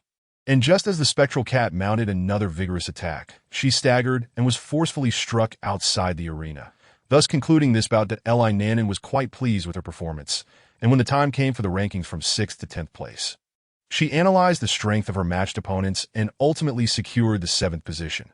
Initially, she aimed for 8th, but given that the others had participated in one more match than she, despite having had a chance to rest, some would not recover quickly.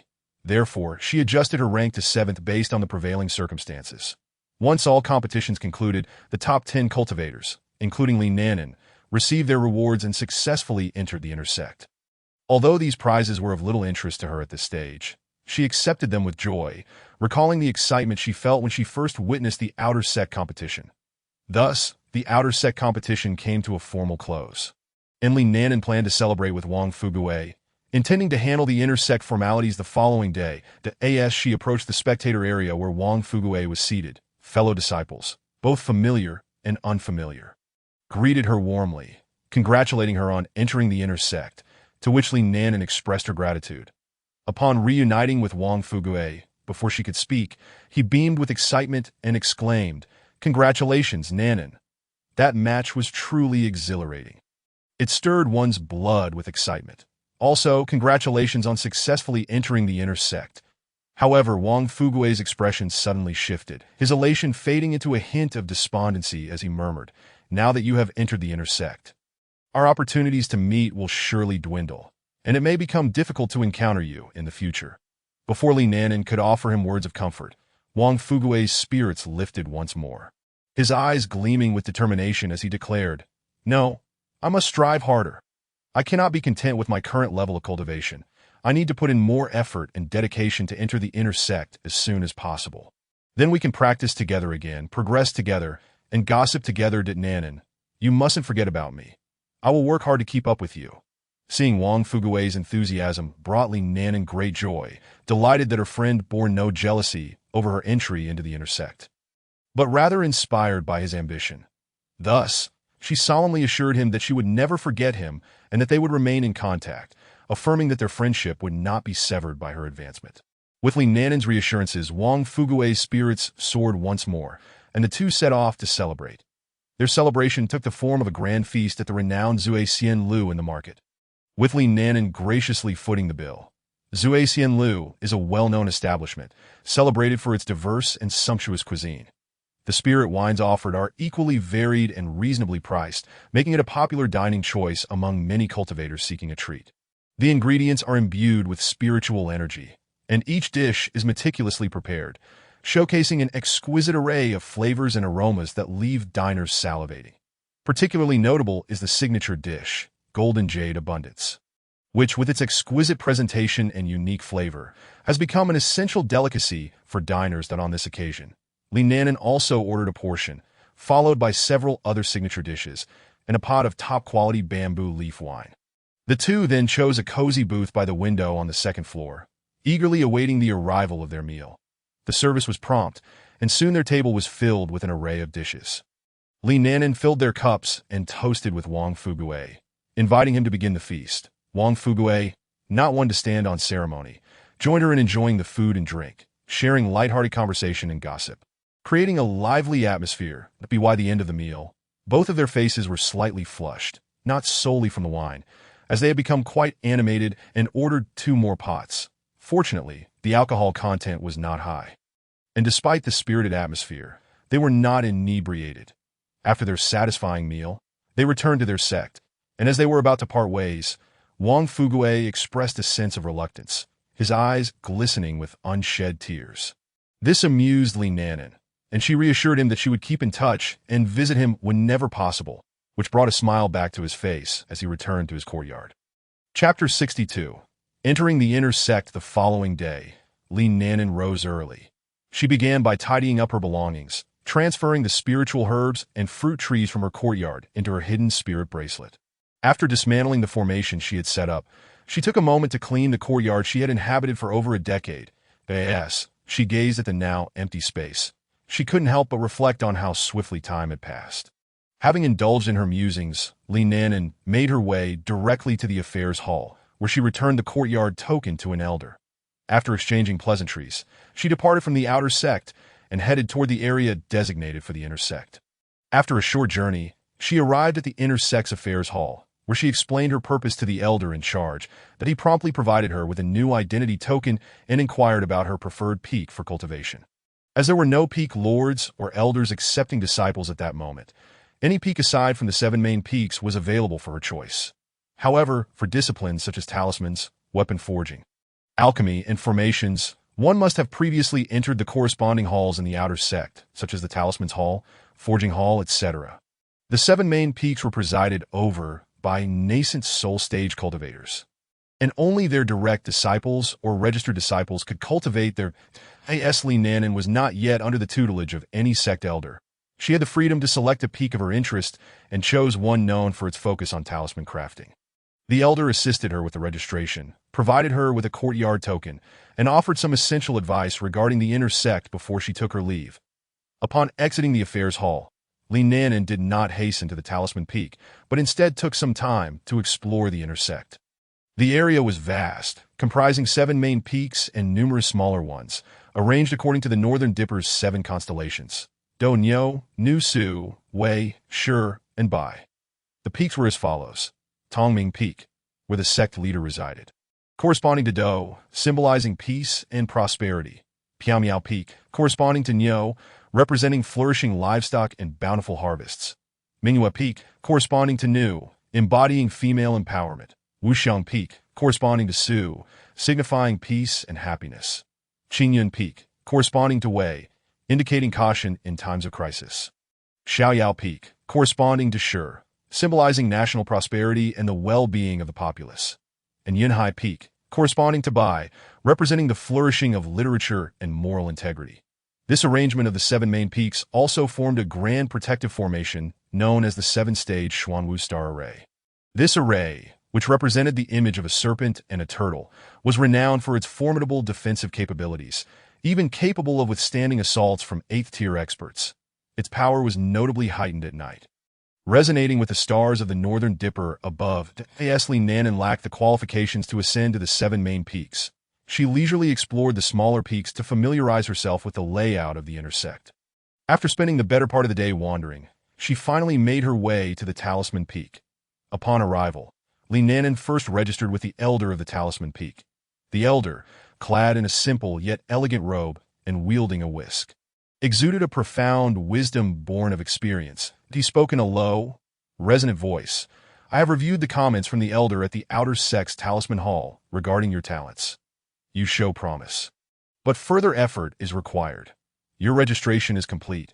The regulations of Talisman Peak have been added to your identity token. You may leave now."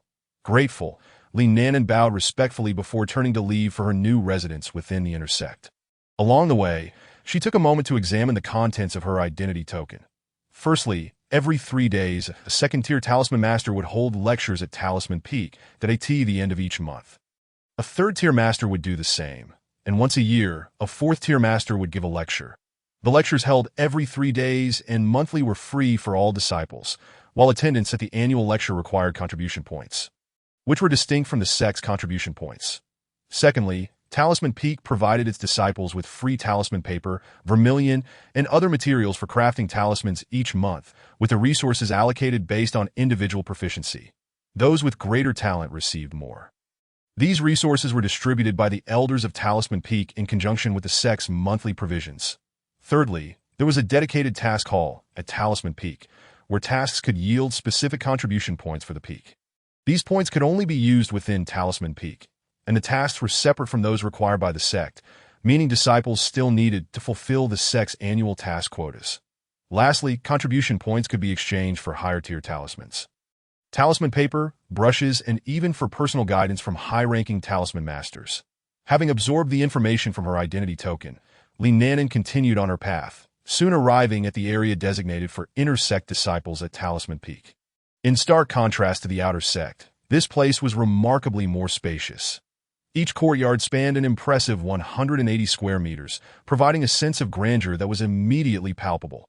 The architectural styles varied widely, some exuding an ancient elegance, while others boasted opulence. With towering halls adorned with flying eaves and shining glazed tiles, stone lions flanked the steps leading to each entrance, embodying majesty. Li-Nanan arrived at her own courtyard, which resembled a typical Sihiyuan, a traditional four-sided courtyard. Each resident had the freedom to decorate according to their own tastes, leading to a delightful diversity in the aesthetic of the surrounding courtyards. Reflective of individual preferences. Chapter 63. Arranging the courtyard. The 180 square meter courtyard was relatively modest for a Sihiyuan within the inner sect. Li-Nanan's courtyard was enclosed by 4 buildings: the main house, east and west wing rooms, and a back room, forming a square layout. Disciples of her status typically resided in such arrangements, although those wishing for more luxurious accommodations could use contribution points to rent a larger space or, upon reaching the foundation establishment stage, could upgrade to a bigger courtyard that in the realm of cultivation. Those at the Golden Core stage are privileged enough to possess a small hillock as their dwelling, while those at the nascent soul stage may claim a mountain peak as their abode. Li-Nanan found herself quite content with the courtyard she had acquired. It was undoubtedly more spacious and comfortable than the outer sect's quarters. She proceeded to inspect each room thoroughly. The main house was divided into inner and outer chambers, with the inner sanctum serving as a bedroom and the outer area designated for receiving guests. The furnishings were quite comprehensive, adorned with various decorations and knickknacks, the origins of which remained a mystery. Whether they were standard for every courtyard or remnants left by previous occupants, the east wing appeared rather sparse, furnished only with a few tables and stools on either side. The back rooms included a kitchen on one side and a storage area on the other, presumably for miscellaneous items in the left corner of the courtyard. There was a well, while the right side featured a shaded area with tables and chairs. The open space was devoid of trees, dominated instead by an abundance of weeds. Yet surprisingly, a dozen or so spiritual rice plants thrived there, likely overlooked by the former owner who had inadvertently scattered the seeds. After becoming familiar with the courtyard, Li-Nanan activated the courtyard's formation and subsequently enhanced it with her own array. Designed to gather spiritual energy, obstruct other spiritual senses, and provide a defensive barrier. Although the courtyard's original formation possessed similar functions, it paled in comparison to her meticulously crafted array, which could effectively hinder the spiritual senses of Golden Core cultivators. It was prudent to remain vigilant in the inner sect. Should a Golden Core cultivator probe with their senses, her defenses would offer assurance. Even if such a cultivator were to discover the high tier of her courtyard's formation, they would merely conclude that she was of considerable means, as there were plenty of affluent individuals at the entrance to AS for the nascent soul and spirit-severing cultivators within the sect. It was challenging to evade their spiritual probing. Attempting to do so might draw unwanted attention. Therefore, to be on the safe side, Li-Nanan refrained from entering the space while within the sect. Nevertheless, she could manipulate the affairs within her spatial realm using her consciousness, rendering her physical presence unnecessary. The spiritual energy contained within that space could also be utilized under her control, which, while slightly cumbersome, ensured her safety. Once the formations were set, she began tidying up the house, placing essential household items in the main house, storing unused items in the storage room, and arranging pots, pans, and utensils in the kitchen. After each room was meticulously cleaned and organized, Li-Nanan turned her focus to the courtyard. She first dealt with the rampant weeds, then harvested the spiritual rice, although the yield was meager due to neglect, with some plants even devoured by pests. While clearing the weeds, she discovered several common first-tier spiritual herbs, but their growth had been stunted by the excessive weeds blocking sunlight. Fortunately, she did not mind. Once everything was gathered, she intended to replant them. After uprooting the unwanted flora, Li Nanan began her planning. She decided to plant a single Xian Shui peach tree beside the shaded area, alongside various saplings, including Xian Shui peach seedlings and other fruit tree seedlings she had collected from outside, which had previously been stored in a dedicated pouch due to a lack of planting space. Now that her hidden spirit bracelet allowed her to cultivate, she placed the saplings within it, as the soil was fertile and rich in spiritual energy, far superior to the courtyard's environment. So she opted not to remove them for planting. The Xian Shui peach tree was chosen not only for its fruit, but also to enhance the courtyard's aesthetics, providing visual delight when in bloom. She then tilled the land near the well, planting several first-tier spiritual herbs along with those she had found in the courtyard, and sowed a modest quantity of spiritual rice. For the water feature, Li Nanan selected a spacious area to construct a larger pool than the previous one, sufficient for her needs. She added small pieces of water spirit jade and some water from her spatial realm. Although it could not compare to the pool within her space, it sufficed for her current requirements. The jade had been acquired along with a large piece of water spirit jade, which she had stored in her pouch rather than the hidden spirit bracelet, allowing her to retain it. After releasing Li Guai from the spatial realm, the creature gazed around, clearly intrigued by the significantly larger house and courtyard. Li Nanan took the opportunity to explain the changes and show her new home. Upon seeing the enlarged pool, Li Guai climbed in to explore but soon expressed reluctance, calling out to Li Nanan, who understood her longing to return to the spatial realm. After all, the environment within that space was unparalleled, akin to a dreamlike paradise. Stepping out from such an exceptional setting felt like a stark contrast. Seeing Li Guai's forlorn expression stirred an exasperated emotion within Li Nanan, prompting her to respond with mild irritation. I doubt I've spent even half the time you have in that space, so do not be so ungrateful. However, upon witnessing Li Guai's pitiful gaze, her annoyance melted away, and she gently said, "All right, I'll permit you to enter once a month from now on. Surely that will suffice." Upon hearing this, Li Guai joyfully hopped around like a little rabbit that had just received a treat, eagerly frolicking in the pool. Observing the playful and lively Li Guai brought an involuntary warm and radiant smile to Li Nanan's face. That smile was akin to the sun in spring, instantly dispelling the surrounding gloom, as if the entire world had brightened. Subsequently, she refrained from restraining the exuberant Li Guai, choosing instead to immerse herself fully in the task of arranging the courtyard. Unbeknownst to her, the space gradually blossomed with new vitality and vigor. From chaotic disarray to harmonious order, from monotony to a rich tapestry of charm, every corner bore the mark of her careful craftsmanship. By the time everything was in order, night had fallen, and Li Guai had settled into the pool for a nap. Li Nanan stretched her body, tidied herself briefly, and retreated to her room for rest. Chapter 64. Daily life. A month had passed since Li Nanan entered the inner sect. During this time, her life bore a striking resemblance to her days in the outer sect, rarely venturing out, primarily dedicating her time to cultivation within the courtyard and maintaining minimal contact with her neighbors, having only exchanged greetings on the second day of her arrival in the inner sect. Currently, Li Nanan had reached the pinnacle of the foundation establishment stage. However, a breakthrough to the golden core stage required both time and opportunity. Achieving this breakthrough necessitated enduring a lightning tribulation. So once she had accumulated sufficient resources, she would need to venture outside the sect to face it. Thus, her main focus now was on refining her whip technique, gathering spiritual energy, honing her spiritual sense, and crafting talismans in preparation for her eventual transition to the golden core stage. She attended the lectures on the Talisman Peak, which were held every 3 days by a second-tier talisman master. However, she found the content lacking in value and the instructor significantly less capable than herself. After attending once, she chose not to return. On the other hand, she also participated in the monthly lectures by a third-tier talisman master, which offered her some minor assistance, albeit limited. Although her success rate for crafting third-tier talismans stood at a mere 10%. This was solely due to her insufficient spiritual sense. While she possessed a spiritual sense approaching that of a golden core cultivator, it still fell short, accounting for her low success rate. Presently, she eagerly anticipated the lectures by a fourth-tier talisman master. Though several months remained until then. This interval provided her with an opportunity to accrue contribution points on the talisman peak, which she could later redeem point one day. As usual, Li Nanan practiced her whip technique within the courtyard. The long whip danced in her hands like a spiritual serpent, sometimes fierce and powerful, other times graceful and supple, with each move encapsulating her profound understanding of the weapon. As time passed, beads of sweat began to form on her forehead. Yet her expression remained resolute, as if she had forgotten the world around her. At that moment, she sensed a peculiar wave of energy. Intrigued, she swiftly retracted the whip, closed her eyes, and focused her mind on this energy. After a brief moment, she opened her eyes, her face alight with surprise. Originally, after this period of cultivation, her spiritual consciousness had surprisingly shown some improvement.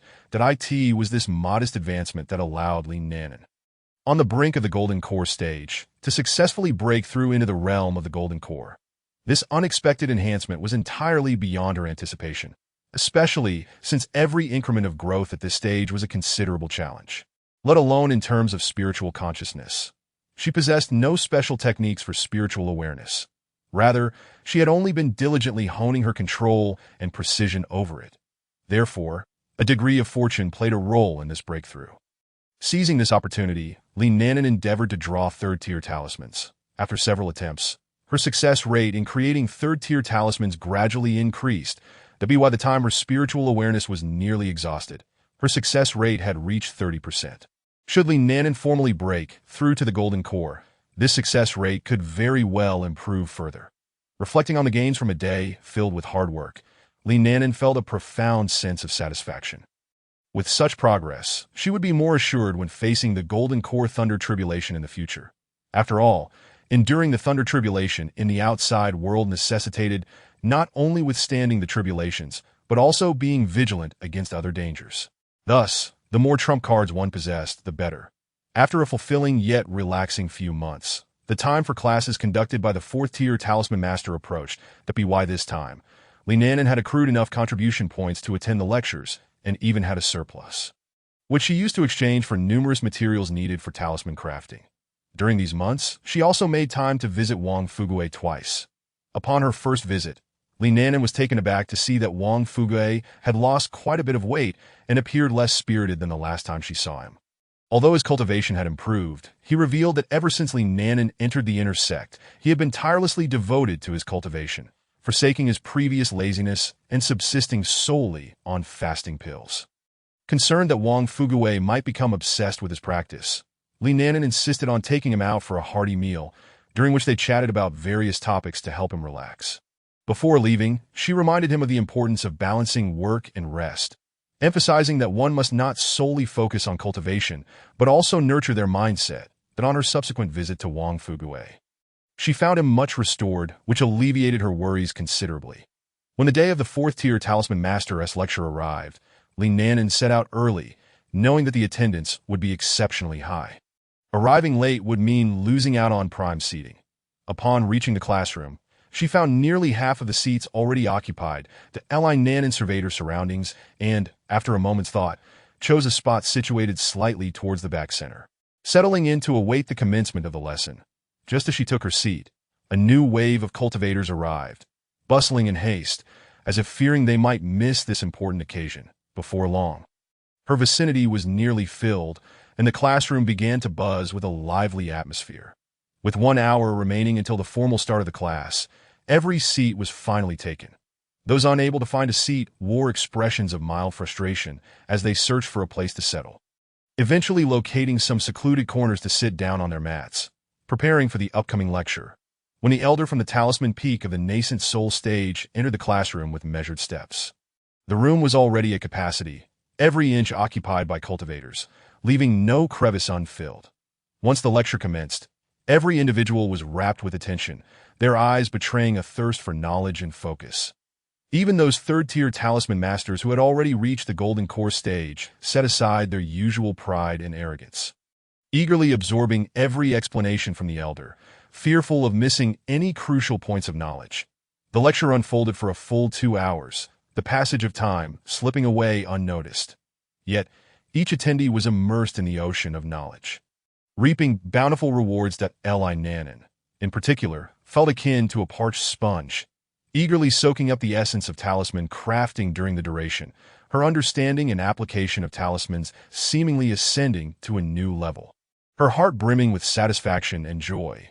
Upon returning to her courtyard after class, Li Nanan found herself reminiscing about the lecture content. For the next few days, she focused on digesting and absorbing the knowledge. And after fully assimilating the class material, her skill in talisman drawing saw a significant enhancement. Notably, her success rate for drawing third-tier talismans reached an impressive 35%. This seemingly modest increment held profound significance.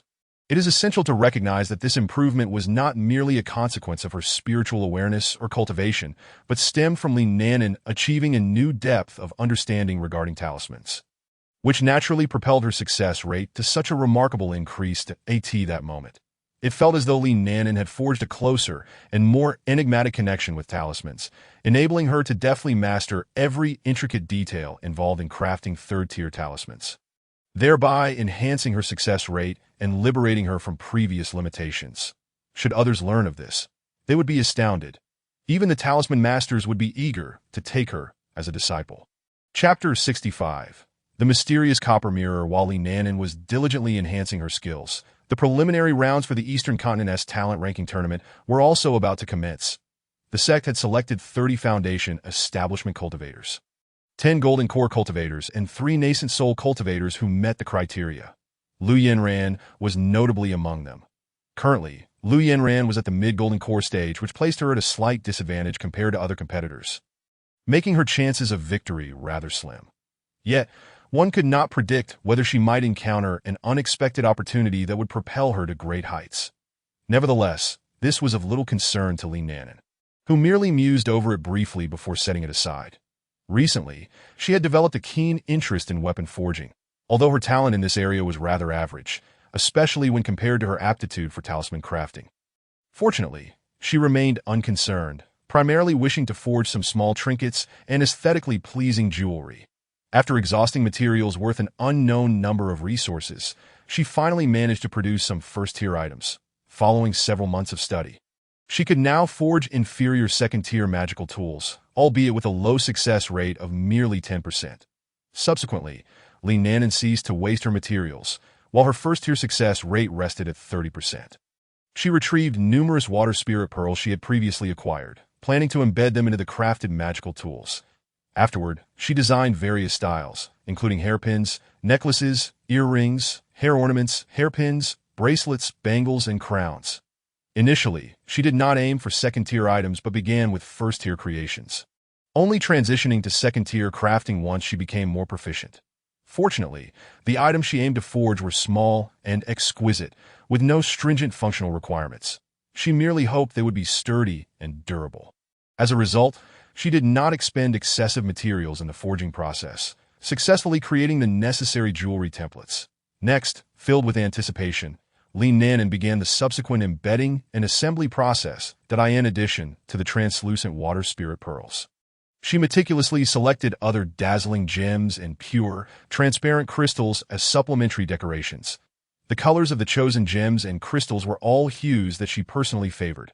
After a full day of tireless effort, Li Nanan finally completed her work. She gazed at the array of exquisite jewelry strewn across the table, a wave of indescribable satisfaction and accomplishment swelling within her. Each piece, whether resplendent or elegantly simple, embodied her hard work and creativity to honor her labor. Li Nanan donned a beautifully crafted outfit, styled her hair attractively, and applied a light touch of makeup, merely accentuating her features without overwhelming them. She then adorned herself with the mirror, admiring her graceful demeanor and picturesque visage reflected back at her, nodding in satisfaction. Although this appearance was not for the eyes of others, it brought her joy nonetheless. After experimenting with various combinations, Li Nanan felt quite pleased. Following her final attempt at pairing, she decided against further changes and picked up the copper mirror she had purchased at the market to admire it. However, while tidying up, she inadvertently knocked the copper mirror to the floor, startling herself with the clattering sound. Rushing to retrieve it, she noticed some scratches had appeared on its surface. Not particularly concerned, she set it aside, intending to polish it later. After all, it was merely a few scratches that could be smoothed out. After placing all the jewelry into a prepared box, Li Nanan took the copper mirror outside, hoping to find something suitable to polish it with. However, after searching the courtyard thoroughly, she found nothing appropriate. After some thought, she decided to melt it down and reshape it, though she mused that this might strip it of its antique charm. Yet, being just an ordinary copper mirror, Li Nanan felt a fleeting reluctance before she began to contemplate the new design for the copper mirror. Once she had formulated her ideas, she made her way to her dedicated forging room to proceed with the melting. Flames erupted fiercely, resembling a ferocious beast, ready to pounce upon the copper mirror. The flames gradually spread, slowly engulfing the entire copper mirror within their fiery embrace. Before long, the copper mirror could no longer withstand the searing heat, beginning to melt away. Initially, it managed to retain its original shape, but as time passed, its surface exhibited noticeable changes. The outer layer of the copper mirror transformed into a pool of molten copper, which Li Nanan swiftly controlled with her spiritual sense, preventing the copper from dripping and instead gathering it together. However, at that moment, while fixated on the copper mirror, Li Nanan suddenly sensed something unusual. She had initially believed it to be merely an ordinary copper mirror, but once the copper layer completely melted away, she was astonished to discover that it was perhaps no ordinary mirror at all. Amidst the roaring flames, a mirror radiating a silvery white luminescence emerged, unveiled in its entirety. The surface of this mirror reflected light in the flames without a hint of imperfection, as if it could portray the truest essence of all things in the world. And under the fire's relentless forging, it showed no signs of alteration, suggesting it was no mundane object. Seeing this, Li Nanan hurriedly used her spiritual sense to extract the silvery mirror, not immediately scrutinizing it. Instead, she first molded a small palm-sized copper mirror from the molten copper she had gathered, casually placing it aside. Only then did Li Nanan pick up the silvery mirror she had set beside her. Examining it closely, its design was quite similar to that of the previous copper mirror, albeit more exquisite and delicate. The copper that had once adorned its surface was likely affixed by human hands. When she gazed into the mirror, it clearly reflected Li Nanan's visage, even more vividly than the previous copper mirror. And after scanning with her spiritual sense, she found nothing unusual, though this was to be expected, as otherwise she would have been able to discern it when it was still encased in copper, which had led her to purchase it as an ordinary mirror. Subsequently, Li Nanan let a drop of blood fall onto the mirror. But there was no immediate reaction. After a moment's contemplation, she made a small incision on her hand, allowing blood to flow directly onto the mirror. At this point, the mirror finally exhibited some response, beginning to absorb the blood from its surface. After consuming half of Li Nanan's blood, the mirror ceased its absorption, and fortunately, she had prepared blood-replenishing pills. Otherwise, she would have risked fainting. Now, she merely appeared somewhat pale. But it was not a grave concern to at this juncture. She also gleaned the basic information about the mirror. Chapter 66. The Qinquan Mirror. This mirror was named the Qinquan Mirror, a pseudo-immortal artifact. Li Nanan was unaware of its specific usage, and given that it was a pseudo-immortal artifact, her current cultivation level was far from sufficient to control it. That it was known that only cultivators at the tribulation transcending stage could use pseudo-immortal artifacts as a minimum standard. She had merely established a rudimentary bond due to the substantial blood she had offered. Anyone employing a similar method could similarly claim ownership. Contemplating the name of this pseudo-immortal artifact, which contained the characters for Qinquan, Li Nanan reflected on the meaning. Qinquan typically refers to the concepts of heaven and earth, yin and yang, and the duality of male and female, originating from the Qian and Kuan trigrams in the I Ching, symbolizing heaven and earth, respectively. Thus, Li Nanan surmised that this pseudo-immortal artifact might possess spatial attributes. With this thought in mind, she conceived an idea to toss the artifact into her hidden spirit bracelet to see what would transpire. If the space could absorb it, that would be ideal, as she had no use for it. If not, it could simply reside in the space. Li Nanan was concerned about others discovering that she possessed a pseudo-immortal artifact. Since she could not fully claim ownership and store it in her dantian, keeping it in her space would ensure its safety. With this resolution, Li Nanan promptly cast the Chinquan mirror into the hidden spirit bracelet. At the moment it was thrown in, she felt the space within the bracelet tremble, and soon after, she sensed her space gradually expanding. However, she currently lacked the means to investigate the internal conditions, likely needing to wait until the space stabilized before she could explore further. Noticing the change in her space, Li Nanan could not help but smile with satisfaction. Her space was about to undergo an upgrade. Although she had lost a pseudo-immortal artifact, she did not lament the loss, as it could transform into a resource for her cultivation. Initially, Li Nanan had only entertained the thought, for even if it were a pseudo-immortal artifact with potential spatial attributes, she had not anticipated that her space could genuinely absorb IT. It seemed that this pseudo-immortal artifact was not a space that could grow. Otherwise, her space would not have absorbed it so easily. The absorption had taken a full 2 months without completion. Yet during those preceding 2 months, several significant events unfolded within the sect.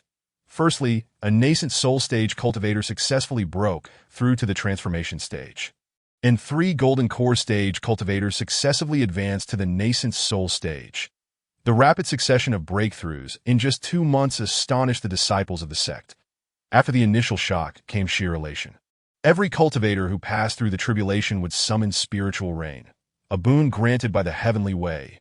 Many disciples within the sect experienced tremendous breakthroughs due to this spiritual rain, and Li Nanan publicly declared that she had achieved the pinnacle of qi refinement. However, this spiritual rain was not accessible to all. It was reserved for inner disciples and above, with direct disciples and elite disciples allowed to absorb it at the center. Outer disciples, on the other hand, needed to expend a considerable number of contribution points to gain access, as the rain's range was confined to the peak where the tribulation took place, and outer disciples could not enter without spending such points. Wang Fugue had managed to enter several times, having broken through to the 11th layer of qi refinement.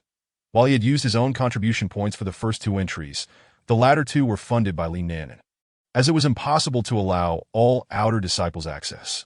Consequently, the contribution points required were quite high, and Wang Fugue, being a weapon refiner, did not possess enough points for all 4 entries. Upon learning this, Li Nanan generously lent him a significant amount of contribution points, which he accepted without hesitation, that he recognized that Li Nanan had no shortage of such points and valued their friendship.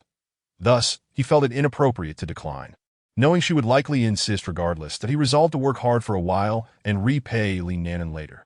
This time, Li Nanan's gains were substantial. She was merely one opportunity away from breaking through to the golden core stage, an opportunity that would require her to enter seclusion and contemplate.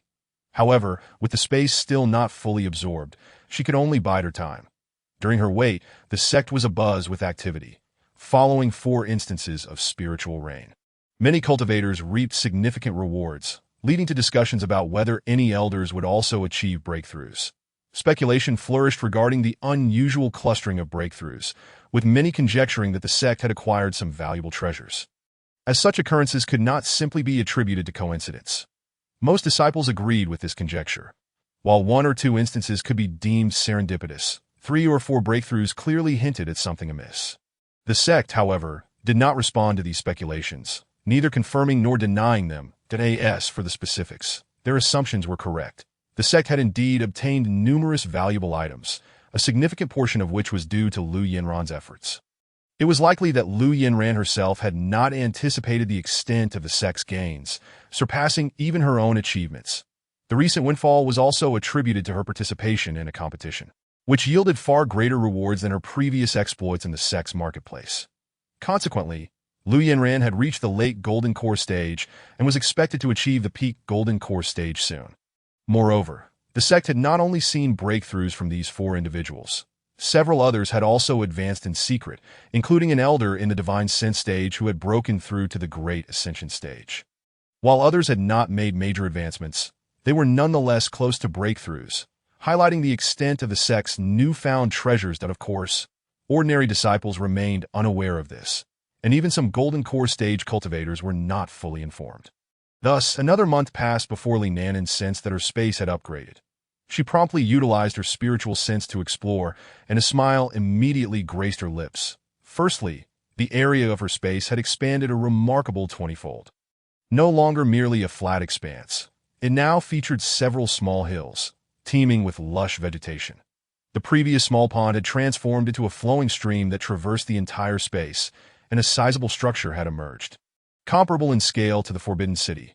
Additionally, the areas where she had previously planted herbs now brimmed with numerous spiritual plants, both familiar and unfamiliar, all boasting impressive ages, some exceeding 10,000 years. Inside the structure, there were numerous items, though Li Nanan did not examine them closely.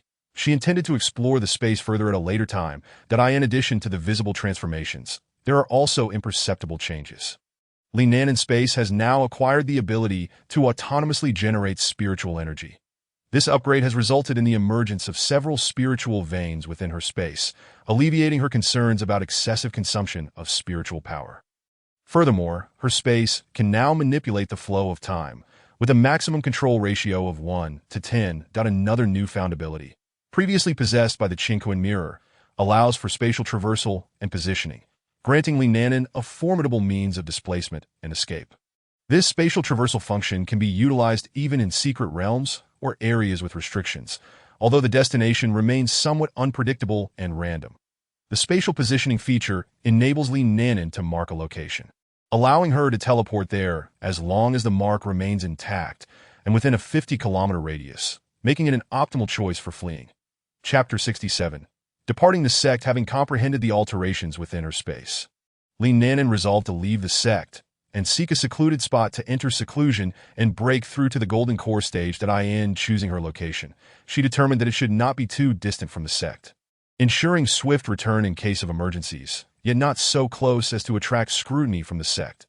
Thus, she examined a map and identified a suitable site near the Endless Sea, at the edge of the sect's influence.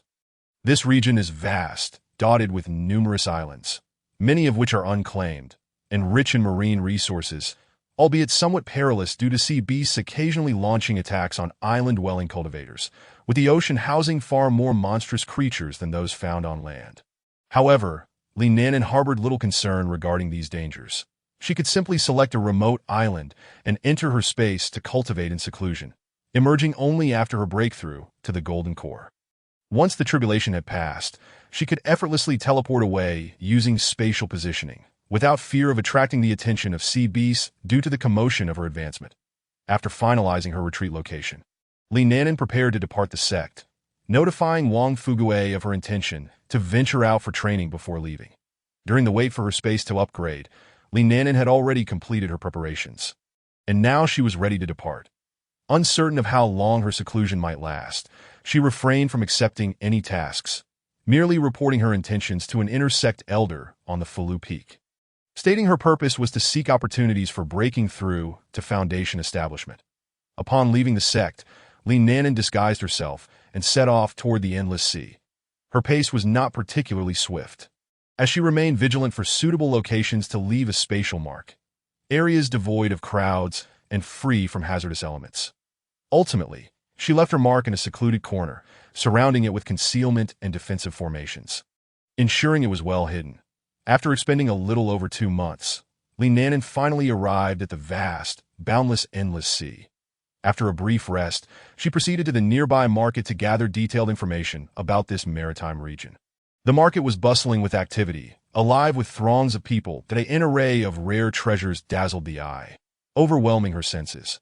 Navigating through the lively crowd, Li Nanan attentively listened to the conversations around her, gradually acquiring a wealth of knowledge about the Endless Sea through persistent inquiries and investigations.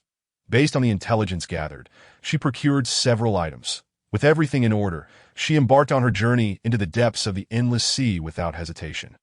As is well known, the Endless Sea is vast and boundless, its immense area surpassing imagination. For cultivators, relying solely on their own strength to fly above the surface is not only slow, but also greatly depletes their energy. Hence, most cultivators opt to travel by flying vessels.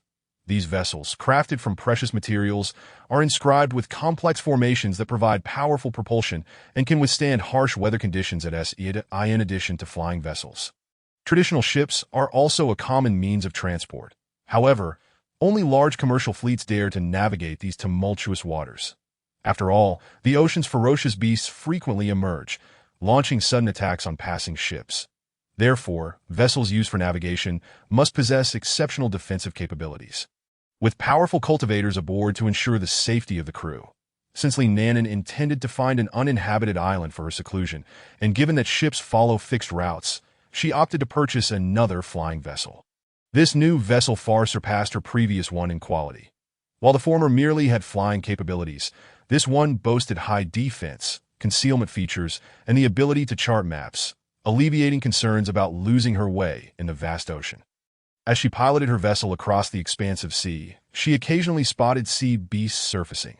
However, thanks to the vessel's concealment features, it remained undetected and unassailed. The flying vessel Li Nanan acquired could completely shield her from the perception of golden core and lower cultivators or beasts. Typically, formidable sea monsters of the nascent soul stage dwell in the depths of the ocean, surfacing only under extraordinary circumstances. Thus, Li Nanan's safety was significantly assured. Continuing aimlessly across the turbulent waters, time slipped by unnoticed, and a full month elapsed. Fortune favored the diligent, for after a prolonged search, Li Nanan ultimately discovered an island that resonated with her desires. This island, a mere speck amidst the vastness of the endless sea, was but a microcosmic isle. From a distance, it presented a unique circular formation, its periphery encircled by lush, verdant foliage and trees, while at its center lay a tranquil, shimmering lake. Upon careful exploration, Li Nanan was delighted to find that the island was devoid of any beasts, inhabited only by ordinary creatures. Moreover, the spiritual energy on the island was exceedingly sparse, making it less likely to attract unwanted attention. Once she confirmed these conditions, Li Nanan meticulously examined the lake at the island's center. The results indicated that the lake was not connected to the ocean, home only to commonplace fish and shrimp. Subsequently, Li Nanan resolved to carve out a small, exquisite cave dwelling deep within the lake, meticulously arranging layers of formations to ensure her safety. Once all preparations were complete, she confidently entered her space. Upon entering, Li Nanan first checked on Li Guai, who had been on the road for some time and had not entered the space, evoking a sense of longing for her companion. After some playful moments with Li Guai, she approached the structure within her space. Previously, she had explored it and found it devoid of spiritual stones, yet abundant in various magical tools, elixirs, talismans, and formations, albeit all of a higher grade than she could currently utilize. Within, there was also a scripture pavilion that fulfilled Li Nanan's earlier aspirations, housing a wealth of content comparable to that of the sect's own. Furthermore, the space was well equipped with facilities for alchemy and artifact crafting, with a considerable stockpile of materials, albeit all of a higher level. Most satisfying to Li Nanan were the dozen or so high-tier puppets, each possessing powerful functions, including those capable of alchemy, artifact crafting, and tending to spiritual fields, thus alleviating many future concerns for her. In the chamber designated for seclusion, Li Nanan first engaged in meditation to calm her mind. Once her thoughts settled, she officially commenced her cultivation. Chapter 68.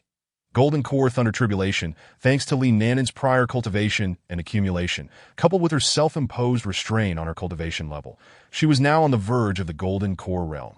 With the unique environment of her space, after 6 months of secluded cultivation, she finally captured that fleeting opportunity for breakthrough in a moment of serene stillness. As this rare opportunity descended, Li Nanan could distinctly sense the once gentle flow of spiritual energy within her, akin to a trickling stream, surging forth with overwhelming force. This torrent of energy surged through her meridians like a wild stallion, imparting intense sensations of impact along its path. Yet, rather than succumbing to panic, Li Nanan relied on her cultivated temperament and solid foundation, methodically guiding this formidable power toward her Dantian. The Golden Core began to form. A mere thought propelled Li Nanan out of her space, accompanied by a wave of intense discomfort. The external spiritual energy proved alarmingly sparse. In stark contrast to the dense, pure energy within her space, the difference was like night and day. This moment, Li Nanan acutely realized that she urgently required a substantial influx of spiritual energy to nourish her newly formed Golden Core and stabilize her realm. Without hesitation, she promptly directed the abundant energy from her space outward. After a brief moment, A colossal surge of spiritual energy cascaded forth like a reversed Milky Way, directly rushing towards Li Nanan. Once she had firmly stabilized herself, she sensed the arrival of heavenly thunder. In a flash, she appeared above the lake, gazing at the gathering tribulation clouds in the sky. Methodically, Li Nanan began to set up a formation. This formation was primarily designed to encircle the island, preventing any marine beasts from launching an attack. As for the thunderous tribulation above, it would be best to endure it on her own, as overcoming it would be beneficial for her future cultivation. If she could no longer withstand it, she would resort to other means. By the time Li Nanan completed the formation, the heavenly tribulation had already descended, manifesting as 3 bolts of lightning for the golden core tribulation. As the first bolt struck, Li Nanan felt a tingling sensation on her scalp, the power of the thunder coursing through her body in an assault. Fortunately, her body refinement was advanced enough to easily withstand the first bolt. And through the process of refining and absorbing this tribulation, her physique underwent a significant enhancement. Moments later, the second bolt descended, far more powerful than the first. It broke through Li Nanan's physical defenses and reached her meridians. She quickly activated her technique, utilizing spiritual energy to mend the damaged meridians. Thus began a cycle of being injured by the tribulation while simultaneously using her spiritual energy to restore herself. After the thunderous force dissipated, Li Nanan found her meridians considerably widened and fortified. The third bolt of tribulation took the longest to form. Observing the roiling tribulation clouds, Li Nanan realized that this final challenge would likely prove difficult to overcome. However, she remained unafraid. Knowing she had other means at her disposal, as the last bolt descended, she felt a tremor in her heart, her consciousness beginning to blur. This final bolt turned out to be the trial of the heart's demon. Typically encountered only during the nascent soul tribulation, Li Nanan was puzzled as to why she faced it during the golden core stage. As she fell into the trial of the heart's demon, the commotion she caused attracted the attention of numerous marine beasts, many of which began to approach the island. Yet, due to the formidable presence of the heavenly tribulation and the protective formation, no beast could come close to Li Nanan. However, as the duration of her heart demon trial extended, and with the tribulation clouds remaining still, some marine beasts began to stir, attacking the defensive formation. Fortunately, the formation Li Nanan had set up was of a high grade, and none of the beasts could breach it yet. Nonetheless, if too many beasts attacked simultaneously, the formation could potentially be compromised. While the marine beasts assaulted the seemingly indestructible defensive formation, Li Nanan found herself ensnared in the heart demon trial. This moment, the heart demon manifested as an invisible net, tightly binding her consciousness and rendering escape from this terrifying prison nearly impossible. Within the heart demon trial, Li Nanan appeared as a puppet devoid of will, completely controlled by a mysterious and potent force. Her every action and word were no longer under her control. Moving like a marionette at the whim of that malevolent power, at times, her expression would be vacant, her gaze lost in the distance. At other moments, fear would flash across her face, as if she had witnessed something horrifically terrifying. She wandered and struggled within this illusory world, seeking to reclaim her true consciousness, but each attempt ended in failure. Throughout the long and seemingly endless cycles, her awareness was akin to a faint star buried in a dark abyss, flickering in and out of visibility, perpetually unable to break free. However, as time passed and experiences accumulated, this star began to shine more brightly. When the cycle reached its 10th iteration, it was as though a dawn of light pierced through the dense fog. Li Nanan's once chaotic consciousness began to gradually revive. Initially, it was but a subtle stirring, but soon it surged forth like a tidal wave, engulfing her completely. In that moment, Li Nanan suddenly opened her eyes wide, a resolute glint shining within them. She acutely sensed every detail of her surroundings and the flow of power within her. With a powerful will and precise self-control, she unhesitatingly unleashed her spiritual energy, launching a fierce assault against the illusory entities before her. The spiritual energy surged forth, instantly tearing through the layers of mist and phantoms. Accompanied by a series of crisp, shattering sounds, the heart demons that had once tormented and bewildered her dissipated into nothingness. Ultimately, Li Nanan successfully broke free from the heart demon shackles, triumphing over this arduous trial.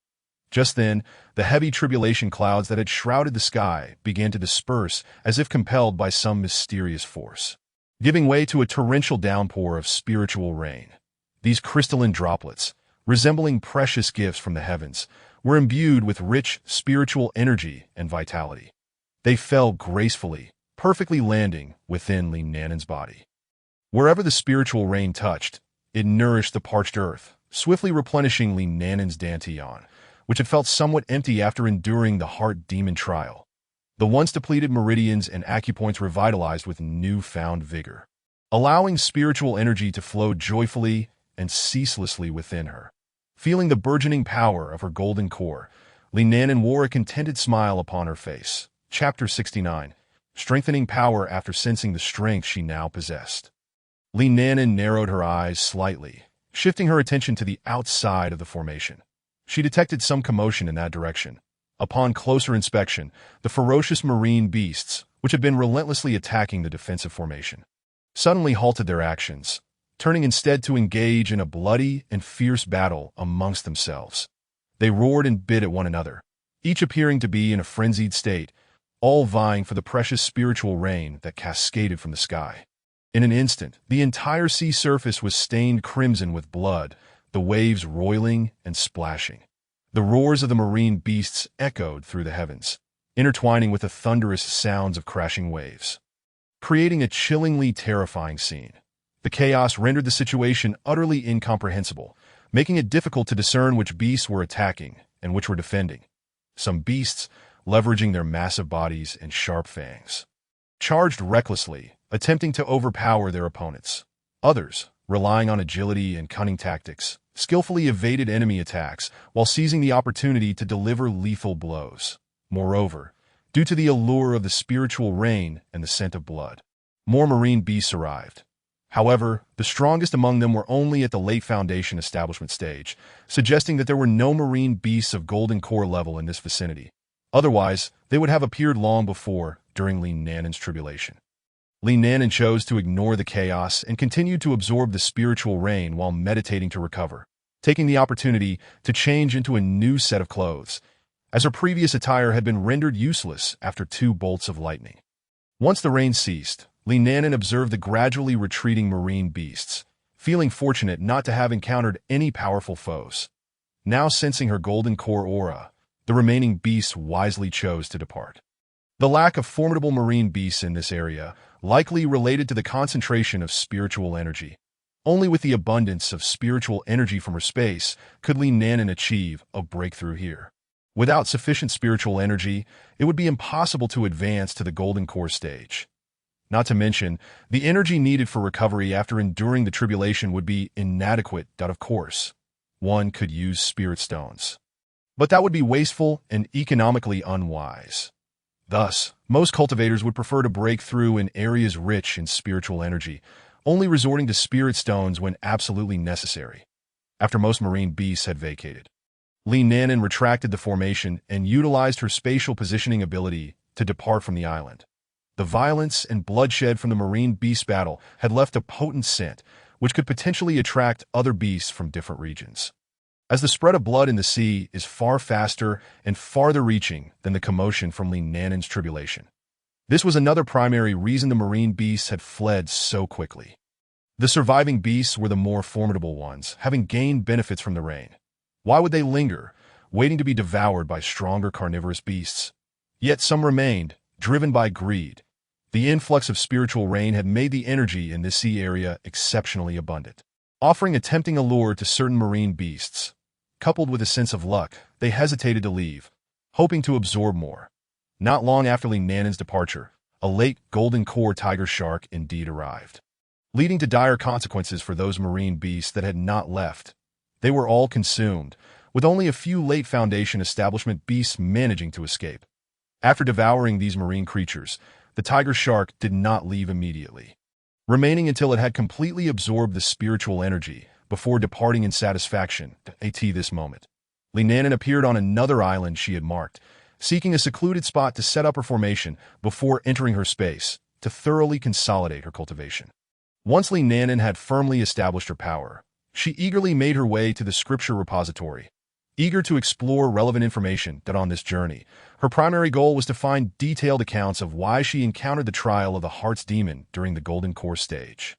As she stepped through the heavy door of the scripture repository, a wave of ancient and rustic energy washed over her. Nanan traversed between the towering rows of bookshelves, her gaze sweeping over the neatly arranged jade slips, scrutinizing the basic information contained within. Whenever she deemed the content relevant, she would pick one up for further examination. After an exhaustive and meticulous search, she finally unearthed the reason amidst the multitude of jade slips. It was contained within one that specifically expounded on the significant importance of accumulating foundational strength. It revealed that when a cultivator's physical fortitude, spiritual awareness, and spiritual energy reserves reach their utmost limits, the subsequent trials of breakthrough would intensify dramatically. This was akin to Nanan's own experience, as she had encountered a tribulation of inner demons typically faced only at the nascent soul stage during her Golden Core period.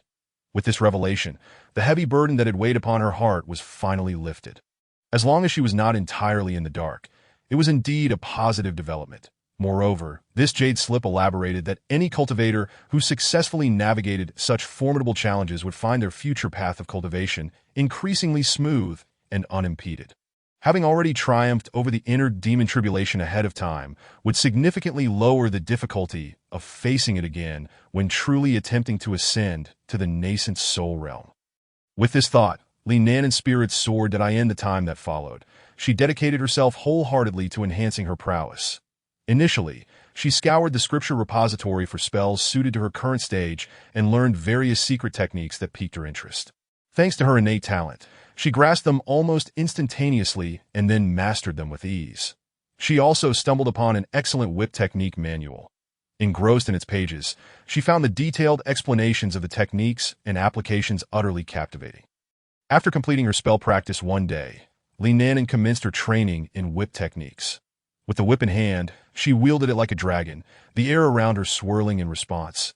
Each strike was executed with piercing intensity, slicing through the air and leaving behind dazzling trails of light. She was wholly absorbed in her practice, striving to integrate this whip technique and bring it to its fullest potential. The power of her current whip was significantly greater than before, owing to her breakthrough in strength and the superior quality of the whip itself. Crafted by a puppet skilled in artifact refinement that at this moment, Nanan was in no rush to return to her sect. After all, it had been merely a year since her departure, during which she had the opportunity to cultivate aspects she found challenging back in the sect. Now was the perfect time to refine her skills. Once she returned, it would be difficult to continue her training in the spatial realm. Chapter 70. Undersea trials. After elevating her cultivation and strength over the course of 6 months, Nanan planned to return to her sect. However, prior to her return, she resolved to undergo a month of trials in the endless sea, seeking out some sea beasts to hone her skills. Yet before embarking on this journey, she understood the necessity of thorough preparation. The ocean concealed myriad unknown dangers and challenges, and it was imperative to equip herself with the necessary tools for descent, as well as means to adeptly manage various situations in the water. The ocean was, after all, not the domain of humankind. Thus, Nanan meticulously organized her preparations within the spatial realm, procuring a water-repelling pearl, an essential item for venturing into the by simply holding it in her mouth.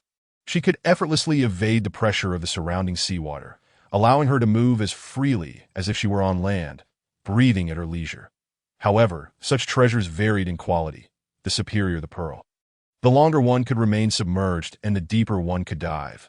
The pearl she found was of the highest quality. Subsequently, she had a puppet craft a set of robes suitable for underwater use. These robes not only boasted exceptional waterproof properties, but also conformed more closely to the body than typical robes, enabling the wearer to move freely without hindrance while enhancing their offensive capabilities and providing a degree of protection, thus significantly reducing the risk of unexpected harm while submerged.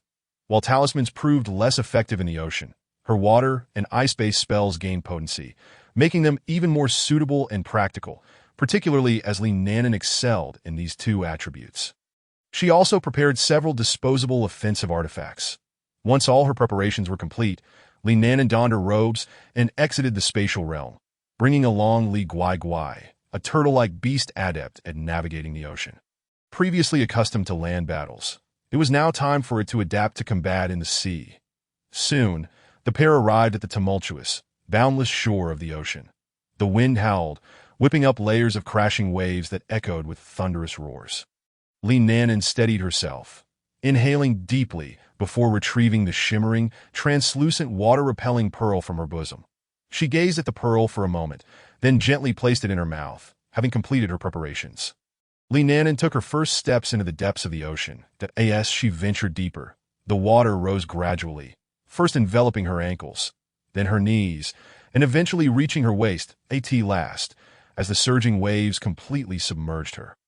A miraculous scene unfolded.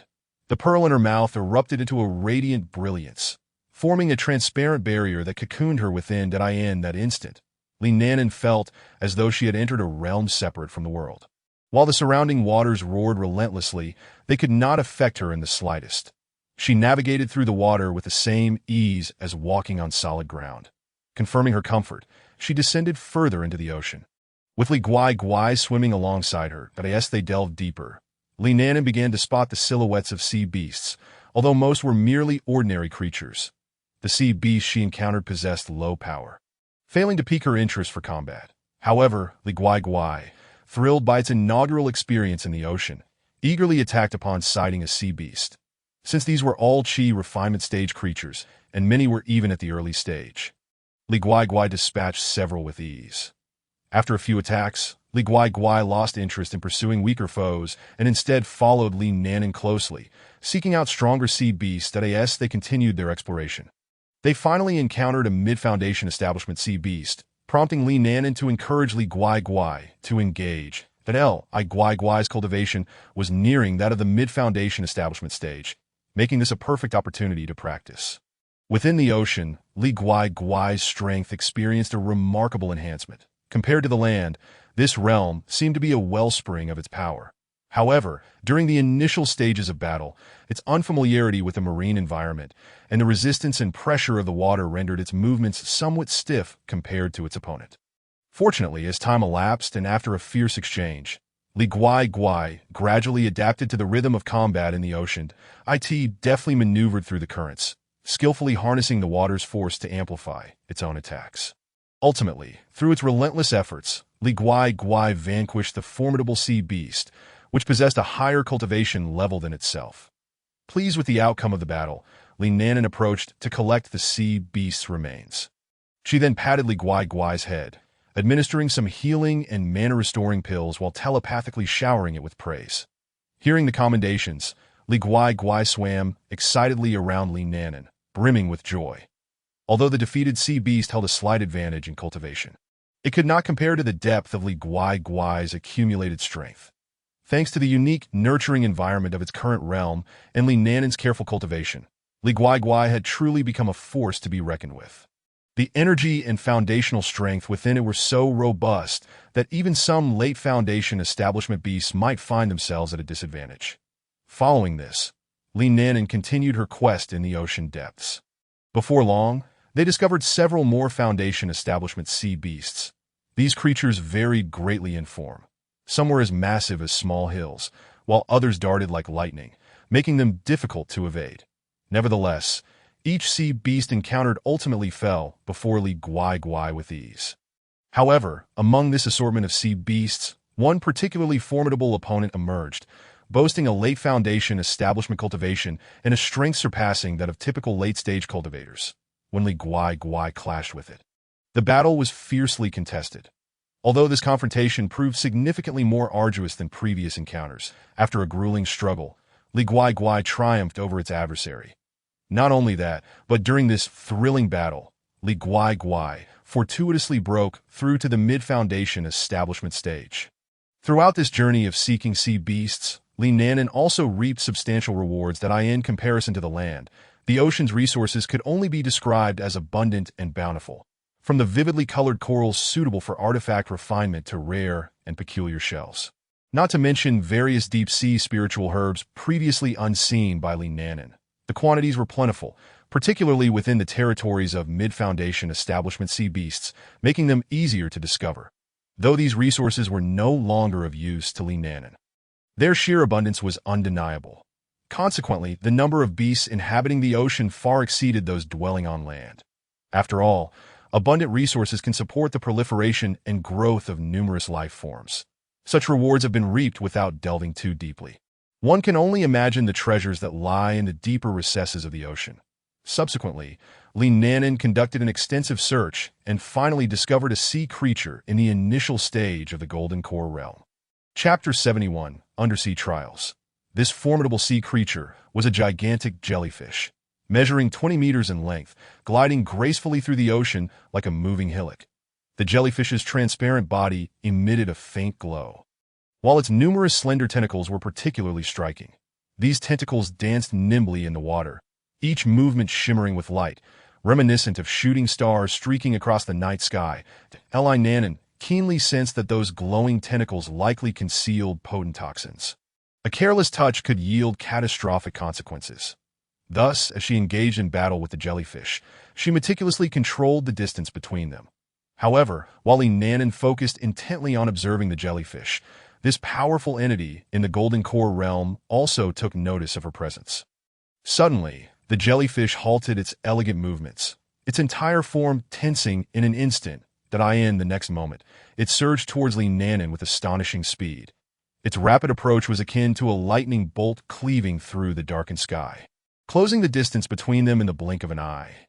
Fortunately, the initial distance between them was still considerable, several hundred meters apart, allowing Nanan time to react. When the jellyfish was about 50 meters away, she swiftly launched a fierce attack that a brilliant spell shot forth like a meteor across the sky, aimed directly at the jellyfish. Alas, the jellyfish seemed to have anticipated this. Its massive form agilely dodged Nanan's onslaught with ease. Faced with this result, Nanan felt no surprise, as she had never expected this strike to succeed. It was merely a means to gauge the jellyfish's strength and reaction speed. The very moment the jellyfish evaded the attack, it retaliated with ferocity. One of its robust tentacles extended suddenly, resembling a sinuous giant python, sweeping towards Nanan with lightning speed. Accompanied by an overwhelming force as the tentacle passed, the ocean water appeared to tear apart. Emitting a shrill whistling sound, Nanan hastily evaded this assault, and thus the battle commenced in earnest. She continually unleashed spells, engaging in an intense contest with the jellyfish, skillfully dodging its attacks. She maintained control over their distance while searching for its weaknesses. Suddenly, she observed that the jellyfish's tentacles would retract momentarily after sustaining a certain degree of damage, exposing a vulnerable spot. Seizing the opportunity, Nanan gathered her strength and struck, hitting the jellyfish's weak point. The jellyfish writhed in agony, releasing a powerful wave of energy. Nanan quickly retreated to evade the backlash. Following this, she employed the same strategy, and ultimately, she succeeded in vanquishing the jellyfish of the Golden Core realm. After collecting the remains of the jellyfish, Nanan resumed her exploration, first searching within its territory and indeed discovering a wealth of materials of significantly higher quality than those previously encountered. Just as she was about to turn and leave this marine expanse, an unexpected event unfolded. A mid-stage Golden Core lush pipa fish materialized like a specter, launching a fierce assault without warning at a distance not far from Nanan. The lush pipa fish's stealth capabilities were astonishingly formidable, reaching the pinnacle of mastery. Coupled with the limitations imposed on Nanan's spiritual sense in the boundless ocean, she failed to perceive the imminent danger. In a flash, as the lush pipa fish struck with lightning speed, Nanan was caught completely off guard and had no time to execute an effective evasive maneuver. In an instant, the ferocious blow landed squarely upon her, sending her hurtling a considerable distance away. Fortunately, her garments possessed exceptional protective qualities, and her own strength was commendable. Thus, despite enduring this heavy impact, she sustained only a minor injury. After recovering from the surprise attack, Nanan swiftly regained her composure and launched a counterattack. She darted towards the lush pipa fish like an arrow loosed from a bow. Simultaneously, a dazzling spell materialized in her hand, radiating a chilling aura as it hurtled towards the fish. Additionally, she produced several disposable magical artifacts to hurl at the pipa fish, finally managing to stabilize the situation. Luckily, Li Guai had been previously placed back into her spatial realm. Otherwise, it might have been unable to withstand this assault. A fierce battle ensued between the two, And ultimately, due to Li Nanen's diverse tactics, the Peepa fish could not endure and was defeated. Once the confrontation concluded, Li Nanen exhaled a sigh of relief, feeling a twinge of apprehension. Had it been a sea creature of the nascent soul realm, she would have faced dire consequences, with no chance to escape using spatial positioning. That it seemed she had grown somewhat complacent due to her previous smooth sailing. Thereafter, Li Nanen resumed her former cautious demeanor while traversing the seas, meticulously employing her spiritual sense to probe her surroundings. Given the obstruction of her spiritual sense in the ocean, she conducted several rounds of exploration each time. Although this slowed her progress, it ensured her safety, leading to the discovery of numerous resources hidden in obscure locations. A fortunate windfall. Throughout her journey, Li Guai dealt with sea creatures below the Golden Core realm. While Li Nanen handled those in the early and mid stages of the Golden Core, as for any late-stage Golden Core creatures or above, she would immediately retreat upon detection, should she be pursued. She would escape using spatial positioning, as she had left many markers during her prior explorations of the ocean. After a month, both Li Nanen and Li Guai had made progress in their abilities. Although they had not broken through their current realms, their strength had elevated a notch compared to a month prior. The gains were substantial, aside from the cultivation resources found in the ocean. They had accumulated 18 Golden Core sea creature corpses, all of which Li Nanen stored in her spatial realm for her puppets to process. The edible ones were prepared by cooking puppets, while those suitable for refining weapons or alchemy were utilized by other puppets, ensuring nothing went to waste. That Li Guai's meals were also entrusted to the puppets.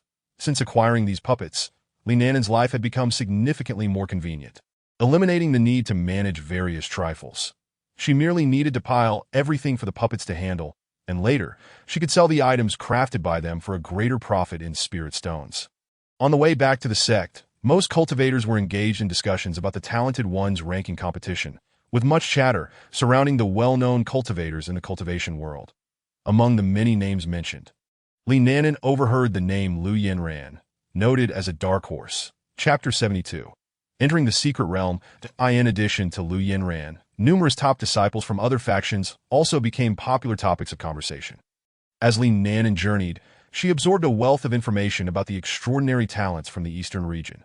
Many of the names were unfamiliar to her, and this grand Talented One's ranking competition stirred these hidden prodigies to reveal themselves and astonish the world. Interestingly, during her travels, nearly every market she passed hosted various betting events. Many cultivators, whether seeking a small thrill or risking everything for a chance to change their fates, participated in the wagers. Yet, the ultimate outcome remained uncertain. Would it lead to enviable overnight riches or a complete loss of fortune? All remained to be seen. Li Nanen regarded the situation with a sense of detachment, merely observing the spectacle from a distance without any inclination to participate. After all, her primary objective for this journey was to return swiftly to her sect. Alas, fate had other plans. Just as she neared the vicinity of her sect, an unforeseen event transpired. She was abruptly transported by a mysterious force to an entirely unfamiliar secret realm. Just before the transfer, Li Nanen had been hurrying along, but in an instant, the scenery shifted dramatically to a completely alien landscape. Initially taken aback by this sudden turn of events, Li Nanen quickly regained her composure. She realized she was in a secret realm, and her ability to discern this swiftly, rather than succumbing to some bizarre illusion, stemmed from her acute perception of the subtle spatial fluctuations around her. This unique rhythmic energy can only manifest within a true secret realm. Initially, upon being suddenly transported to an unknown mystical domain, Li Nanen was somewhat at a loss, uncertain of the reasons for her arrival. Fortunately, although the spatial positioning was ineffective in sensing the mark she had placed outside due to being within the secret realm, spatial transmission remained functional. Albeit rather random, Li Nanen would not resort to it until absolutely necessary. However, her primary focus now was to explore her surroundings for any potential dangers and to seek a way out. Other matters could wait until she found an exit. Li Nanen found herself beside a tranquil pool, with no immediate signs of any lurking beasts in the vicinity. She walked slowly along the water's edge, meticulously observing every blade of grass and tree. Suddenly, she noticed a faint glimmer emanating from the pool's depths. Crouching down, she reached out to touch the water's surface, only to find the liquid, as if imbued with a life of its own, Entwining around her arm to in an instant, a powerful force yanked her towards the depths of the pool. Startled, Li Nanan quickly regained her composure, channeling her internal energy to resist that as she continuously infused her spirit power. The pulling force gradually weakened, allowing her to break free. Heart racing, Li Nanan retreated several paces. Her gaze fixed intently on the seemingly serene, yet perilous pool that in that moment. She understood why the area was so eerily quiet, devoid of any creatures. The waters held an unsettling mystery. Contemplating the enigmatic pool, she resolved to probe its depths further, first attempting to use her spirit sense to investigate the water. However, aside from the absence of life, the water appeared no different from an ordinary pool. To her surprise, she could discern the entire situation within the pool, which exceeded her expectations. Initially, she had thought her spirit sense would struggle to penetrate the depths, given the pool's peculiar nature. Yet, to her astonishment, as she extended her spirit sense into the water, it penetrated effortlessly, revealing no unusual characteristics throughout the process. Had it not been for the complete absence of even the tiniest organisms within the pool. Along with her prior strange encounter here, she might have deemed the waters utterly mundane. After a moment's reflection, Li Nanan decided to take further action to investigate the mysterious pool. She strolled over to a nearby grand tree, gently plucking a tender green leaf. Concentrating, she cautiously manipulated her spirit power to guide the leaf towards the pool. When the leaf made contact with the water, nothing unusual occurred. Examining the water within the leaf, Li Nanan noted it was indistinguishable from ordinary water, devoid of any spirit energy. She then retrieved a spirit herb infused with energy from her spatial storage and brought it close to the water. Yet the pool remained unchanged. Subsequently, she produced a fish, and the moment it touched the water's surface, the tranquil pool erupted into ripples as if disturbed, but a powerful and formless force surged forth, akin to a ferocious beast opening its maw wide, swiftly engulfing the unfortunate fish into the depths. Witnessing this, Li Nanan's heart raced, compelling her to activate her spirit sense to closely trail the fish to that moment. Her entire focus was on the fish, and as it vanished beneath the surface, it was devoured entirely, leaving no trace behind. The water surface then returned to its calm state. During the fish's consumption, Li Nanan's spirit sense detected the sudden emergence of a fist-sized transparent droplet. This droplet seamlessly blended with the surrounding water, making it nearly impossible to discern its outline or boundaries. Had it not been for the droplet's initial act of devouring the fish, Li Nanan might not have noticed it at all. Upon spotting this transparent droplet, Li Nanan realized its significance. It was likely a drop of primordial heavy water, an extraordinary spiritual water generated by the natural forces of heaven and earth. Weighing 1,000 pounds per drop, that contained immense spiritual energy, capable of refining and enhancing cultivation or crafting elixirs and artifacts. Such treasures were exceedingly rare, and in areas where primordial heavy water existed, no life could survive as all were consumed by it. The one Li Nanan encountered was evidently more exceptional, having developed a hint of sentience. Otherwise, it would not have attacked creatures approaching the pool. Chapter 73. Primordial Heavy Water. Upon realizing that this pool contained the invaluable primordial heavy water, Li Nanan felt a surge of excitement, her heart trembling with delight. However, as the primordial heavy water had reintegrated into the pool, she could no longer detect its presence. She understood that in order to collect it, she must compel the primordial heavy water to surface. Otherwise, her efforts would be in vain. Thus, she resolved to absorb the entirety of the pool's water. Swiftly retrieving a gourd from her spatial storage. The gourd, a deep brown in hue, was intricately engraved with mystifying runes, exuding an aura of antiquity. Grasping the gourd's neck firmly, Li Nanan summoned her spirit power to activate the array inscribed upon it. Guiding the gourd towards the pool, aligning its opening with the water's surface. Initially, the primordial heavy water remained oblivious to the impending danger, lying peacefully in the pool as if in slumber.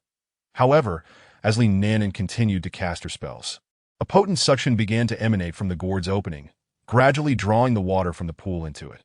Although the primordial heavy water had begun to exhibit signs of sentience, it was still at a relatively low level and failed to perceive the imminent threat. Thus, Li Nanan successfully extracted approximately 1/4 of the pool's water, this moment. The primordial heavy water finally sensed the peril. It was in an instant. The once placid surface of the water erupted into turmoil, churning violently and unleashing towering waves, as if a wrathful giant beast was awakening. Water splashed everywhere, roaring like thunder, and chaos engulfed the entire pool. Streams of water coalesced, forming watery arrows that began to assault the surroundings. Upon witnessing the disturbance, Nanan prepared herself, calmly using her spirit sense to control the gourd while continuing to absorb the pool's water. At the same time, she employed talismans to fend off the incoming water arrows. The primordial heavy water, realizing that its attacks were ineffective and its available water was dwindling, became increasingly agitated. Due to its limited intelligence, it began to manifest more aggressively. The primordial heavy water emerged. Nanan promptly relinquished her control over the gourd, redirecting her focus to envelop the primordial heavy water with her spirit sense and energy, seizing the opportunity to subdue it. Once her spirit sense and energy enveloped the primordial heavy water, it began to thrash wildly, attempting to break free, while the remaining water in the pool continued to assault Nanan, all of which were thwarted by her defensive artifacts. Given the actual weight of the primordial heavy water, along with its size and mass, Nanan found it challenging to control, especially with its burgeoning sentience. Capturing it necessitated subjugation. Fortunately, she devised an ingenious plan. If she could maintain control over the primordial heavy water for just a moment, she would be able to store it within her spatial realm, where it would be far easier to tame. Under Nanan's full concentration, she finally succeeded in completely subduing the primordial heavy water, promptly storing it within her spatial storage, denying it any chance to escape. Once the primordial heavy water vanished, the pool immediately settled into tranquility, while the previously aggressive water arrows and streams fell back into the pool and onto the ground.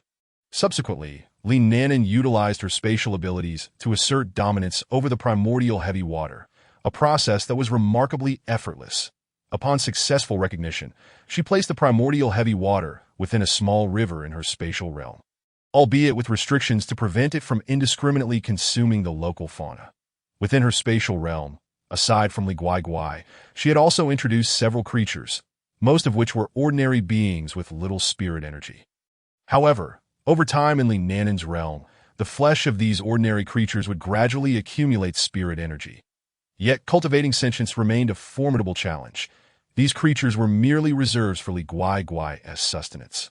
Thus, it was imperative that the primordial heavy water did not devour all the aquatic life. After successfully subduing the primordial heavy water, Nanan received some delightful news. Due to the water's newfound sentience, it would generate a fresh drop of primordial heavy water every century. This indicated that Nanan now possessed a stable source of high-tier resources. Furthermore, as the primordial heavy water had existed within the secret realm for an extended period, it had already coalesced a considerable quantity, which would now benefit Nanan immensely. In due course, she happily extracted 3 drops of primordial heavy water, reserving the remainder for future absorption or for crafting elixirs and artifacts.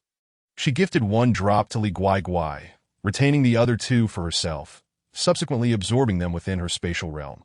After all, within the secret realm, countless unknown dangers loomed, and enhancing her cultivation would better prepare her for the challenges ahead.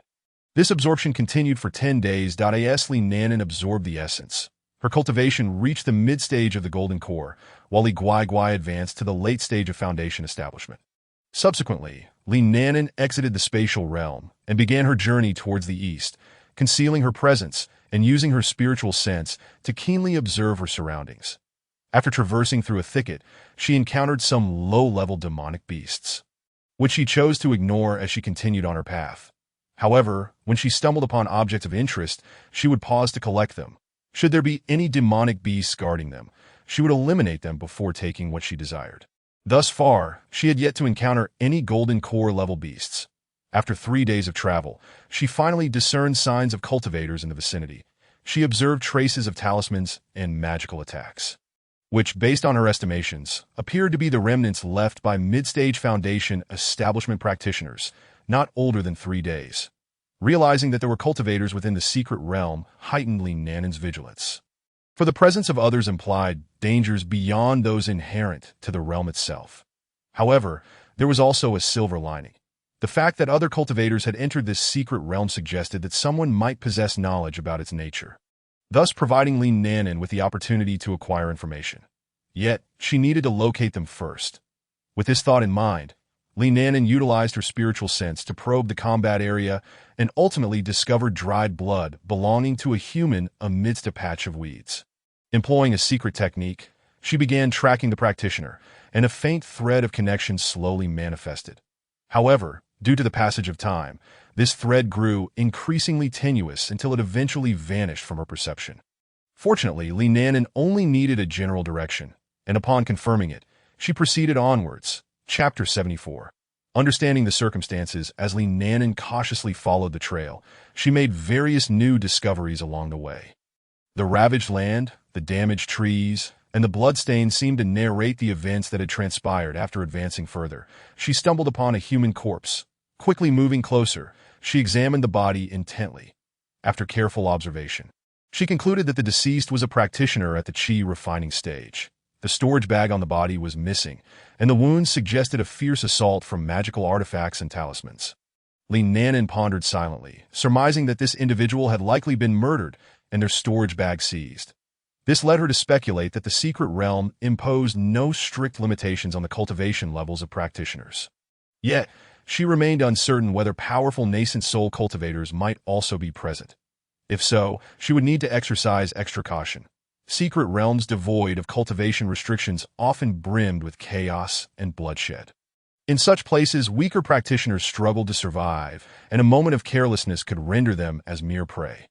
With this in mind, Li Nanan quickened her pace, hoping to uncover valuable information swiftly along her journey. She discovered several more corpses, both male and female, with varying levels of cultivation, but still no signs of golden core practitioners, the highest being at the foundation establishment stage. After several more hours of travel, Li Nanan finally heard a cacophony of sounds. Following the noise, she found several figures confronting one another not far ahead. Upon closer inspection, she witnessed 3 practitioners engaged in a harrowing and intense battle for their lives.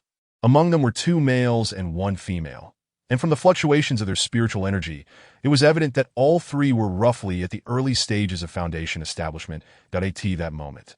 The male and female clad in similar attire appeared to be allies, seamlessly coordinating their efforts to launch relentless attacks against the lone male practitioner.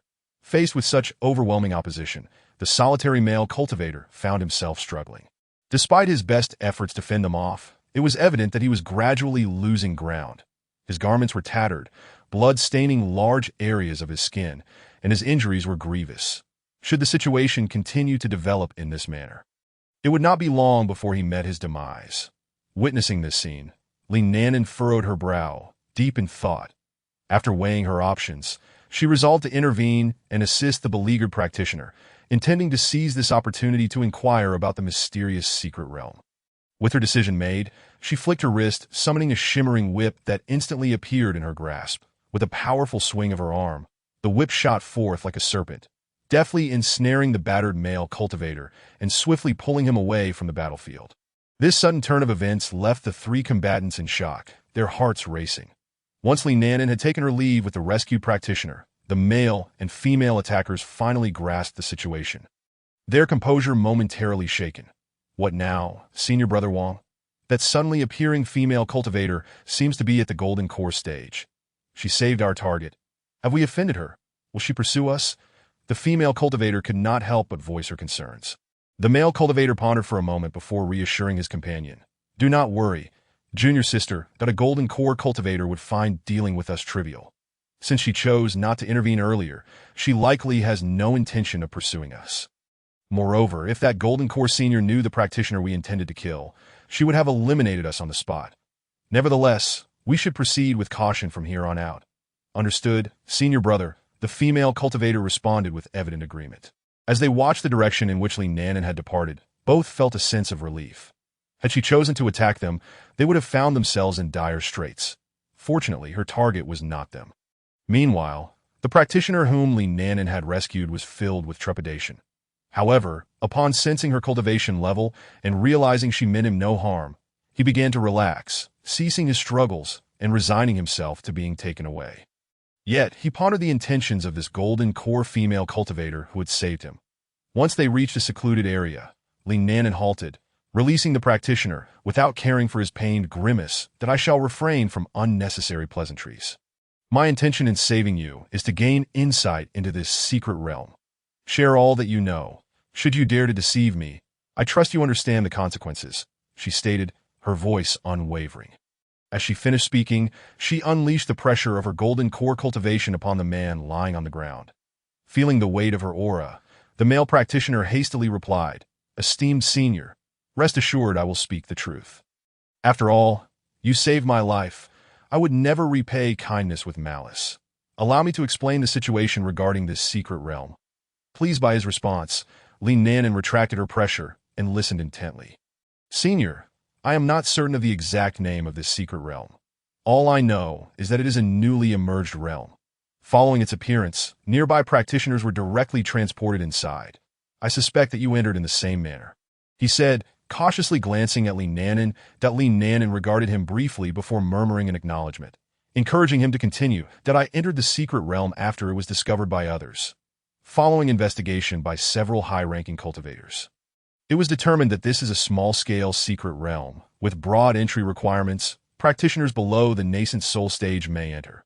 Since this is the first time the realm is opened, the methods and timing for exiting remain uncertain. Additionally, many practitioners have entered during this occurrence, including those from nearby factions.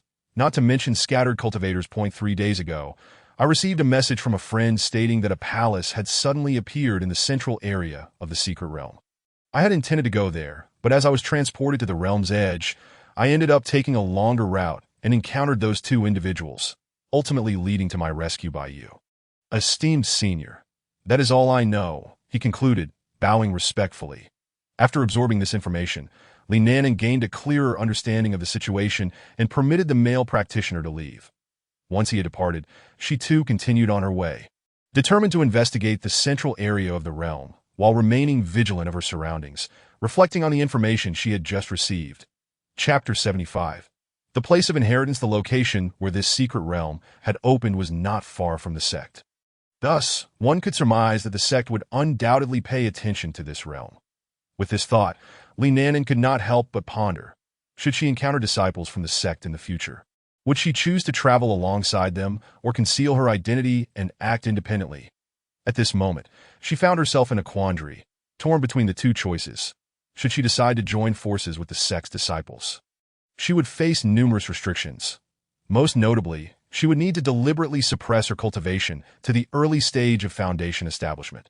While this would effectively prevent her from drawing attention, it would also mean she could not fully unleash her true power. Conversely, if she opted for solitary action, she would enjoy greater freedom, unencumbered by the presence of others, and could wield her full strength without reservation. The only cause for concern lies in the possibility that such actions may inadvertently attract unnecessary attention and complications in the subsequent course of events. Li Nanan found herself in a quandary, pondering over her decision before ultimately resolving to assess the situation as it unfolded. The area she currently occupied was quite distant from the central zone, which accounted for the relative scarcity of encounters with others that en route to the heart of the realm. Li Nanan remained observant, carefully collecting any high-quality, spiritual herbs she chanced upon. The number of cultivators she encountered gradually increased. However, she had yet to come across any Golden Core stage practitioners, although she did encounter several Golden Core beasts. Most of the beings she encountered were Foundation establishment cultivators and beasts, with very few Chi refinement stage practitioners, as this secret realm posed considerable danger to those of lower cultivation levels. Only those undeterred by death would dare to venture forth in pursuit of fortune. Throughout her journey, Li Nanan concealed her presence, and with her adeptness at suppressing her aura, she remained undetected by both humans and beasts alike.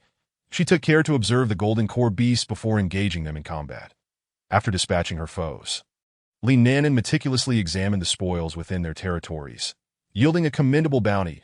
In addition to the remains of the beasts, she acquired numerous high-quality, spiritual herbs, several of which had the potential to enhance the bloodlines of beasts, all of which she promptly cultivated within her spatial domain. Upon witnessing these spiritual plants, Li Guai Guai became elated. choosing to remain by their side rather than engaging in cultivation within the rich spiritual waters. Content to keep watch over the medicinal fields. Fortunately for Li Nanan, these spiritual plants had yet to mature. Otherwise, they would have been swiftly consumed by the guarding beasts seeking to enhance their bloodlines. Among her discoveries, Li Nanan was particularly pleased to find a fourth-tier tea tree, known as the Lingxin tea tree, situated outside a beast's lair. This remarkable tree absorbed the essence of heaven and earth. With its leaves shimmering softly in a light green hue, reminiscent of a radiant spirit. When brewed, the Lingxin tea possessed the ability to purify the mind and elevate one's mental state, rendering it an indispensable beverage for cultivators during their practices. Its effects included calming the mind and preventing the emergence of demonic thoughts, benefiting even those at the nascent soul stage, as for her other acquisitions, after vanquishing a pair of golden-winged rockbirds. She discovered 2 beast eggs within their nest point. One of the golden-winged rocks had already attained the golden core stage, suggesting that its offspring would possess considerable innate potential, likely surpassing Li Guai's capabilities. Li Nanan contemplated keeping one for herself, while offering the other to Wang Fugui, who had yet to form a contract with a beast. That bird-type beast eggs were quite sought after in the realm of cultivation, and the ones she procured were from golden core beasts, which could fetch nearly 20,000 low-grade spirit stones in the market. However, given her current abundance of spirit stones, she did not place significant value on these eggs, merely considering their potential for transportation. Moreover, golden-winged rocks, while not exceedingly rare, were still relatively uncommon, indicating that forming a contract with one would not pose significant issues, especially since others were unaware of their lineage. After 7 days of resource gathering and travel, Li Nanan finally arrived at the central area of the secret realm. Upon her arrival, she quickly discerned the presence of several golden core practitioners, the most formidable among them being at the pinnacle of the golden core stage. Most of these practitioners were accompanied by Foundation establishment cultivators. Only a handful operated independently, while several were scattered cultivators, the majority of whom banded together.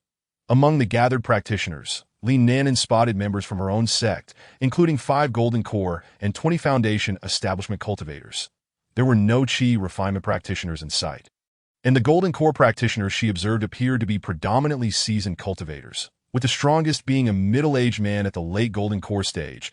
It seemed that the younger generation of golden core practitioners from her sect had all gone to participate in the talent competition, leaving behind the more experienced members to lead.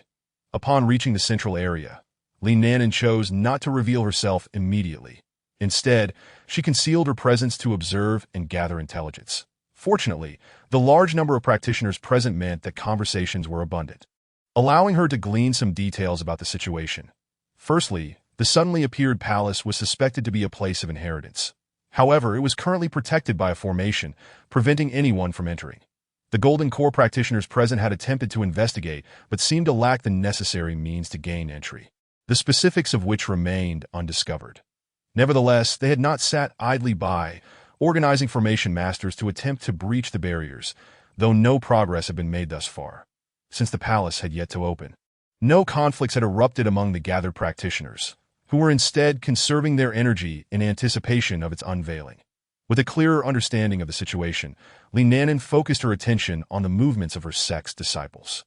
Most of the Foundation establishment practitioners who had arrived were at the late stage or were fully realized, and they appeared to be of considerable age, with no sign of any younger members present.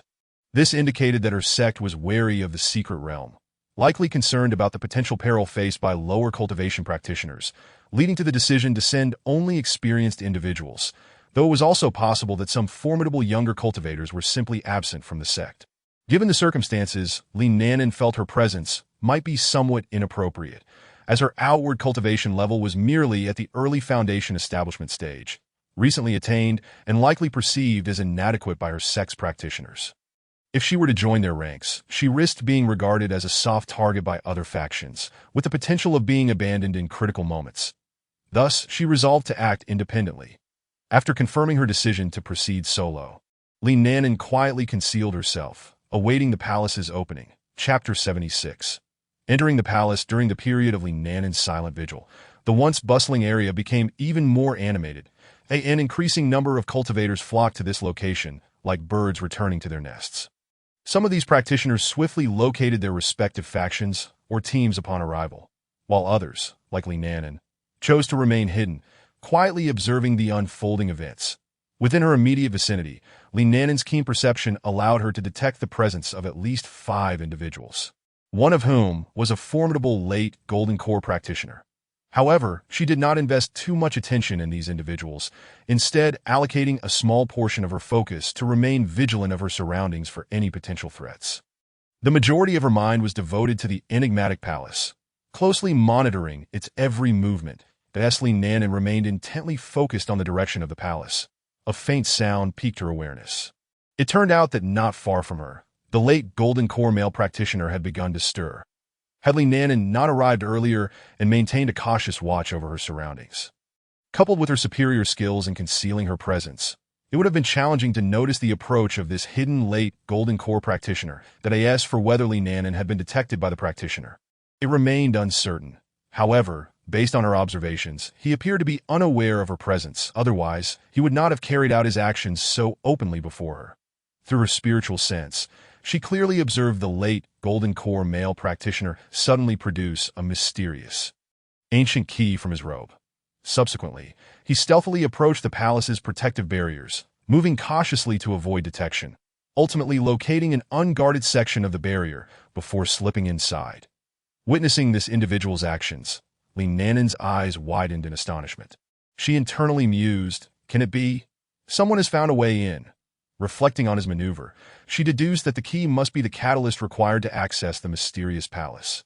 However, given that this secret realm had only recently emerged, how could anyone possess items related to it? Did this sudden appearance of the secret realm have any connection to the practitioner? In a moment of uncertainty, Li Nanan found herself ensnared in confusion. After much contemplation yielded no clarity, she resolved to set her worries aside, for her primary desire was simply to escape. Moreover, she felt quite satisfied with the treasure she had already gleaned from this secret realm. The inability to enter the palace would not bring her great disappointment. Subsequently, she released her anxieties and ceased to dwell on the palace's fate. It was likely that the valuable items within had already been largely claimed by the individual who had just departed, though there remained a possibility that the cultivators outside could indeed unravel the palace's restrictions. Given that the places of inheritance often entailed trials, it was conceivable that should that individual fail to pass, they would ultimately gain nothing. Li Nanan's thoughts meandered. She recalled the key she possessed. Suddenly, a flash of inspiration struck her. She seemed to have a key of her own. With that, she retrieved the key she had previously acquired from her storage pouch. Examining the object closely, she noted its resemblance to the one held by the earlier visitor, albeit with certain nuances and detail. When she had first obtained this key, its material had eluded her understanding. It was remarkably sturdy, impervious to flames, and did not recognize its owner. That it had subsequently slipped from her mind, and had it not been for this moment of lucidity, she might have entirely forgotten about it. Intrigued by the key in her possession, Li Nanan felt a sudden urge to experiment. Quietly, she approached the entrance where the earlier individual had entered. Arriving at the site of the restrictions, she carefully surveyed her surroundings. Ensuring no one was watching before tentatively stepping toward the palace, to her astonishment, the restrictions had no effect on her. Elated, she hurried inside. Upon entry, Li Nanan found herself transported to a grand hall within the palace. To her dismay, the male cultivator she had encountered earlier was nowhere to be seen. The hall was vast and empty, save for a raised platform at its center, upon which stood a column adorned with intricate carvings. As she approached the column, she noticed 4 recesses at its apex, 3 of which were already occupied by keys, leaving only one vacant. Realizing that 2 others must have entered before the Golden Core stage cultivator, Li Nanan felt a twinge of frustration. She pondered how these individuals had discerned the key's purpose. Had she not stumbled upon it by chance, she would remain oblivious to its significance. That it appeared that these individuals possessed prior knowledge of the secret realm. For how else could they have known how to utilize the key? This reflection left her in awe of their intellectual depth. What Li Nanan remained unaware of, however, was that the other 3 had discovered their keys within the secret realm itself, receiving pertinent information upon their acquisition. Conversely, her key had been lost for reasons unknown after the formation of the secret realm and had been outside for an extended period. Thus, the information associated with it had long since faded from memory. Because of the absence of one key needed to unlock the central palace, the secret realm had remained dormant. Were it not for Li Nanen's fortuitous passage nearby, the realm would not have detected the key's presence and subsequently activated. Thus, it was indeed Li Nanen who had unwittingly unlocked this secret realm. Crucially, without the assembly of all four keys, the trials within the palace would remain uninitiated, and when the time for the secret realm's closure arrived, it would simply shut down. Those who had entered before her, possessing keys, would leave empty-handed. Therefore, her serendipitous arrival held great significance for the other three, as they would otherwise have missed this opportunity. Yet, she remained blissfully unaware, engrossed in her musings about their profound knowledge. After a moment of reflection, Li Nanen inserted her key into the final recess. As she did so, the entire hall trembled. The carvings on the column began to emit a faint glow that gradually intensified, enveloping the space in an aura of ancient mystery. As the light brightened, the keys within the four recesses seemed to resonate, producing a deep, humming sound, as if awakening some ancient power, with the resonance growing stronger. The raised platform in the center began to sink slowly, revealing a concealed passage. The entrance of this passage, a luminous barrier shimmered, adorned with intricate runes that appeared to form a protective shield. Taking a deep breath to steady herself, Li Nanen cautiously approached the luminous barrier. When her hand made contact, she encountered no resistance. The barrier parted like rippling water, allowing her passage before closing seamlessly behind her. Chapter 77. The trials commence upon crossing the barrier. Li Nanen found herself in a grander hall. At the center of this new space stood a colossal crystal orb, radiating a gentle glow, within which countless stars seemed to swirl, imparting a sense of depth and enigma. The instant Li Nanen inserted the final key and entered the trial grounds, the other three who had arrived before her became aware of the unfolding events. For the immense crystal orb in their own hall began to emanate light as well. Approaching the crystal orb, Li Nanen placed her hand upon its surface, and in an instant, a force drew her into an ethereal realm. Upon entering this space, she received a message. The trials consisted of 3 stages: strength, comprehension, and character. After completing each stage, the participants would be rated, and rewards would be bestowed based on their overall performance across all 3 trials, with superior results yielding greater rewards. The first stage was a test of strength.